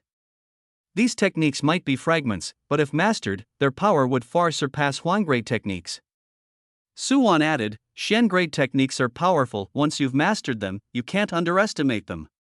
Even though being incomplete knocks them down a notch, they'll train your comprehension too, killing two birds with one stone. I understood Yuan's thoughtful intent, but I was still a bit puzzled, so I asked, Master, has anyone ever successfully mastered these fragments? Yuan shook her head with a smile, saying a little disappointedly, so far, no student has managed it, not even the disciples of the Golden Hall and Silver Hall. I was pretty surprised, but I had nothing to fear. If anything, I was intrigued. These two sets were incomplete and obscure, but they weren't hard to grasp, and the very beginning drew me in. I nodded and said, these two, then. Yuan said, Zhang Tian, you choose the last technique yourself. Let me see how good your eye is. She didn't want to grind away my sense of autonomy. After all, cultivation still depends on oneself. I smiled confidently. I'd basically looked through all the techniques here. The first two suited my taste quite well, but I still hadn't come across anything that truly surprised me. That guy Langwei started speaking in that snide, sarcastic way again. Humph. An incomplete Shen-grade technique that even Gold Hall and Silver Hall disciples can't cultivate, and a piece of trash from the Bronze Hall thinks he can? Pure wishful thinking. He tossed the manual aside and watched coldly from the side. Yuan bringing me here was already enough of a laughingstock, letting me choose for myself was even more ridiculous. In his eyes, I was like some illiterate bumpkin who'd wandered into the royal library, clueless about everything. I looked at the remaining manuals, my gaze turning solemn. Suddenly, I saw the one Langwei had just thrown down, the high-tier Shen-grade technique, I Overlord Dragon Fist/I. My eyes lit up and I hurried to check it. My body was close to the legendary Overlord Dragon body, so the words Overlord Dragon really caught my attention. Flipping it open, I found it demanded an exceptionally strong physique, and it wasn't a complementary technique for an Overlord Dragon body. I shook my head and laughed at myself. That's what I thought, an Overlord Dragon body is so powerful, how could its complementary technique be only high-tier Shen-grade? Seeing my reaction, Yuan frowned slightly, thinking that with so many techniques, how was it that I still couldn't pick one I liked? Langwei, however, thought I'd been intimidated by the technique and sneered, humph. If an incomplete Shen-grade manual were easy to cultivate, would it be left here? Even the top geniuses of the Gold Hall can't cultivate this I Overlord Dragon Fist/I, let alone a Bronze Hall trash like you. I ignored him and grew more and more satisfied the longer I looked. This Tyrant Dragon Fist was tremendously powerful and demanded a high level of physical conditioning for the current me. It was practically tailor-made. Besides, there wasn't a more suitable technique anyway. I nodded with a smile and said, this is the one. Yuan nodded silently, a sharp gleam flashing in her eyes. Langwei's expression stiffened for a moment, and he couldn't stay composed anymore. His disciple was a Gold Hall prodigy and had tried this technique, but because the formula was incomplete and the demands on the body were too high, it simply couldn't be cultivated. Even though he thought I wouldn't be able to master it either, he still had the feeling that his own treasure was being snatched away. Frowning, he tried to persuade me, this set of techniques is incomplete and hard to comprehend, and it also demands a lot from your body. You're a new Bronze Hall student, cultivate properly for a few years first. Don't aim too high, it's not rational. Yuan refused coldly, what technique my disciple cultivates is none of your concern, Instructor Lang. I also smiled calmly. Many thanks for Instructor Lang's kindness. Since I've set my mind on this technique, I will master it. I gripped the manual tightly in my hand. Langwei was so irritated he could hardly stand it and still tried to persuade me to give up. Even the geniuses of the Golden Hall can't master this set of techniques. You're just wasting your time. I shook my head with a smile. Even if it's a waste, it's my time. Yuan and I walked out of the stone chamber. Langwei's face turned green, as if his treasure had been snatched away. Irritated, he snorted coldly, humph. Fine. Copper Hall trainees are trash to begin with. Spending time on the Tyrant Dragon Fist is pure wasted effort. Won't listen to advice, sooner or later you'll regret it. We looked at the 3 techniques I'd chosen, speechless, staring at me like I was some bumpkin. Good grief, a copper hull disciple. You'd be doing well to master a high-tier yellow grade technique, and you go and pick 3 tattered Shin grade manuals. Yuan smiled faintly. That's not something you, steward, need to worry about. Just register it. Yunhui nodded repeatedly, a mocking smile on his face. Leave your assessment token here. Remember to return the manuals in 3 months. I said, 3 months is enough. I handed over the assessment token. Yunhui gave a disdainful smile. That confident? You'd be lucky to master even 1 in 3 months, and you want to train 3. Kid, don't aim too high, you'll have plenty to regret later. Yuan also felt he was being a bit flippant. She didn't expect me to master them in 3 months either. It would be enough if I could get 1 or 2 to a basic level, memorize the rest, and take my time comprehending them later. My words left both her and Yunhui dumbfounded. I said, mastering 3 cultivation arts in 3 months, is that hard? I looked completely relaxed, like it was as simple as eating and drinking. Back at the Zhang family, I'd mastered 2 incomplete high-tier yellow-grade arts in less than 20 days. No matter how difficult an incomplete mystic-grade art might be, could it really be that impossible? Yunhui shook his head and sneered. Ha! I'd like to see how you managed to master it. After Yuan and I left, his smile turned slyly sinister. He even took out a copy of I Overlord Dragonfist/I and muttered, even the complete I Overlord Dragonfist/I is hard to cultivate, let alone an incomplete version. If you think you can master it, no chance. After we left the arts hall, I asked Yuan, Master, are there no complete mystic grade arts in the Branch Academy's arts hall?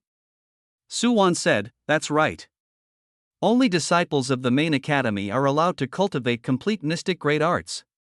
These incomplete mystic grade fragments were discarded by the main academy. I was stunned. Mystic grade fragments that Branch Academy disciples treasured like priceless gems were actually things the main academy didn't want. The gap was just too huge. But it only made me even more determined to enter the main academy. I was almost starting to feel impatient. Yuan walked ahead with a smile. She knew that if I were to cultivate high-tier yellow-grade arts, she could just teach me a few casually, but that wouldn't make me a true genius. She had cultivated quite a few mystic-grade arts, but they all leaned toward the Yin and the gentle, not suitable for me. In the Branch Academy's arts hall, only these incomplete mystic-grade fragments had any real value, neither wasting the assessment reward nor my martial talent. After returning to my quarters, I immediately went into seclusion. The freshman assessment was already over, there would be plenty of challenges ahead, so I couldn't afford to waste time. Golden Feather Phantom Steps is a mid-tier Xian grade movement technique, far stronger than my current Star Luo Steps, and an ideal upgrade.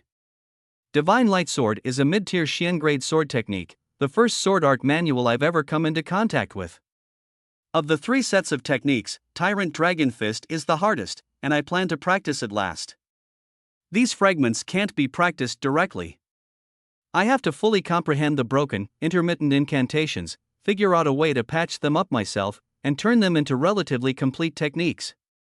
That's a real hassle. If I'm not careful, I could end up working for nothing, but I'm not afraid. Relying on my powerful martial talent and unwavering conviction, I focused on grasping the profound meaning of the incantations, and my whole being sank into it. In the main hall of the Bronze Hall area, the teachers Pan Rao, Sun Dong, and Xia Tian were seated, with several fairly talented freshmen standing nearby. Pan Rao frowned, clearly unhappy. I really didn't expect all the spotlight in the freshman assessment to be stolen by Zhang Tian.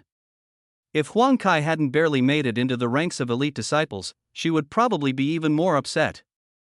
Xia Tian shook his head and sighed. Since he entered the academy, his potential has been astonishing. I'd say it won't be long before this entire batch of Bronze Hall freshmen are trampled under his feet. Sun Dong refused to accept it. With a cold face, he said, no way. He cleared it because Zhuo Lei underestimated him. The freshman assessment doesn't mean anything. The assessment 3 months from now and the freshman grand examination half a year later are what really matter. With so many promising seedlings under us, could we really not keep a single Zhang Tian down? His disciples Zhao Jun and Wen Hao had both passed 5 stages and become elite disciples. He felt he wouldn't lose to me. But the disciples beside him lacked confidence. I could even defeat Gold Hall freshmen, they knew they couldn't do that themselves. With the academy focusing on cultivating me, my strength would definitely improve faster than theirs. Sun Dong realized the problem and, frowning, barked, "You few, train properly. Whoever can suppress Jiang Tian, I won't treat him unfairly, there will be no lack of pills or techniques." The disciples' spirits lifted, and they said excitedly, "Rest assured, Master. This disciple will do his utmost." In the main hall of the Golden Hall area, a group of disciples gathered around Chen Yu, discussing the freshman assessment. After hearing them, Chen Yu's eyes narrowed, his face was cold, full of disdain and mockery. "Poof. A frog at the bottom of a well can jump as high as it wants and still won't reach the sky. Anyone who offends me won't come to a good end." A few lackeys asked, "Senior brother Chen, do you want us to do something?" Chen Yu frowned. "It's not good to make a move openly in the academy. Keep an eye on him, report to me at once if there's any movement. I'll arrange the rest." Everyone nodded, smiling darkly. Chen Yu said viciously, Chen Yu, don't tolerate any sand in my eyes. This trash may have broken off the engagement with Yi Wuxue, but there was a connection before he must die." In the blink of an eye, a month had passed. Not only had I mastered I Golden Feather Phantom Steps /I and I Divine Light Sword /I had also trained I Overlord Dragon Palm /I to the beginner realm. This speed was simply heaven-defying. You had to know even the geniuses of the Golden Hall would find it hard to complete a single profound grade technique in a month, yet I finished 3 incomplete manuals in 1 month. If word got out, wouldn't it shake the entire branch academy? I unleashed I Golden Feather Phantom Steps /I, turning into a streak of golden light as I swept across the courtyard, so fast it was like lightning. The golden light flashed, white light flickered in the void, and the sword hull was piercing. Bang, bang, bang, a training stone more than 3 meters across was sliced into several segments, the cut smooth as if tofu had been cut with a knife. I sheathed my sword and stood there, a flash of delight in my eyes. Profound grade techniques really are incredible. It's a pity this is an incomplete manual. If it were the full version, the power would definitely be even stronger. I looked into the distance, thinking that I had already trained these 2 techniques to the level of commanding them at will, but there was still a gap before reaching the pinnacle. I'd have to temper them through real combat. I Overlord Dragon Fist /I was even harder than I'd imagined. I mastered the first 2 techniques in half a month, the remaining half month was all spent on I Overlord Dragon Fist /I, and only then did I reach the beginner realm. Even though the speed was already astonishing, I was still not satisfied. Next I kept tempering my body. In half a month I used up 10 packs of body tempering medicinal materials and refined 40 spirit charging pills. My cultivation was almost at the 7th level of the spirit building realm, just 1 step short. But by then I was almost out of pills. There were only 10 spirit charging pills left, and I still had more than 200 Earthblood pills, but they were basically useless to me. I didn't even want to take them. The bottleneck was right in front of me. If I couldn't break through, it was too frustrating. Gritting my teeth, I decided to force a breakthrough with the remaining pills. I swallowed down the 200 plus Earthblood pills like eating a meal, yet the effect was mediocre. After finishing the 10 spirit charging pills, I still hadn't broken through to the 7th level of the spirit building realm. Frowning in frustration, I thought, this pill consumption is way too huge. When will I ever cultivate the tyrant dragon body? Other people can make 50 spirit charging pills last a year. I used them up in less than a month, and it still wasn't enough. With no pills left to use, I ended my seclusion early. As soon as I stepped out of the courtyard, I ran into Yuan. She asked, "Jiang Tian, there's still a month until the next assessment, why are you coming out of seclusion now?" I said, "Master, I'm going out for a walk, and I'll return the techniques at the technique hall while I'm at it." Yuan looked me up and down and asked, "How's your cultivation of those few techniques coming along?" I said, "I've mastered Golden Plume Phantom Steps and Divine Light Sword. Tyrant Dragon Fist is a bit slower, just getting started." I was a little depressed. Yuan was both shocked and delighted. "You've mastered all 3 techniques? Hurry and show your master." I nodded, turned into a streak of golden light and leapt up. With a flick of my right hand, sword light flashed from the long sword. Movement technique and swordsmanship fused perfectly on my body, smooth and seamless. Suwon's eyes lit up as she exclaimed, "Hiss." Both techniques have reached the level of as the heart wills, not simple at all. From the start she'd felt it wouldn't be hard for me to cultivate these techniques, but she hadn't expected me to be this fast. That meant my martial aptitude was even higher than she'd thought, and she was stunned. Then I used Tyrant Dragon Fist again. I raised my right fist, and pale purple divine light shrouded the surface of my knuckles as a domineering aura spread outward. With a thunderous boom, the purple divine light turned into an illusory dragon and blasted apart a training stone about a zhang across in front of me, an astonishing display. Suwon cheered in delighted surprise. "Good boy, you really have mastered Tyrant Dragon Fist." Excitedly she thought, to master 3 incomplete Shen-grade manuals in 2 months, neither comprehension nor speed like that can be achieved even with 10th rank talent. I'm afraid only top-tier talent could manage it. Could his talent really be that high? She felt fortunate she'd taken me in at Tianbao City. Missing out on such a good disciple would have been a huge loss. She murmured to herself, that person's eye for talent really wasn't wrong. At least in this matter I have to thank him, consider it owing him a favor. Her expression was a bit complicated, her brows knit for a moment, then relaxed. She didn't know I'd done it in a single month, otherwise she would have been even more shaken. I retracted my spiritual power and walked over to Suwon. I didn't explain anything, just smiled. To Suwon, this speed was already astonishing, but I still wasn't satisfied myself, nor did I want to show off. I vaguely heard her say, "I owe someone a favor," so I asked, "Master, who are you talking about?" Suwon's eyes flickered, and she didn't explain, she only gave a mysterious smile.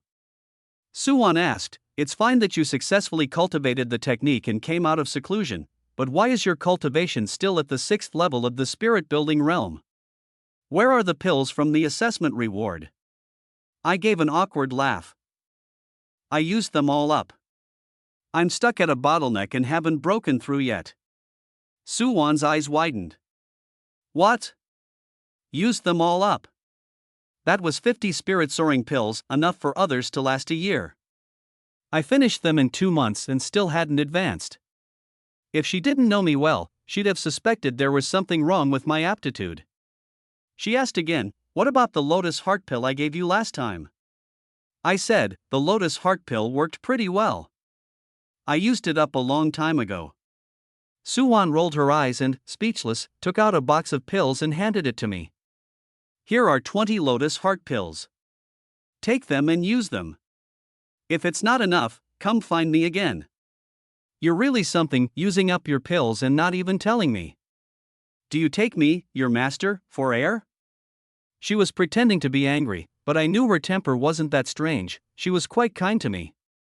We were master and disciple, but in age we were more like sister and brother. If it weren't for the seniority between us, I would've.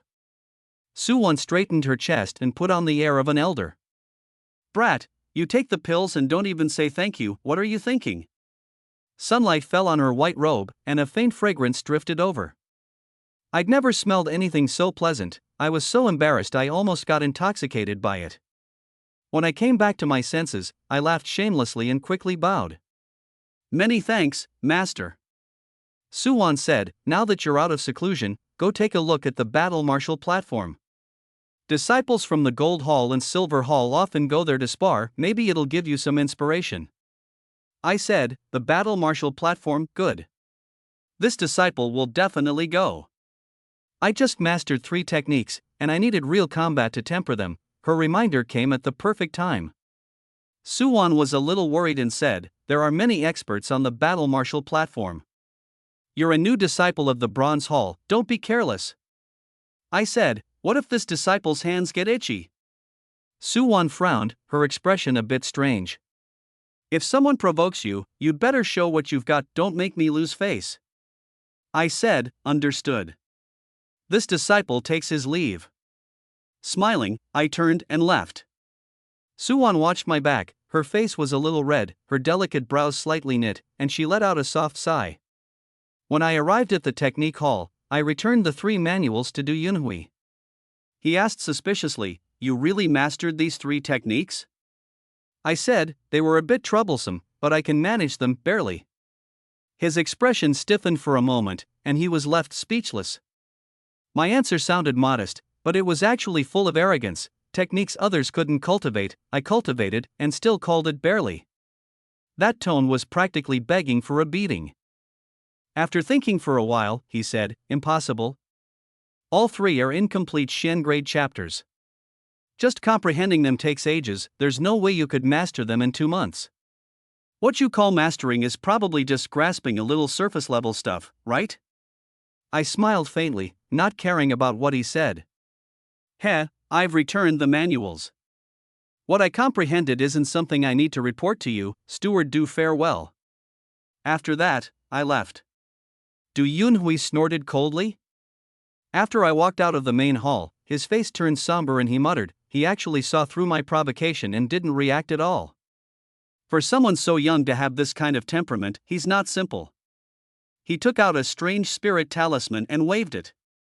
Before long, a disciple in a green robe entered the technique hall. This disciple was from the Gold Hall and was usually very low-key, even Gold Hall disciples rarely paid him much attention. He asked coldly, you wanted me for something? Do Yunhui didn't get angry? Instead, he said very solemnly, someone has mastered that set of techniques.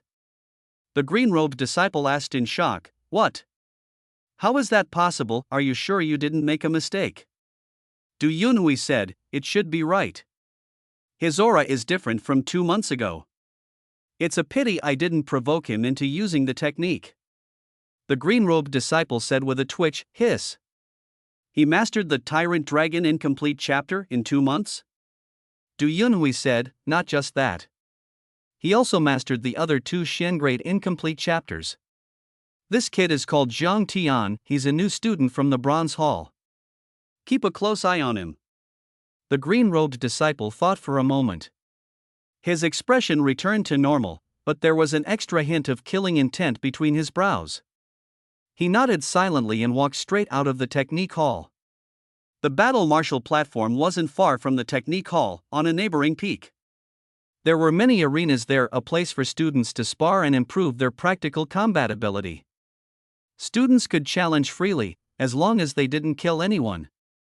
When I went, every arena had people fighting, the viewing stands were packed, and many more were watching from the sides. I watched a few of the smaller arenas. The Silver Hall disciples were full of openings, yet the Bronze Hall disciples were watching with great relish. Disappointed, I shook my head and headed toward the center of the battle martial platform. On the biggest arena stage, 2 Golden Hall disciples were fighting, and it was pretty intense. The moment I looked, I was amused. Heh, so it's old acquaintances. The 2 were Zhuo Yong and Yu Dong. We hadn't seen each other for over 2 months, and both of them had reached the 9th level of the spirit-building realm. They were far stronger than before. I was watching when several Copper Hall martial artists walked over. Zhuolei shouted from the front, everyone, hurry up, come see the strength of the new Golden Hall students. Yan Chuan and Xiao Zhan were dismissive. They're just new Golden Hall students. They're still not as good as us old Copper Hall students. Xiaoya smiled and reminded them, don't be careless. Zhang Tian even defeated Zhuolei before. Zhuolei gave a bitter smile, pushed into the crowd, spotted me, and said in surprise, huh, Zhang Tian, you're here too. I said, what a coincidence. You're here as well. I didn't have many acquaintances in the academy, so I hadn't expected to run into all of them. Xiaoya said with a smile, hee, junior brother Jiang, we really do have a lot of fate between us. Yan Chuan and Xiaozhen snickered and teased, TSK, junior brother Jiang is really popular. Junior sister Qiao isn't this enthusiastic with other people, we're all jealous of you. Xiaoya rolled her eyes at them. Oh, get lost. Stop joking about me. In my eyes, junior brother Jiang is just a little brother, what's wrong with being a bit warm? I said, senior sister Qiao is right. I said that out loud, but I couldn't help comparing in my heart. Xiaoya had a great figure and a pretty face. Among the Copper Hall students she was extremely popular, and many disciples regarded her as their ideal lover. Zhuolei said, junior brother Jiang is really thoughtful, coming to observe Golden Hall disciples sparring. It's beneficial for improving your cultivation. I said, Senior Brother Joy is right, but observation alone isn't enough. You have to spar with them more to temper your techniques. Joy reminded me solemnly, Junior Brother Jiang, don't be rash. Golden Hall disciples have excellent aptitude, even the new students can't be underestimated. I understood he meant well, so I just smiled and didn't say anything. After Xiaoya and the others looked at the arena stage, they were stunned by Zhuo Yong and Yudong's strength. Yan Xuan and Xiaojun said in shock, hiss. In just a little over 2 months, these 2 new Golden Hall students have already reached the 9th level of the spirit building realm? That's way too fast. Xiaoya frowned. The strength of these 2 isn't inferior to ours anymore. Zhuo Lei's expression didn't look good either. That's right. If I fight them, I'm not confident I can win. Although his realm was higher, Zhuo Yang and Yudong had great aptitude, so it was still hard to say who was stronger. The atmosphere grew somewhat heavy, and I said, before entering the academy, they were already at the 8th level of the spirit building realm. The Golden Hall has plenty of resources, reaching the 9th level in 2 months isn't strange. Don't be discouraged. Zhuo Lei and Xiaoya nodded and finally relaxed. Wei Ming said, Senior Brother Zhuo, Senior Sister Qiao, you don't know this, do you? These 2 are Zhang Tian's defeated opponents. Zhuo Lei and Xiaoya were startled, but thinking of the freshman assessment, they believed it. Yan Xuan and Xiaojun couldn't believe it. Junior Brother Jiang, is that true? I nodded indifferently. It's nothing. If you cultivate diligently, you can also defeat Golden Hall disciples. My words were like a thunderclap, causing an uproar in front of the arena. Everyone was shocked at first, then sneered. The Golden Hall and Silver Hall disciples even mocked me. What an arrogant kid talking big without shame. A piece of trash from the Bronze Hall dares to run his mouth, how bold. Spouting big words here, careful you get crippled. Someone recognized me and shouted, Ha, you look familiar. I remember now, he's Zhang Tian, the Zhang Tian who defeated Golden Hall freshman. So it's him. The surroundings erupted in an outcry, and Zhuo Yong and Yudong on the arena also looked over. Zhuo Yong's face sank. Yudong said excitedly, Good. No need to wait for the freshman grand examination, today we can teach him a lesson. He had reached the 9th level of the spirit building realm, his confidence overflowing, eager to punish me and wash away his humiliation. He pointed at me and shouted a challenge, Zhang Tian, you came at the perfect time. Get on the stage and accept my challenge. Zhuo Yong also said gloomily, Don't injure him too badly. I also want to fight him. He had lost to me last time and had never accepted it. Now that his strength had increased, he couldn't wait to beat me up. Zhuo Lei and the others hurried to persuade me, Junior Brother Jiang, don't be impulsive. You were able to win last time, but this time it's hard to say, you must be cautious. Yes, the Golden Hall has far more resources. 2 months of cultivation is vastly different from the Bronze Hall. I didn't back down and smiled calmly. Don't be nervous, everyone. If I could beat them last time, it'll be even easier this time. My words caused another uproar. Did you hear that? This kid is insanely arrogant. If we don't teach him a lesson, he won't know how high the heavens are. Zhuo Yong and Yudong were so furious their faces turned green as they cursed, Zhang Tian, stop bragging. If you've got the guts, get up here and fight. Hurry up and get your ass up here. Xiaoya looked at me, wanting to speak but hesitating. I said, don't worry, everyone, just watch me. I leapt onto the arena and said, you two, come at me together. With a loud boom, cries of astonishment rose all around, and many people looked at me with strange expressions. Wei Ming frowned. Hiss. 1 against 2, isn't that too confident? Challenging 2 9th level spirit building realm Golden Hall disciples at the same time, everyone thought I'd gotten hot-headed. Zhuo Yong and Yudong were beside themselves with rage, outrageous. That brat's asking for a beating. 2 Golden Hall disciples fighting 1 Bronze Hall disciple, winning wouldn't be glorious anyway. Yudong's anger was the greatest, his figure flashed as he charged at me. I stood where I was, thinking I'd make my move in a bit and teach them a lesson. But that Jiang Tian, he just let out a cold laugh and said, "Stop dawdling. You two come at me together. Don't waste my time here." Heh, he's got some nerve. With his little bit of strength, if he fought me one-on-one, it'd be like scratching an itch. I really didn't take him seriously. But since he said the two of us should join forces, I figured that was kind of interesting. Maybe it'd give me a chance to loosen up my joints. The moment that Guy Yudong heard it, he blew up on the spot, roaring viciously, "Jiang, who the hell do you think you are? You think you're worthy of making us team up?" As he spoke, his bloodline spiritual power surged wildly, and he launched a furious wave palm. A blue palm print over 10 feet across, carrying overwhelming force, slapped toward Jiang Tian. Even I felt that if that strike landed, Jiang Tian was definitely done for. But that kid Jiang Tian only frowned slightly and said with a disappointed look, "I told you to come at me together, but you insist on coming one by one. Then don't blame me for not holding back." After that, he swung his right fist and blasted it straight out. Bang! With a thunderous boom, that blue palm print instantly collapsed, turning into a chaotic mass of surging force that dispersed. Yudong's face changed, and he completely lost it inside, shouting, "Impossible." Jolie was also stunned, the corners of his eyes tightening, and said, "Hiss. How is Jiang Tian's physical strength this strong?" Xiaoya's beautiful eyes flickered too, so shocked she could barely believe it. Yudong still refused to accept it.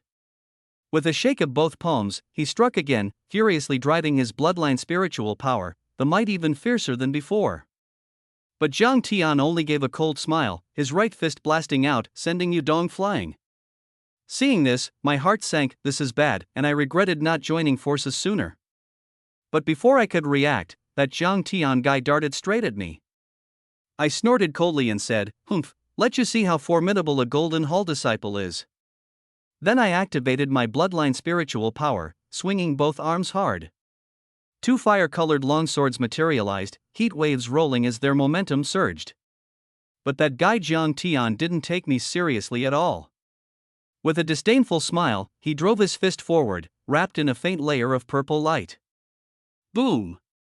The void shook violently, my two flaming swords were blasted straight away, their surfaces splitting with crack after crack, and in the blink of an eye they shattered. The backlash hit me too, my body jolted hard, and my face turned ugly as hell. Before I could even recover, Jiang Tian's fist came crashing in again. I had no way to dodge and was sent flying on the spot. I staggered to the ground and cursed non-stop, "Damn it, this is outrageous." Yudong's expression was just as grim. In just a few breaths, the two of us were defeated one after the other, an utter disgrace to the face of the Gold Hall disciples. The people around were stunned. Many had heard about Jiang Tian, but seeing his strength with their own eyes still shocked them. A Bronze Hall disciple defeating Gold Hall disciples on a battle platform like this, it was the first time ever. Practically I'd never thought I'd live to see the day. After a brief silence, a wave of startled cries erupted around the arena. Most of those Gold Hall and Silver Hall disciples refused to accept it. Even after witnessing the exchange just now, they still wouldn't acknowledge Jiang Tian's strength. In their eyes, Bronze Hall disciples were bottom-tier trash, nothing but worthless. Jolie and Xiaoya shook their heads with cold sneers. Jolie said, "Humph. You disciples of the Gold Hall and Silver Hall are far too arrogant. The facts are right in front of you, still not convinced?" Xiaoya also shot those people a frosty glance and said contemptuously, "I think the gap is just too big for them to accept for the moment." Yudong was still talking tough, cursing angrily, "All of you, shut up. This match isn't over, we haven't lost yet." The moment those Gold Hall and Silver Hall disciples heard that, hope flared up again, and they started making a ruckus. Yudong and I exchanged a look. Knowing we couldn't afford to underestimate him anymore, we had to join forces to defeat Jiang Tian and salvage our dignity. So we struck at the same time. Yudong unleashed the furious wave palm, and I used the blazing flame sword art, attacking Jiang Tian from left and right. Seeing us team up, Jiang Tian showed a satisfied smile and said, "Humph, so you're finally willing to join forces." Then he unfurled the golden plume phantom steps, turning into a streak of golden light as he darted out, and threw both fists at us. Raging wave palm, smash him to death. Blazing fire sword art cut him down. Yudong and I roared as one, a blue palm print and flaming longsword surging toward Zhang Tian with tremendous might. But that guy Zhang Tian's fist flashed with purple light, and a terrifying power erupted in an instant. With two thunderous booms, his purple-wreathed fists, like a pair of divine iron hammers, pierced straight through the blue palm print and blasted the blazing fire twin swords away. The overwhelming force swept out wildly, crushing our assault outright. Boom! Yudong and I screamed as we spat blood and were sent flying, both crashing down several zhang away. This time there was no dispute about the outcome. Zhang Tian defeated us with a single move, displaying an utterly crushing dominance. Dead silence fell around the arena, everyone was stunned. Those Golden Hall and Silver Hall disciples simply refused to believe the result, shouting nonsense and insisting Zhang Tian must have cheated. Zhuo Lei and Xiaoya were furious. Zhuo Lei shouted angrily, outrageous. Zhuo Yong and Yudong both used their bloodline spiritual power, yet Zhang Tian used only his physical strength. Are you all blind? Xiaoya also snapped coldly, I always thought Golden Hall disciples were honorable and willing to accept responsibility. I never imagined you couldn't even accept losing a tiny match. Shameless. Spurred on by them, the Bronze Hall disciples grew even more spirited, cheering non-stop, heads held high. But the Golden Hall and Silver Hall disciples all looked grim, their momentum steadily ebbing away. Yudong and I felt unbearably humiliated and tried to get up and fight again, but tugging at our injuries made us cough up blood once more. Zhang Tian glanced at us, gently shook his head, and gave a disdainful smile. Zhuo Lei muttered to himself, junior brother Zhang's strength is even higher than I imagined. Looks like he doesn't think much of Zhuo Yong and Yudong at all. Xiaoya's eyes suddenly lit up as she said, Zhuo Lei, aren't we still short one person for our outing and training? Now we've got our candidate. Zhuo Lei nodded and laughed loudly. That's right, this person is junior brother Jiang. But Xiaoya hesitated again and said, however, in a month it'll be the new student's quarterly assessment. Junior brother Jiang will definitely have to prepare with everything he's got. I don't know whether he'll accept the invitation. Zhuo Lei, however, said with a laugh, with junior brother Zhang's strength, do you really think he needs to worry about this assessment? Xiaoya relaxed a little, but shook her head. Not necessarily. I think junior brother Jiang has an extremely steadfast will. He's absolutely not the kind of person whose mind is full of distractions. With the assessment so close, he definitely won't lose the bigger picture for the sake of the smaller, and be tempted by some minor training trip. Zhuo Lei looked at Xiaoya with a strange expression and said, from the way you're talking, it's like you know junior brother Jiang inside and out. But we've only known him for a short while, could it be that you've had some private contact with him? Xiaoya's face flushed slightly red, and she spat at him fiercely. Zhuo Lei let out a weird snicker and said, what are you afraid of? A figure like junior brother Jiang, his future achievements are probably beyond limit. If I were a woman, I'd be taken with him too. There's nothing to be shy about. Xiaoya's pretty face darkened as she said, Pa. Say one more word of nonsense and I'll tear your mouth to shreds. To everyone's surprise, after Zhang Tian won, he didn't immediately step down from the arena. Instead, he swept a cold gaze over the surroundings and said something shocking, so that's all the Golden Hall disciples amount to. It's not even enough for me to warm up with, what a disappointment. At that, the area around the arena instantly exploded. The Golden Hall and Silver Hall disciples were all furious, cursing at the top of their lungs. Yet they looked at one another, and for the moment no one stepped forward to fight. After all, Yudong and I were already considered top-notch among the new students, even the two of us together hadn't won, who else would dare stick their neck out? Yan Xuan and Xiaozhen exchanged a smile, feeling that Zhang Tian had already done enough and it was time to wrap it up. But they didn't know that Zhang Tian hadn't even gotten his body moving yet, he hadn't had his fill of the fight, so how could he stop? Zhang Tian shook his head with a cold laugh and said, no one's coming out? The Golden Hall disciples are truly disappointing. This scene completely enraged the Golden Hall disciples. Their eyes blazed, and fury surged in their hearts. Accustomed to being fawned over and standing high above others, how could they tolerate Zhang Tian stealing the spotlight? Just then, an old man and a young man suddenly appeared in front of the battle marshal platform. The old man wore a golden robe. It was Ling Yuan, the vice hall master of the Golden Hall. The youth was his distant grandnephew, Ling Zijian, a new student of the Golden Hall. Ling Yuan gave a disdainful smile and said, "Why is the battle martial platform so lively?" Ling Zijian sneered coldly and released a trace of bloodline spiritual power. The rippling aura swept outward. At the sight of this, everyone was overjoyed and hurriedly bowed to Ling Yuan. Ling Zijian's arrival gave the Golden Hall disciples hope, and the atmosphere instantly heated up. They shouted, "Great! Senior brother Ling Zijian came at just the right time. Senior brother Ling is one of the best among the new students. Rumor has it his talent and strength are second only to the four great geniuses. Zhang Tian is in for it now." Ling Zijian's expression immediately darkened as he asked in disbelief, "Yuan, Yuan, you actually lost to a piece of trash from the Bronze Hall?" Yuan and I stammered, our faces turning unbearably ugly. Ling Yuan also frowned and barked, "Useless trash. Golden Hall disciples have never lost to Bronze Hall disciples in an official setting. You two have really set a precedent and utterly disgraced the Golden Hall." After a few Gold Hall disciples whispered eagerly among themselves, Ling Zijian immediately understood what had happened. He sneered, "Ha! No wonder you lost to Zhang Tian, turns out you were already his defeated opponents. Losing again this time is nothing surprising." Yuan and I flushed crimson, wishing we could crawl into a hole. Ling Zijian let out a cold shout, "But the Gold Hall's honor can't be ruined in your hands.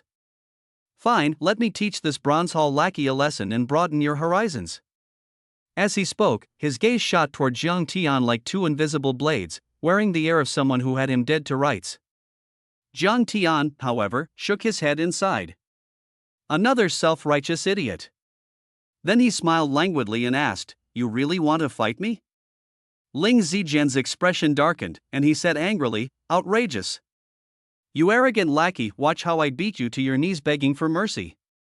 With that, he swayed and swept onto the ring, then shouted a curse as well, "You two shameless pieces of trash, why aren't you getting the hell down?" Yuan and I slunk off the platform in embarrassment, but we weren't willing to let things end in such a dismal way. After exchanging a glance, I shouted loudly, "Ahem, with things this lively, how can there be no stakes? Everyone, come place your bets." Yuan pulled out a thick stack of banknotes and said, "I'll take the book. Senior brother Ling pays 2-1, Zhang Tian pays 10-1. We did this for two reasons. First, we believed Ling Zijian was sure to win. Second, we wanted to curry favor with Ling Zijian and Ling Yuan in a roundabout way and salvage a bit of our standing." Sure enough, as soon as the shouting died down, Ling Zijian showed a faint smile and nodded in satisfaction. Ling Yuan was somewhat disdainful, but his expression also softened. Everyone's gambling spirit flared up, and they all began placing bets. Is there even any suspense? Zhang Tian's definitely getting crippled. I'll put up 1,000 taels on senior brother Ling to win. I'll put up 2,000 taels on senior brother Ling, only the odds are a bit low. The prize money piled up quickly, reaching more than 100,000 taels in no time, and the atmosphere was exceptionally frenzied. Unable to suppress the fighting intent in his heart, Ling Zijian shouted, "Zhang Tian, today you won't escape defeat and it'll be a miserable one. Stop dragging your feet. Make your move."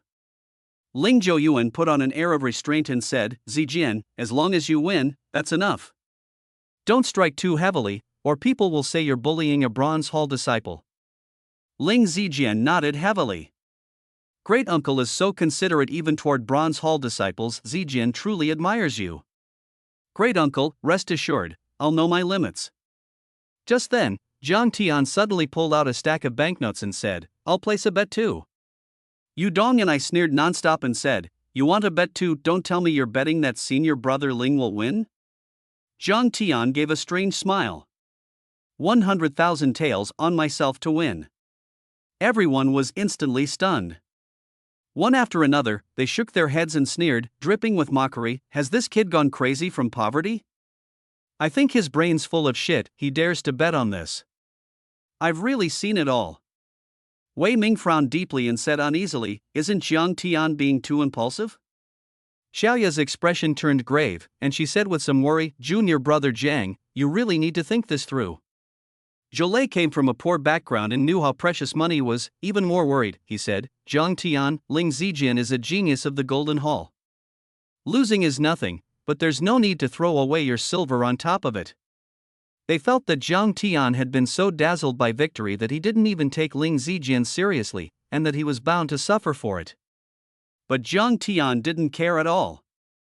Shaking his head with a smile, brimming with confidence, he said, no need to worry. I know what I'm doing. Wei Ming's eyelids twitched, and he said speechlessly, and you call that being sure? Zhang Tian blinked and gestured to them. Hurry up and place your bets, don't miss this great chance to get rich.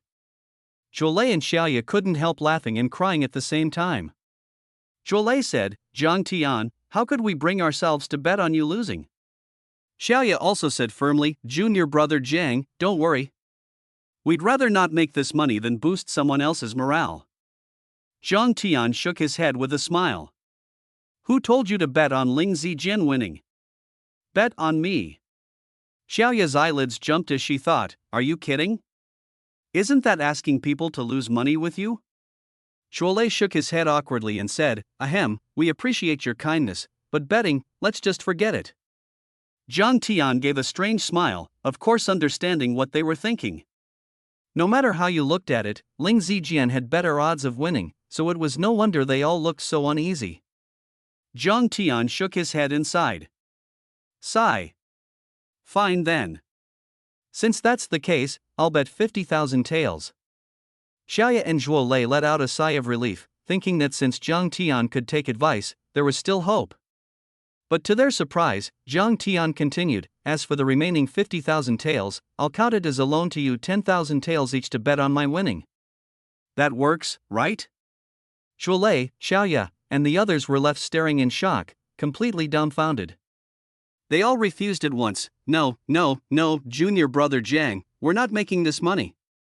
Junior brother Jiang, hurry up and take back your kindness.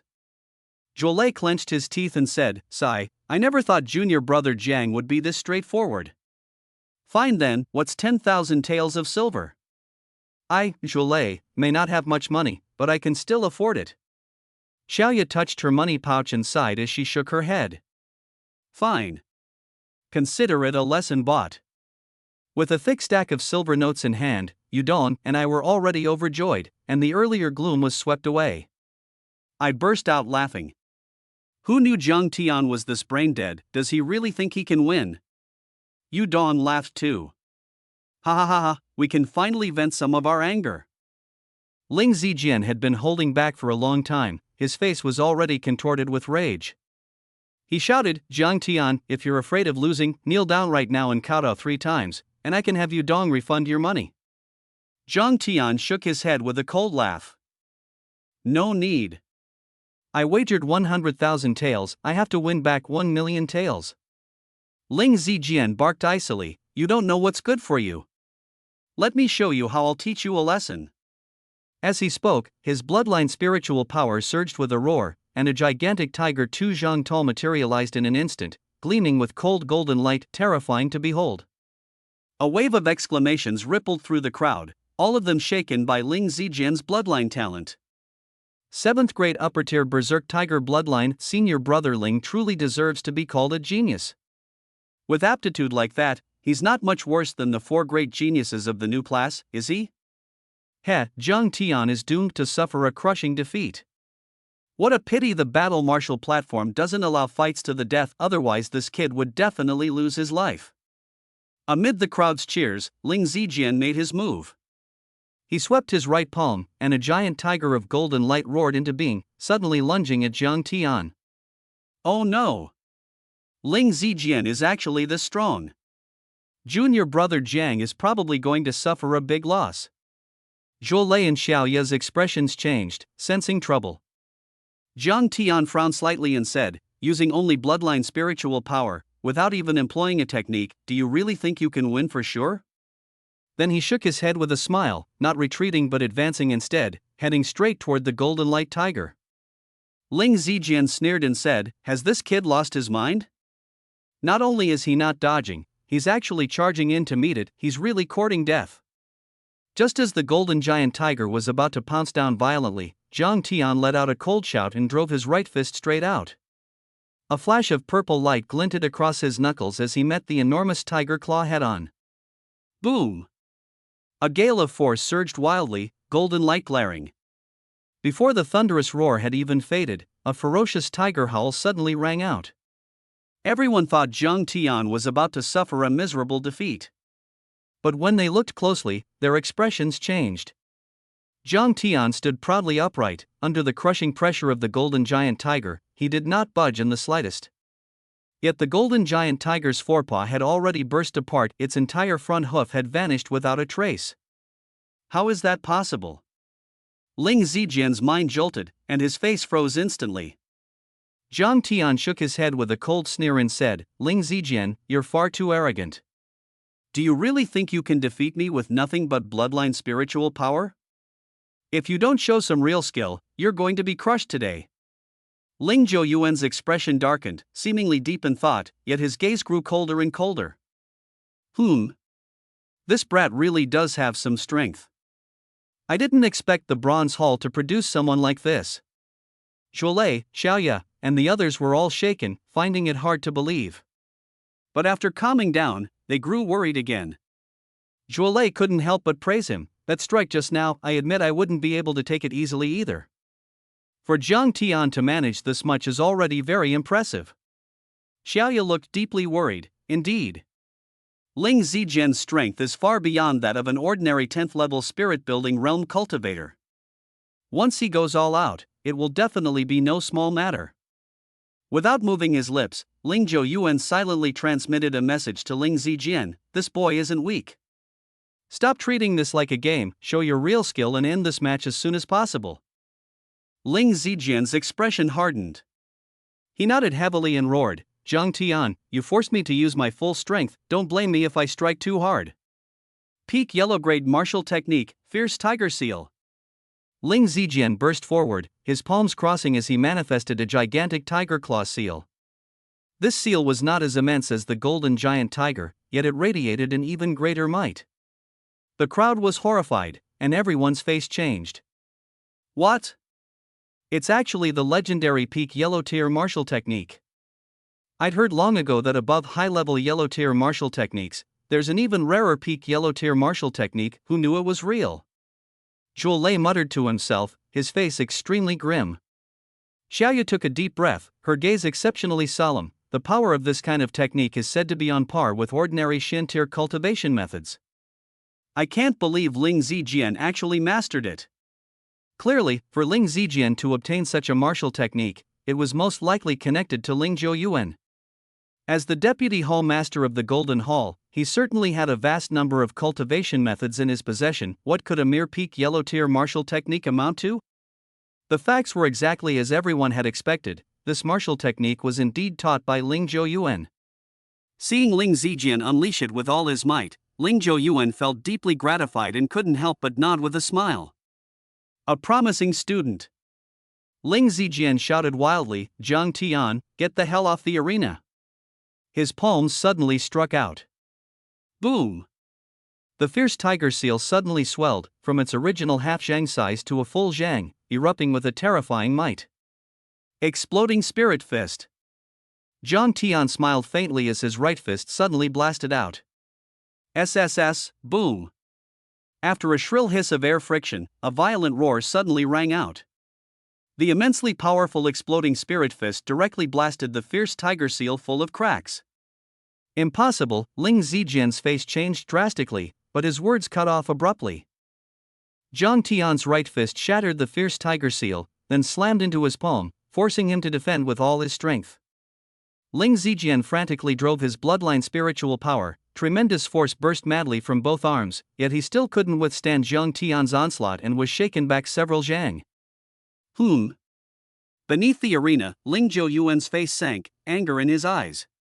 He suddenly realized that even if Ling Zijian went all out, he might not necessarily be a match for Zhang Tian. This kid is actually this formidable. Ling Yuan fell silent for a moment, and his expression gradually turned cold and severe. In the Academy's history, the Bronze Hall had always been firmly suppressed by the Gold and Silver Halls and had never once managed to turn things around. Over time, a fixed pattern took shape, even coming to be seen as only natural. But now, in Zhang Tian, he was faintly sensing a trace of threat. With merely the 6th level of the spirit-building realm yet possessing such strength, if he continued to grow, he might truly threaten the Gold Hall's top geniuses. In truth, he didn't care all that much about Ling Zijian's personal win or loss. After all, over the years he had long grown accustomed to the struggles and ups and downs among geniuses, his state of mind already incomparably deep, even cold. But as the Gold Hall's deputy hallmaster, he could not tolerate a junior from the Bronze Hall stepping on the shoulders of Gold Hall disciples and climbing to the peak step by step.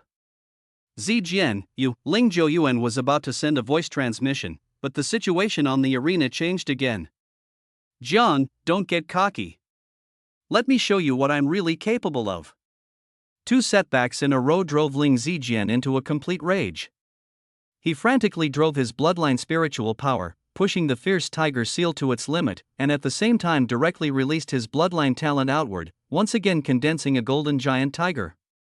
Roar! The golden giant tiger let out a furious howl and plunged headfirst into the fierce tiger seal. The fierce tiger seal rapidly expanded, bursting into dazzling golden light and radiating an astonishing, overwhelming might. Good lad, you've actually trained the fierce tiger seal to this level. At least my guidance wasn't wasted. Ling Zhou Yuan's eyes lit up, and his worry instantly turned to delight. He had been somewhat concerned before, but now he wasn't worried anymore. To be able to fuse his bloodline talent so perfectly with the fierce tiger seal showed just how formidable Ling Zijian's martial talent was. What was there left for him to worry about? However strong this Bronze Hall disciple's physical body may be, he'll probably still be unable to avoid defeat. A sharp gleam flashed in Ling Zhou Yuan's eyes as he slowly let out a stifled breath. The many disciples watching were even more shocked. My heavens, senior brother Ling's martial talent is actually this incredible. This is the first time I've seen bloodline talent and a cultivation technique merge into one. Its power is indeed astonishing. Humph. That's what I've been saying. How could a Copper Hall lackey possibly beat a Gold Hall genius? Ha ha ha, now Zhang Tian is finished. To be able to fuse a cultivation technique with bloodline talent, he must have received quite a bit of Ling Zhou Yuan's true teachings, huh? Zhang Tian's gaze flickered, a cold sneer curling at the corner of his mouth. It had to be said, after fusing in the bloodline talent, the tiger seal's power more than doubled, its momentum utterly terrifying. But Zhang Tian was not afraid, he still advanced to meet it without the slightest hesitation. Ha ha ha ha ha. This strike has at least 70,000 gene of tremendous force, daring to take it head-on with your flesh, you really don't know whether to live or die. Ling Zijian roared harshly, as if he were already seeing his opponent's crushing defeat. Amid his wild laughter, the fierce tiger seal's power flared, erupting with astonishing might. Burst Spirit Fist. Zhang Tian didn't dodge, his right fist, wrapped in a faint layer of purple light, smashed forward. Boom! A deafening roar erupted as Zhang Tian's punch unleashed incomparable strength, outright overwhelming the fierce tiger seal's power. How can this be? Ling Zijian's face stiffened, and his laughter cut off abruptly. Faced with this terrifying blow, Zhang Tian was not only not seriously injured, his body didn't even sway. If it were anyone else, forget about taking it head-on, they probably wouldn't even have time to dodge. At the very least, none of the onlooking disciples could pull off something like this. This nearly insane scene left everyone utterly shocked. But before they could even come to their senses, Zhang Tian surged forward, crashing through the fierce tiger seal. His right fist, trailing a piercing whistling sound, slammed viciously into Ling Zijian's chest. Not good. Ling Zijian's expression changed drastically, panic surging in his heart. The tiger seal being broken was already beyond his expectations, and Zhang Tian's attack came so astonishingly fast that he had no time to calmly fend it off. Damn it! Ling Zijian struck out in a panic, the bloodline spiritual power throughout his body surging into both palms as he slapped wildly toward Zhang Tian. He felt that even if the two of them exchanged a head-on blow, the one who would be more seriously injured would still be Zhang Tian. One was at the 9th level of the spirit-building realm, the other at the 6th, 3 minor stages apart. Zhang Tian's foundation couldn't possibly be steadier than his. For the Golden Hall's reputation, and even more for his own dignity, he had to defeat Jiang Tian even if it meant paying some price. However, Ling Zhou Yuan saw that something was wrong. The strongest blow had already been broken. No matter how Ling Zijian struck again, it would be useless. Given Jiang Tian's physical toughness, once this punch came down, Ling Zijian would surely pay a heavy price. Stop! Ling Zhou Yuan shouted sternly, erupting with the fury of a powerhouse. He could no longer care about status. If he didn't stop it now, not only would Ling Zijian suffer a crushing defeat, even the Golden Hall's face would be lost. To everyone's surprise, Jiang Tian paid him no heed, as if he hadn't heard the order at all, and even let out a cold laugh. Damn, that Jiang Tian went at Ling Zijian like a war god. I was Jiang Tian. When that guy Ling Zijian came charging in menacingly, I thought to myself, this is bad. The moment panic hit, even my palm technique turned unsteady. I shouted, Jiang Tian. You dare? My voice was already trembling, and the fear in my eyes looked like I'd seen a ghost. But that Jiang Tian me roared directly, why wouldn't I dare? His right fist was like it had been hacked, power exploding. In one blow he jolted Ling Zijian's arms apart, bang, and blasted him off the arena. He spat out a mouthful of blood, fell to the ground, his cultivation aura wildly fluctuating. One look told you he was badly hurt. All around the arena, it went silent in an instant, like a graveyard. Everyone looked like they were dreaming, never expecting this outcome. Not only did I won so cleanly, so forcefully. I was practically the textbook power fantasy male lead in the flesh. At this moment, that old bastard Ling Zhou Yuan flew into a rage out of humiliation. A flicker of killing intent flashed in his eyes as he roared at me, "Brat, you've really got some nerve. Did you take my words as mere wind in your ears? Who does he think he is? I'm not buying his crap." I said coldly, in a sparring match, everyone relies on their own skill. The moment you see you're about to lose, you tell me to stop, so the people of the Golden Hall can't afford to lose, is that it? My words were like a sharp blade, stabbing straight through his aura of authority. A chill spread around the arena, and everyone's expression changed. Zhuolei and Xiaoya also sensed something was wrong. Frowning, Zhuolei muttered, Jiang Tian is being far too rash. To contradict the Golden Hall's deputy hall master to his face, this is truly unwise. Xiaoya's pretty face went pale, and she said anxiously, Junior brother Jiang is suffering for being too straightforward. What do we do now? The Golden Hall disciples completely blew up, cursing at me one after another like rabid dogs. That damned lackey dares offend the deputy hallmaster, he's courting death. That Jiang is far too arrogant. Someone like this can stay in Spirit Sword Academy? Hurry up and kneel down to beg forgiveness. I stood tall and proud, letting out a cold laugh. Humph. The Golden Hall really is something, can't even afford to lose a single match. Today, I, Jiang, have truly learned something. A fierce glint flashed in that old bastard Ling Zhou Yuan's eyes as he bellowed, Brat. Say that again if you dare. I wasn't afraid of him at all, and I smiled proudly.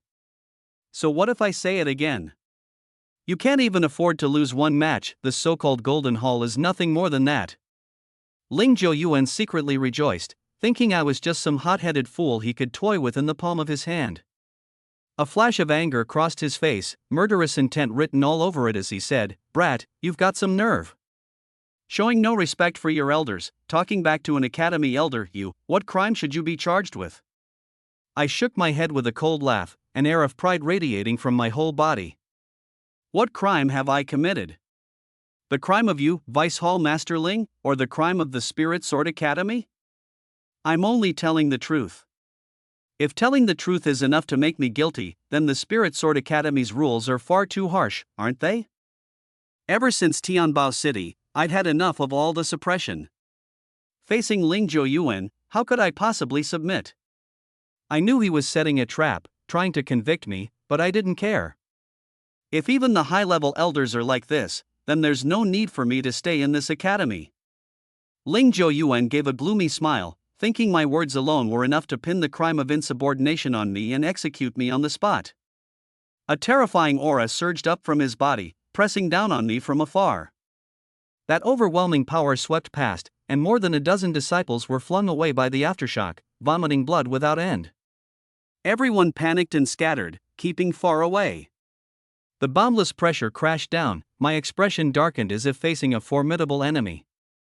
I frantically drove my bloodline.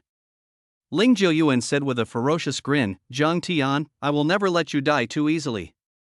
He wanted to torment me slowly, to let me die in pain and despair, first to vent anger on behalf of Ling Zijin, and second to salvage the Golden Hall's face. Xiaoya's face turned deathly pale, utterly hopeless. Zhou Lei was frantic, gritting his teeth. He bowed to Ling Yuan and pleaded, "Zhang Tian already knows he was wrong. Deputy Hallmaster Ling, please show mercy and spare his life." Wei Ming and the others followed with desperate entreaties. Ling Yuan gave a gloomy smile and said disdainfully, "Oh? Is that so? Fine, since they're pleading for you, if you admit your mistake now, I can spare your life." But though his words sounded pleasant, he secretly intensified the pressure, making it impossible for me to speak. Zhou Lei shouted anxiously, "Zhang Tian, why aren't you apologizing to Deputy Hallmaster Ling right now?" Xiaoya stamped her feet in panic. "Junior brother Jiang, what are you still standing there for? Hurry up and say something." But I couldn't respond to them at all. Ling Yuan sneered to himself, his expression turning stern. "Ha! I'm giving you a chance, why aren't you talking?" Under that terrifying pressure, my face twisted, yet my gaze remained utterly resolute. Not to mention I couldn't open my mouth. Even if I could, I would never beg for mercy. Ling Yuan shouted angrily, "Humph! Looks like you have no intention of repenting. In that case, don't blame me." The pressure intensified again. I was in indescribable agony, feeling as if my bones were about to snap and my flesh about to split. My feet sank into the stone slabs, and spiderweb-like cracks spread across the arena platform. Ling Zijian sneered inwardly. "This is what happens when you offend me. Zhang Tian, go die." Xiaoya and Zhou Lei and the others were ashen-faced, sinking into despair. Inside, I roared madly, "Ling Yuan, as long as I don't die today, sooner or later I'll make you pay this debt back tenfold, 100-fold. As the pressure grew, I truly felt the Grim Reaper's arrival. I thought of all that I carried on my shoulders, the humiliation Yi Wushue had brought me and the promise of that one-year pact, the mysterious letter, as well as my mother's origins and whereabouts, the secret of the purple mystic pearl, and the bloodline inheritance of the barbarian blood divine dragon. Just then, my heart jolted, and streaks of lightning surged through my mind.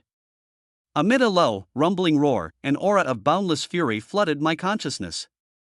My eyes instantly reddened, and a terrifying presence rose from within me, majestic and savage. Ling Yuan's expression changed, the corner of his eye twitching. Impossible. How can his physical body be this strong? Little Zhang Tian like me actually made his back go cold, a trace of unease rising within him. If it were a Golden Hall genius, he'd have crushed them to death long ago, yet I still stood unshaken, nothing short of a miracle.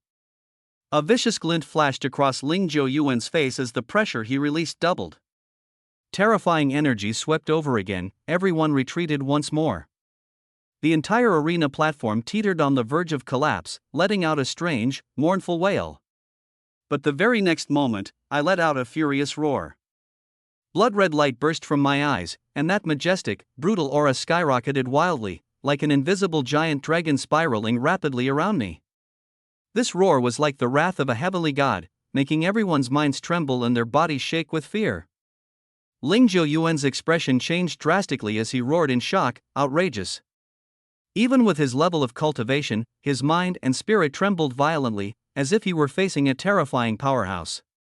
Though the feeling vanished in an instant, it still made him see his own insignificance and cowardice. After the fear came a surge of rage. "Zhang Tian, die." The pressure skyrocketed again, intent on leaving me without a place to be buried. Killing intent filled the void, and dozens of disciples were blasted away. However, that dreadful pressure failed to crush me. I lifted my head and squared my shoulders, pulling my feet free from the sunken stone slab.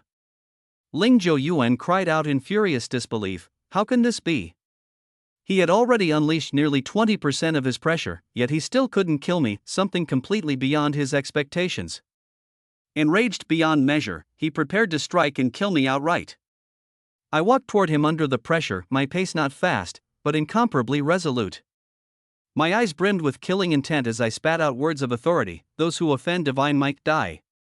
The rumbling voice struck straight at the soul, making Ling Zhou Yuan's mind and spirit quake.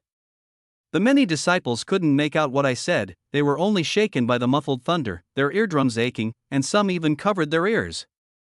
On the stone peak beside the battle marshal platform, a stunning woman in white murmured to herself, "To be able to protect yourself under such pressure, what secret are you hiding?" Ling Zhou Yuan roared in fury, "Humph! Playing the mystic won't save you. Today, you won't escape death." His right palm flared with golden light as vast spiritual power surged forth. The woman on the stone peak changed expression, glanced hurriedly toward the nearby mountain woods, frowned, and vanished from where she stood. The void seemed to be torn apart, carving a long white streak through the air. Amid the shrill sound of ripping wind, my figure vanished as well. The golden palm print slammed down in a frenzy, erupting with a world-destroying might, and the entire arena was instantly reduced to dust. Ling Zhou Yuan bellowed madly, "Who is it?" On an open patch of ground dozens of zhang away, I stood tall, the imposing, violent aura around me already gone. I looked at the woman in white beside me, slightly surprised. "Why is it you?" The stunning woman smiled charmingly, but her words were cut off by Ling Zhou Yuan, "Luo Lan. Why are you sticking your nose into this? Are you trying to shield this rebellious wretch?" Luo Lan let out a cold laugh. "Ha! Zhang Tian is a Copper Hall disciple. How is it meddling for me to step in?" Ling Zhou Yuan's face darkened. "So you're determined to interfere in this matter?" Luo Lan said, "Deputy Hallmaster Ling, please do me a small favor, let this matter go." Ling Zhou Yuan rejected her outright. "Impossible." At this point, if he backed down, the dignity of the Golden Hall's Deputy Hall Master would be gone. And that aura of mine, violent and imposing, made him uneasy. He felt that if I were to keep growing, sooner or later I would become a massive threat, so I had to die. I said, "Thank you, Luo Lan. This is between Ling Zhou Yuan and me, you don't need to get involved. Let me handle it." Luo Lan's expression changed as she stepped in front of me. "Zhang Tian, don't be impulsive." Luo Lan, speaking in her personal capacity, asked Ling Zhou Yuan to stop, saying she owed him a favor. My heart jolted, and I felt Luo Lan's background was anything but simple. The corner of Ling Zhou Yuan's eye twitched, a trace of wariness flashed in his eyes. After pondering for a moment, he still shook his head and refused. Luo Lan's expression turned cold. "Deputy Hall Master Ling, have you really thought this through?" Ling Zhou Yuan snarled, "Humph. No matter what you say, I will not spare this rebellious wretch." Luo Lan's face was indifferent, ready to test Ling Zhou Yuan's methods. Ling Zhou Yuan burst into wild laughter.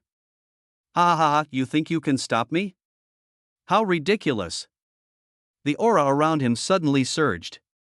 Boom! A thunderclap-like roar exploded, the void quivered, and a powerful killing intent pressed down over me.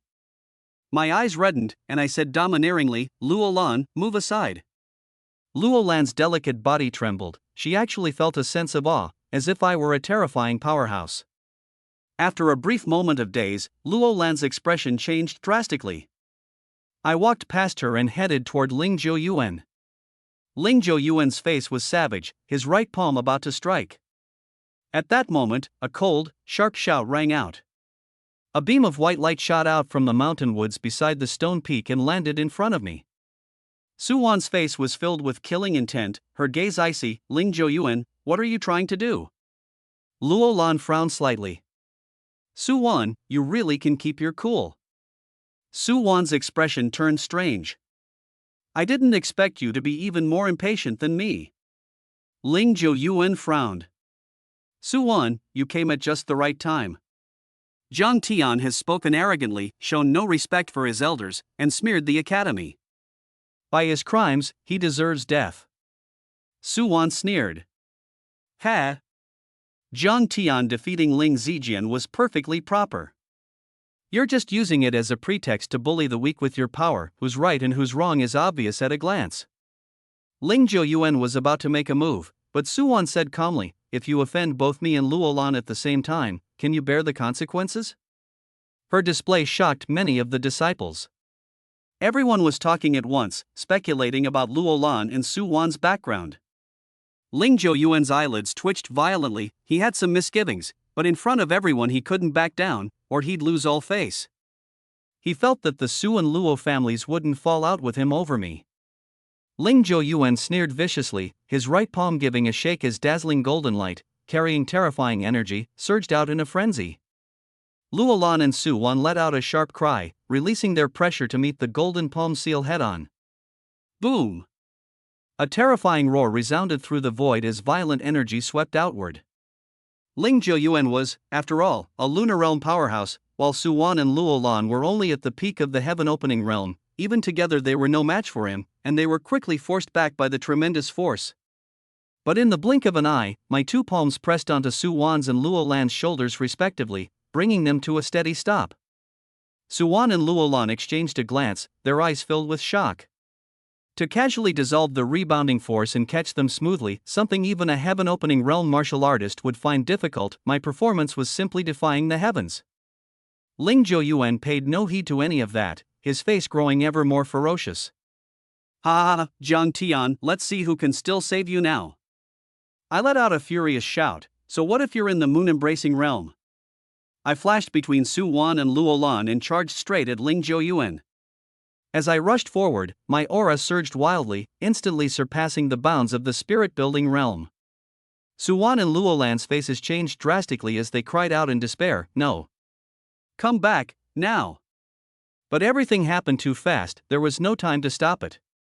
Ling Yuan's expression turned vicious as his right palm blasted out again. Dazzling golden light poured down like overwhelming heavenly might. "Ling Yuan, you've gone too far."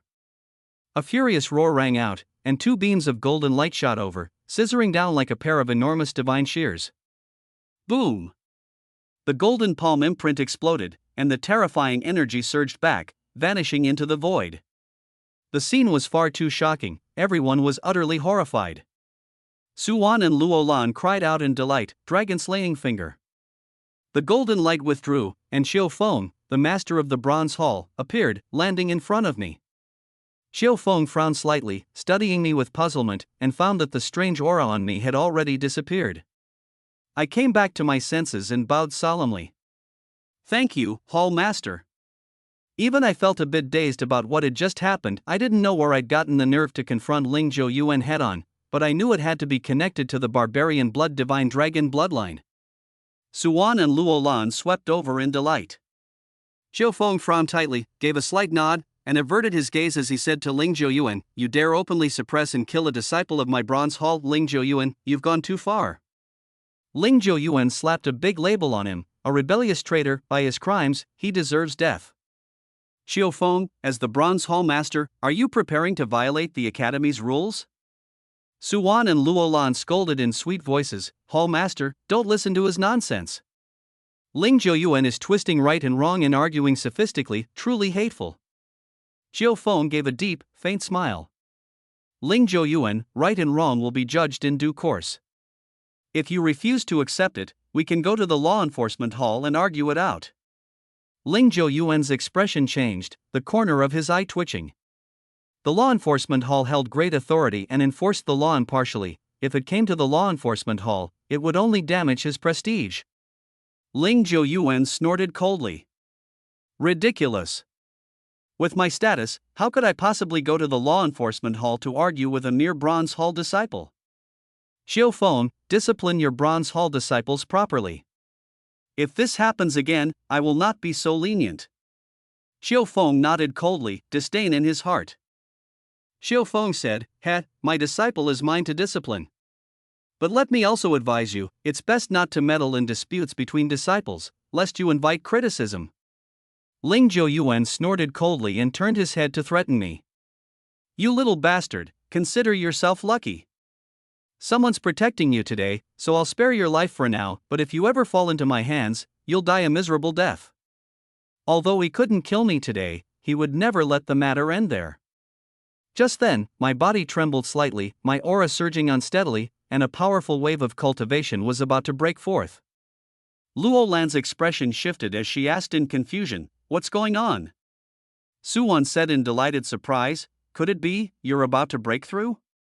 To think I'd actually touched the bottleneck in my cultivation under these circumstances, what an unexpected turn. Xiao Feng shook his head with a wry smile. "Good boy. Under such crushing pressure from Lingzhou Yuan, not only were you unharmed, you're actually breaking through. That's really beyond words."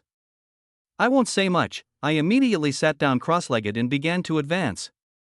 After the tempering just now, I found the cultivation bottleneck had become so faint it was almost invisible. My bloodline spiritual power surged wildly, and I broke through with ease. Rumble, rumble. A moment later, a muffled thunderous sound came from my body, and my aura steadily settled at the 7th level of the spirit-building realm.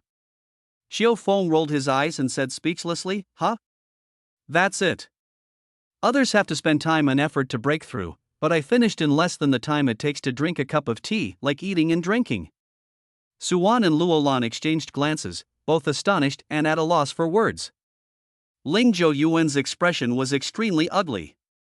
If it were an ordinary genius, it would have long since been heavily injured by his pressure, yet not only was I fine, I even used it to break through. Looking across the entire Spirit Sword Academy, I'm afraid no one could do that. A flash of viciousness passed through Lingzhou Yuan's eyes. With a sweep of his sleeve, he shot off through the air, "This brat is truly monstrous. If he's allowed to grow, he might even become a pride of the main academy. Unfortunately, he's offended me, I absolutely cannot let you live." Ling Zijian didn't dare linger either, leaving behind a venomous look, he slunk away in disgrace. Zhuolei, Xiaoya, and the others quickly gathered around. The scene just now had terrified them. Fortunately, Luolan, Suwon, and Palace Master Qiufeng appeared one after another and turned the tide, otherwise the outcome would have been unimaginable. Suwon asked with concern, "Zhang Tian, how do you feel?" Although I had advanced successfully, my aura was not full and I hadn't reached my peak state. I opened my eyes, frowned, and said gloomily, "Only reached the 7th level of the spirit-building realm? What a pity." Zhuolei and Xiaoya's expression stiffened, and they shook their heads with bitter smiles. Back then, it had taken them tremendous effort to advance to the 7th level of the spirit-building realm. I had advanced so easily and was still not satisfied, truly leaving people speechless. Luolan and Suwon were both annoyed and delighted, completely at a loss for words. Palace Master Qiufeng shook his head and laughed. "Zhang Tian, you break through realms so casually, and you're still not satisfied?" I stood up and frowned. If there were enough pills, it wouldn't be impossible to break straight through to the 8th level of the spirit-building realm. What a pity, such a pity. Xiao Feng asked, "What about the 50 spirit-advancing pills I rewarded you with?" Suwon spoke up first to complain, "Hall Master, don't even mention those rewards. I gave him another 20 Lotus Heart pills and it still wasn't enough." She even winked at me secretly, the corner of her mouth curling into a sly grin. I nodded innocently, my master is right. Those pills simply weren't enough." Xiao Feng was greatly astonished and somewhat skeptical. 50 spirit-advancing pills were enough for a 10th-level spirit-building disciple to use for a whole year, let alone another 20 Lotus Heart pills. Put that way, my strength didn't seem quite so surprising. After all, my pill consumption was simply too astonishing. But Xiao Feng knew that if it were anyone else, even with far more pills, they still couldn't reach my level of strength. Xiao Feng shook his head and laughed. "Ah, pills are easy. You defeated a Golden Hall disciple and brought honor to our Bronze Hall. This Hall Master has decided to give you a special reward, 50, no, 100 spirit-advancing pills."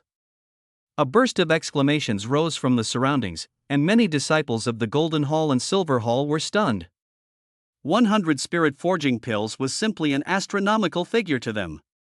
Everyone looked at me with envy and jealousy, wishing they could snatch the pills away, though of course, it was only a thought. Zhuolei shook his head with a wry smile. Junior brother Zheng really turned misfortune into a blessing." Xiaoya laughed sweetly. "Senior brother Zhua, you're wrong. This isn't turning misfortune into a blessing, it's only what he deserves." Luolan wore a depressed expression. Hallmaster, you're being far too biased. When are you going to give my disciple a reward too? Yuan gave her a playful scratch. Luolan, don't be jealous. When your disciple defeats a Golden Hall disciple, Hallmaster Chiu will reward him as well. Luolan's beautiful eyes flashed with a lightly reproachful glare. Humph. Isn't that simple? Just hand Zhang Tian over to me. Yuan wore a strange smile, as if about to speak but stopping herself. Luolan's eyes lit up as she grabbed Yuan's arm and shook it. Unless what? Say it, quick. Yuan leaned close to her ear and whispered, a transfer is out of the question, but if you propose to him, I, as your master, might consider helping make it happen. Her voice wasn't loud, yet it still reached Xiaofeng and me. Xiaofeng let out a weird, snickering laugh, utterly shameless. I felt extremely awkward. Yuan's joke was the kind that left you not knowing whether to laugh or cry. Luolan was both embarrassed and angry. She raised her fist and started pounding Yuan. Yuan put on a stern face and said, in front of so many disciples, what kind of behavior is this? Besides, when my disciple was in danger just now, who was the first to rush over?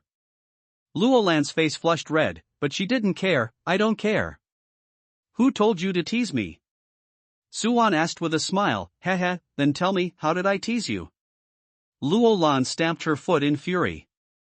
You've gone too far. Just you wait, I'm going to beat you to death. Xiaofeng shook his head with a sigh and tossed me a pouch of pills. I caught it casually, but didn't show much excitement. Xiaofeng asked in confusion, HM? Zhang Tian, do you still have some problem? I frowned and said, Hallmaster, do you have a better pill? Xiaofeng's face stiffened as he replied at a loss for words, spirit tempering pills or something even Golden Hall disciples dream of. How can you still be picky? This is really, MMPH. I chuckled. My bloodline is somewhat special. After taking pills for a long time, they gradually lose their effect.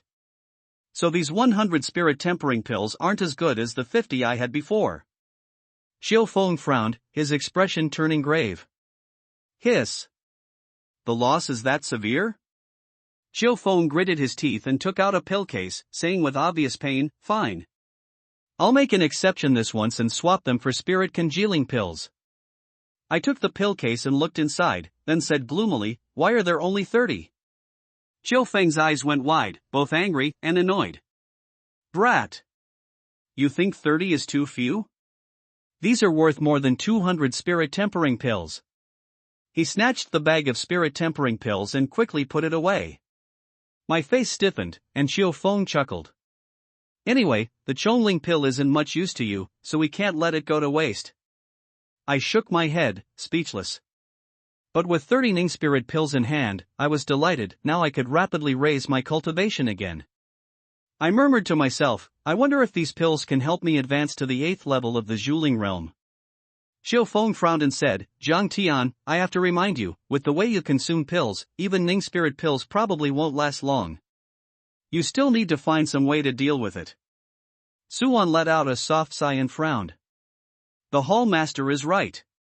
The pills allocated by the Branch Academy aren't many, and the Bronze Hall's resources are even more limited. If this keeps up, the pills you can use will only become fewer and fewer. I nodded heavily, knowing this wasn't alarmist talk, but I wasn't too worried. Because I have the bloodline devouring talent, and its effect depends only on the grade of the bloodline being devoured. As long as there are enough demon beasts, my bloodline spirit beast in rank can keep rising. Of course, this involves the secret of my bloodline, so I won't say it. I said, I will be careful. Xiaofeng, looking grave, warned Yuan, all right, this old man still has important matters and it's not convenient for me to stay here long. But Yuan, you must tell Zhang Tian to be cautious, more cautious than ever. Lingzhou Yuan is the kind who never forgets a grudge and will never let this go. Unless it's necessary, it's best not to let him leave the academy alone. Yuan nodded heavily, worry in her heart. She cautioned me, Zhang Tian, you heard what the Hallmaster said too. Unless it's necessary, it's best not to go out alone, otherwise, if you run into a powerhouse like Lingzhou Yuan again, no one will be able to help you. My eyes narrowed, a cold glint flashing within them. Master, rest assured, I'll stay on guard at all times, but if he truly wants to make trouble for me, I won't be afraid either. Yuan frowned inside, her expression complicated. With this kind of confidence of yours, I really don't know whether I should be happy or worried. But for me, some things aren't necessarily avoidable, so I might as well cast aside my concerns and face them calmly. Yuan solemnly reminded me a few more times, then left with Luolan. As soon as they left, Zhuolei and Xiaoya crowded around and exclaimed in amazement, "Zhang Tian, you really are something. Junior brother Jiang, I've really learned something today. A 6th-level spirit-building cultivator actually being able to withstand the pressure of a moon-embracing realm powerhouse, I'm truly blown away." I shook my head with a smile, a chill flashing in my eyes. "Everyone, wait a moment." Under the crowd's puzzled gazes, I strode forward and yanked Zhuoyong and Yudong out of the throne. "Zhuoyong, Yudong, have you two forgotten something?" Zhuoyong and Yudong were scared out of their wits and had been about to slip away, only to be dragged out by me. I sneered. "A bet is a bet, time to pay up. You two are bookies, at least, you're not going to deny that wager just now, are you?" Zhuoyong and Yudong wore faces like thunder, filled with regret. If they'd known it would turn out like this, they wouldn't have agreed to be the bookies even if you beat them to death. Not only had they failed to curry favor with Ling Zijian, they'd suffered heavy losses themselves, truly losing both the wife and the soldiers. My gaze hardened. "Why have you gone limp? Where's that confidence from just now? If you can't come up with something worthwhile today, I'll make sure you regret it." But even combining the two of their banknotes still wasn't enough. Yudong shakily handed over the banknotes and said pitifully, "There's only 600,000 taels." Look, I gave a cold laugh.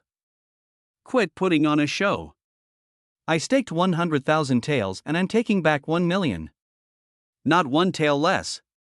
With mournful faces, they said, "But we really don't have any money left." I shook my head with a sneer. "No money? Then use pills to make up the difference." Their expressions stiffened, utterly unwilling. I snorted. "Unwilling? Then I'll do it myself."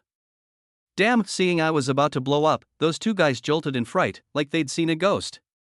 Trembling, they fumbled out a pouch of pills. Before they could even open it, I snatched it away in one grab. "Good that you know what's good for you. Then I'll take these pills without ceremony, consider it a done deal," I said smugly. "Ah. And no. Those are all the pills we have." The two of them panicked like ants on a hot pan. "Zhang Tian, no. Junior brother Jiang. Senior brother Jiang. Please show mercy." Zhuoyong and Yudong were frantic, yet they didn't dare reach out to snatch them back. All they could do was beat their chests and stamp their feet, looking like a pair of clowns. I couldn't care less about them. I opened the bags and took a look. Good grief, my jaw practically hit the floor. Each bag held 20 Chongling pills, plus several 100,000 taels worth of banknotes.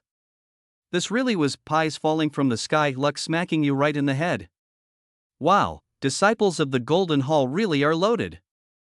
"And you said you didn't have any money, what's with this banknote?" I couldn't help teasing. I looted them so forcefully that the two of them were nearly driven to despair. That guy Zhuoyong was so anxious that tears were welling up, like a wronged little wife. "It's over, those pills I just got my hands on, he took them all." Ugh. If I'd known it would turn out like this, why did I even bet? I'm such a sucker. It's all your fault for coming up with that rotten idea, you got me dragged into it too. And you've got the nerve to blame me? If you hadn't egged me on, would I have gambled this big? Outrageous. How dare you pin this on me? You still won't admit it? I'll beat you to death. You still dare to hit me? Let's see how I teach you a lesson. Heh, these two started throwing hands the moment they disagreed, like a pair of fighting cocks. They lost the match, paid out pills and silver, and then got handled by me like this. No wonder they were seeing red. The scene had everyone laughing out loud. I watched them coldly for a moment, then kicked them away. With that kind of mindset, you still want to become a powerhouse? You're dreaming. Now get the hell out of here. After I kicked them like that, they sobered up quite a bit and ran off in a panic. Before long, from far away came their hoarse, strained curses. Jiang Tian, we'll remember what happened today. If we don't avenge this, we swear we're not human. 2 pieces of trash. I shook my head with a cold laugh, not taking them seriously at all. I took out a 500,000 tael banknote and handed it to a few companions. Jiang Tian, what are you doing? Zhuolei and Xiaoya looked awkward and quickly tried to refuse. I shook my head and said, didn't we agree just now? I lent you 10,000 taels to place the bet. Now that we've won, of course I have to split the winnings with you. I honestly didn't expect you to win, ahem. Zhuolei looked embarrassed, wanting to speak but stopping himself.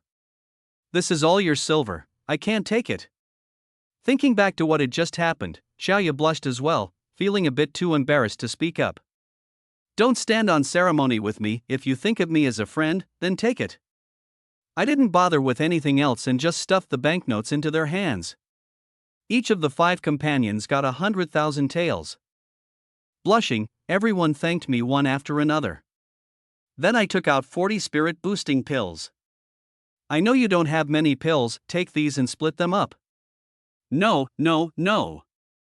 Jiang Tian, we've already gotten the silver for nothing, how could we take your pills too? Jiang Tian, you don't even have enough pills for yourself, so don't give them to us. They were already overjoyed at getting 100,000 taels of silver for nothing. As for elixirs, they wouldn't even dare to think about them. The spirit refining pill isn't of much use to me, but for you it's hard to come by. Take it, I said with a smile, forcefully stuffing the pills into their hands. After handing out the pills, Zhuolei decided to invite me to go out for a training expedition. Xiaoya was a bit worried, saying that I had just offended Ling Yuan, and that going out at this time was risky. I was a little hesitant at first, but when Zhuolei said the target of this trip was a rare spirit herb dragon blood vine, I immediately got fired up. This spiritual herb is extremely rare. If time weren't so tight, I wouldn't have invited you at a time like this. Zhuolei frowned slightly, his face solemn. I'm well aware of the value of dragon blood vine. It can strengthen the physical body and help break through bottlenecks, which would benefit my tyrant dragon body. No problem, I'll go with you. I agreed without much hesitation.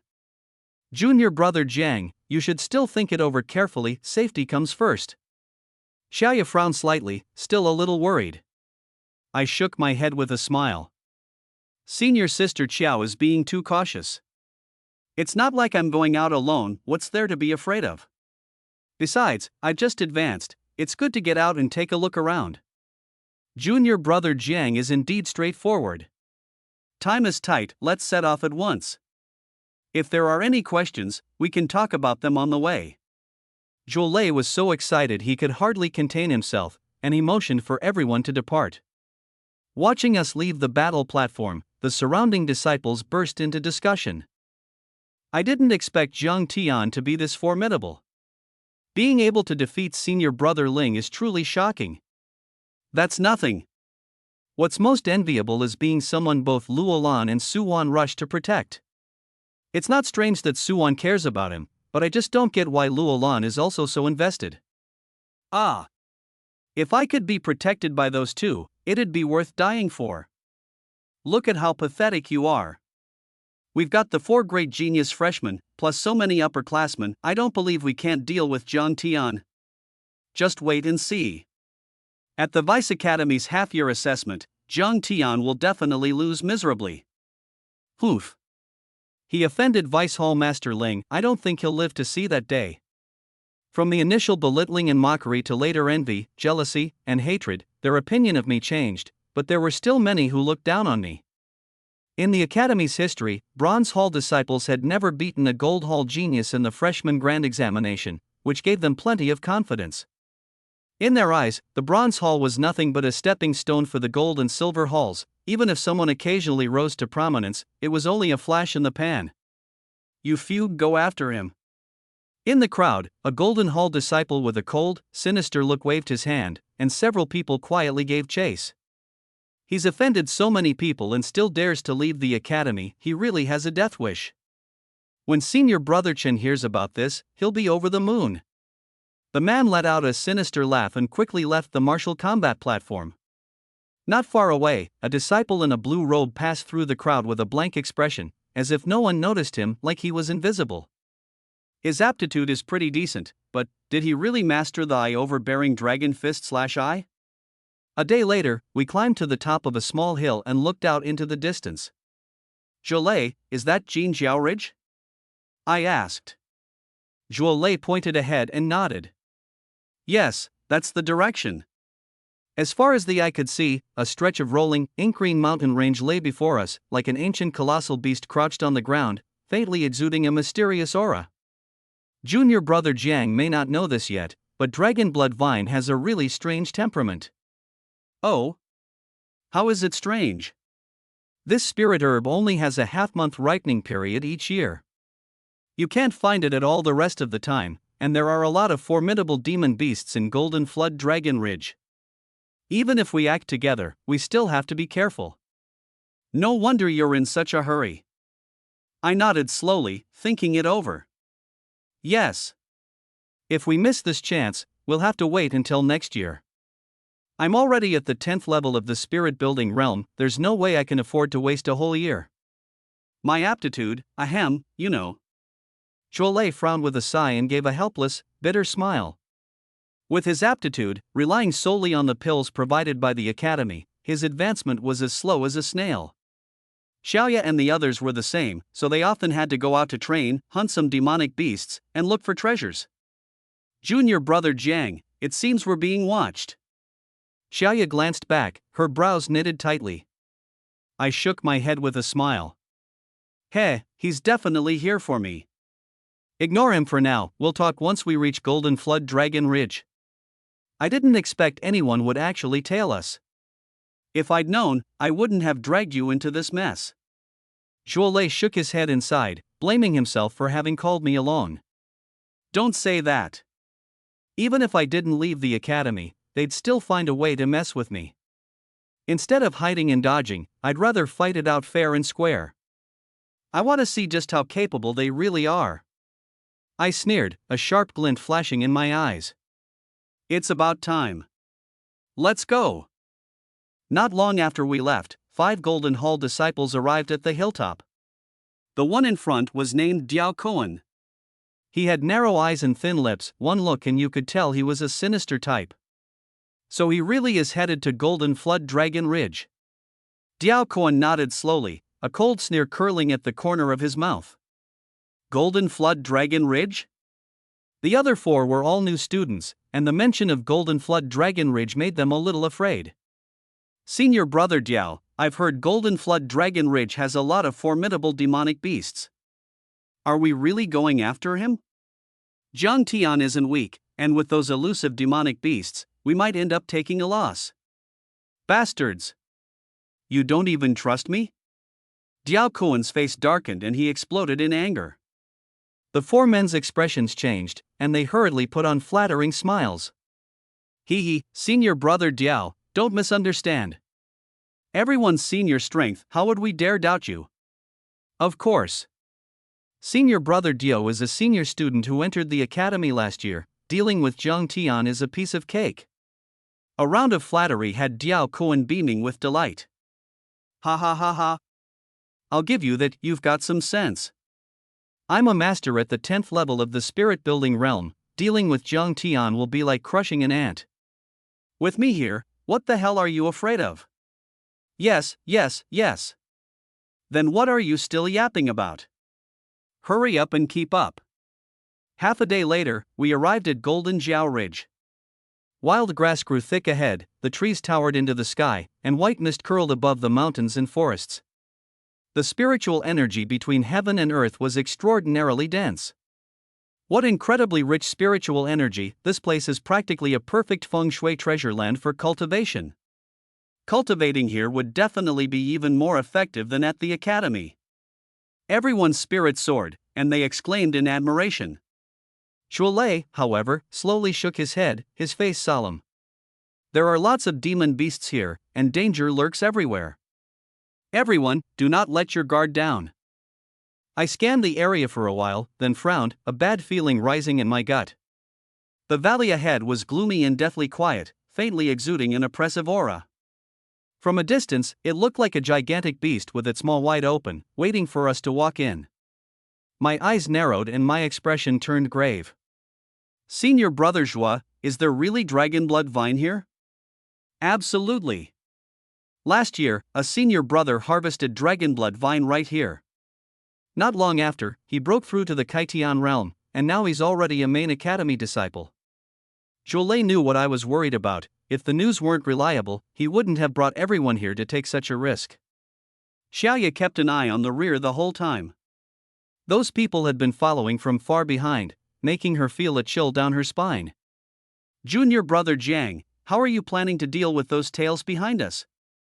I frowned and said, those people are nothing to worry about. What concerns me instead is that this valley's aura is strange. There may be powerful demon beasts. Everyone, be extremely careful. No time to lose, let's enter the valley. Zhuo swept his big hand, and everyone began heading into the valley. After a while, several figures quietly followed and stopped at the mouth of the valley. Senior brother Diao, let's not go in. Let's just wait here. Idiot. The valley is so big, how can we not go in? But this valley feels so eerie. Shut up. With me here, what the hell are you afraid of? Don't screw this up, otherwise don't blame me for getting rough. Diao Kuan roared, urging the others to follow. Half an hour later, we reached the depths of the valley. But after searching all the way, we still hadn't found any dragonblood vine. The quiet mountain forest felt stifling. We could even hear everyone's breathing clearly, which made the hair on our necks stand on end. Senior brother Zhuo, why is the dragonblood vine so hard to find? Wei Ming's brows were twisted into a knot, and the initial excitement had long since vanished. Right now, he only wanted to find the dragonblood vine as quickly as possible and get out of this godforsaken place. Although Zhuo Lei's expression was solemn, he had long been mentally prepared for this situation and wasn't surprised. Junior brother Wei, don't rush. If it were that easy to find, it wouldn't be dragonblood vine. Xiaoya looked around and found that the person tailing them was no longer giving off any presence. Instead of relaxing her, this only made her more worried. The air was filled with the scents of all kinds of plants and trees, along with the musty odor of rotting branches and decayed leaves. I searched carefully, while also releasing my 5 senses and 6 perceptions, silently sensing the movements around us. Martial artists in the spirit-building realm haven't yet cultivated divine sense, so they can only rely on their own abilities to perceive their surroundings, and the range is limited. But I have the powerful bloodline of the barbarian blood divine dragon, so my perceptive ability is far stronger than that of ordinary people. An invisible ripple spread outward from my mind. Centered on me, it covered an area of nearly 100 zhang in radius. Within this range, I sensed several ripples emitted by my companions. Zhuo and Xiaoya's sensing range was close to 50 zhang, Yan Chuan and Xiaozhen's was under 40 zhang, Wei Ming was even weaker, at less than 30 zhang. And these ripples even overlapped each other, what a waste. Strangely, none of my companions seemed to have noticed this problem. Spread out a bit, don't bunch up together. I frowned slightly and signaled my companions to widen the distance between us. Zhang Tian, there are only 6 of us. Our search area is already small. If we spread out even more, won't the blind spots get bigger? Zhuo didn't quite understand. I shook my head and said, your sensing ranges overlap, that's pure waste.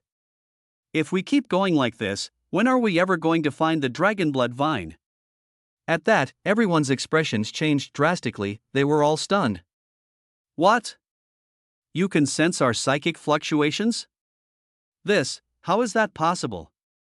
Zhuo and Xiaoya looked at each other, finding it unbelievable. The other 3 widened their eyes even further, too astonished to speak. Is that so strange? I frowned slightly and raised both hands, gesturing. Senior brother Zhuo's sensing range is that large, and senior sister Qiao's is within this range. This scene left their companions even more shocked. If it were a heaven-opening realm martial artist, they might be able to detect someone else's sensing fluctuations, but it would be impossible to know the exact range. This was common knowledge in cultivation, everyone understood it.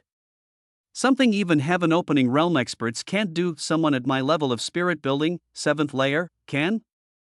Zhuolei and Xiaoya simply couldn't believe it, but the range I pointed out wasn't off by the slightest bit, it was downright eerie. Doesn't this mean that their every move is right under my nose, and even their movements can't escape my perception? That's terrifying. Unbelievable, simply unbelievable. Zhuolei was so excited his voice was trembling. This is downright miraculous. I've never even heard of such a thing, and there's no record of it in the ancient texts either. Xiaoya's eyes were wide as her mind reeled. Junior brother Jiang is truly a genius. The facts before their eyes left them no choice but to believe it. They were glad to be friends with me. If I were an enemy, just thinking about it was enough to make their scalps tingle. Alright, stop wasting time. Let's move. I smiled calmly, not taking it seriously. The crowd gave helpless, bitter smiles, then scattered under my command and continued searching ahead. Jinjiao Ridge was vast, and this valley was even more absurdly enormous. Fortunately, we'd been lucky and hadn't run into any demon beasts yet. But we still couldn't find Dragonblood Vine, and everyone was growing more and more anxious. Just then, I caught a faint scent of blood. I followed it for a while, and finally, I'd found something.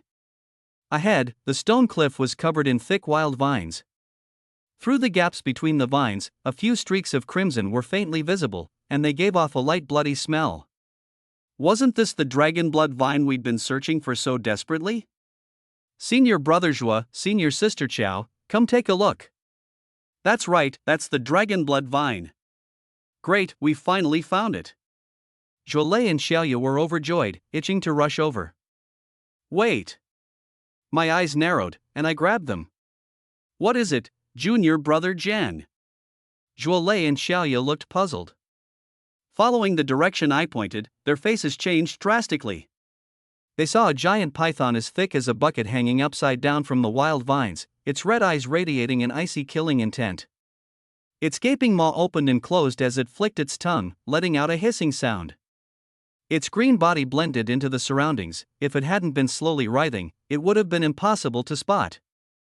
This is a Tier 1, 10th stage demon beast. The giant python's aura made Zhuolei and Xiaoya's eyes twitch in shock. What? Tier 1, 10th stage.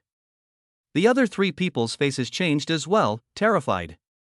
Demon beasts are naturally gifted, their strength is far greater than that of warriors of the same level. Everyone, be extremely careful.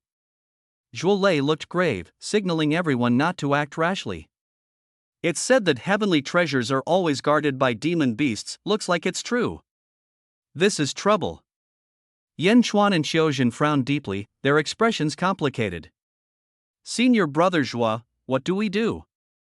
It was Wei Ning's first time encountering such a formidable demon beast, and he was trembling with fear. Everyone, don't panic. Xiaoya and I will lure it away, you three provide cover from the side. Junior brother Jiang, once we've drawn the demon python off, you go harvest the dragonblood vine, take as much as you can, but be quick. This beast is powerful, we may not be able to hold it off for long. Zhuolei's plan was very sensible, it was obvious he'd prepared for this long ago. No problem. I nodded in agreement. Move out. Zhuolei shouted, and together with Xiaoya, one on the left, one on the right, they drew their swords and charged forward, slashing at the demon python with two blades. But a pale green spiritual glow surged up over the python's body, scattering the swordlight. What formidable defenses! Xiaoya's expression changed as she cried out in alarm. It actually cultivated protective demonic aura. Zhuolei's eyes bulged as fear flooded his heart. Protective demonic aura is the outward manifestation of an bloodline spiritual power, a hallmark of a peak level 1 beast demon. Although this demon python hasn't reached that realm, it's not far off. The demon python already has tough scales, and now it also has protective demonic aura, taking it down will be even harder. Fortunately, Zhuolei hadn't expected to kill it in the first place, he only needed to lure it away. However, the giant python paid them no mind and remained by the dragon blood vine. Not only did it not leave, it flicked its tongue in scorn, a cold glint flashing in its eyes. Perhaps, in its view, these two human martial artists were simply not worth mentioning and posed no threat to it. How outrageous! Jolie roared, slashing out more than a dozen sword gleams in rapid succession. But after a thunderous boom, those sword lights were still shattered by the emerald green demonic aura, posing no threat at all. Seeing things were going badly, Xiaoya let out a sharp cry and charged forward, slashing with all her might from a distance of over 10 zhang from the demonic python. Bang! The sword light barely pierced through the protective demonic aura, leaving a faint sword mark on the demonic python's scales. Though this strike didn't injure the demonic python, it enraged it. Success! Xiaoya was overjoyed, but in the next second her expression changed. Roar! A deep roar shook the mountains and forests. The demon python's body sprang, turning into a thick streak of emerald light as it charged at her. Oh no! Zhuo Lei's face changed drastically. He swung his sword to block it, but it was useless. The hastily slashed sword light couldn't pierce the giant python's protective demonic aura and was shattered in an instant. The giant python came on ferociously, its bloody maw gaping wide, about to swallow Xiaoya whole. Beast! Just then, I barked, and a streak of golden light shot over like lightning, sweeping up Xiaoya and vanishing. Boom! The giant python's lunge hit nothing, smashing a deep trench into the ground. Its body sprang up and coiled around a large tree opposite, its forebody swaying in midair as it stared us down. Xiaoya was badly frightened. When she realized she was in my arms, her face instantly turned red, and her heart began pounding.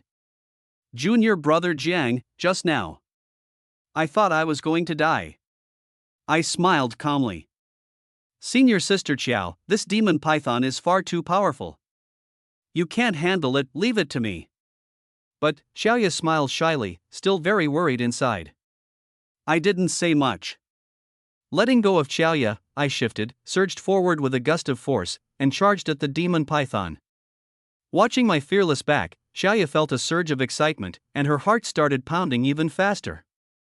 Senior brother Zhuo, keep an eye on senior sister Qiao, I'll deal with this demon python. Roar! The demon python let out a roar. The moment I rushed out, it, too, snapped its body forward, transforming into a thick streak of emerald light as it came to meet me. This monster is no ordinary one, junior brother Jiang, be extremely careful. Zhuo Lei's expression changed as he shouted anxiously. However, I didn't care at all. With a loud shout, I swung my right fist straight at the demon python. Hiss! He's actually using his bare body to take on the demon python head-on. Junior brother Jiang, don't be so arrogant. This demon python is far too formidable. Before Zhuo Lei could finish speaking, my fist had already punched through the emerald protective demonic aura and slammed into the demon python's forehead. With a deafening boom, the demon python screamed as it crashed to the ground. Everyone was stunned, the next second their eyes narrowed as they sucked in a sharp breath. The demon python let out a low growl, killing intent billowing from its body. The scales on its neck stood on end, it was clearly completely enraged. Oh no, this is big trouble. Everyone's expressions changed as they cried out in alarm. Zhuo Lei said anxiously, Junior brother Jiang, don't try to take it head-on. Lure it away and we'll go harvest the dragon blood vine. No need. I shook my head with a smile. Before the demon python could move, I charged in first. Hiss! Seeing this, everyone was stunned again. Taking on a Tier 1, 10th rank demon python head-on with only 7th layer of the spirit building realm cultivation, how much guts and courage does that take? Although I performed brilliantly on the battle martial platform, this demon python is nothing like Ling Zijian, defeating it is easier said than done. Yet I was utterly fearless. With a thunderous shout, I slammed my right fist out again, unleashing astonishing power. Boom! A flash of violet light flickered across my fist, and a bloody hole was smashed into the demon python's forehead. Its scales flew everywhere like fallen leaves, leaving everyone staring in shock. This. How strong is junior brother Jiang, really? Everyone was stunned, their tense hearts completely relaxed, and they became mere spectators. Boom! The massive body crashed to the ground, kicking up a cloud of broken branches and fallen leaves. The demon python struggled a few times and let out several shrill cries. Before long, it died. Spirit building 7th layer, indeed not bad. I looked at my fist and nodded with a smile. My companions stayed stunned for quite a while before they gathered around, grabbing me and sizing me up from head to toe. Jiang Tian, you're not hurt, are you? Duel asked, his face full of concern. Junior brother Jiang, are you really only at the 7th level of the spirit building realm? Xiaoya's face was still a little flushed as she asked softly. There are some things I can't say outright. After advancing to the 7th level of spirit building, my strength increased by a lot. To kill this demon python, I didn't even use my bloodline spirit power. If they found out, they'd be even more shocked. I shook my head with a smile. I'm fine. Don't just stand there, go harvest the dragon blood vine, quick. Oh, right. Only then did everyone snap out of it and rush toward the rocky cliff, leaving me alone to face the demon python. This demon python was a full 6 or 7 zhang long, thicker than a water barrel, and looked unimaginably huge. A tier 1, 10th rank demonic beast, pretty rare. I looked at the demon python, mulling it over to myself. If my companions weren't nearby, I definitely would have used my bloodline talent to devour its essence blood.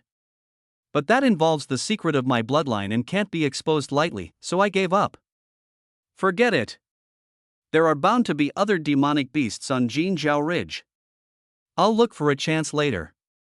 I shook my head and smiled, deciding to leave the demon python to my companions.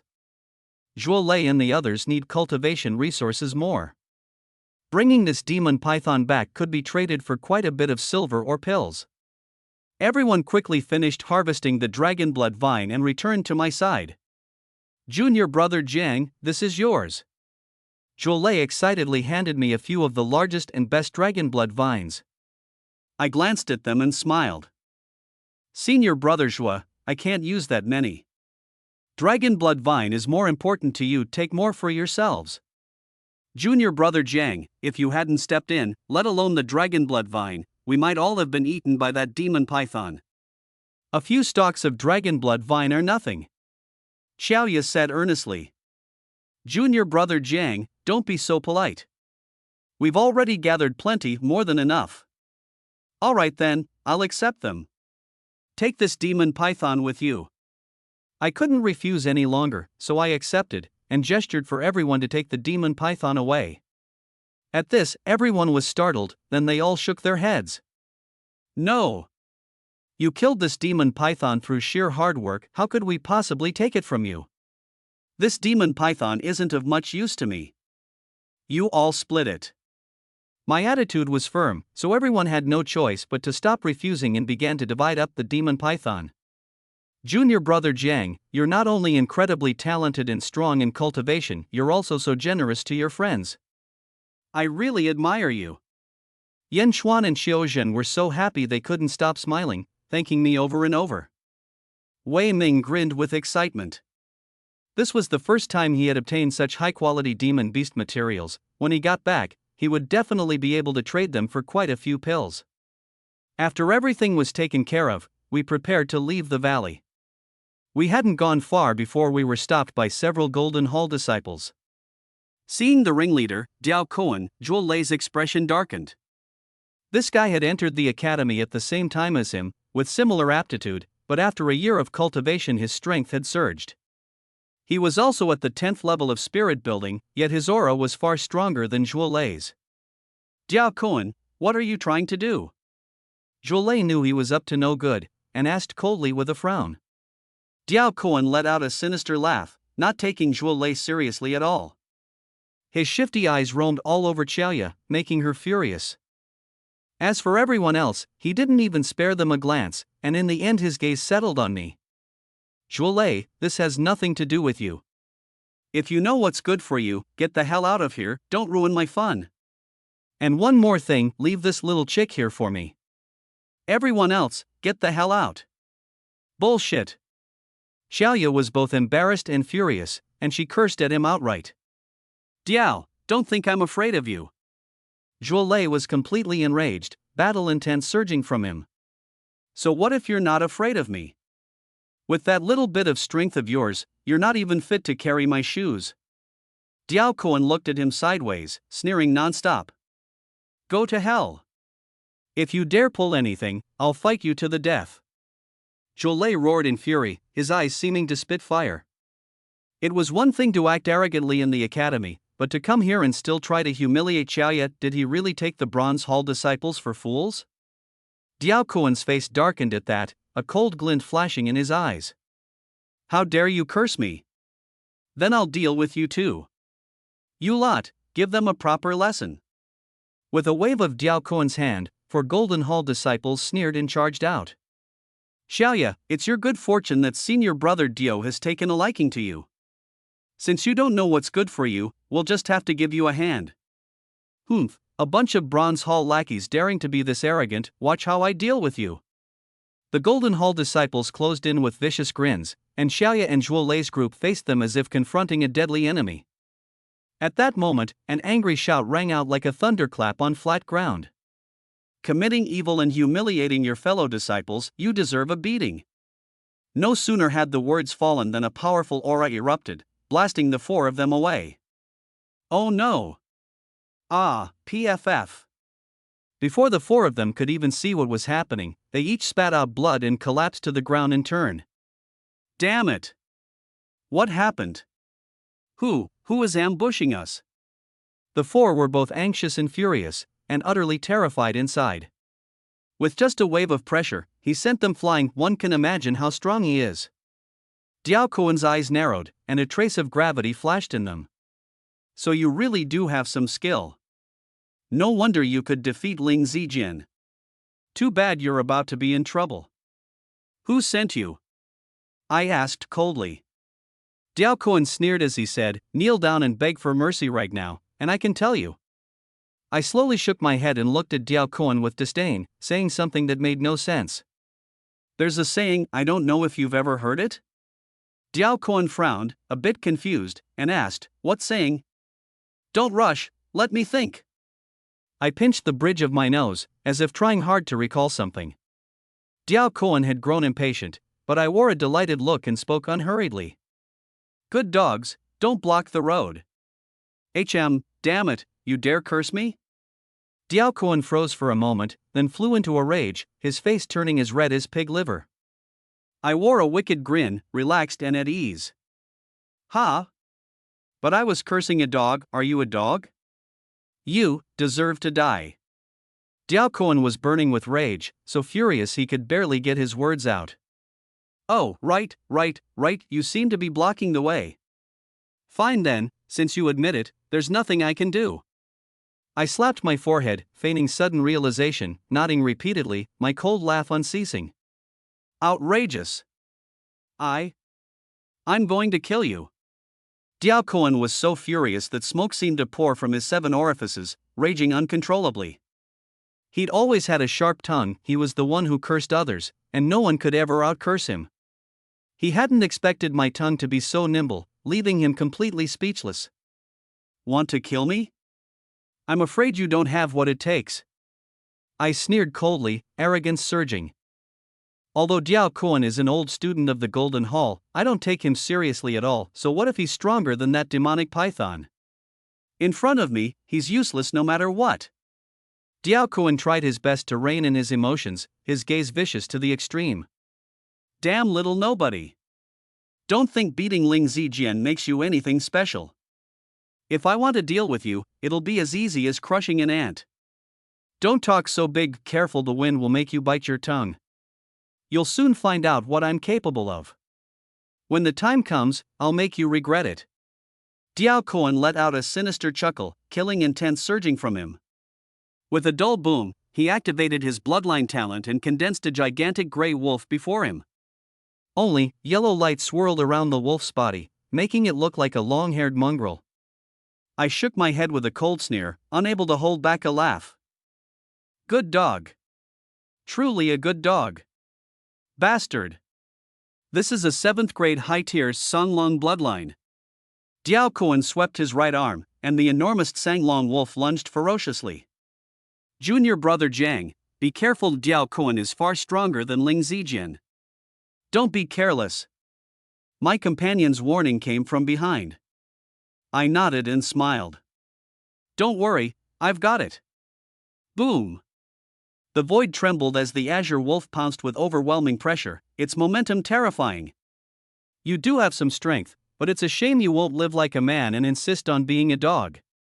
My face darkened as I drove my right fist forward to meet the azure wolf's massive claw. Bang! After the thunderous crash, spiritual power rippled outward in all directions, whipping up gusts of fierce wind. Watching the pressure dispersing in midair, Shuolei and Xiaoya's eyes narrowed, their hearts shaken beyond measure.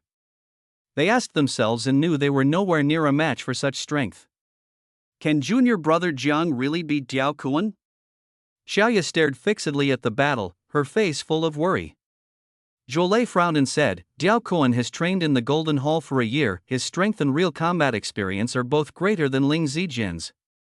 Junior brother Jiang is formidable, but whether he can win is hard to say. If junior brother Jiang suffers a loss, we'll fight him to the bitter end. Xiaoya's face was full of anger as she clenched her teeth and shouted. No matter what, we can't let junior brother Jiang fall into Diao Kuan's hands. They quietly made up their minds that they would never let Diao Kuan have his way.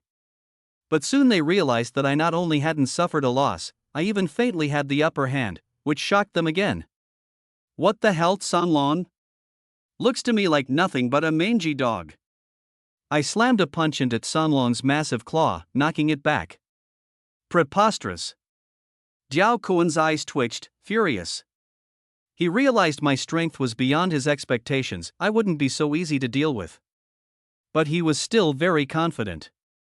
He had trained in the Golden Hall for a year, with better pills, techniques, and a better environment for growth than mine. What's more, his cultivation was 3 minor realms higher than mine. A mere newborn of a tiny bronze hall, how strong could he possibly be? Diao Kuan activated his bloodline talent. The gigantic grey wolf roared and charged again. At the same time, he gripped his long saber and rushed in right behind it to kill me. Zhang Tian, let me show you what I can do. Diao Kuan shouted harshly, his long saber whipping up a fierce wind. Layer upon layer of saber shadows filled the air, cold light flashing, brimming with murderous intent. This was his proudest yellow-grade high-tier martial technique, frenzied wolf blade art, which he had already practiced to great proficiency and was extremely powerful. Under the double assault of bloodline talent and a formidable technique, it was as if he had already seen the scene of me being cut down. Senior brother Diao, well done, beat this Copper Hall little lackey to death. This is senior brother Diao's signature technique, Zhang Tian is doomed. Several Golden Hall disciples wished they could tear me to pieces, cursing through clenched teeth in fury. Junior brother Jiang, be careful.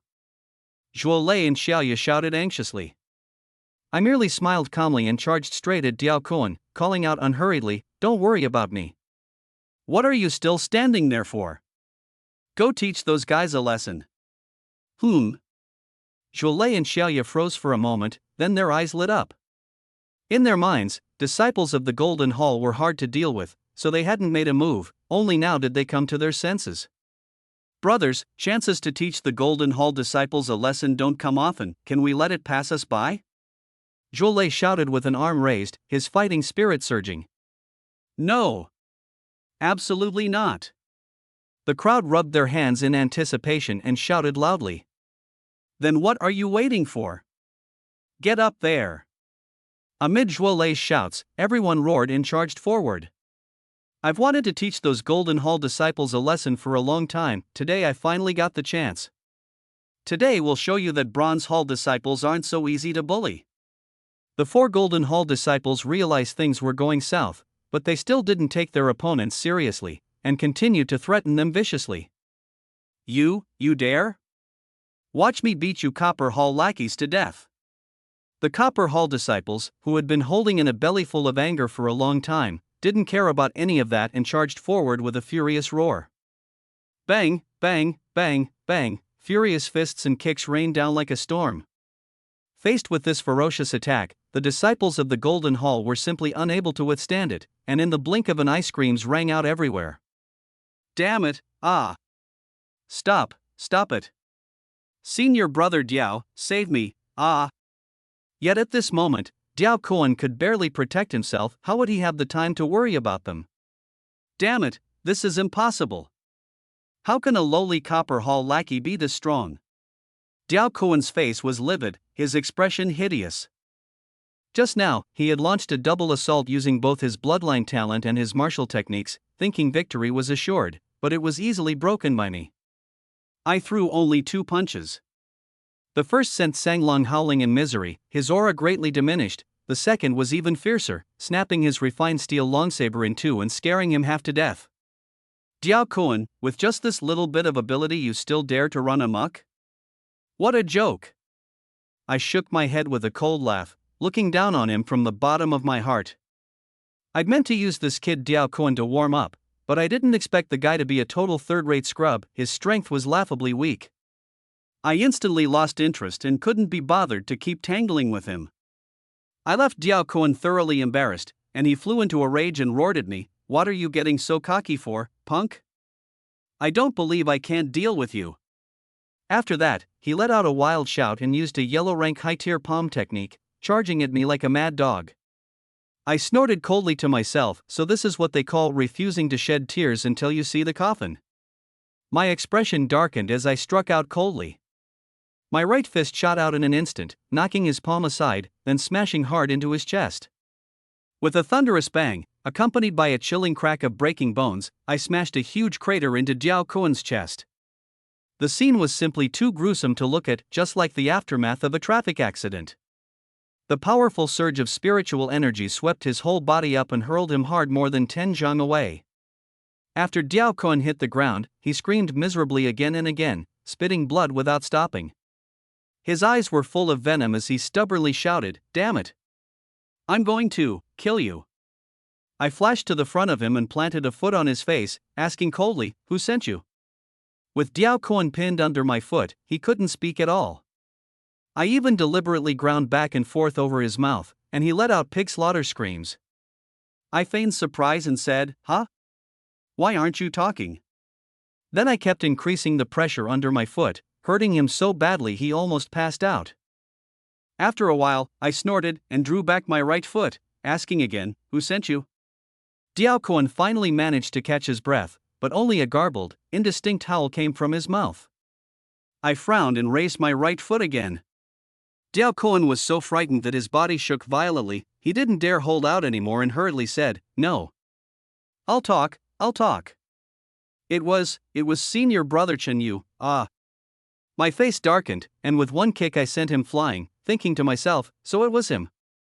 I said to Diao Kuan, who was sprawled on the ground, "I'll spare your miserable life, take a message back to your master, this debt, Zhang Tian, will settle with him sooner or later. Now get lost." Diao Kuan was as if granted amnesty, dragging his badly injured body, he scrambled and crawled away. On the other side, my companions were still beating their opponents like mad. Smiling, I walked over and said, "All right, let them all get lost." Only then did everyone stop. The 4 Golden Hall disciples, beaten black and blue all over, bolted off like they'd seen a ghost. But judging by Zhuo Lei and the others, it seemed they still hadn't gotten their fill of it. Zhuo Lei frowned and asked me, "Zhang Tian, why did you just let Diao Kuan go so casually?" I knew what he was worried about. These Golden Hall disciples had taken a loss and definitely wouldn't let it go. Once they got back to the academy, there might be an even fiercer retaliation. Letting them go was no different from letting a tiger return to the mountains.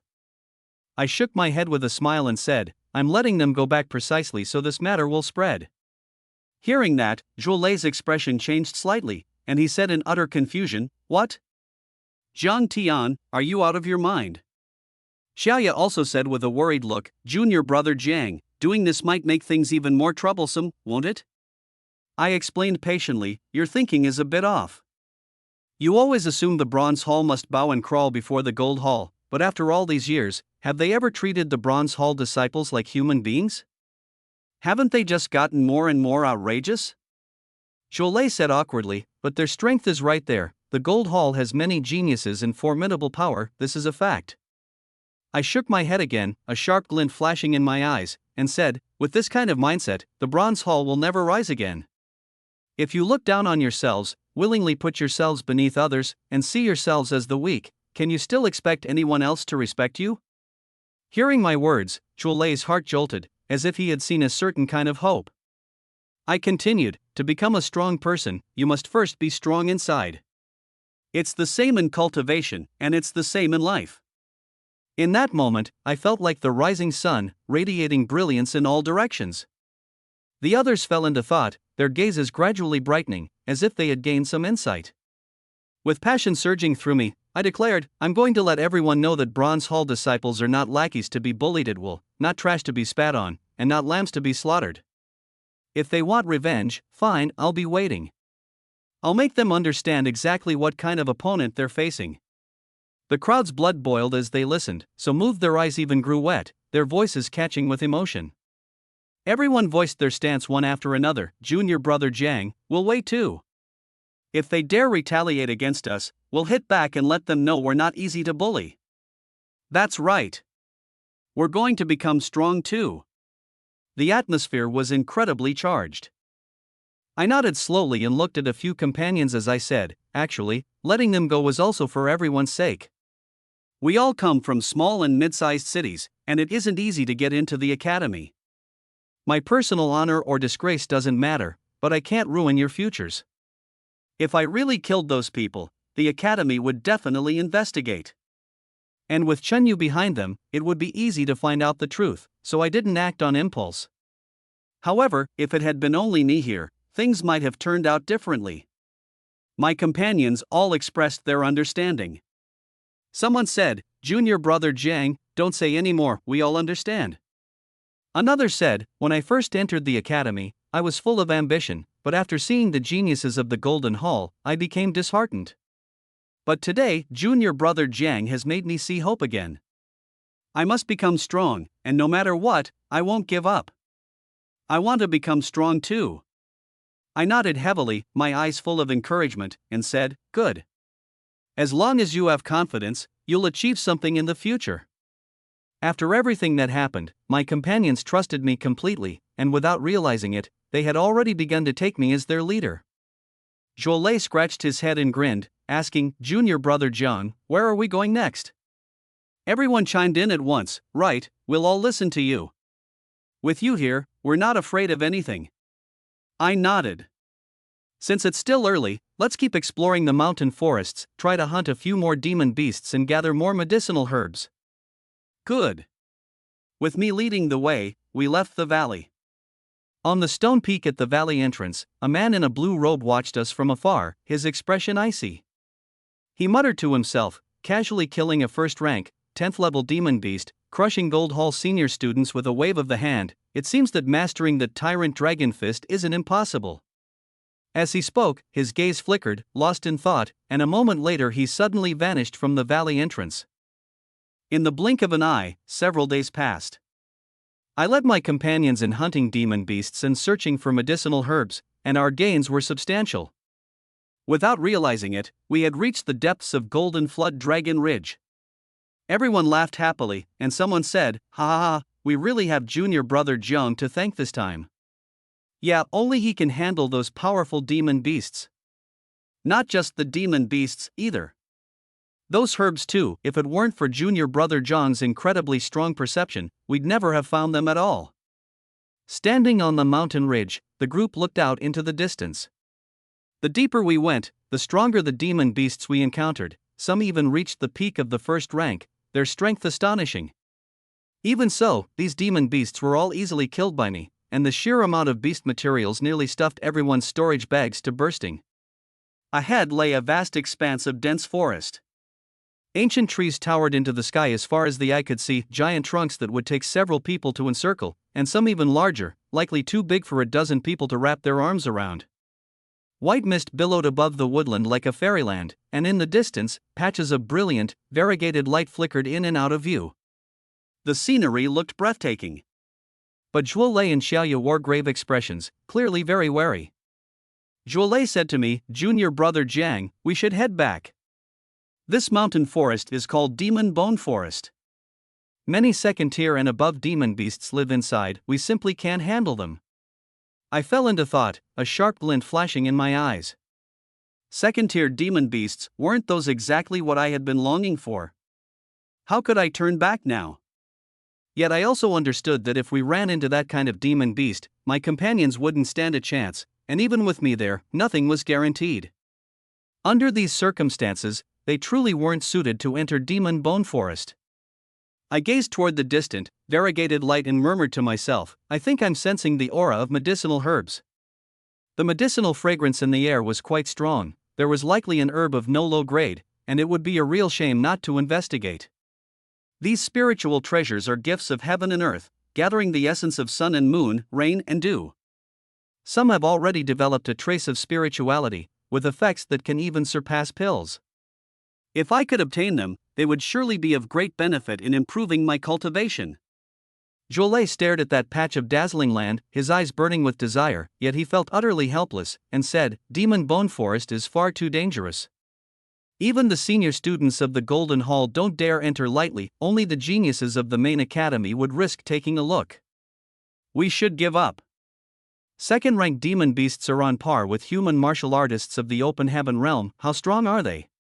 With our paltry cultivation, we're not even enough to fill a demon beast's teeth.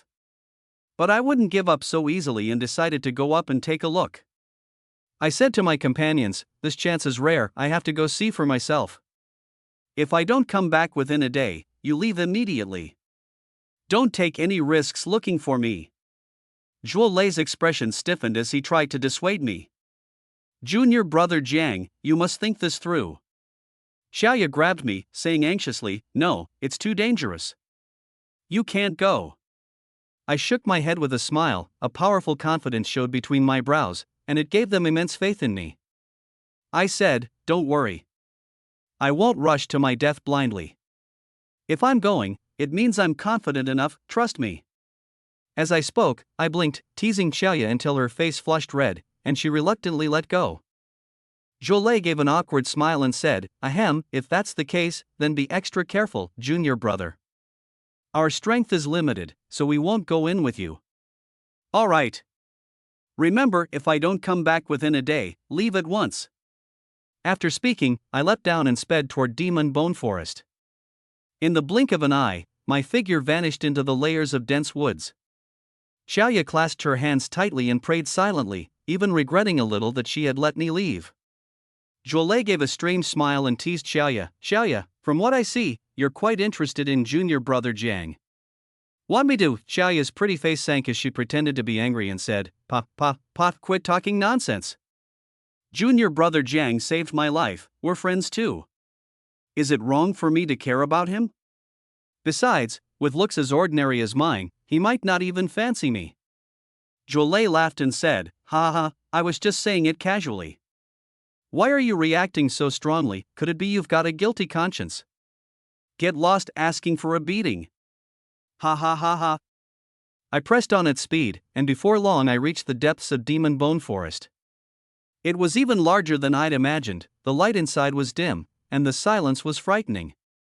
Following that faint scent of medicinal herbs, I hurried forward, drawing closer and closer. Suddenly, a furious roar like muffled thunder rang out. The light dimmed, and a black shadow blocked the way ahead. I stopped and looked. There, unmistakably, was a massive demon beast, more than 2 zhang tall and 3 to 4 zhang long, black all over, like a gigantic demon wolf. A powerful aura blanketed the dense forest, pressing down until the towering ancient trees crackled and popped, as if they couldn't withstand its pressure and might topple at any moment. I thought to myself, good grief, it really is a level 2 demon beast. Not only was I not afraid, a flicker of excitement flashed in my eyes instead. Level 2 demon beasts are divided into early, middle, and late tiers, corresponding to the early, middle, and late stages of the human martial realm of Kaitian. Judging from its aura, it was clearly early tier level 2, equivalent to the early stage of the Kaitian realm. The demonic wolf seemed to sense the threat in my gaze. With a furious roar, it charged straight at me. Tower after tower of giant trees snapped in an instant. The black demonic wolf, carrying an aura of terror, pounced down violently. Before it even hit the ground, its immense pressure had already locked onto me. I snorted coldly. Want to swallow me in one bite? In your dreams. I immediately unfolded the golden plume phantom steps/I, turning into a streak of golden light as I flashed to the side. Facing a second-rank demonic beast, I didn't dare be careless. After all, I hadn't yet mastered the tyrant dragon body. If I got hit, I'd definitely be the one to suffer. The demonic wolf's huge claw smashed the ground into a massive crater, sending dirt and stones flying and whipping up billowing dust. I shouted, "Let me see just how strong a second-rank demonic beast is." I leapt into the air, my right fist wrapped in a layer of purple radiance as I blasted toward the demonic wolf. Just as I was about to succeed, the demonic wolf let out a wild roar and spewed a mass of terrifying demonic chi, causing my attack to stall. My eyes narrowed, shock surging through me. A second-rank demonic beast really wasn't so easy to deal with. This move alone would probably leave an average spirit-building realm martial artist gravely injured. Fortunately, my physical body was formidable. Even though I slammed head-on into that mass of demonic chi, I wasn't hurt. My momentum was only slightly checked. Seizing the moment I hesitated, the demonic wolf swung its forepaw hard, like a massive stone pillar sweeping in from the side. Its razor-sharp claw tips traced several streaks of cold light, as if tearing through the air itself, hissing as they went. I shouted, "Perfect timing." I didn't dodge. Instead, I drove a punch straight into it. I didn't use any bloodline spiritual power, only my body to meet it head-on. I wanted to see just how far my physique had advanced after breaking through to the 7th layer of the spirit-building realm. A flash of purple light flared from my fist as it slammed head-on into the demon wolf's massive claw. A thunderous bang rang out. I let out a muffled grunt and was sent flying backward, stumbling as I hit the ground, a trace of shock flashing in my eyes. I exclaimed, "What terrifying strength! Second-rank demon beasts really aren't something to mess with." This punch of mine carried more than 60,000 Jin of force, yet not only did it fail to threaten the demon wolf, it was swatted away by a single claw, truly astonishing. That claw strike was close to 100,000 Jin, and it still wasn't even a full-powered blow. If not for my formidable physique, I'd already be seriously injured. I drew a deep breath, my gaze grave, thinking, the demon beast clan truly is gifted. One casual swipe carries 100,000 Jin of monstrous power. If it goes all out, wouldn't that be even more terrifying? Even so, I still didn't use my bloodline talent. I wanted to use this demon beast to hone my cultivation. Because only a powerful opponent can make one stronger. Up to now, almost none of the Spirit Sword Academy disciples could pose a threat to me, so this demon beast was my rare sparring partner. I shouted angrily, again, and threw another right punch. This time I didn't clash head-on with it. Instead, I used golden feather phantom steps to deftly evade the massive claw's blow, then drove my fist into the demon wolf's forehead. In pain, the demon wolf flew into a rage, let out a ferocious roar, and lunged again, demonic aura surging around its body, its momentum terrifying and fearsome. My expression changed. I could no longer hold out, and immediately activated my bloodline spiritual power. I bellowed, exploding spirit fist. The dense forest blazed with purple light as a violet fist shadow burst forth, the violent energy fluctuations forcibly shaking the demon wolf's giant claw away. I was thrilled. This punch carried more than 100,000 Jin of force, finally letting me seize a slight upper hand. But the demon wolf soon flew into a complete rage, and its every move carried even greater might. Exploding Spirit Fist no longer held any advantage. Instead, I was constrained at every turn. Shaking my head with a sigh, I knew I was still at a disadvantage in Cultivation Realm, and I decisively switched techniques. I bellowed, Divine Light Sword. With the long sword in hand, I slashed wildly. Razor-sharp sword light tore through the air and, at astonishing speed, cut toward the demon wolf's massive claw. The demon wolf seemed to sense the threat. Its pupils tightened as it swung its huge claw with all its strength, striking out as the sharp talons ripped through the air with a sizzling hiss. With a thunderous boom, white light exploded and sword winds raged. Caught off guard, the demon wolf was forced back into a stumble, and a gash was carved into its paw, exposing flesh beneath the hide. This time, it finally descended into a frenzy, ferocious light blazing in its eyes as it lunged at me without a thought for anything else. I leapt into the air and unleashed Divine Light Sword again. Dazzling sword light flashed like lightning as it slashed toward the demon wolf's forehead. The demon wolf no longer dared to take it bare-handed. Its demonic aura surged as it whipped its giant claw, deflecting the strike. After grappling for a while, I realized that with the demon wolf on guard, divine lightsword could hardly land on a vital point. If this continued, killing it head-on would be truly difficult. Fortunately, the gap between us wasn't that large. Being able to confront a level 2 demonic beast head-on with only the 7th layer of spirit building was already quite remarkable. With such ability, across the entire Spirit Sword Academy, there probably wouldn't be a second person like me. I gave a cold shout, "Fine, I've finally figured out the strength level of a tier 2 demonic beast. This fight should end now." My bloodline talent erupted with a roar, and an aura of domineering majesty instantly spread out. The demonic wolf's body trembled violently, and intense fear flashed in its eyes. To its horror, it discovered that I had suddenly become stronger, strong beyond belief, terrifying as though I were an ancient ferocious beast. The demonic wolf let out an extremely uneasy, frightened growl, but its body no longer obeyed it. The demonic power throughout its body rapidly declined, and it completely lost its fighting strength. With a single sword strike, I split its head open in an instant. Then I pressed down on its head and unleashed my bloodline devouring talent. The demonic wolf's body twitched a few times before dying completely. Thick, surging essence blood poured out and gathered beneath my hand into a blood-red vortex. Its body rapidly withered and shrank. Moments later, it condensed into a soybean-sized drop of essence blood, radiating a pure bloodline aura. I shook my head inside, saying with some disappointment, "Only this much?" This was a tier 2 demonic beast, yet the essence blood it condensed wasn't much more than a tier 1's. I sighed in frustration and quickly devoured it. After the essence blood entered my body, one portion was absorbed by the purple mystic pearl, while the other merged into my bloodline. After silently sensing for a moment, a glimmer of light gradually appeared in my eyes. After devouring the demonic wolf's essence blood, my strength had clearly increased. The effect was even better than refining 10 Chongling pills. I nodded faintly, the gloom in my heart easing a little, and said, "At least the results are good, so it wasn't a waste of effort." Compared with pills, demonic beast essence blood has another advantage: it never suffers from the problem of losing its effect, making it an ideal cultivation resource. For me, this is extremely important, and it's also where my confidence comes from.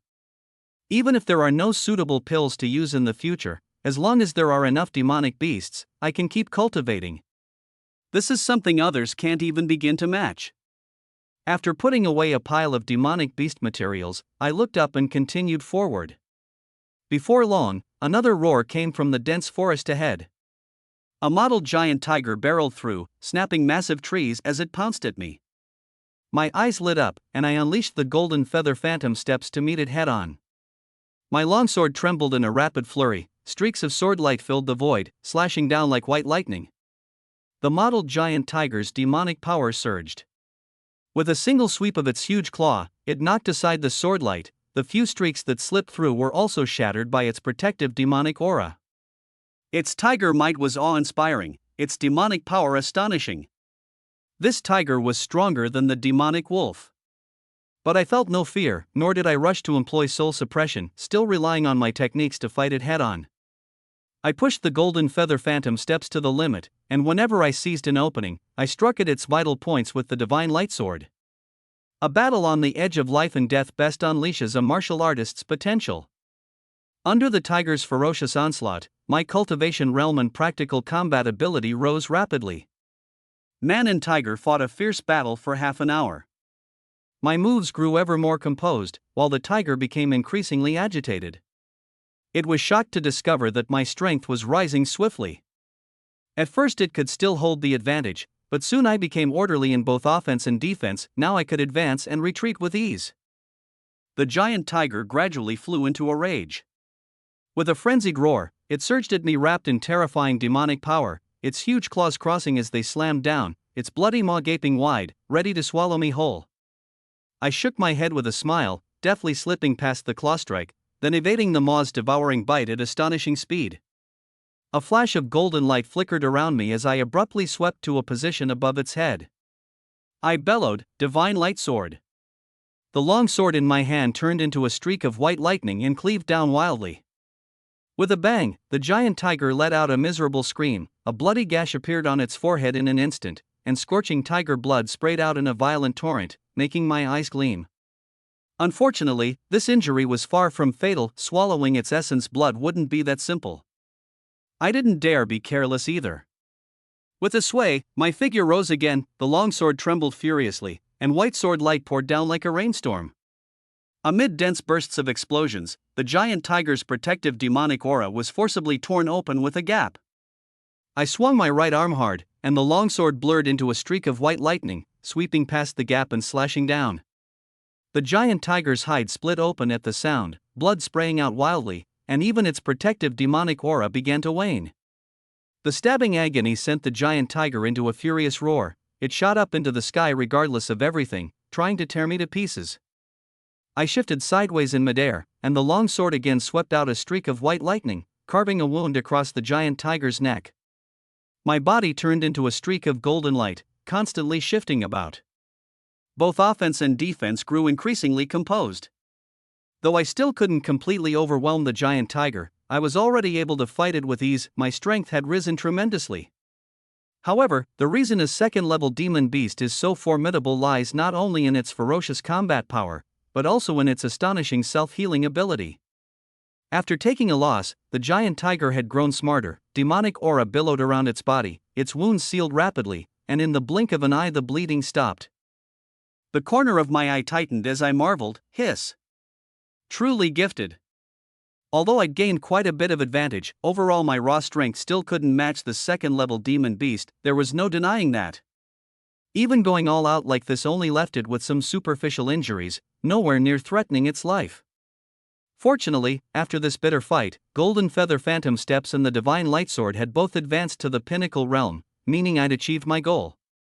Next, I stopped entangling myself in battle, because there were more important matters. My eyes narrowed as I unleashed my soul suppression talent. A terrifying aura spread rapidly, instantly enveloping the giant tiger and filling this second-level demon beast with extreme panic. That dignified, overbearing presence clamped down on its demonic power, leaving it with absolutely no room to turn the tables. It truly couldn't understand why I had suddenly become so terrifying. I didn't let it die in too much agony. With a single swing of my long sword, I ended it in an instant. The essence blood of this gigantic tiger was incredibly potent, worth more than 20 spirit-rushing pills. After devouring it, my strength rose yet again. This kind of cultivation speed is who knows how many times faster than taking pills and going into seclusion to train hard, truly astonishing. I steadied the excitement in my heart and stowed the remaining demonic beast materials away. With the soul suppression talent guarding me, dealing with second-rank demonic beasts is no longer difficult. Perhaps only demonic beasts of third rank and above can threaten me. But up to now, I haven't encountered any of that level. Who knows what the situation is really like? I nodded with a smile and continued forward. Moments later, a man in a blue robe quietly arrived in this dense forest. His expression was indifferent, his gaze icy. No, it should be called calm, a terrifying calm. He murmured leisurely to himself, "Your strength is getting stronger and stronger." Interesting. His eyes shifted slowly, looking toward the forest to the side. With a crackling burst of strange sounds, a massive black tiger emerged from the swaying giant trees. It was even larger than the model giant tiger from before, and its aura was more ferocious, clearly a mid-tier second-rank demonic beast. The blue-robed man's face remained expressionless, as if he didn't see it at all. His gaze passed over the black tiger and looked ahead. Behind it, an even larger black tiger came striding over the ground, exhaling demonic aura, its presence more than twice as powerful as the one in front. The man in the blue robe stared at the ground, as if recalling something. He raised his palm and looked at it, his gaze seeming slightly puzzled, and said, "It's been a long time since I've killed such low-tier demon beasts." The black tiger in front crouched low, its fur bristling as it let out a deep, rumbling growl, as if a prelude to an attack. The man in the blue robe lowered his right hand, his eyes turning calm again, and walked straight past the black tiger. Under his feet, the dead branches and fallen leaves cracked with a few sharp pops.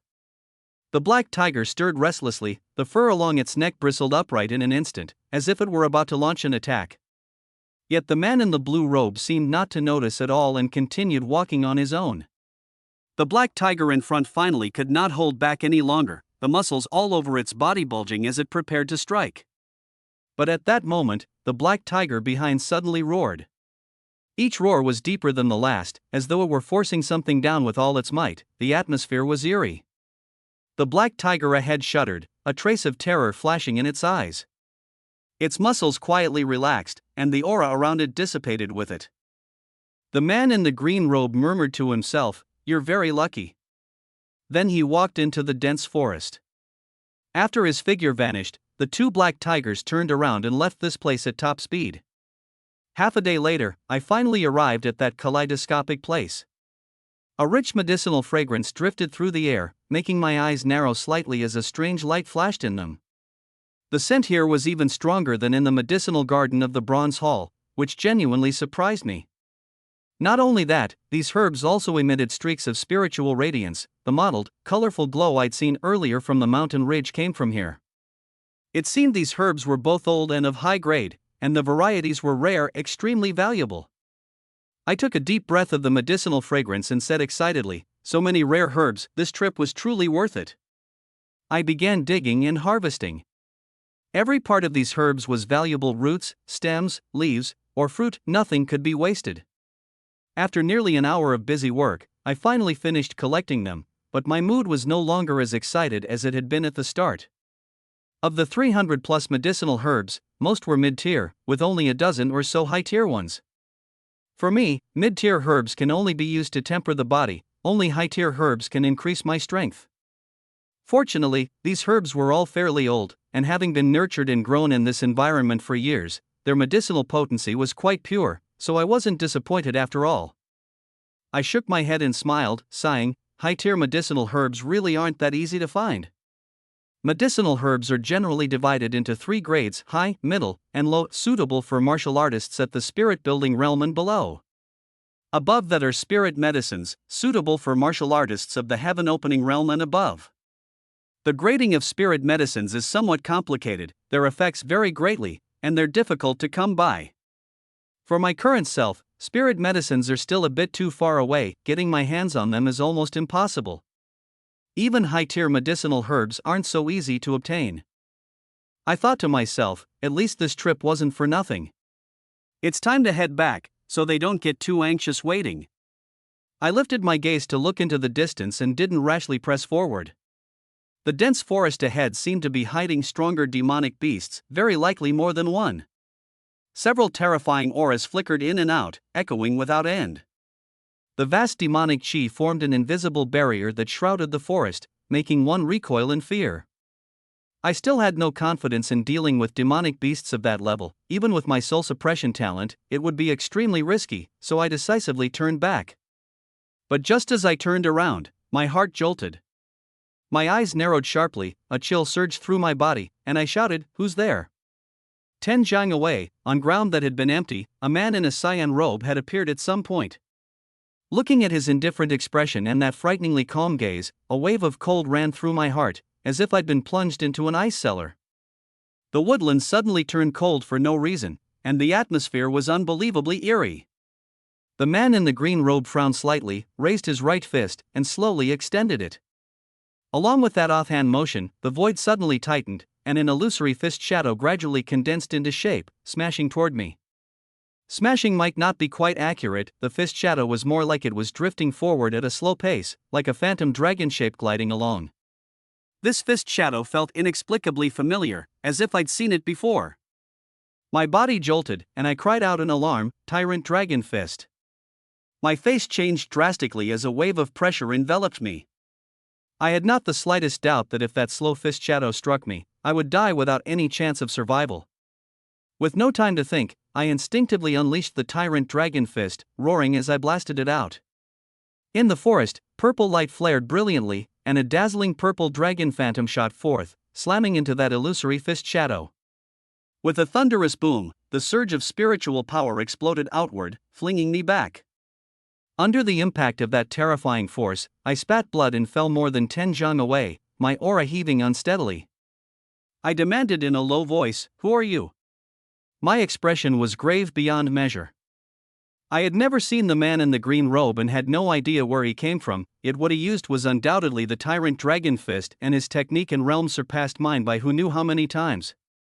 Even if I cultivated the remaining chapters of the Tyrant Dragon to the very pinnacle, it would be impossible to wield such power. The man in the green robe didn't answer. He merely smiled faintly and walked forward at an unhurried pace. After a few steps, he suddenly stopped, his brows knit as he said, "I miscalculated." Then he shook his head with a sigh, looked at me deeply, and with a flicker of his figure, vanished in an instant. I watched in shock, finding it hard to believe. This man in the green robe clearly possessed terrifying strength, and he was just about to make a move on me, so why did he leave for no reason? But the next moment, I understood. A streak of white light tore through the air at high speed and, in the blink of an eye, landed in the woods. The white light receded, revealing a stunning woman. She hurriedly asked, "Zhang Tian, are you all right?" I got to my feet, wiped the blood from the corner of my mouth, and said solemnly, "I'm fine, the injuries aren't serious." "Luo Lan, you saved me again." "Thank you." Luo Lan snorted softly.